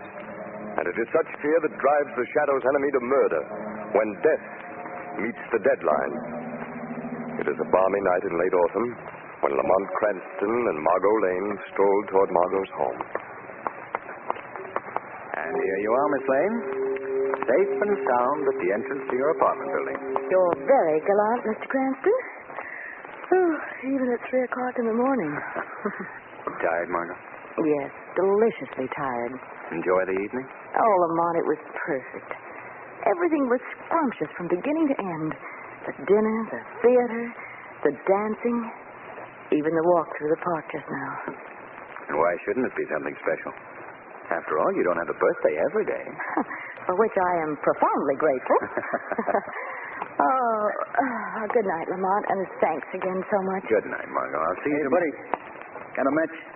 Why, yes, I think so. Never mind, get your dukes up. Lamont, he's got a gun. Say, what is this? It's a stick-up, buddy. Come on, get the hands up before I let you have it. Okay, lady. I begin with you. Hand over that purse. Come on, give me that purse, no stolen. Better do as he says, Margot. All right. Now, your turn, buddy. Give me your wallet. Make it snappy. Not tonight, Rabbit. What? Wait a minute, wise guy. How come you know my name? The car that just went by, Rabbit. Lit up your face for a moment with its headlights. Hey, keep your hands up. Keep them up, I tell you, I'll drill you. You're afraid to pull that trigger, Rabbit. You haven't got the nerve. You stay away from me, buddy. You take another step and I'll shoot. Put down that gun, Rabbit. Come on, get back. Get back, I'll blast you wide open. And why don't you, Rabbit? Go ahead. Go ahead and shoot. You can't miss me now. Hold him on. No, he'll kill you. You haven't got the nerve to kill me, have you, Rabbit? You're afraid to pull that trigger. No, I ain't afraid. I ain't, I tell you. Then what are you waiting for? Well, my friend, you're certainly too late now. Oh, Lamont. Well, there's nothing to worry about, Margot, except a few skin knuckles. Say, that wasn't a bad uppercut, if I do say so myself. Yes, but you almost committed suicide. Walking straight into a hold-up man with a gun. Oh, Lamont. I knew he wouldn't shoot. You knew? How? But how did you know? Margot, that gentleman sleeping blissfully on the sidewalk is Rabbit Eddie Burke, hanger-on of Tony Morello's, the gangster. You see, Margot, Rabbit here is frustrated. A psychological case. What on earth do you mean? Well, he always wanted to be a professional gunman, but he could never summon enough nerve to pull the trigger. He's never been able to reach that pitch of frenzy to take that last fatal step. To kill.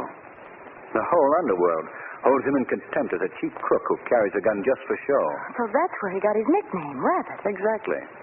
Whew, but still, Lamont, you took an awful chance. After all, there's always a first time. Even for Rabbit Eddie Burke. If there is, it hasn't happened yet. Oh, Margot, you go in and phone for the police. I'll stay here and keep an eye on our friend.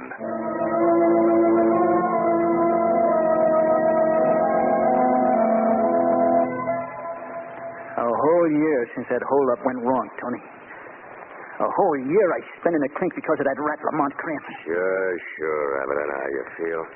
After all, when a guy takes your gun away, that makes you look like a chump, huh? Yeah, he made me look like a chump, all right. But someday, Tony, I'm going to get him. I'm going to watch him squirm, hear him beg for mercy. I'll blast the life out of him if it's the last thing I do. Sure you will, Rabbit. But take it easy, pal. There's plenty of time.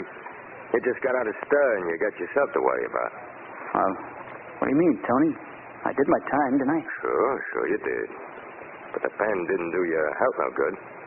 You look kind of all in. Hey, Rabbit, you ain't sick, are you? Well, me? No. Why, Tony? Why do you ask? Well, I was kind of worried about you. Your face ain't got no color. You're breathing hard all the time. Oh, I feel all right. Well, you never can tell until the doc gives you going over with the x-rays. Yeah. Say, Tony, maybe you're right. Maybe I ought to see a doctor. Yeah, checkup wouldn't do you no harm. Tell you what I do, Rabbit. Yeah? Take you to my own doctor, Doc Bryan. He'd give you the once-over and he won't charge you a dime for it. Oh, say, that's white of you, Tony. Oh, not at all, Rabbit. After all, you're one of my boys, ain't you? If there's one thing Tony Morello does, that's take care of his boys.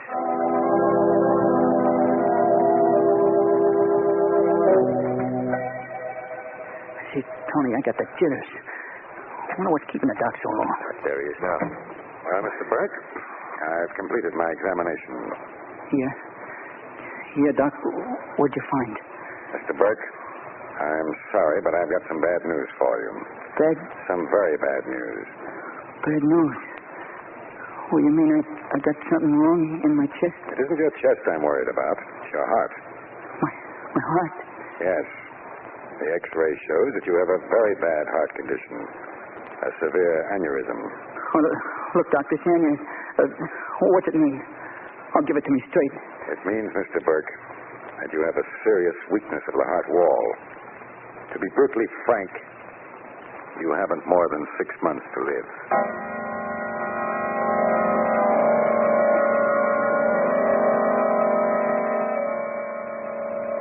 You give me 6 months, Tony.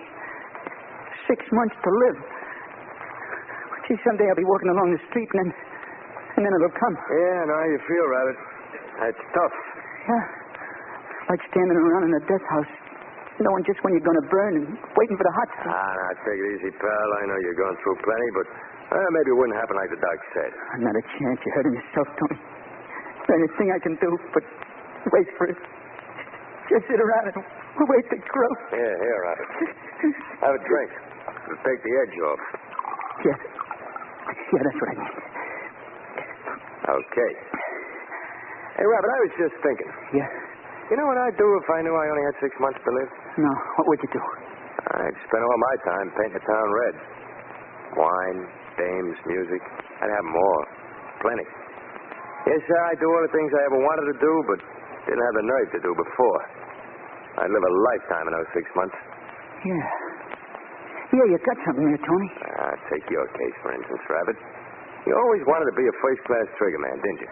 Yeah, but I never had the nerve. Oh, that's different now, Rabbit. I don't get you. Listen, pal. This is your chance to be a real killer. Hottest gunman in town, a big shot. Who? Me? Yeah, you. You don't have to be afraid of nothing now, Rabbit. You can go around blasting guys with a gun like you were shooting pigeons. How does that sound, pal? Oh, it sounds swell. But, nah, Tony, I ain't got what it takes. Why, if the cop nailed me, it didn't mean a chair. What do you care? You don't have to be afraid of the seat. You got nothing to lose anyway, have you? Your pump is bad, ain't it? You only got 6 months anyway, either way. Yeah. Yeah, that's right. Why, Rabbit, you can be terrific. Now, listen. I'll make you my #1 trigger man, give you $1,000 a week to play with. $1,000 a week? Sure, and you can live like a king, Rabbit, while you last. And you can enjoy yourself knocking over guys you and me don't like. And that ain't all. What else is there? Lamont Cranston. This is your chance to get him the way you want it to. Yeah. Yeah, I don't have to worry about the chair now. I can blast his brains out. Oh, Lamont Cranston. Hey, Rabbit, look through the window. Down there on the sidewalk. You know who that is coming along? Yeah, it's Donovan, the cop. That's right. Donovan, the cop. The flatfoot who sent you up for your first stretch at the pen. The bull who kicks you off the street every time he sees you. Yeah. Well, now's your chance to know how it feels to put a slug through a guy. Here. Here's my gun, Rabbit. Huh. Now, let's see you knock that flatfoot off. Here, I open the window for you. Tony, That's the first one. It comes the hardest, Rabbit. The rest are easy. Now, look at him, pal. Right in the spot for you to draw a perfect bead. Go on. Let him have it, Rabbit. Go ahead, pull the trigger, blast him. Okay. I ain't scared. Here goes. You did it, Rabbit. Yeah. You're in. You put a slug right through that flatfoot's heart. He's dead. I killed him. I did it.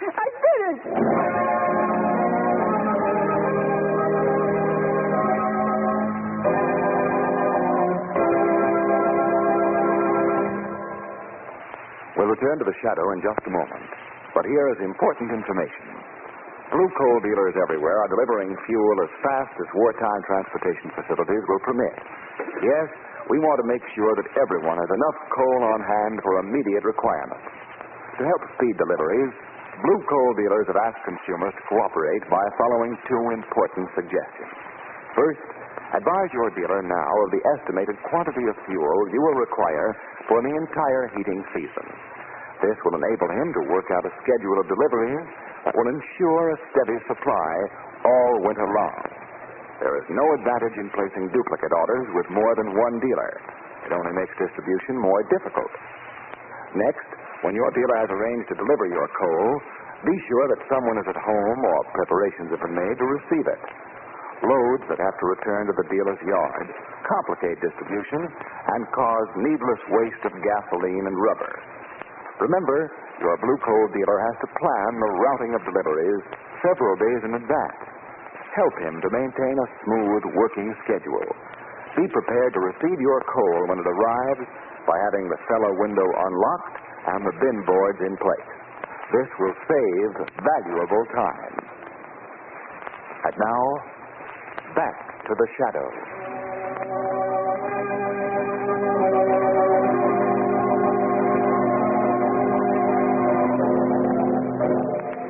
Listen, Morello, I want to know who's responsible for all these killings. How should I know, Commissioner? Looks like your work. 4 men have been shot and killed. And every one of them was a mortal enemy of yours. Ain't that too bad? That's kind of a coincidence, ain't it? Coincidence, my eye. There's a crazy gunman loose in this town. I've got good reason to believe it's you. You ain't got a thing on me, Weston, and you know it. That plainclothes fly cop you put on my trail, that Lanigan, he knows it as well as you do. I had a perfect alibi every time, checked and double-checked. That's just it, Morello. Your alibis have been too perfect. If I was you, Cranston, I'd keep my nose out of this. But you're not me. And I like my nose just where it is. Okay, but don't say I didn't tip you off. Commissioner Weston speaking. Yes, what is it? What? Detective Lanigan. Where? All right, stand by. We'll notify every squad car in the area right away. What's up, Weston? Tom Lanigan. Just shot, killed from a passing car. Oh, and I ain't that too bad, Commissioner. Maybe you try to tell me I shot Lanigan while you wasn't looking from your office window here. Well, this is one alibi I wouldn't have to prove.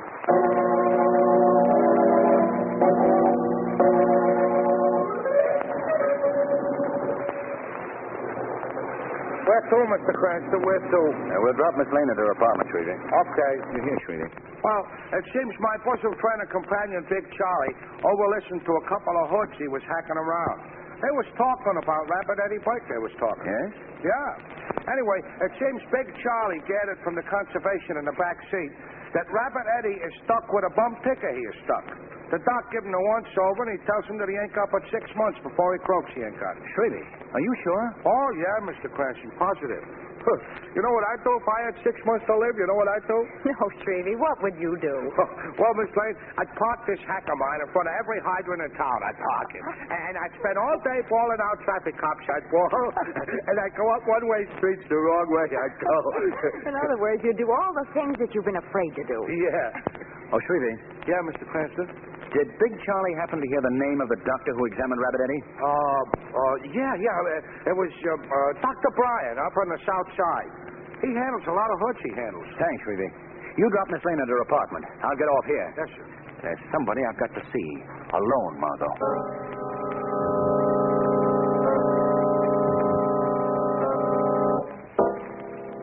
Listen, Tony, this ticker of mine may go at any second. My 6 months are almost up. So what, Rabbit? So I'm going out and give it to Lamont Cranston, for it's too late. Now, listen. Cranston can wait. Got a couple of more important rats for you to bump off first. Next, Tony, I ain't taking no chances. I'm going to kill Cranston now. Oh, I can't wait to put a slug in that weasel's heart. Eat me alive. You listen, Rabbit. You do as I say. I'm giving the orders. Maybe, but I ain't taking them anymore. Oh, you little... Drop that gat, Tony. You're a little late, Tony. Just a little too late. You showed me how to use a gun, now I showed you. There's only one more thing I want before I hand in my chips. To get Lamont Cranston.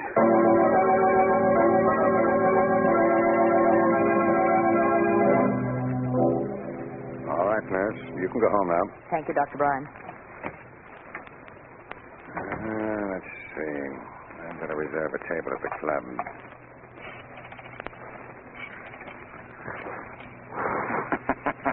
What was that? Oh, I must be imagining things. I thought I heard a laugh. You did, Dr. Bryan. What? You heard the laugh of the shadow. The shadow? Yes. But where are you? I can't see you. No man can see me, Dr. Bryan. It's useless to look around the room. Why? Why are you here? What do you want, Shadow? I want to know the true condition of a certain criminal's heart. Who? Who do you mean? I mean Rabbit Eddie Burke. Rabbit Eddie? Well, I don't know.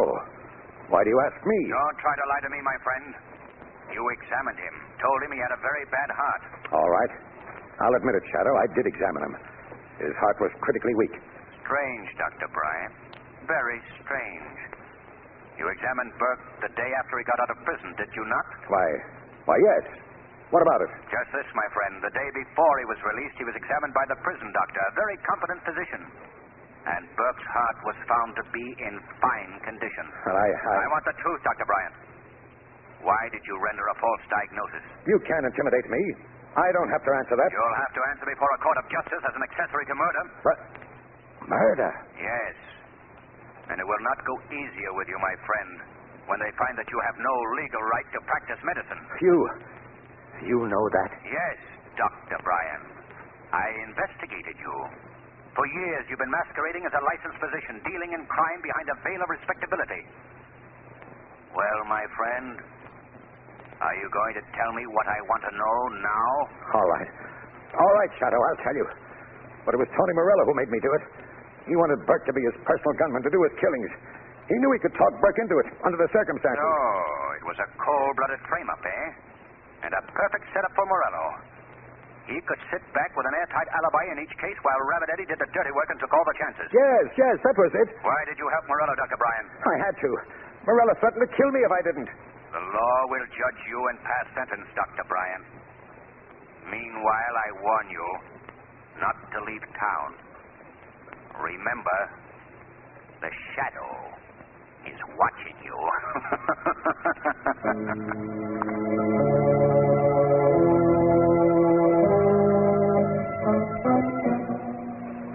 Hello, Mr. Cranston. Hello, Shrevey. Did you bring Margot with you? No, Mr. Cranston. She was not in when I called for her. She was not. Well, that's funny. We had a date this afternoon. She should have been home long before this. Oh, excuse me. Certainly. Hello? Lamont Cranston? I'm sorry, that noise in the background, I can't quite hear you. Is this Lamont Cranston talking? Yes? That dame of yours, Margot Lane. She ain't going to show up this afternoon or any other afternoon. What do you mean? I mean I nabbed her. In just 1 hour from now, I'm going to kill her, Cranston.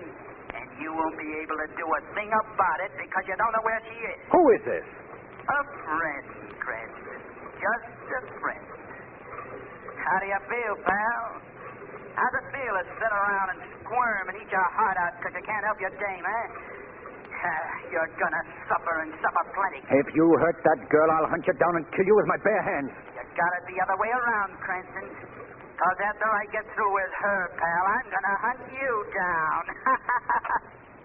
Hello. Hello.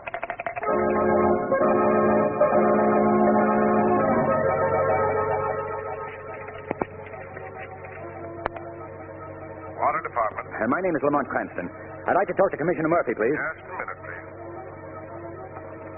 Oh, hello, Mr. Cranston. What can I do for you? Commissioner, I need some information, and I need it fast.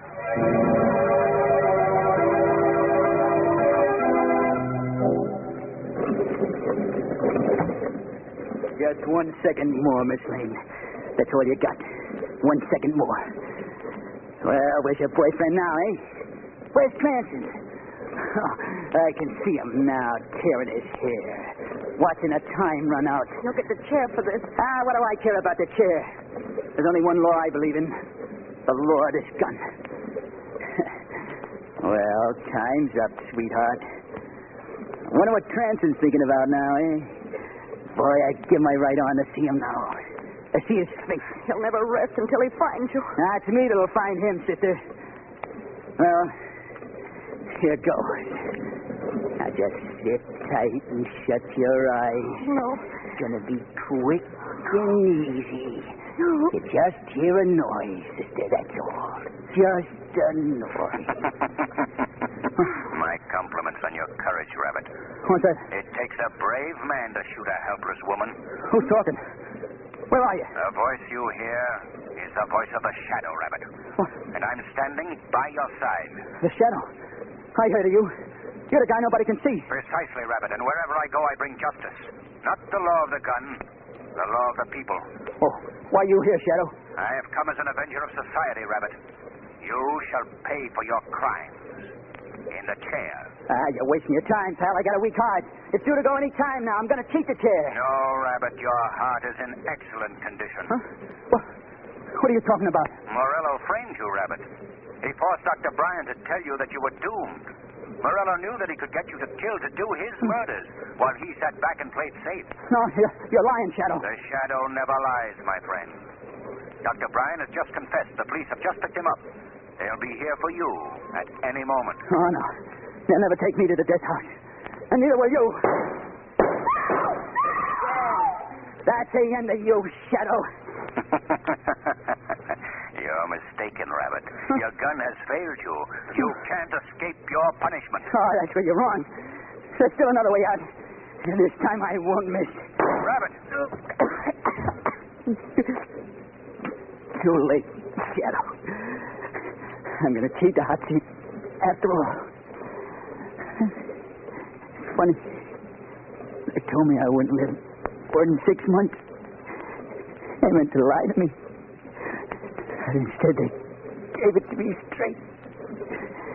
It's just 6 months today that I walked out of Doc Bryant's office. Too bad, Rabbit. You aren't really meant to be a killer. Who knows?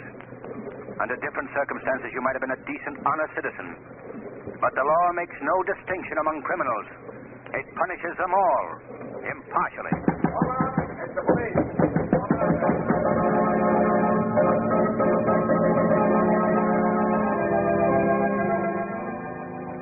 Oh, Lamont, you have no idea what runs through your mind when you're waiting for the shock of a bullet. There I was with my eyes closed and saying every prayer I ever knew when the shadow came along. Something to remember, eh? Whew, as long as I live. You know, when I heard your voice, I could have kissed you. Well, why didn't you, Margot? For the very good reason that I couldn't see you. Say, Lamont. Yeah? How on earth did you know I was there at Morello's hideout? Well, I got in touch with Commissioner Murphy over at the Water Department. He told me. Commissioner Murphy? Uh-huh. But what's he got to do with all of this? How did he know? Remember when Rabbit phoned me? Yes. Well, while Rabbit was talking to me over the phone, I heard what sounded like a big water pump through the phone receiver. Well, but I still don't understand. It's very simple, Margot.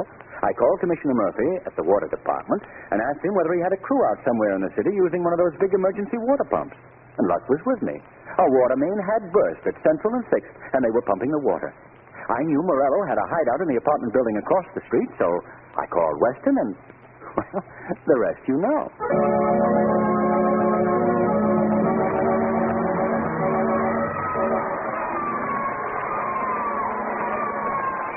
Now let me introduce Blue Coal's distinguished heating expert, John Horsley. Thank you, Ken Roberts. Good evening, ladies and gentlemen.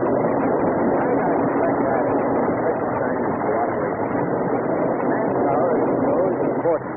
Every able-bodied man is needed for some activity related to the war program. Now, there are thousands of young men who have attended the John Barclay Sales Service training schools, and they have helped many of you to solve difficult heating problems. In addition, they have shown countless Blue Coal customers the way to healthful and economical home heating. Today, very few of these men are available. Most of them are in key positions with our government. Naturally, it's not easy now for your Blue Coal dealer to handle requests for firing instructions and like services. So if you feel the need for information on how to operate your furnace, don't insist that a serviceman be sent to your home. Ask your Blue Coal dealer for our new illustrated firing chart. This easy-to-understand firing chart shows the proper method of firing anthracite and explains the correct operation of dampers. It contains all of the information needed for the easy and economical operation of your furnace. These charts are free, and your dealer will be glad to furnish you with a copy. I thank you.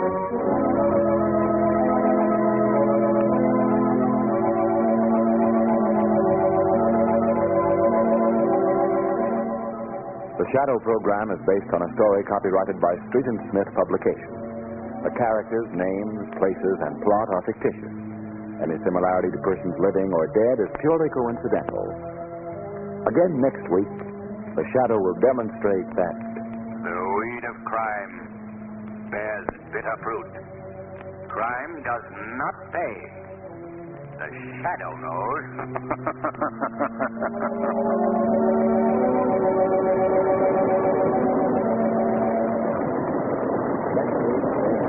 same station, your friendly Blue Coal dealer brings you another strange and thrilling adventure in the Shadow's daring battle against the forces of evil. Be sure to listen. This story produced by the B.M.&W Coal Company, distributors of Blue Coal.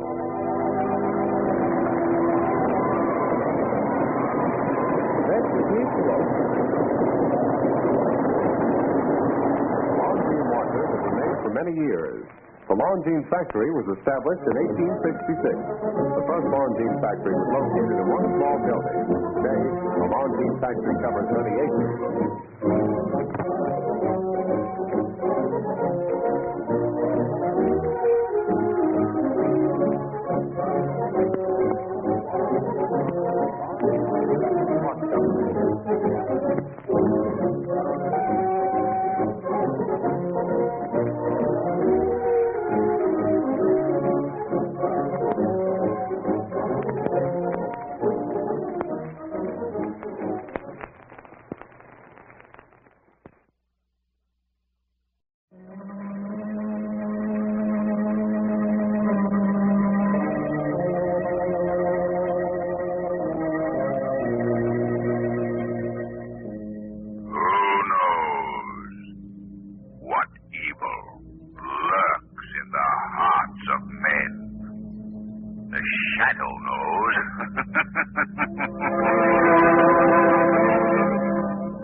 again, your neighborhood blue coal dealer brings you the thrilling adventures of the Shadow. The hard and relentless fight of one man against the forces of evil. These dramatizations are designed to demonstrate forcibly to old and young alike that crime does not pay. We do not have to worry about coal this winter. The anthracite industry expects to produce several million tons more than it did last year, so you can be sure there will be enough coal for everyone. However, your fuel dealer needs your patriotic cooperation to aid in planning deliveries so that everyone will have enough coal for immediate needs. Remember, we must share and share alike. Don't demand delivery of more coal than is actually needed for your present heating requirements. There is no need to hoard. Cooperate with your fuel dealer. He can and will schedule deliveries so that your heating requirements will be taken care of this winter. The Shadow, mysterious character who aids the forces of law and order, is in reality Lamont Cranston, wealthy young man about town. Several years ago in the Orient, Cranston learned a strange and mysterious secret. The secret of hypnotic power to cloud men's minds so that they cannot see him. Cranston's friend and companion, the lovely Margot Lane, is the only person who knows to whom the voice of the invisible Shadow belongs. Today's drama, The Wailing Corpse.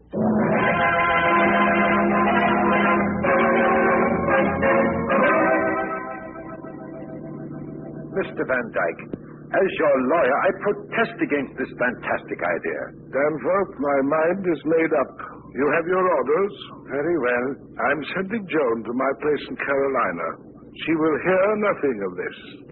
I will not have my daughter touched with sorrow. She is very dear to me. You understand? Stop here, please. This is the establishment. Shall I wait? No, thank you. Goodbye, Danforth. Goodbye, Mr. Van Dyke.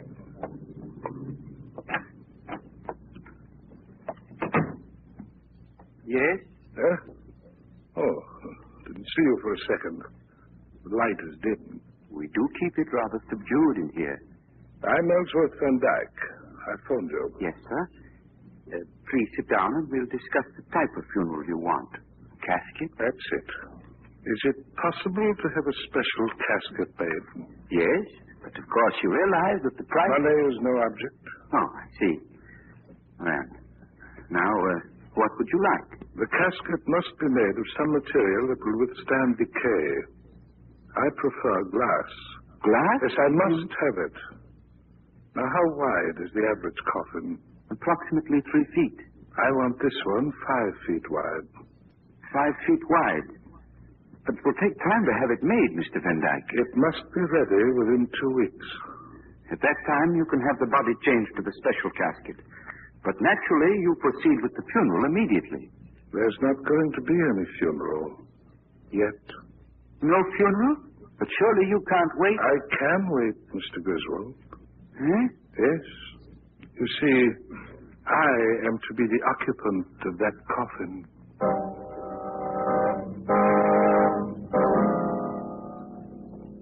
Mr. Cranston, in all my years as an undertaker, I've never seen anything like this coffin I've just delivered. You are interested in the strange and weird, so I came to you. Oh, I'm very glad you did, Mr. Griswold. A glass coffin? That's not all, Miss Lane. He insisted that the coffin be ventilated. Oh, not really. Go on, sir. I can see there's more. Mr. Van Dyke demanded some means of communicating with the living from his coffin. A telephone? Yes. It's connected with a speaker in his house. He's to be placed in a mausoleum on his estate. Oh, he must be afraid of being buried alive. Oh, there's another angle, Margot. I've heard that Ellsworth Van Dyke believes that the dead can communicate with the living. Mr. Griswold, I know he has a young daughter. Any other relatives? His brother, Arthur, and his wife live with Mr. Van Dyke. Excuse me. I left this number. It may be... Hello? Yes, he's here. What? Oh. Well, I'll tell him. Come on, what's wrong? Ellsworth Van Dyke has just died suddenly. He's being placed in his mausoleum immediately.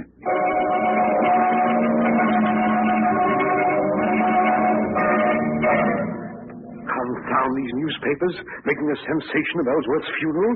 It was that fool Carpenter of his, Clara. Now everybody will be watching us, prying into things. There's no need to break down, Arthur, and act like a nervous idiot. Yes, you can talk. Thank heaven Joan isn't here to ask questions. What sort of questions, Uncle Arthur?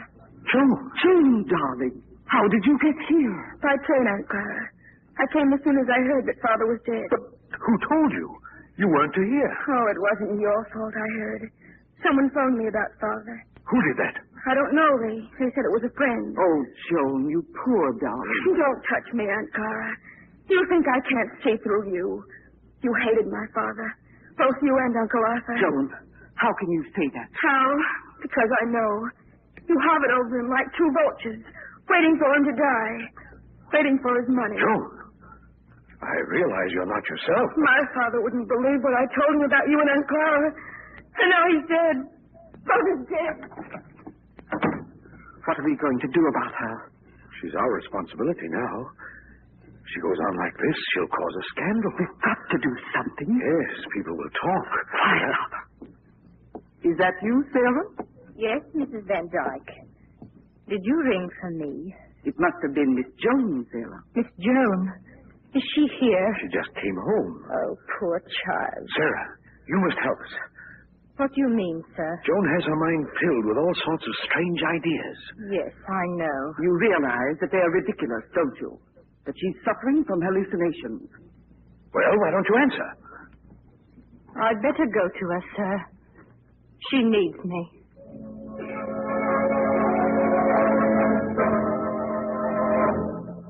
Sarah. Oh, Sarah. There now, child. I'm here. Sarah, what would I do without you? There, dear. There. You must rest. Perhaps if I turn the radio on low. No, please. No, I'd better not.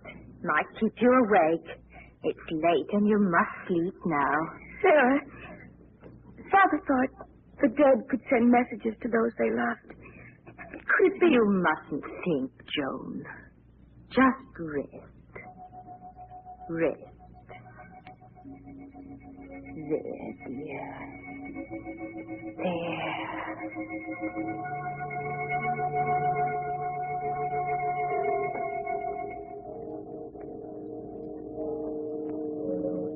Joan.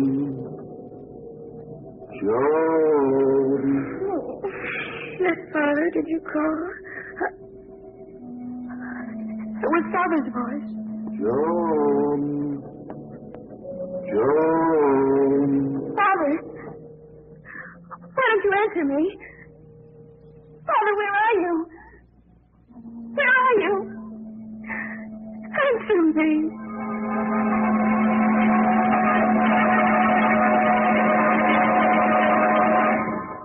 And so I came to you, Commissioner Weston, to tell you what had happened. Miss Van Dyke, you're sure you heard your father's voice? Positive.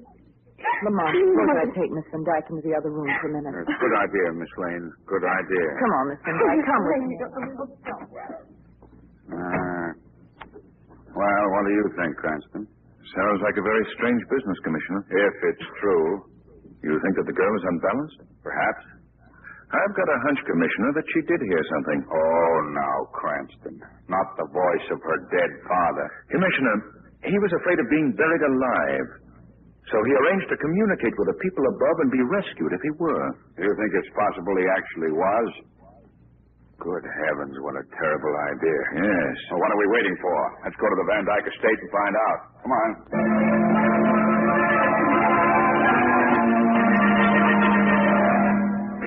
Mr. Van Dyke, you understand that the police can exhume your brother's body if circumstances justify it. Commissioner Weston, surely you don't take the ravings of a poor hysterical girl seriously enough to act on them? Uncle Arthur, you must listen to me. No, Joan, my brother is dead. He must be left in peace. Well, if he's really dead, how do you explain the voice? Voice? What voice? Miss Van Dyke says that last night she heard her father calling to her. She heard his voice? Just after 2 o'clock, I was awakened by my father calling my name. Oh, it was a dream. No, I was fully awake.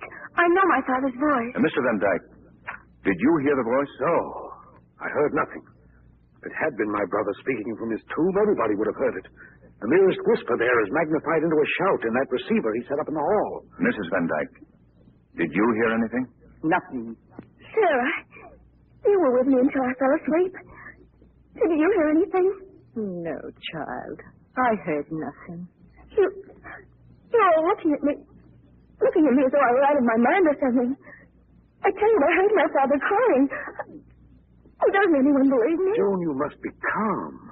When you've had time to rest, you'll feel less excited. I want an investigation. I demand it. I won't have it, you hear? Why not? Why are you afraid to have anyone examine him? I know why. Because you murdered him. That's a lie. One moment, please. Murder, eh? Now we're getting somewhere. He has no proof. Maybe we'll find proof. We've got a motive. Motive? What possible motive could I... Money. Right. Van Dyke, if you could get this girl shut up as insane, perhaps you could grab his money. That's motive for murder. My brother died a natural death. It was pretty sudden, wasn't it? He slipped away in a coma. What was the cause of death? It was certified as heart failure. There was nothing wrong with my father's heart. We'll find out. I'm going to have an autopsy. May I speak, Commissioner? I was Ezra's lawyer. What is it, Mr. Danforth? I have kept silent till now, but Mr. Van Dyke will expressly forbid exhumation of his body. Now what? Just a moment. If the police decide to exhume... The heirs would lose their money. Under those conditions, any one of them could stop you by an injunction, Commissioner. Then Mr. Danforth, you're against me, too. Oh, now, Joan, dear. You're all against me. All of you. Joan, wait. Margot, come here a moment. What is it, Lamont? Let's slip away. I want to pay a visit. A visit? Yes. I want to spend an hour tonight in the tomb of Ellsworth Van Dyke.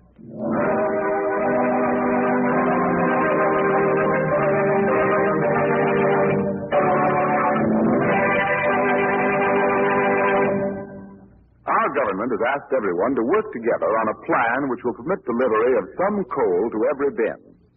Consumers who have large supplies of coal on hand have been asked to withhold orders for additional deliveries.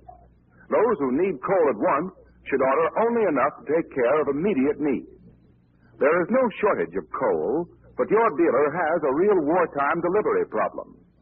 You can help solve this problem by notifying your dealer of the approximate amount of fuel you will require for the entire winter. This will enable him to carefully plan deliveries so that everyone will be taken care of. Planned deliveries will also cut down on gasoline consumption as well as save wear on tires. Another thing. Remember, there is no advantage in placing duplicate orders with two dealers because this only complicates distribution. Your blue coal dealer has received hundreds of new orders for coal, and he is anxious to see that everyone is taken care of. Your friendly cooperation will make possible the delivery of enough coal so that no one need suffer from cold. And now, back to the shadow.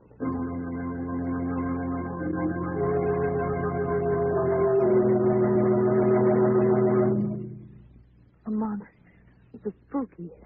I wish we'd brought Commissioner Weston. Poor Weston. He's trying to find his way out of legal red tape. But we can't wait. No.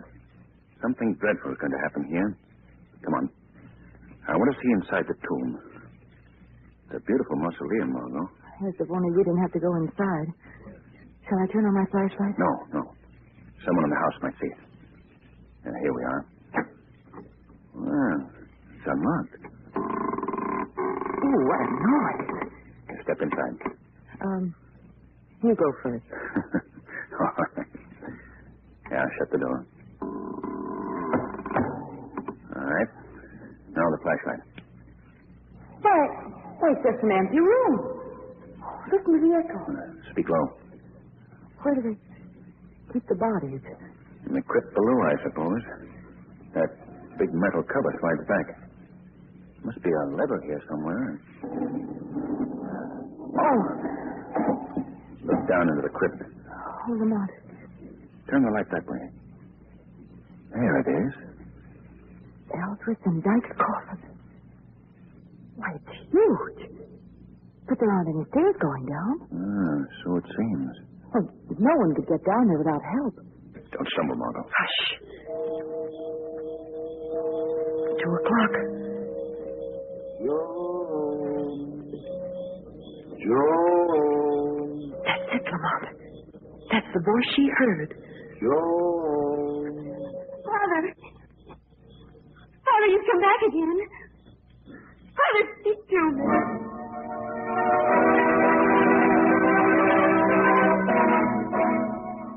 Clara, are you awake? Yes, Arthur. Did you hear it? That voice. Voice? I didn't hear anything. It was Ellsworth's voice calling. Joan was right. No. I heard it. Then you're insane, too. I've got to investigate. I've got to find out. Where did that voice come from? Oh, there's a light in that room. Who left the light on? Is anyone here? No one. Somebody left that phonograph turned on. This time of night? What? It's Ellsworth's voice. It's on that record. So that's what Joan heard, a record. Someone is using it to fool her. Poor child. But who? Who would do that? Who is it? What? It's you. You! To think how I've trusted you. And all the time you've been using this record to torture that poor child. Wait! Put down that gun! Put it down, I say!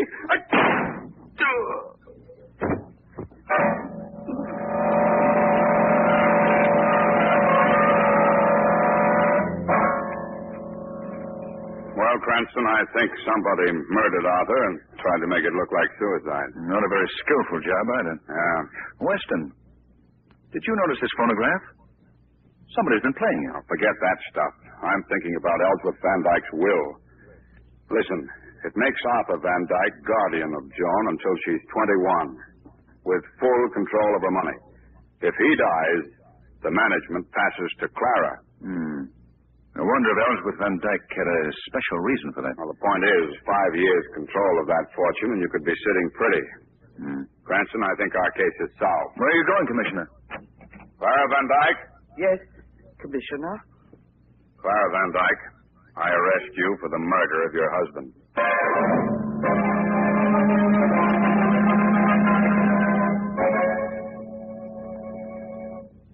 But, Lamont, why come here to the Van Dykes in the middle of the night?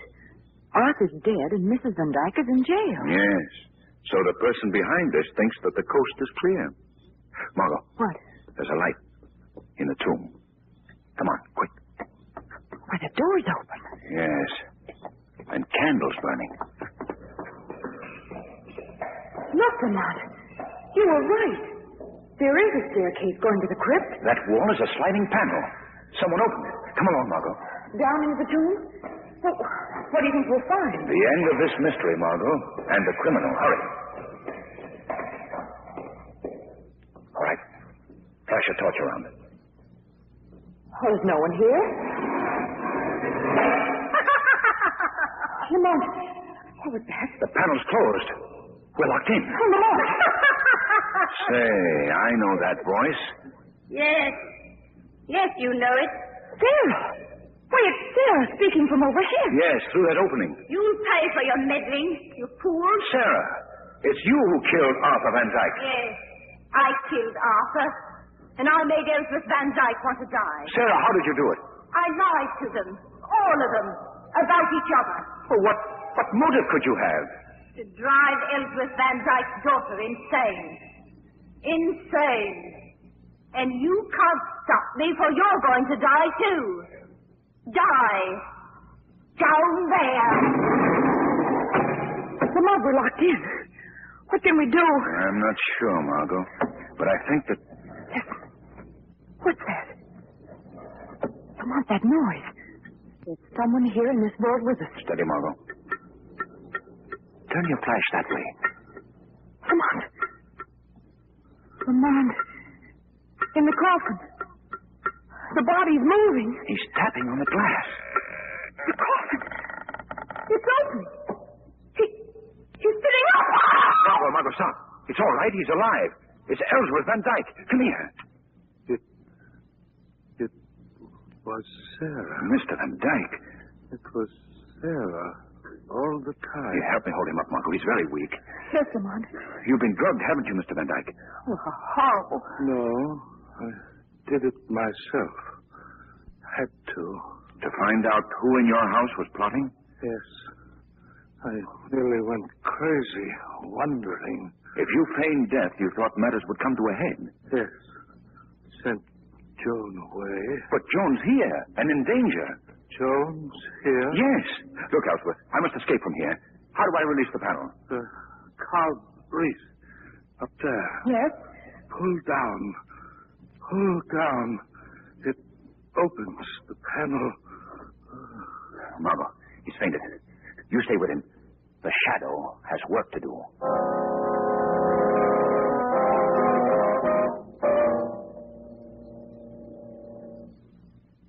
Joan. Wake up, Joan. What's there? I was dreaming. I had such bad dreams. I'm glad you're here. Yes. I'm here, Joan. Pains in my head are awful. You've told me how bad they are so many times. I've listened to you. Listen to me now, Joan. What was that? The door opened. Is someone there? No, it must have been the wind. No, Joan. Tell me that I'll get well, Sarah. No. No, you'll never get well. Slowly you'll sink down into the quicksands of insanity. No. Your brain will turn soft. No. Your eyes will stare sightlessly from your head. Sarah, don't say that. You will pay for the pain you've caused me. What have I done to you? You stood in my way. Always. Sarah, I didn't know.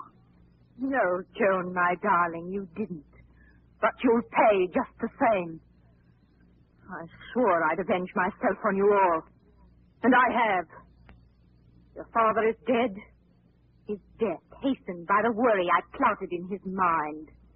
And you, my dear, are going insane. No, Sarah. No. I murdered your Uncle Arthur, and your Aunt Clara will pay for it with her life. Now, there's only you. I'll go to the police. I'll tell them. No, you won't, Joan, my dear. I will. You'll do as I say, Joan. Sarah. Here. Sit down. Sit down, I say, at your desk. Now write this. I can't live without you. Without Father. Father. I am following you. I'm following you. Sign your name. Sign your name. All right. Everything's ready. Now, there's no reason for you to live, is there? No reason. Open the door of your desk. A gun. Yes. A gun. Place it against your heart. Now I can go to my father. Pull the trigger, Joan. It'll be very easy. Pull the trigger. Why did you throw the gun to the floor? She didn't. The shadow did. Shadow? Where are you? Where did you come from? I can't see you. The shadow cannot be seen by mortal eyes. I've come to right a wrong, to save this girl from your evil plans, and to make you pay for your crimes. You can't save her. It isn't safe to defy the shadow. Tell the truth. Why did you commit these crimes? You said Joan stood in your way. How? Tell me. Her father loved me. Go on. And he would have married me if his brother and that wife of his hadn't told him it was unfair to Joan. So you plotted against his family? I hated them. Ellsworth went away without a word to me. Then I hated him, too. That didn't give you the right to commit crime. You must pay. I'll never be brought to justice. Never. Drop that gun. Oh, terrible. Death is not as terrible as a crime like hers. Corroding hate drove her to it. And then to death.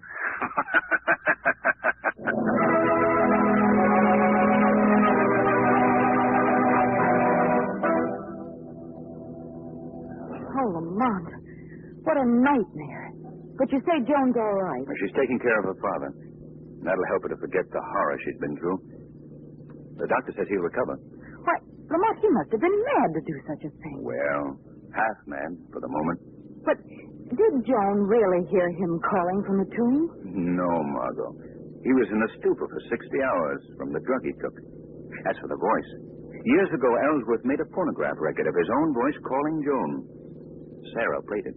But, Lamont, how could Joan hear the record? Well, the phonograph was connected to Joan's radio with a wireless pickup from the other room. Every night as she left Joan, Sarah would fiddle with the radio, pretending to turn it off, but really setting it for...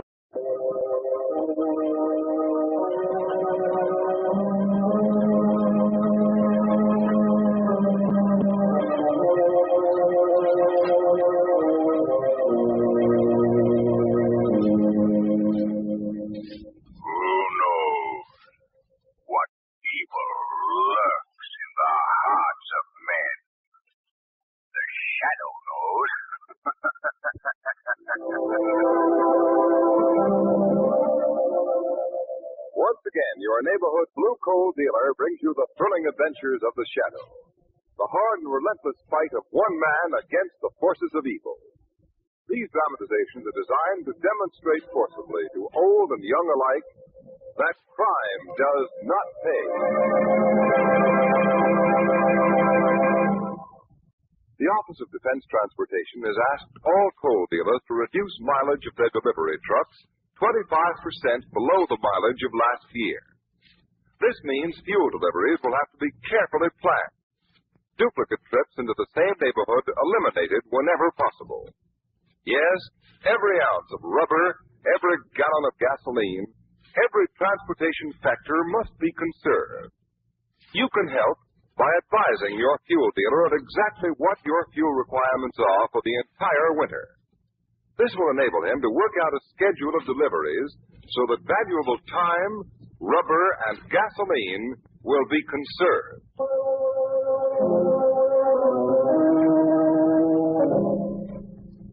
The Shadow, mysterious character who aids the forces of law and order, is in reality Lamont Cranston, wealthy young man about town. Several years ago in the Orient, Cranston learned a strange and mysterious secret. The hypnotic power to cloud men's minds so that they cannot see. Cranston's friend and companion, the lovely Margot Lane, is the only person who knows to whom the voice of the invisible Shadow belongs. Today's drama, The Lady in Black.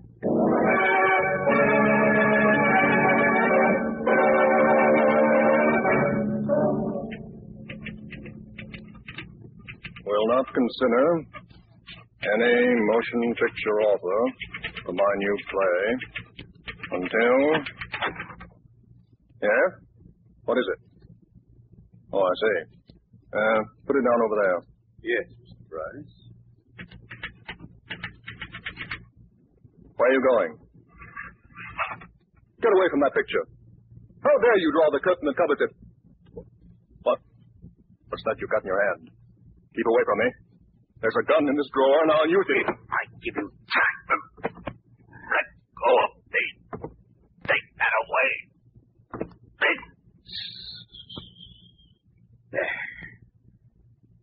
There. Now we'll take this gun of yours, Mr. Bryce, and...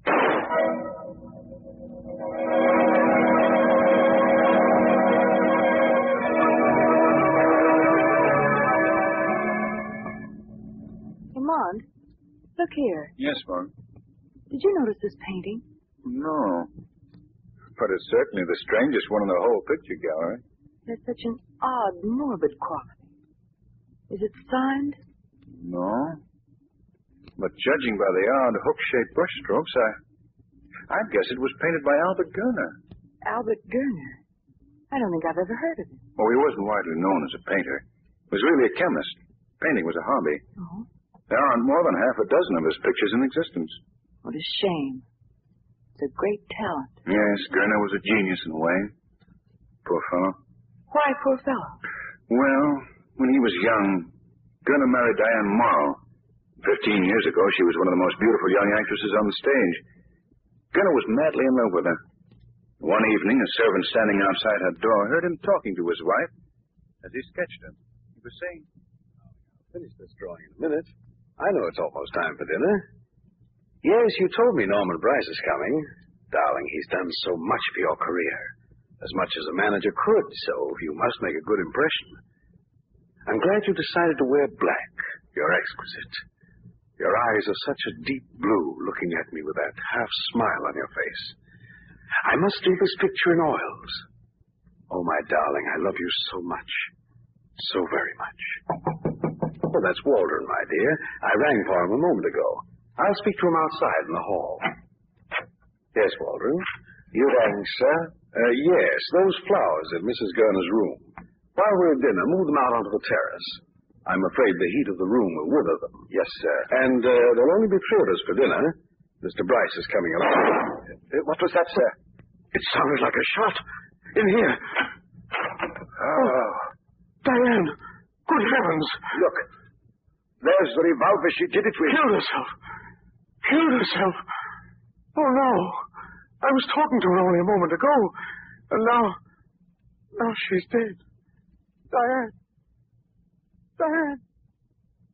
Diane. So that's the story, Margot. I wonder why she would kill herself.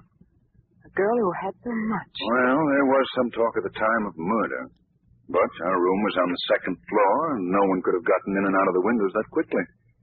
The only other entrance was the door. And Gurner himself and the servant were standing outside of it in the hall when they heard the shot. Yes. Gurner went to pieces after that, completely broken. He went to the Orient and died there, about 4 years ago. Huh. Well, it seems so. Why, Commissioner Weston. Hello, Margot Lamont. Hello, Fancy meeting you, of all places, in an art gallery. I'm here on business. Not to look at a lot of silly pictures. Oh? Norman Bryce has been killed and Bryce? The theatrical producer? Yeah. Why, Lamont just mentioned him. And we saw his new show last night. A big hit. Yeah, I know. I'm taking personal charge of the investigation. Investigation? You mean he... Suicide, or so the circumstances seem to point.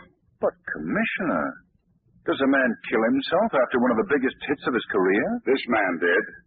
I've just discovered something else. Bryce was here at the art gallery this morning. Bought a lot of stuff and ordered it delivered. Not to his home, but to an apartment downtown.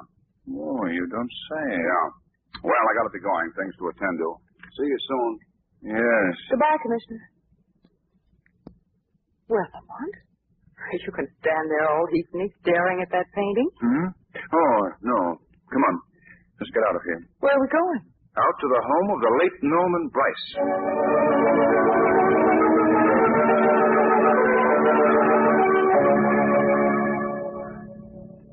Aren't you going to ring the bell, Lamont? Oh, yes. Well, this tragedy ends the story, Margot. You mean Mrs. Gurner killed herself? Gurner died and now Bryce. Exactly. Oh, hello, Cardona. Oh, hello, Mr. Cranston. And Miss Lane. Hello, how are you? Well, come on in. The commissioner's in the dining room making out papers. In this way.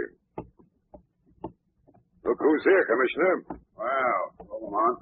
Miss Lane. Hello, you two again, Commissioner. huh? Well, what do you want? I was interested in Bryce's death, Commissioner. Just plain case of suicide.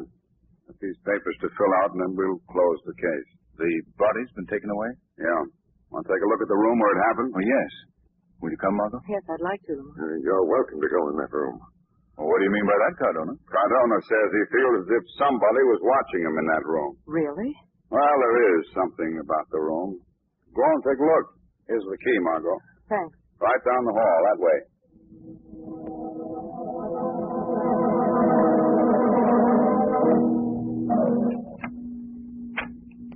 What's the matter? Doesn't the key work?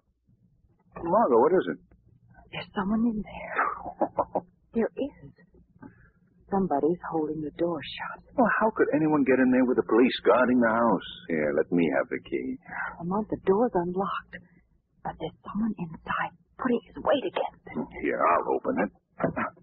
See? Well, Yeah. Wait till I turn on the lights. You may come in now. We're quite alone. Oh, just the same, there was something holding that door shut. Margot. Why, Lamont, look at the flowers. The room's filled with them. Yes. Yes, so I see. They give out quite a fragrance. Careful, don't touch them. Why? All we're permitted to do is look. Uh-huh. That door, the only entrance to the room. Small window and alcove open, but too small for an intruder to crawl through. These other two windows, yeah, both locked. Only the door, my dear. But it closed all by itself. I think Cardona was right. You do feel that there's someone in here. Someone besides ourselves. Lamont, why should there be curtains on that wall? Let's see what's behind them. All right. Picture of a lady in black. How horrible. And yet it's beautiful, too. Margot. It's a painting of Diane Morrow, Mrs. Gurner. Gurner must have painted it. And I suppose Bryce bought it after Mrs. Gurner's death. Evidently. Lamont, it's this painting that gives you the feeling that someone's in this room. Ooh, it's creepy. The eyes seem to be watching you. With that queer half smile on her face. Margot, what else do you notice about the canvas? The background. It's very dim, but it's filled with flowers. Yes, so it is. But what I meant was this. Here in the lower corner, someone started to slash this canvas with a knife. Yes. A picture of Diane Morrow in black. I wonder when Gurner painted it. Just before she died? Or just after? Lamont, what do you mean? Well... All right, Miss Lane. Cranston, you through? Not quite, Weston. Look, did you notice this picture? I know. Sort of strange thing, isn't it? Yes, especially the smile on her face. Wait. The corpse. Mr. Bryce was smiling. Same sort of a smile. I see. Commissioner, don't declare Bryce's death a suicide. Because it was murder.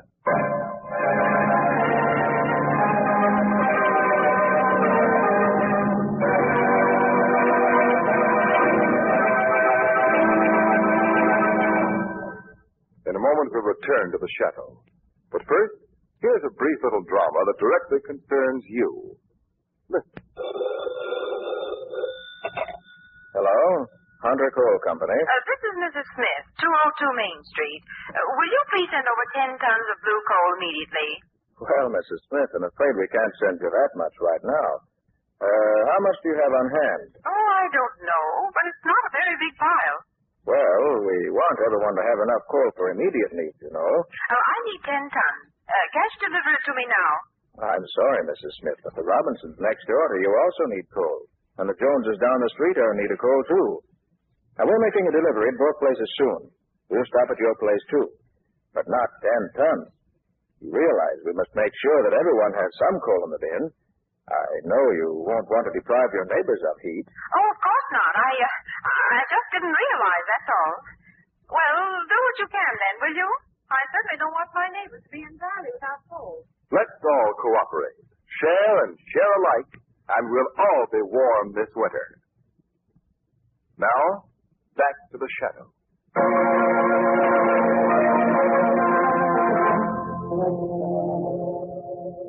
I'm relying on this hunch of yours that it's murder, Cranston. Cardona's rounding up the three people who found Bryce dead. Who are they, Commissioner? A neighbor named Carter, the gardener, Muller, I think his name is, and the widow. Now, if you get any ideas, Lamont, speak up. I will. Tom? Oh, come in, Mr. Carter. Miss Lane, Mr. Carter, and Cranston. How do you do? Down, please. Oh, thank you. You were with Mrs. Bryce when she found the body, I believe. Why, she called him in, asked me to come over. You live nearby? Next door. I just happened to be standing talking over the hedge with Mr. Bryce's gardener when she called. And you both ran to the house? Yes. Mrs. Bryce said she'd heard something that sounded like a shot from the library. Did you yourself hear that shot? No, I can't say that I did. All right, sir, that'll be all. Just a moment, Mr. Carter. Yeah. Aren't you an actor? Yes, I am. Weren't you supposed to play the lead in Bryce's show, which opened Thursday night? Well, I read that you were in rehearsal, and then that Bryce had dropped you at the last moment. Is that true? I resigned. I wasn't fired. That's all. You may go. But don't leave town, understand? But that's all. Very well. It could be a motive for murder, being fired. It was a good part, and his successor made a hit. I see. Come. Come in, Muller. Where were you, Muller, when Mrs. Bryce called to you? Why, in the garden, working, sir. And talking to Mr. Carter. How far is the garden from the house, Mr. Muller? It's different in different places. The lot is an odd shape. My cottage is at the back. I see. I've just been sketching a ground plan of the house and gardens. Will you check on it and see if it's right, please? Yes, sir? Yes. No, that is wrong. It should take my pencil and correct it, if you will. Thank you, sir. Now, it goes like this. And, Did you hear that shot, Muller? Huh? Oh, the shot. Pardon me, I was absorbed in this drawing. And no, I heard no shot. But I was some distance off, at this spot in the plan. I see. Was there any difficulty about opening the library door? Well, yes and no. Yes and no? What do you mean? Well, Mrs. Bryce was in the house when she heard the shot, and she ran to the library, but she couldn't get the door open. And then she came and called to Mr. Carter and me. Did you and Carter have any trouble opening it?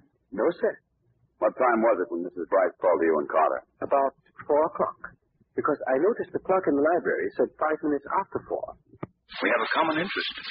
A common interest? Flowers. Those from your garden are magnificent. Oh, yes.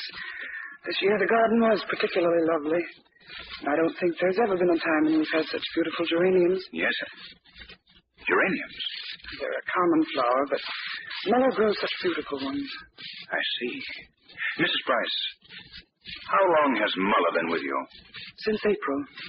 Did Muller and Mr. Bryce get along well? I doubt if they ever spoke 10 words to each other. Mr. Bryce was away a good deal?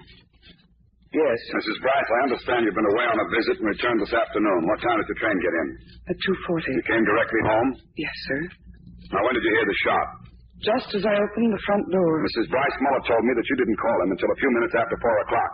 Well, I don't It see... would take a taxi about 20 minutes to cover the distance from the station. So if your train arrived at 2:40, you'd be entering the house about 3 o'clock. Yes, but I... Why, after hearing the shot, did you wait an hour before you called to Carter? I wasn't sure it was a shot. I thought it was a door slamming somewhere. I thought my husband was at home. Oh. So you didn't pay much attention to it then?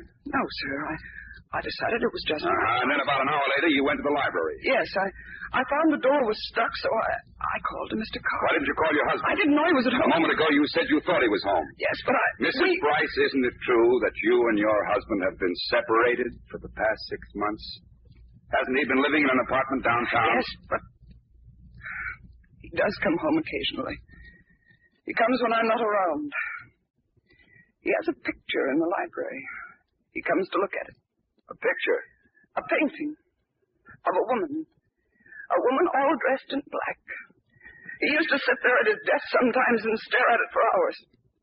He was in love with it. He was in love with that woman just the same as if she were a real flesh and blood person. That's what caused our quarrel. Mrs. Bryce, you're nervous and upset, naturally. We'll postpone this talk till some other time. Thank you. Thank you, Mr. West. Well.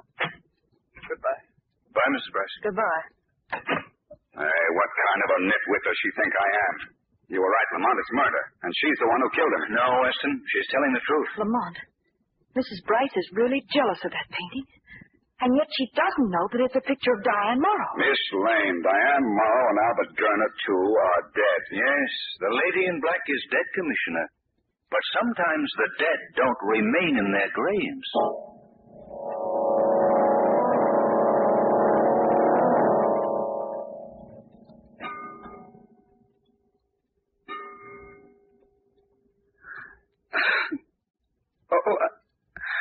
I hate this room now. The smell of the flowers. Oh, Norman. Norman, what made you kill yourself? If only the dead could speak to us. Norman.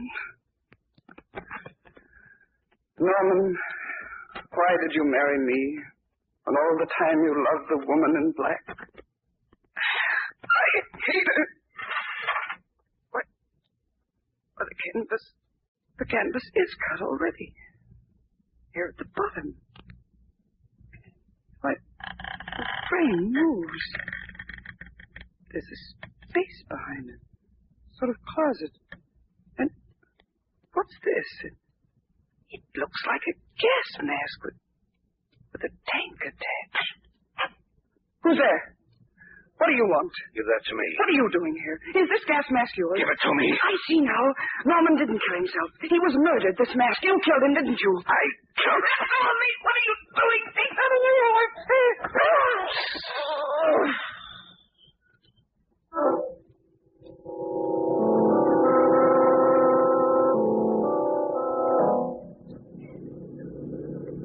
What time is it anyway, Lamont? 2 o'clock, Mother.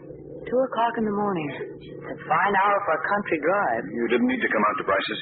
Well, I'm too curious to stay at home and be left out of it. Lamont, this case haunts me.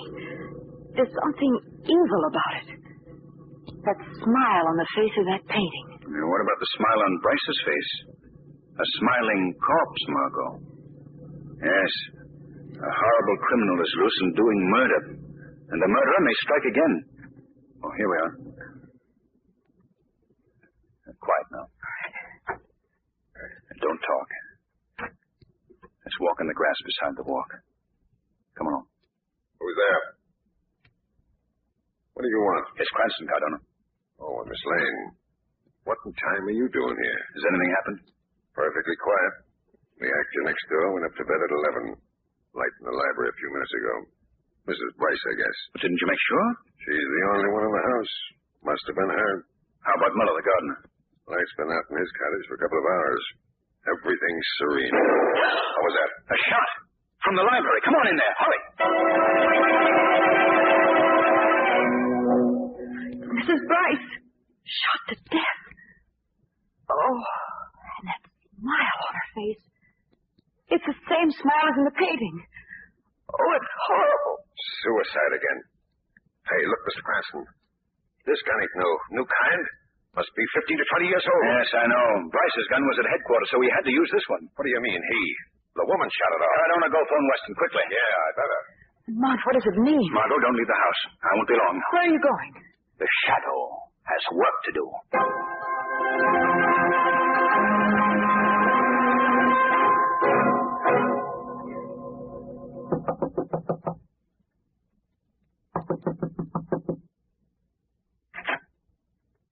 Who's there? Who is it? I must have imagined someone knocked. My nerves are playing tricks on me. This won't do. When they come to tell me I've got to be calm, I'll go to bed. Wait a moment, Albert Gurner. What? Who spoke? Where are you? It's no use to try to locate me with your flashlight. I am the shadow. Huh?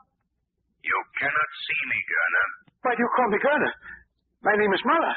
I work here. I'm the gardener. Yes, a gardener with a remarkable knowledge of chemistry. You were a chemist, Gurner, as well as a painter, weren't you? I'm no chemist or painter. Then why did you slash the picture of the lady in black to pieces? Mrs. Bryce did that. She was jealous of the lady in black. How did you know that the picture was slashed, unless you were there? I won't stay here and... Get away from that door. No, you don't. Get back. No. Let me alone. Let me alone. That face in the picture has haunted you all the years. Albert Gurner, the lady in black, was your wife. You murdered her. Yes, I am Gurner. But I didn't kill Diane. She committed suicide. You murdered her with a poisonous gas that you invented. It leaves no trace except a horrible smile on the faces of its victims. I tell you she shot herself. No, you shot her, Gurner. Then later, when you and the butler heard the explosion, it was a time bomb you had set. And someplace in this cottage, you have a mask for administering gas. You're very strong. You clasp it to the victim's face, and when they become unconscious, you shoot them and leave a pistol by them. And the murder is called suicide. But I love Diane. Why would I kill her? Because you suspected her of being in love with Bryce, her manager. You knew Bryce loved her, and you couldn't be sure of her any longer. All right. It drove me mad, the uncertainty. And you killed her. Yes, I did kill her. Then Bryce saw the picture. I told him once about my experiments. He suspected me. He was going to the police. So I ran away. Then, as years passed, you wanted to return and kill the man you thought had ruined your life. The man you were jealous of even after Diane Morrow was dead. Yes. And I did kill him. No one can take that away from me.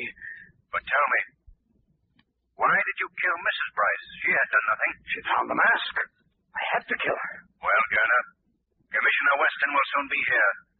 You will take the mask and give yourself up to him. Very well. I'll do as you say.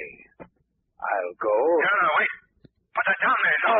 No, take off that mask. Take it off, I say.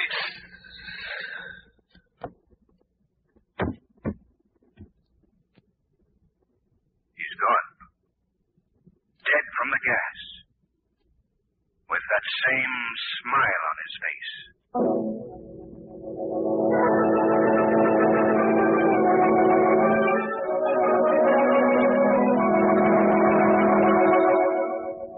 This table suit you, Margot?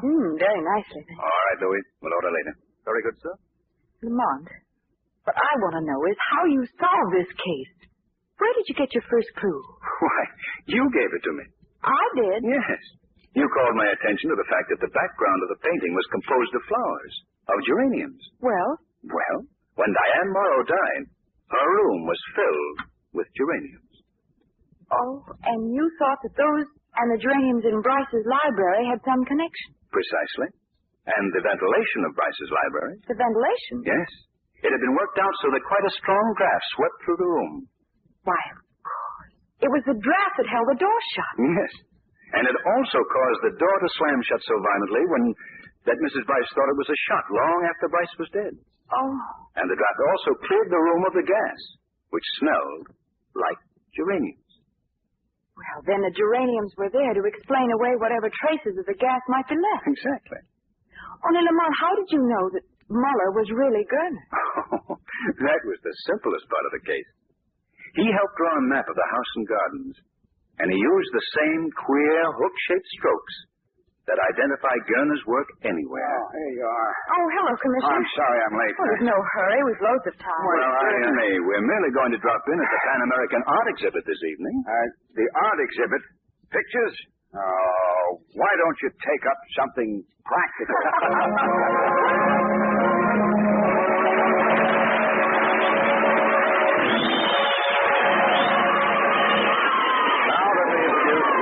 Distinguished teaching expert, John White. Thank you, Ken Roberts, and good evening, friends. Today I want to say a word on behalf of the neighborhood blue coal dealer. You know, folks, there are three ways in which you can help yourself and help him. First, don't order more than enough coal to keep your home comfortably warm for 60 days in advance. Second, don't waste heat. Don't waste coal. Ask your blue coal dealer for the free John Barkley firing chart. This will give you many valuable hints on correct firing methods and how to save money on fuel bills. The third way you can help your dealer is to accept delivery of the available home sizes he recommends. You see, friends, tests have proven that any of the home sizes, egg, stove, chestnut, or pea, may often be interchanged with perfectly good results. In fact, it's a good plan to always order 1 ton of pea coal to 3 of your regular size and use the more economic pea coal for banking. This holds down the fire, helps save coal.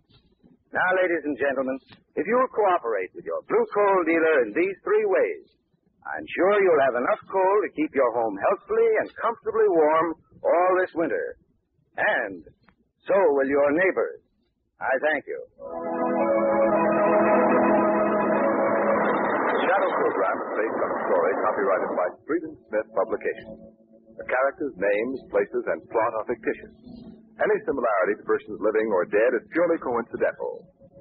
Again next week, the Shadow will demonstrate that the weed of crime bears bitter fruit. Crime does not pay. The Shadow knows.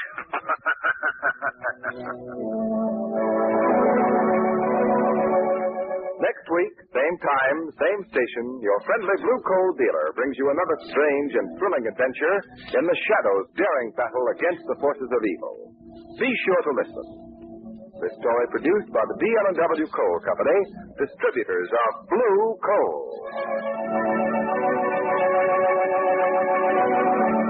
This is Mutual.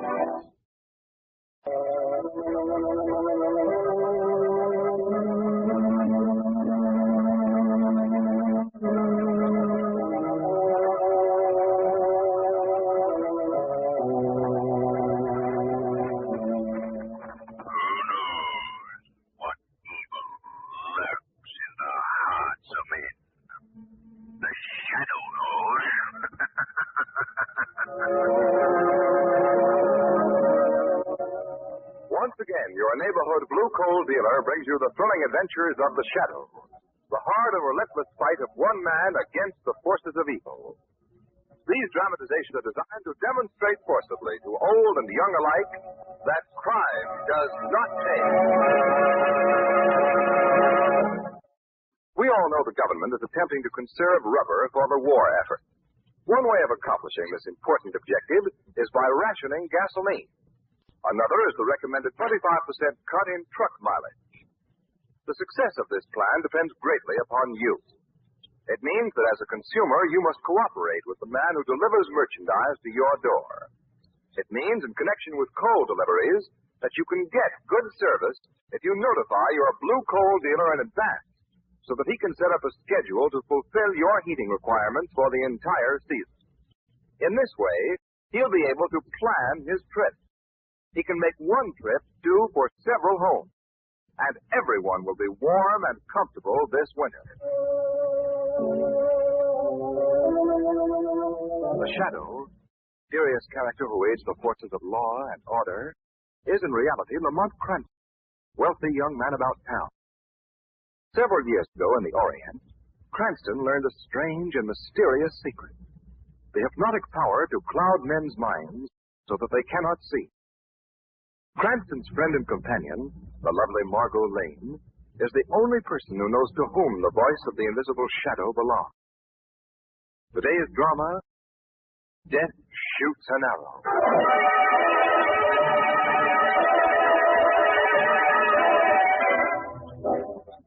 All right for us to go on in, Cardona? We have an appointment with the commissioner. Go right ahead, Miss Lane. Mr. Cranston. Boss is alone. Thank you. I'll be Margot. Go. Pardon me, Commissioner, but my name is Cranston. Miss Lane and I thought we had a dinner engagement with you. Yes, and don't look now, but it's almost 8:30. Oh, I'm sorry. Sorry, I forgot. I've been studying this letter that just came by special delivery. It's anonymous. Anonymous? Yes, it worries me. It's about old Ben Marlowe and his family. You like to see it? Yes, I certainly would. Well, words cut out of newspapers and pasted on common stationery. Well, read it, Lamont. All right. Dear Commissioner, a great danger now hangs over the home of Benjamin Marlowe. The blow may fall at any moment. You can do nothing to stop it. A friend. Probably some crank. Or a criminal, tipping you off and defying you. You know, criminals like to feel wise and superior. Who is Mr. Marlowe? I seem to know that name. Oh, Marlowe's a grand old guy. Used to be rich, but he's broke now. Sick, too. Hasn't been able to walk for the last year. He lives in his old house with a grandson and granddaughter, I think. Wow. He's had a lot of fun in his time anyway.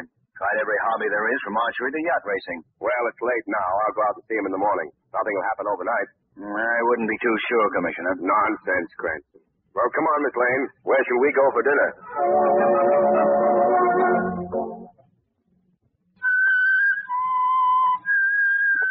Grandfather should be asleep instead of playing that silly flute.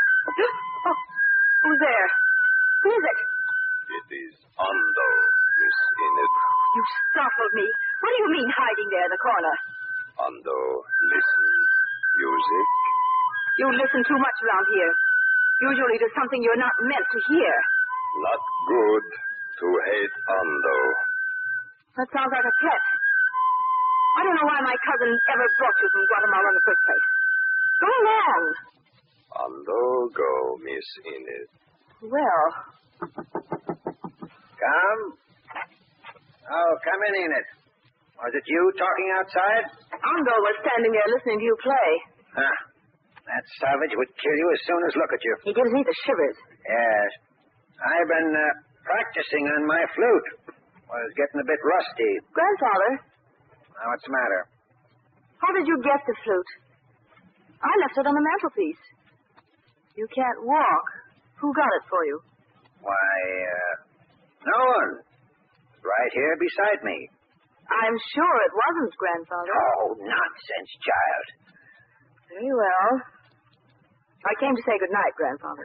Then it must be 8 o'clock. As you always come right on the dot. I believe in doing things on schedule. I suppose you have to when you do all the work in a huge house like this. How about your cousin lending you a hand? Howard's busy hunting a job. He should have held on to the one he had in Guatemala. Oh, it wasn't his fault they let him out. Maybe. Oh, are you and Howard having your usual game of chess tonight? Yes, we are. Like a couple of old fogies promptly at 8:30. In the library as usual? I suppose so. A young girl like you staying at home every night. Now, you ought to be gay, having a good time.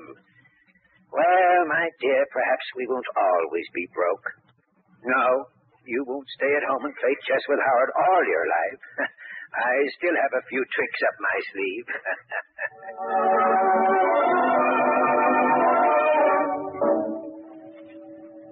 Howard, What is it, Enid? did you give Grandfather his flute tonight? No, I didn't. Why? Oh, nothing. Are you ready to play, Howard? I have the chessmen all set up. I suppose so, Enid. But would you think it's silly if I asked you to change seats with me?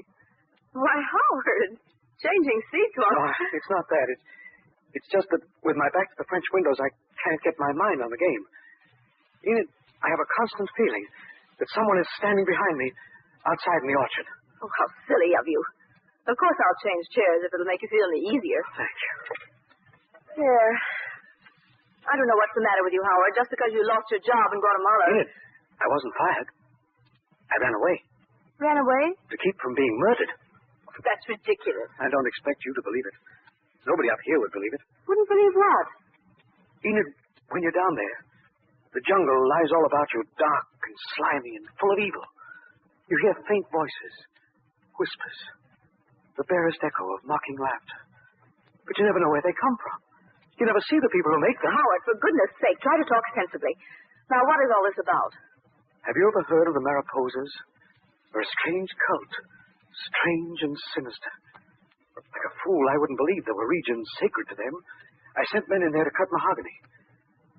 And then I received the death warning. The death warning? The mark of a cloven hoof in the earth just outside my window. A cloven hoof. Oh, Howard. Honestly, you're funny. That was probably made by a cow. One cloven hoof mark. Only one. No other marks around it. All right. Then someone was playing a joke on you. I wish it were a joke. Well, and even if it were true, you're 1,000 miles away from there now. 1,000 miles, 10,000 miles, it would make no difference. They have their own way of tracking you down and killing you. None. I tell you, you can't escape them ever. Only this morning I saw it again. The mark of the cloven hoof outside my window. Howard, don't talk like this, or people will think you're insane. I know. I tried to keep it to myself, but... Now, let's start the game. It's 8:30. Enid! Great heavens, look outside! Enid, look out! Howard, what is it? It came through the window. An arrow. Sticking in the wall. They're here, Enid. They're after me. They'll kill me. Howard! Oh, he's fainted. Grandfather! Grandfather! Grandfather!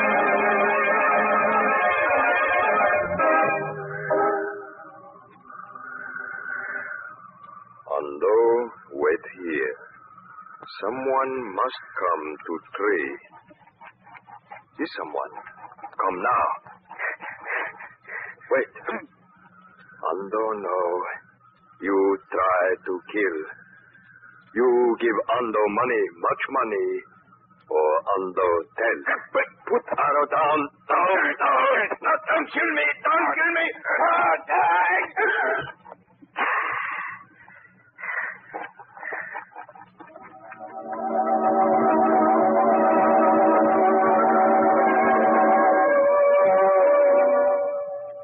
Well, Miss Lane, find anything on the menu you'd like for dessert? Anything? Oh, goodness, I find too many things. And all fattening. Lamont, what are you having for dessert? Well, nothing, thanks, sir. Black coffee, though. Oh, what ails him, Miss Lane? He hasn't spoken for a half hour. Well, if I know the signs, he's worried. Aren't you, Lamont? Confounded, look who's coming. Cardona. Excuse me, Commissioner. What's happened? A nutty phone call. A Miss Marlowe called. Marlowe? Yeah, she said something awful had happened. Wouldn't tell me what it was. Come on, Lamont. Let's go out there. Coming, Margot? Well, wild horses couldn't keep me here. Let's hurry, Commissioner, or we may regret it.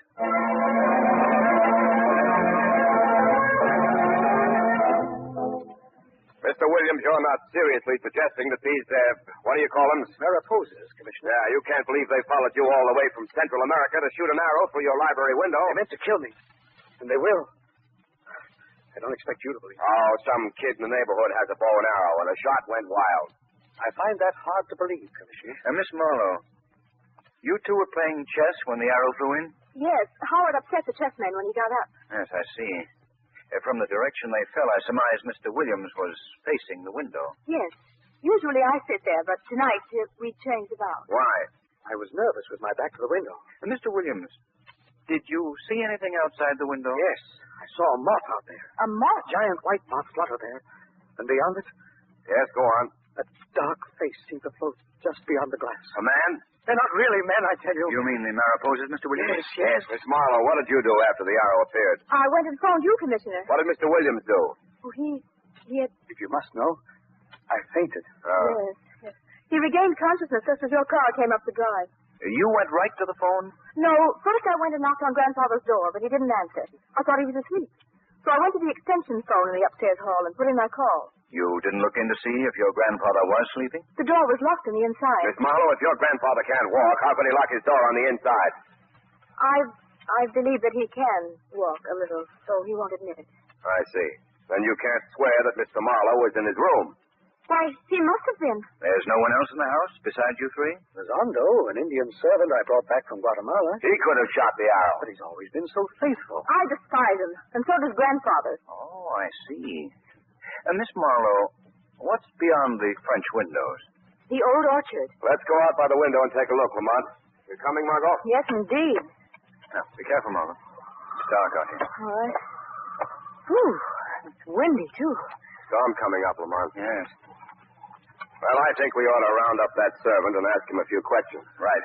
But let's take a look outside here first. An Indian and arrows, they go together. But if you insist on wandering around an orchard, I'll humor you. Here, flash your light on the ground here. There you are. No footprints. No human footprints, but what do you make of this? Well, a couple of triangular marks. What is it? The mark of a hoof, Weston. A cloven hoof. Oh, cloven hoof, my eye. Next thing you'll be saying it's a death warning. Perhaps it is. Lamont, do you mean that Howard Williams is really in danger? Grave danger, Margot. Well, maybe that Ondo is stalking him. Hey, where are you two going? Down into the orchard, Weston. Oh, wonder. Lamont, this place gives me the creeps. What are you looking for, anyway? A certain tree. Must be in this direction. There's plenty of apple trees here, and it's probably... Margot, what is it? Oh, I stumbled over a body. Steady, Margot. What's wrong? What have you found? The Indian. He's dead. Look at the arrow sticking in his chest. Yes, Margot. He was stabbed with this arrow. Stabbed through the heart.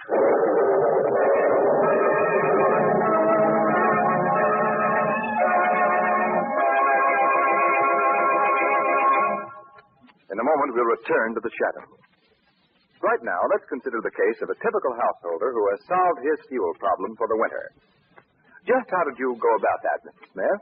Well, first thing I did was figure out how much coal I need every month. I did that by looking up the bills for last year and working it out according to month. That's fine.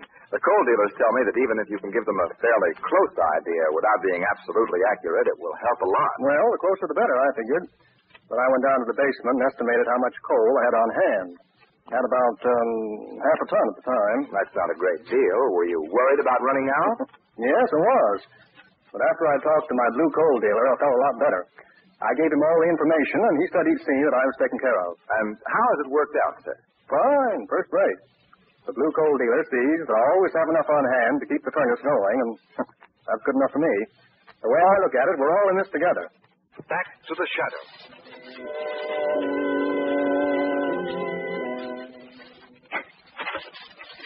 Lamont, this case is crazy. Our only suspect killed. I wonder.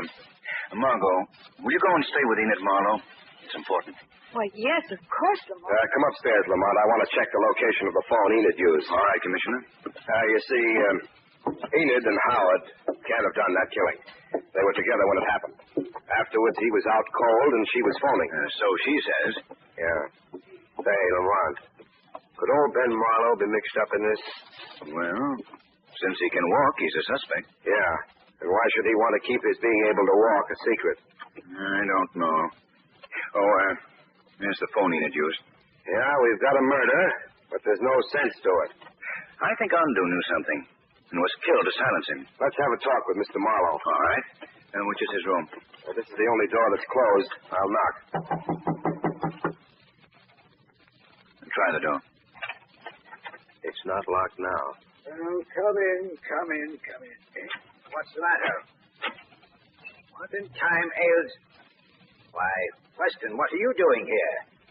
Lamont Cranston. Mr. Marlowe, there's been a little scare here. Your granddaughter called me. Have you been asleep, Mr. Marlowe?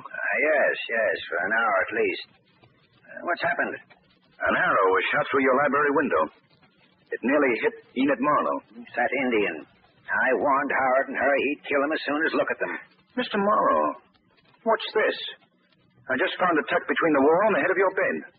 I don't know. It looks like a boot. Yes.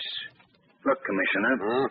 A boot that leaves a print, like a cloven hoof. Ando must have stuck it there while I was sleeping. How could he when your door was locked? Why, it wasn't locked. Marlowe, you hated this servant. What would you say if I told you we just found him in the orchard, stabbed to death? I'd say good riddance. That's what I'd say. Mr. Marlowe, we learned tonight that you can walk and are keeping it a secret. That's my business. Then, Marlowe, I'll have to arrest you. Now, wait, Commissioner. Don't act yet. We need to know something else. I of all the outrages. Send my niece to me. I want my lawyer. Marlowe is busy now, sir. I'll tell her in a little while. Come along, Lamont. Commissioner, I'll have your scalp for this. Lamont, Ben Marlowe's lying about that locked door. He can walk. He knows archery. He hated the Indian, and he killed him. Why shouldn't I arrest him? Because I want you to arrest Enid Marlowe at once. Lamont, you're crazy. I'll do nothing of the sort.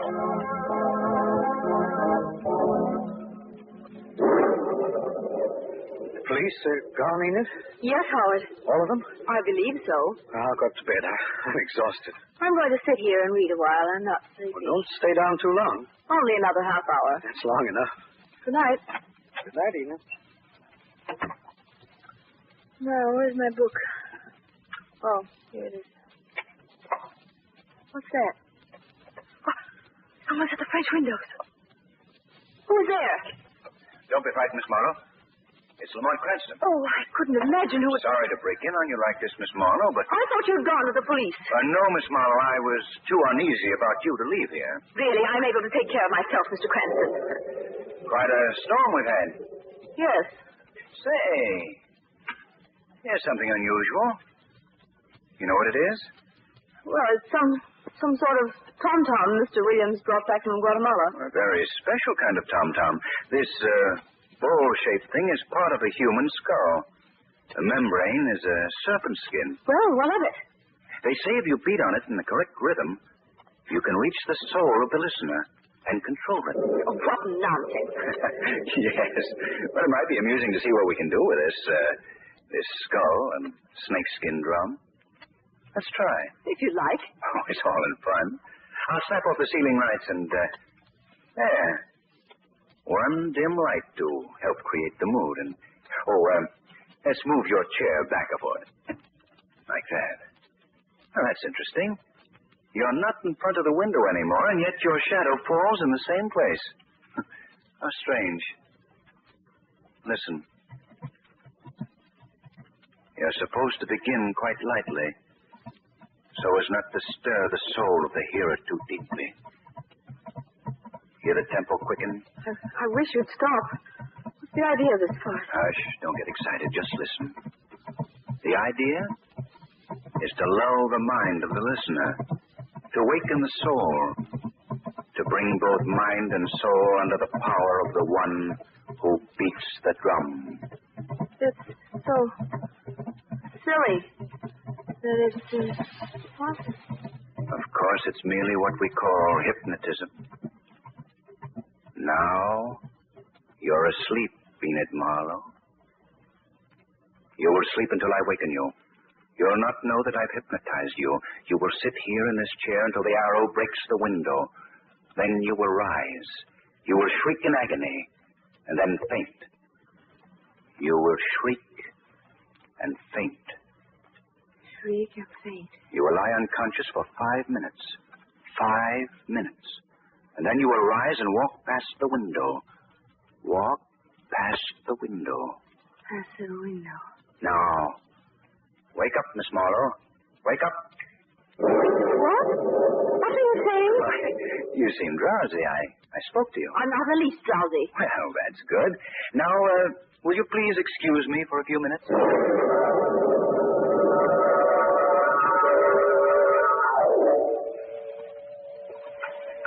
I've got to get up the street quickly. I'd like to show Cranston and that stupid policeman this death machine of mine using a crossbow in this day and age to commit murder. No one would believe it. There she is. Enid's in her chair. I can see her shadow. My bow is aimed directly at it. Now, to wind up the bowstring. All ready. Now, go. I hit her. She fell. She's dead. Dead. What's that? I thought I heard. There's no one. Oh, yes, Howard Williams. I am here. Right at the foot of the tree. I can't see anything. I am the Shadow. The Shadow? I've heard of the Shadow. Many criminals have. Criminals like you, Howard. Murderers. I saw you shoot that arrow that broke the window. Oh, you saw me do it, Shadow? You stood and watched me kill Enid? And you admit it? Why not? There's nothing you can do, even if you are human and could testify in a court, because you're an accomplice. So I didn't try to stop you. That's right. I didn't kill Enid. We killed Enid, you and I. Why did you do it? To get my grandfather's money. I thought he was poor. That's what everyone thinks. But he owns land in the tropics that's worth $100,000, and only I know it. You killed Enid so that you could be the only heir? Yes, of course. And soon you plan to kill your grandfather? Yes, but suspicion will never fall on me. Why did you kill Anatole? He tried to blackmail me and got what was coming to him. The police will think it was the Mariposas who got him, that they killed Enid trying to get at me.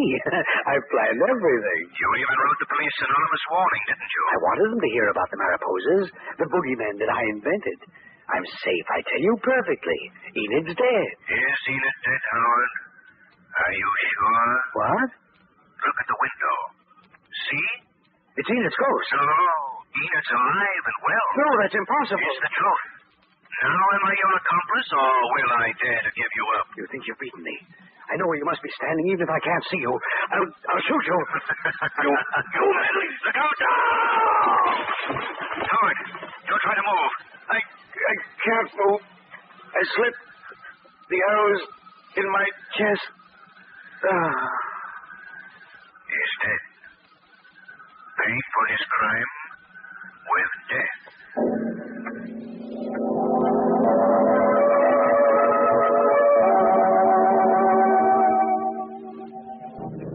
Well, yes, Lamont, but I don't see how Howard Williams could have fired that first arrow at Enid. He was right in the room with her. Well, Margot, that arrow was fired from a crossbow Howard had fastened up in a tree. It had an automatic timer on it. He set the timer in advance, and the arrow was shot off automatically. Well, I know, but that first arrow missed Enid. He meant it to. Howard wanted to build up his strange legend about the Mariposas. Oh, incidentally, Mariposa is the Spanish word for moth or butterfly. That's all it means. Oh. But, Lamont, Ando was killed when Howard was in a dead faint. No, Margot, he was acting. As soon as Enid dashed upstairs, Howard ran for the orchard to remove his bow. He met Ando and killed him. Then he dashed back and fainted all over again. Ironic, isn't it? What's ironic? His own dodge gave me the idea of how to fool him. I knew Howard wouldn't use the automatic timer when he tried to kill Enid. He'd shoot the arrow himself. So I moved her chair from in front of the window without changing the position of her shadow. Then I hypnotized her so that she would scream and faint when Howard shot. He thought he'd killed her, and he confessed. And now, You explain the mystery of how old Mr. Marlowe's door got locked and then unlocked. Well, Howard must have locked it just before the chess game. Well, that's my own guess, but when was it unlocked? Well, when you and I and the commissioner went into the orchard. And he must have hidden that boot there at the same time. Right. But why did Mr. Marlowe conceal the fact that he could walk? Because of something you wouldn't understand, Margot. Masculine pride. Really? Yes, Margot. Ben Marlowe can walk. But it's a pretty wobbly sort of walk, and he's a proud old guy. Do you mean that he was ashamed to be seen? Yes. He wanted to wait until he could walk in on Eden straight and quick and strong as ever. Well, I'll never understand men as long as I live.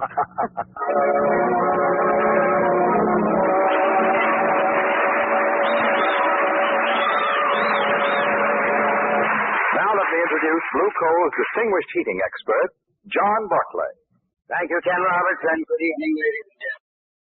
These wartime days, fuel conservation is so important that I feel we can't stress it too much.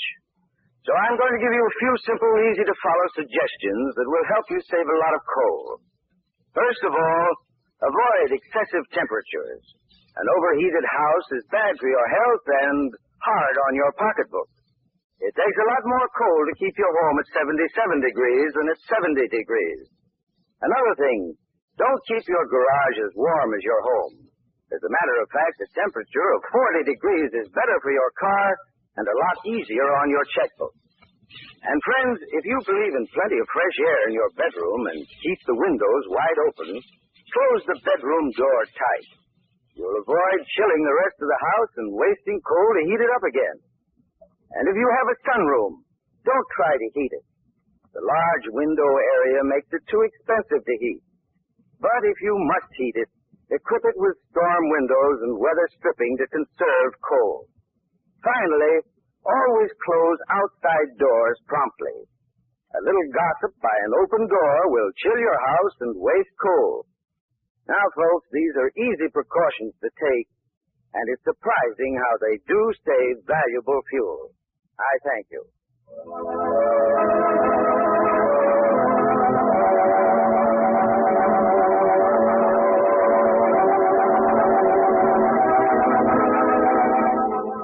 The Shadow program is based on a story copyrighted by Street and Smith Publications.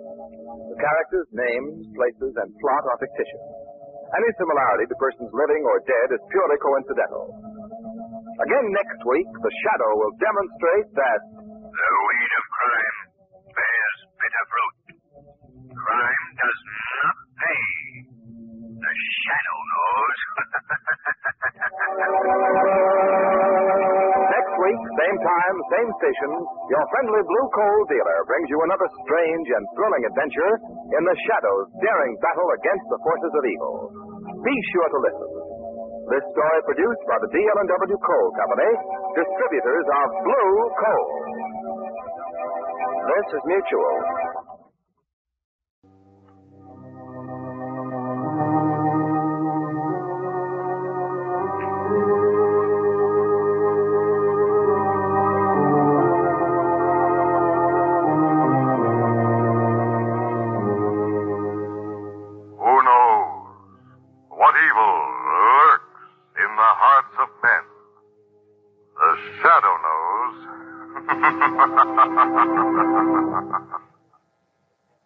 Once again, the Mutual Broadcasting System brings you the thrilling adventures of the Shadow, the hard and relentless fight of one man against the forces of evil.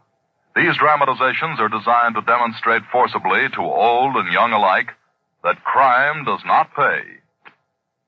Are you interested in engineering, electronics, ship design, travel, and a steady job? If you are a young man between the ages of 17 and 22, you may qualify for a 4-year college education and a career of public service in the United States Coast Guard.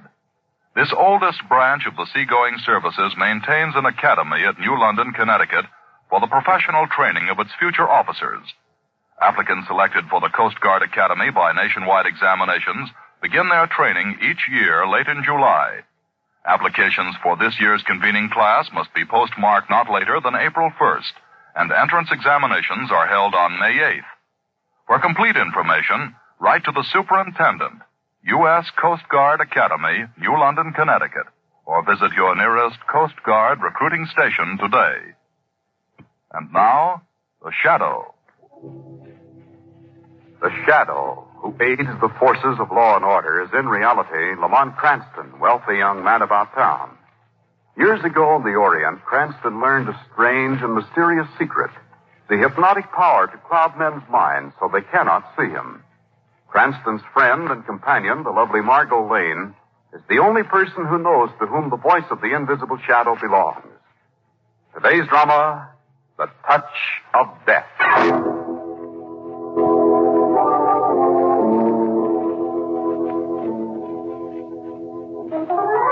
It is early afternoon. Lamont Cranston, in his dual role of the Shadow, has just broken another case and is about to enter his apartment to get some much-needed rest. Oh, it'll be good to get these clothes off. 36 hours without a change. Why do some people have to be criminals to get what they want? Oh, well, I'll let the philosophers figure that one out. Maybe for a quick shower and then... Good afternoon, Mr. Cranston. How did you... We've been waiting patiently in your kitchen. Nice view of the river, I must say. How did you get in here? I hope you'll forgive us for having raided your icebox, but you were gone such a long time. Who are you? What do you want? I'm Lucius Hawks. This is my sister-in-law, Molly Hawks. Hawks? Yes, I see the name rings a bell in your memory. Why shouldn't it? He sent Peter to the electric chair just 2 weeks ago. My brother, Mr. Cranston. I was very fond of him. Your brother was a murderer, Mr. Hawks. Nobody would have known about my husband if it hadn't been for you. In the shadow. Molly, put that gun away. Why should I? Peter is dead. Put it away. I told you no violence. I don't like the sight of blood. He's got no right to live. Him first, and then the shadow. Molly, will you do as I say, or must I... Don't come near me. I find you much too emotional at the wrong time. Don't touch me. I'll put the gun away. I'll listen to you. Well, that's better. We must remember to take good care of Mr. Cranston. We need him. What do you want? The shadow. What? Now you're being funny. I didn't laugh when I heard of my brother's death in the electric chair. I could have stopped it if I'd been here, Mr. Cranston, but I wasn't. I've spent nearly all the last 10 years in the jungles of the Amazon, and it wasn't until I returned yesterday that I heard about my brother. It was quite a shock. How do you know the shadow had anything to do with it? Peter told me the last time I saw him, just before. If it hadn't been for your meddling, Cranston... Relax, Molly. But all right, Lucius. You're wasting your time. The shadow's invisible. No one can find it. I wonder. Do you think I can do what the underworld's failed to do in years? I'm going to make it your responsibility, Mr. Cranston. Now, listen, Mr. Hawks. I'm tired. Without your detective work, the shadow might never have been given the lead to my brother. Well, what did you expect me to do? Let a professional killer go on killing? Cranston, would you like to die now? Molly likes to handle that gun, doesn't she? No, I'm afraid you don't understand. Look at these flowers. They're beautiful. What? Notice the delicate shading of the petals. The graceful stems. What did you do to them? I touched them. Poor things, they withered and died. I'm sorry. I hate to kill beautiful things. Is that your kitten, Mr. Cranston? Tommy, come here, Tommy. Tommy must have been under the bed until now. Look at him stretch.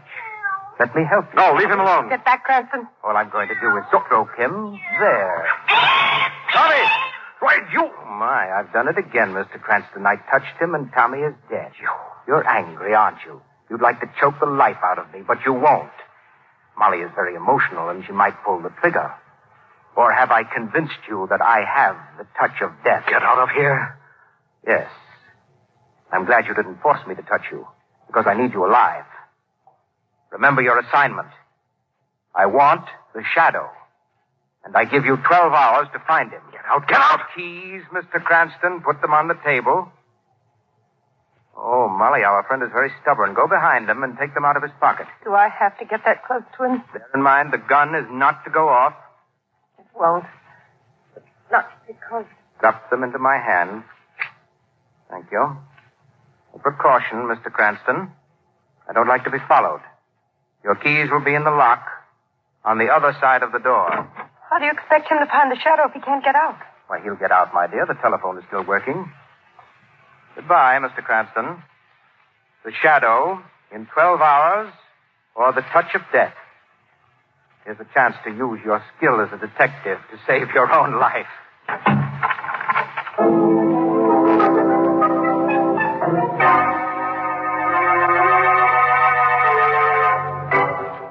Lamont, I'm not convinced. He must know you're the shadow, or he wouldn't have come here to ask you to find him. If he knows Margot, why didn't he kill me? Yes. Why didn't he? Would have been very simple. Molly had a gun on me, and Lucius had... Do you really believe he has the touch of death? I don't know what he has. I saw him touch those flowers. And then Tommy. Yes, poor Tommy. Man can't be human to kill an innocent, harmless little kitten. Darling, you must do something. I'd do something. I'd do plenty if I knew where to find him. He knows where to find you. You can't just sit here and wait. 12 hours. 10 hours, darling. Took me a long time to get you on the phone. Yes, I was out shopping, darn it. Well, I have to call off our theater date with Weston. You mind? Shall I phone him or will you? No, I'll do it. Are you going to tell him why? I can't, Margot. Weston, I think as you did, that Lucius Hawks came here tonight because he thought that I was the shadow. Hello, Commissioner Weston talking. What do you want? This is Lamont Cranston, Commissioner. Oh, Cranston, I'm glad you called. Our date for tonight is off. Oh, good. What's good about it? An epidemic of murders has broken out all over the city. Murders? Yeah. Well, thanks for calling, Cranston. Give my best to Margot. Commissioner. Goodbye. Hello? Hello? An epidemic of murders. What are you talking about, darling? Mark, we're going down to police headquarters to see Weston. I want to know more about those murders. Well, would you mind telling me what murders? Oh, not at all. After Weston has told me. Well, all right, but Come on, look, it's late. Close the door, quick. Darling, since when are you afraid of dead reptiles? Oh, gee, is he really dead? Completely. But still useful. Ooh. What? A piece of paper in his mouth. Well, I can think of nicer ways to leave messages, even if they aren't quite so novel. Lucius Hawks. Oh? Listen. Nothing can resist the touch of death, my friend, not even the venomous serpent. Good luck, Mr. Cranston. Good hunting. That man is a monster. Yes, a monster with a plan. He thinks he's using the strategy of terror on me.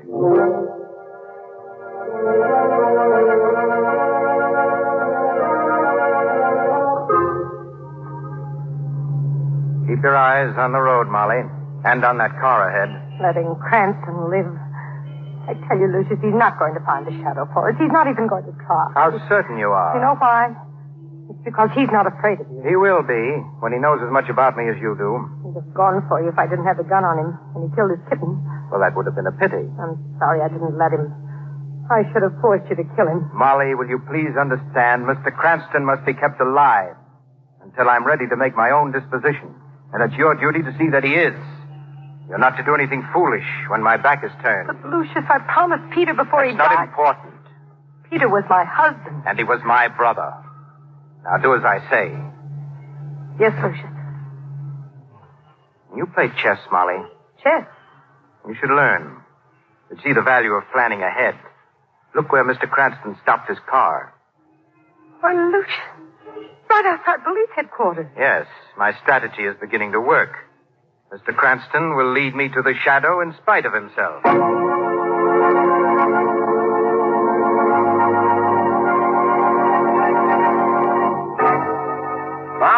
Nobody's going home. I'm putting every man on 24-hour duty. See that the order goes out right away. I want that maniac picked up today.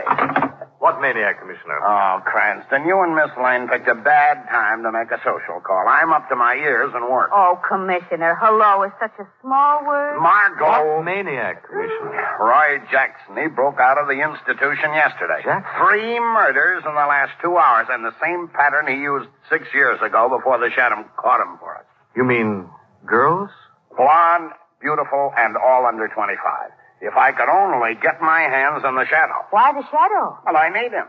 Roy Jackson's got the cunning of every homicidal maniac. And I've got to stop these killings. Commissioner. What is it? How were those girls killed? I said Roy Jackson, Cranston. That can mean only one thing. They were strangled. Are those girls at the morgue? Cranston, sometimes you ask... No, I'd like to see them. Would you mind? No, I don't mind. But don't stick your 2 cents in. I don't want any amateurs cluttering up this case. I'll bear that in mind, Commissioner. Now, let's go, darling. Goodbye, Commissioner. Sometimes that's so much nicer than saying hello. Yes. Hey, what did you mean by that? What a mood. Whew. No, he doesn't mean it. Next time he sees us, he'll be apologizing all over the place. Well, he certainly should be. Lamont, why are we going to the morgue? Playing a hunch, darling. Is it secret? No. I want to see if there's any evidence on those girls that might have been concealed by strangling. What? I don't understand. Well, simply this. Were those girls killed by Jackson or by someone else?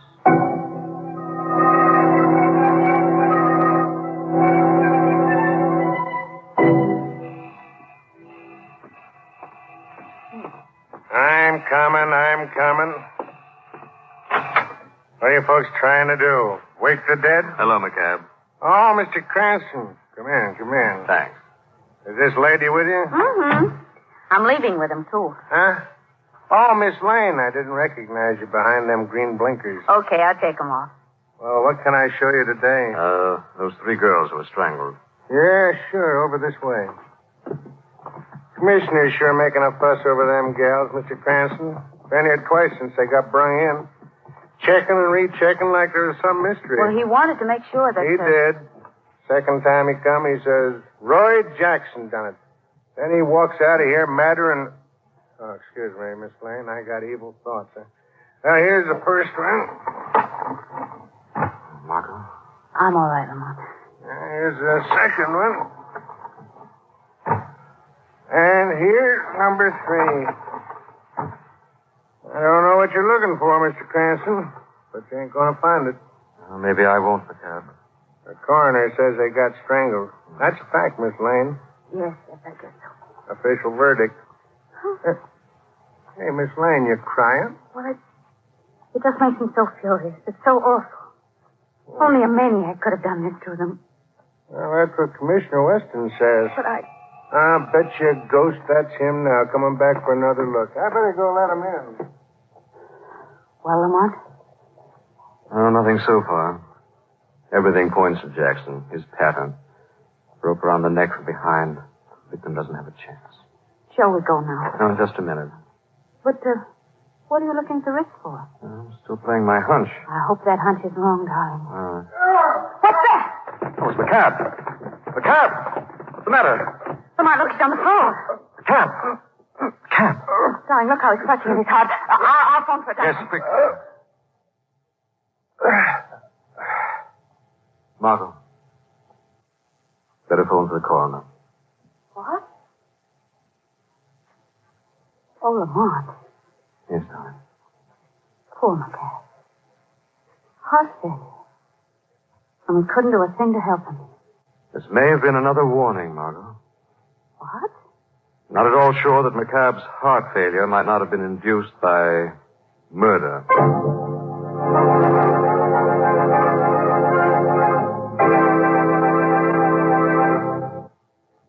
During the war, 85 million Americans bought war bonds.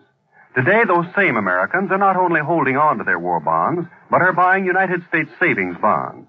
These bonds are identical except for name to the war bonds you purchased during the war years. There were many good reasons for buying bonds during the war. We had to have the planes and the tanks and the equipment. With victory, your victory bonds helped bring the boys home, helped to provide needed hospitalization and care for the wounded. And yet, while your war bonds and victory bonds were doing all that, they were working for you, providing a bulwark for your own future. United States savings bonds can do that same job. They give you the opportunity to lay aside a financial nest egg for yourself. They make it possible for you to save the money that will buy you a home, that will pay for education for your children, that may be the means to start out in business. Whatever your objective, U.S. savings bonds can help to make those dreams come true. You can buy U.S. savings bonds through the payroll savings plan or at any bank or post office. For your own future, buy them and hold them. And now, back to the shadow.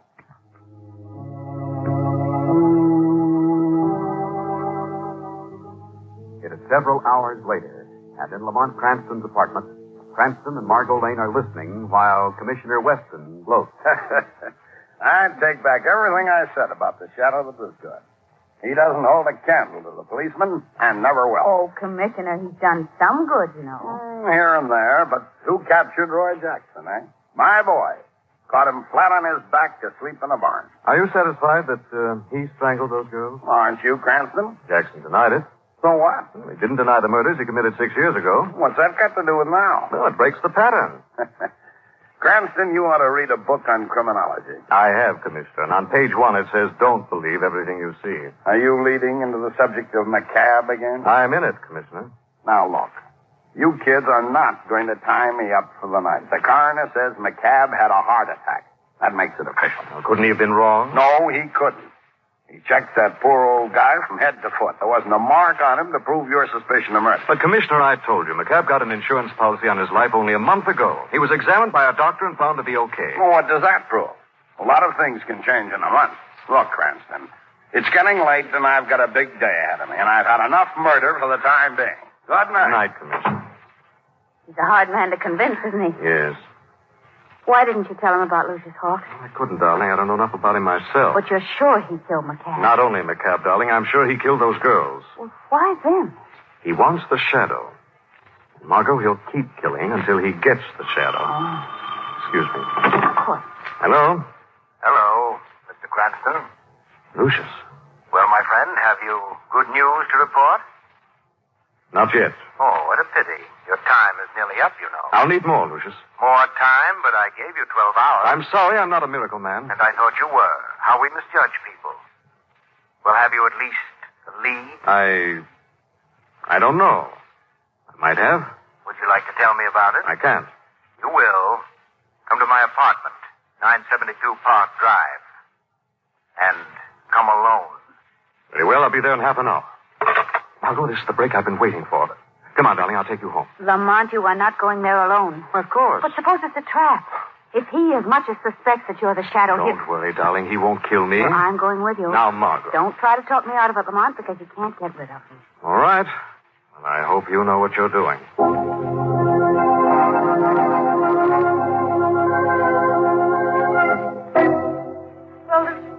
He's coming, my dear. Here's your sandwich. Thank you, Molly. Did you say you wanted coffee or milk? I didn't say, but milk, of course, warm. Oh, heat some up. No, wait. Don't hurry. I can do that myself later. I don't mind. Molly, it's too bad that I won't be here to greet Mr. Cranston. Why, are you going away? Yes, I must. But you'll stay, won't you? Sure. Of course you will. Lucius, what are you doing? I'm going to kill you, my dear. No. I can't tell you how sorry I am, but it's part of my plan. But why? Why? Conclusive proof of the touch of death. It should convince Mr. Cranston that I mean business. No, don't touch me, please. Let me live. Don't run away, Molly. There's no pain in death. Please. Please, I don't want to die. Who does? But it comes to all of us sooner or later. No. And to you, it must come sooner. You've no place to go now, Molly. You're in a corner. No, please. Goodbye, my dear. Poor Molly. Just a line in a blueprint.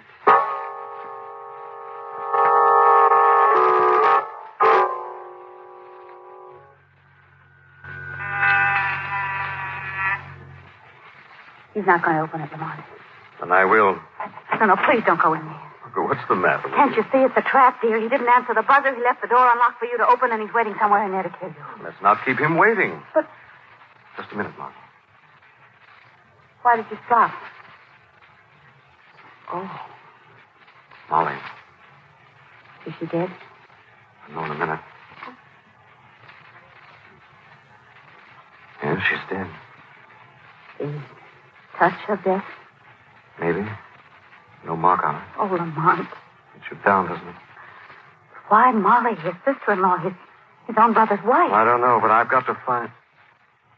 Wait a minute. Look at this. What? On her wrist, a tiny mark. I don't see anything. A crease. Do you see it now? Well, nothing that looks like a mark to me. No, look closely, right here. No, but I see something else, Lamont. What? A note on that typewriter on the table. It leaves in messages, doesn't it? What does it say? It says, one by one, the evidence mounts. You next, Mr. Cranston. If the shadow isn't in your apartment before morning, don't keep me waiting. Lamont, he knows. We'll soon find out. Well, what are you going to do? Nothing. The shadow is not going to keep Lucius waiting.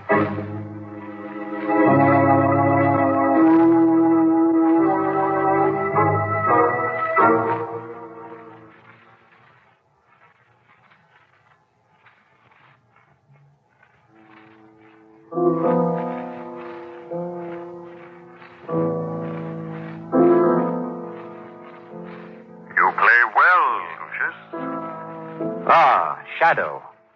Thank you. A compliment from one so high.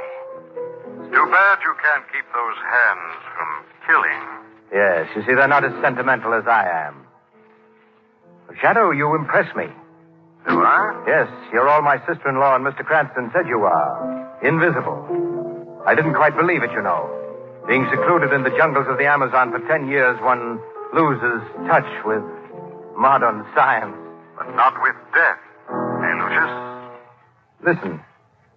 This is a native death chant that I've written into a symphony.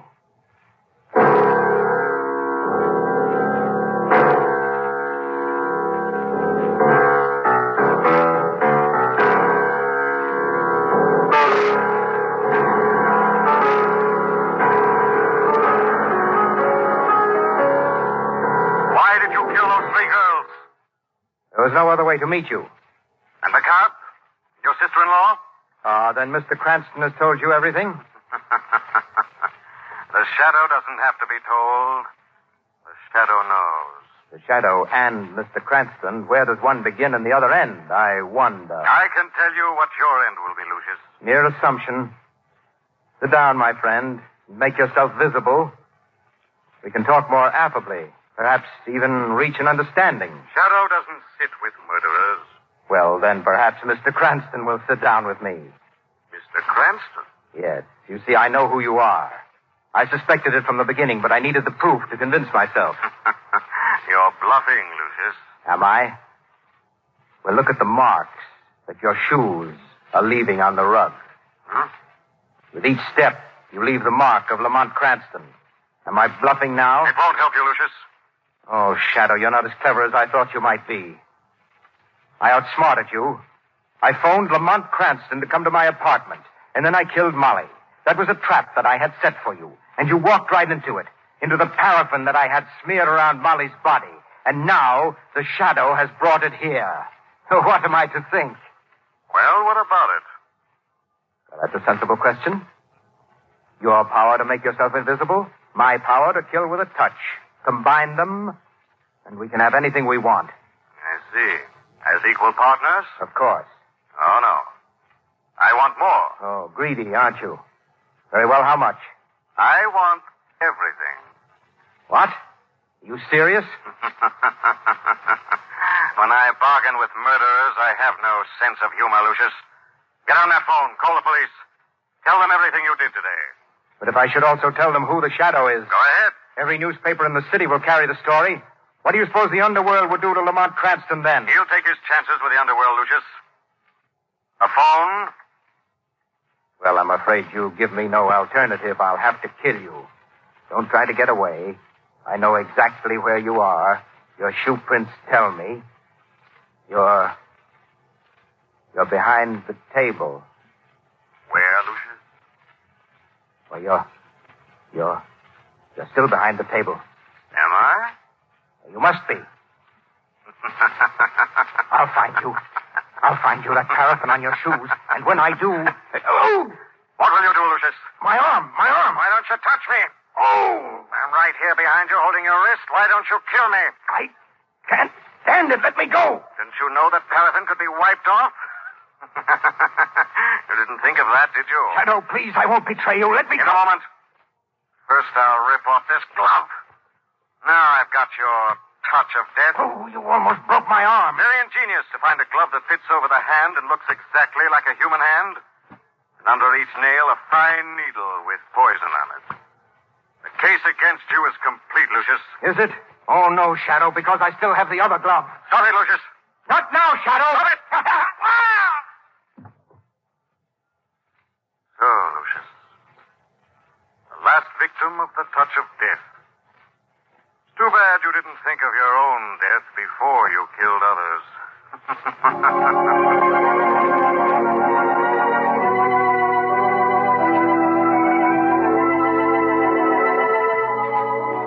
Well, good night, darling. Better get home, get some of that sleep. It's long overdue. Now, wait just 1 minute. I'm still nervous about how close the shadow came to being revealed. You know that your life wouldn't have been worth a pincushion? I know, darling. It was the closest call the shadow ever had. Yes, but there's one thing I don't understand. How could the coroner have said that McCabe died of heart failure when actually he was poisoned? Well, Margot, there's some poisons that are so deadly and so mysterious their presence in the blood can't be detected. Natives of the Amazon jungles produce such a poison. Oh, I see. I'm glad you can because I can't. What do you mean? Darling, I'm so sleepy that you and the street all around you are almost invisible. Oh.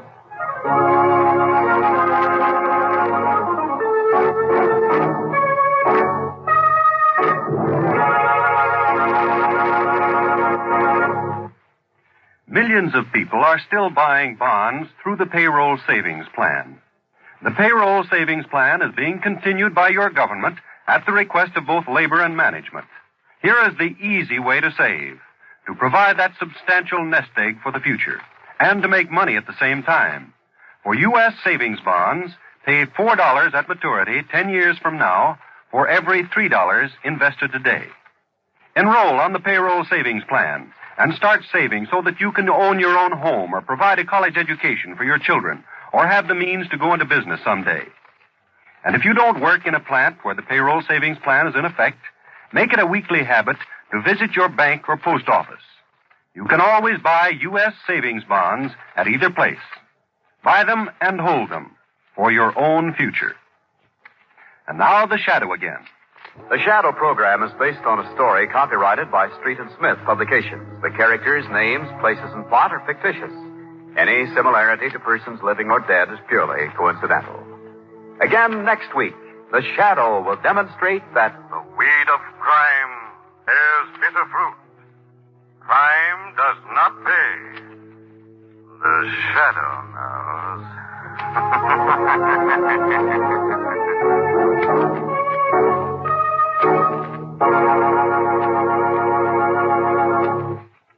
Next week, same time, same station. Mutual Don Lee will bring you another strange and thrilling adventure in the Shadow's daring battle against the forces of evil.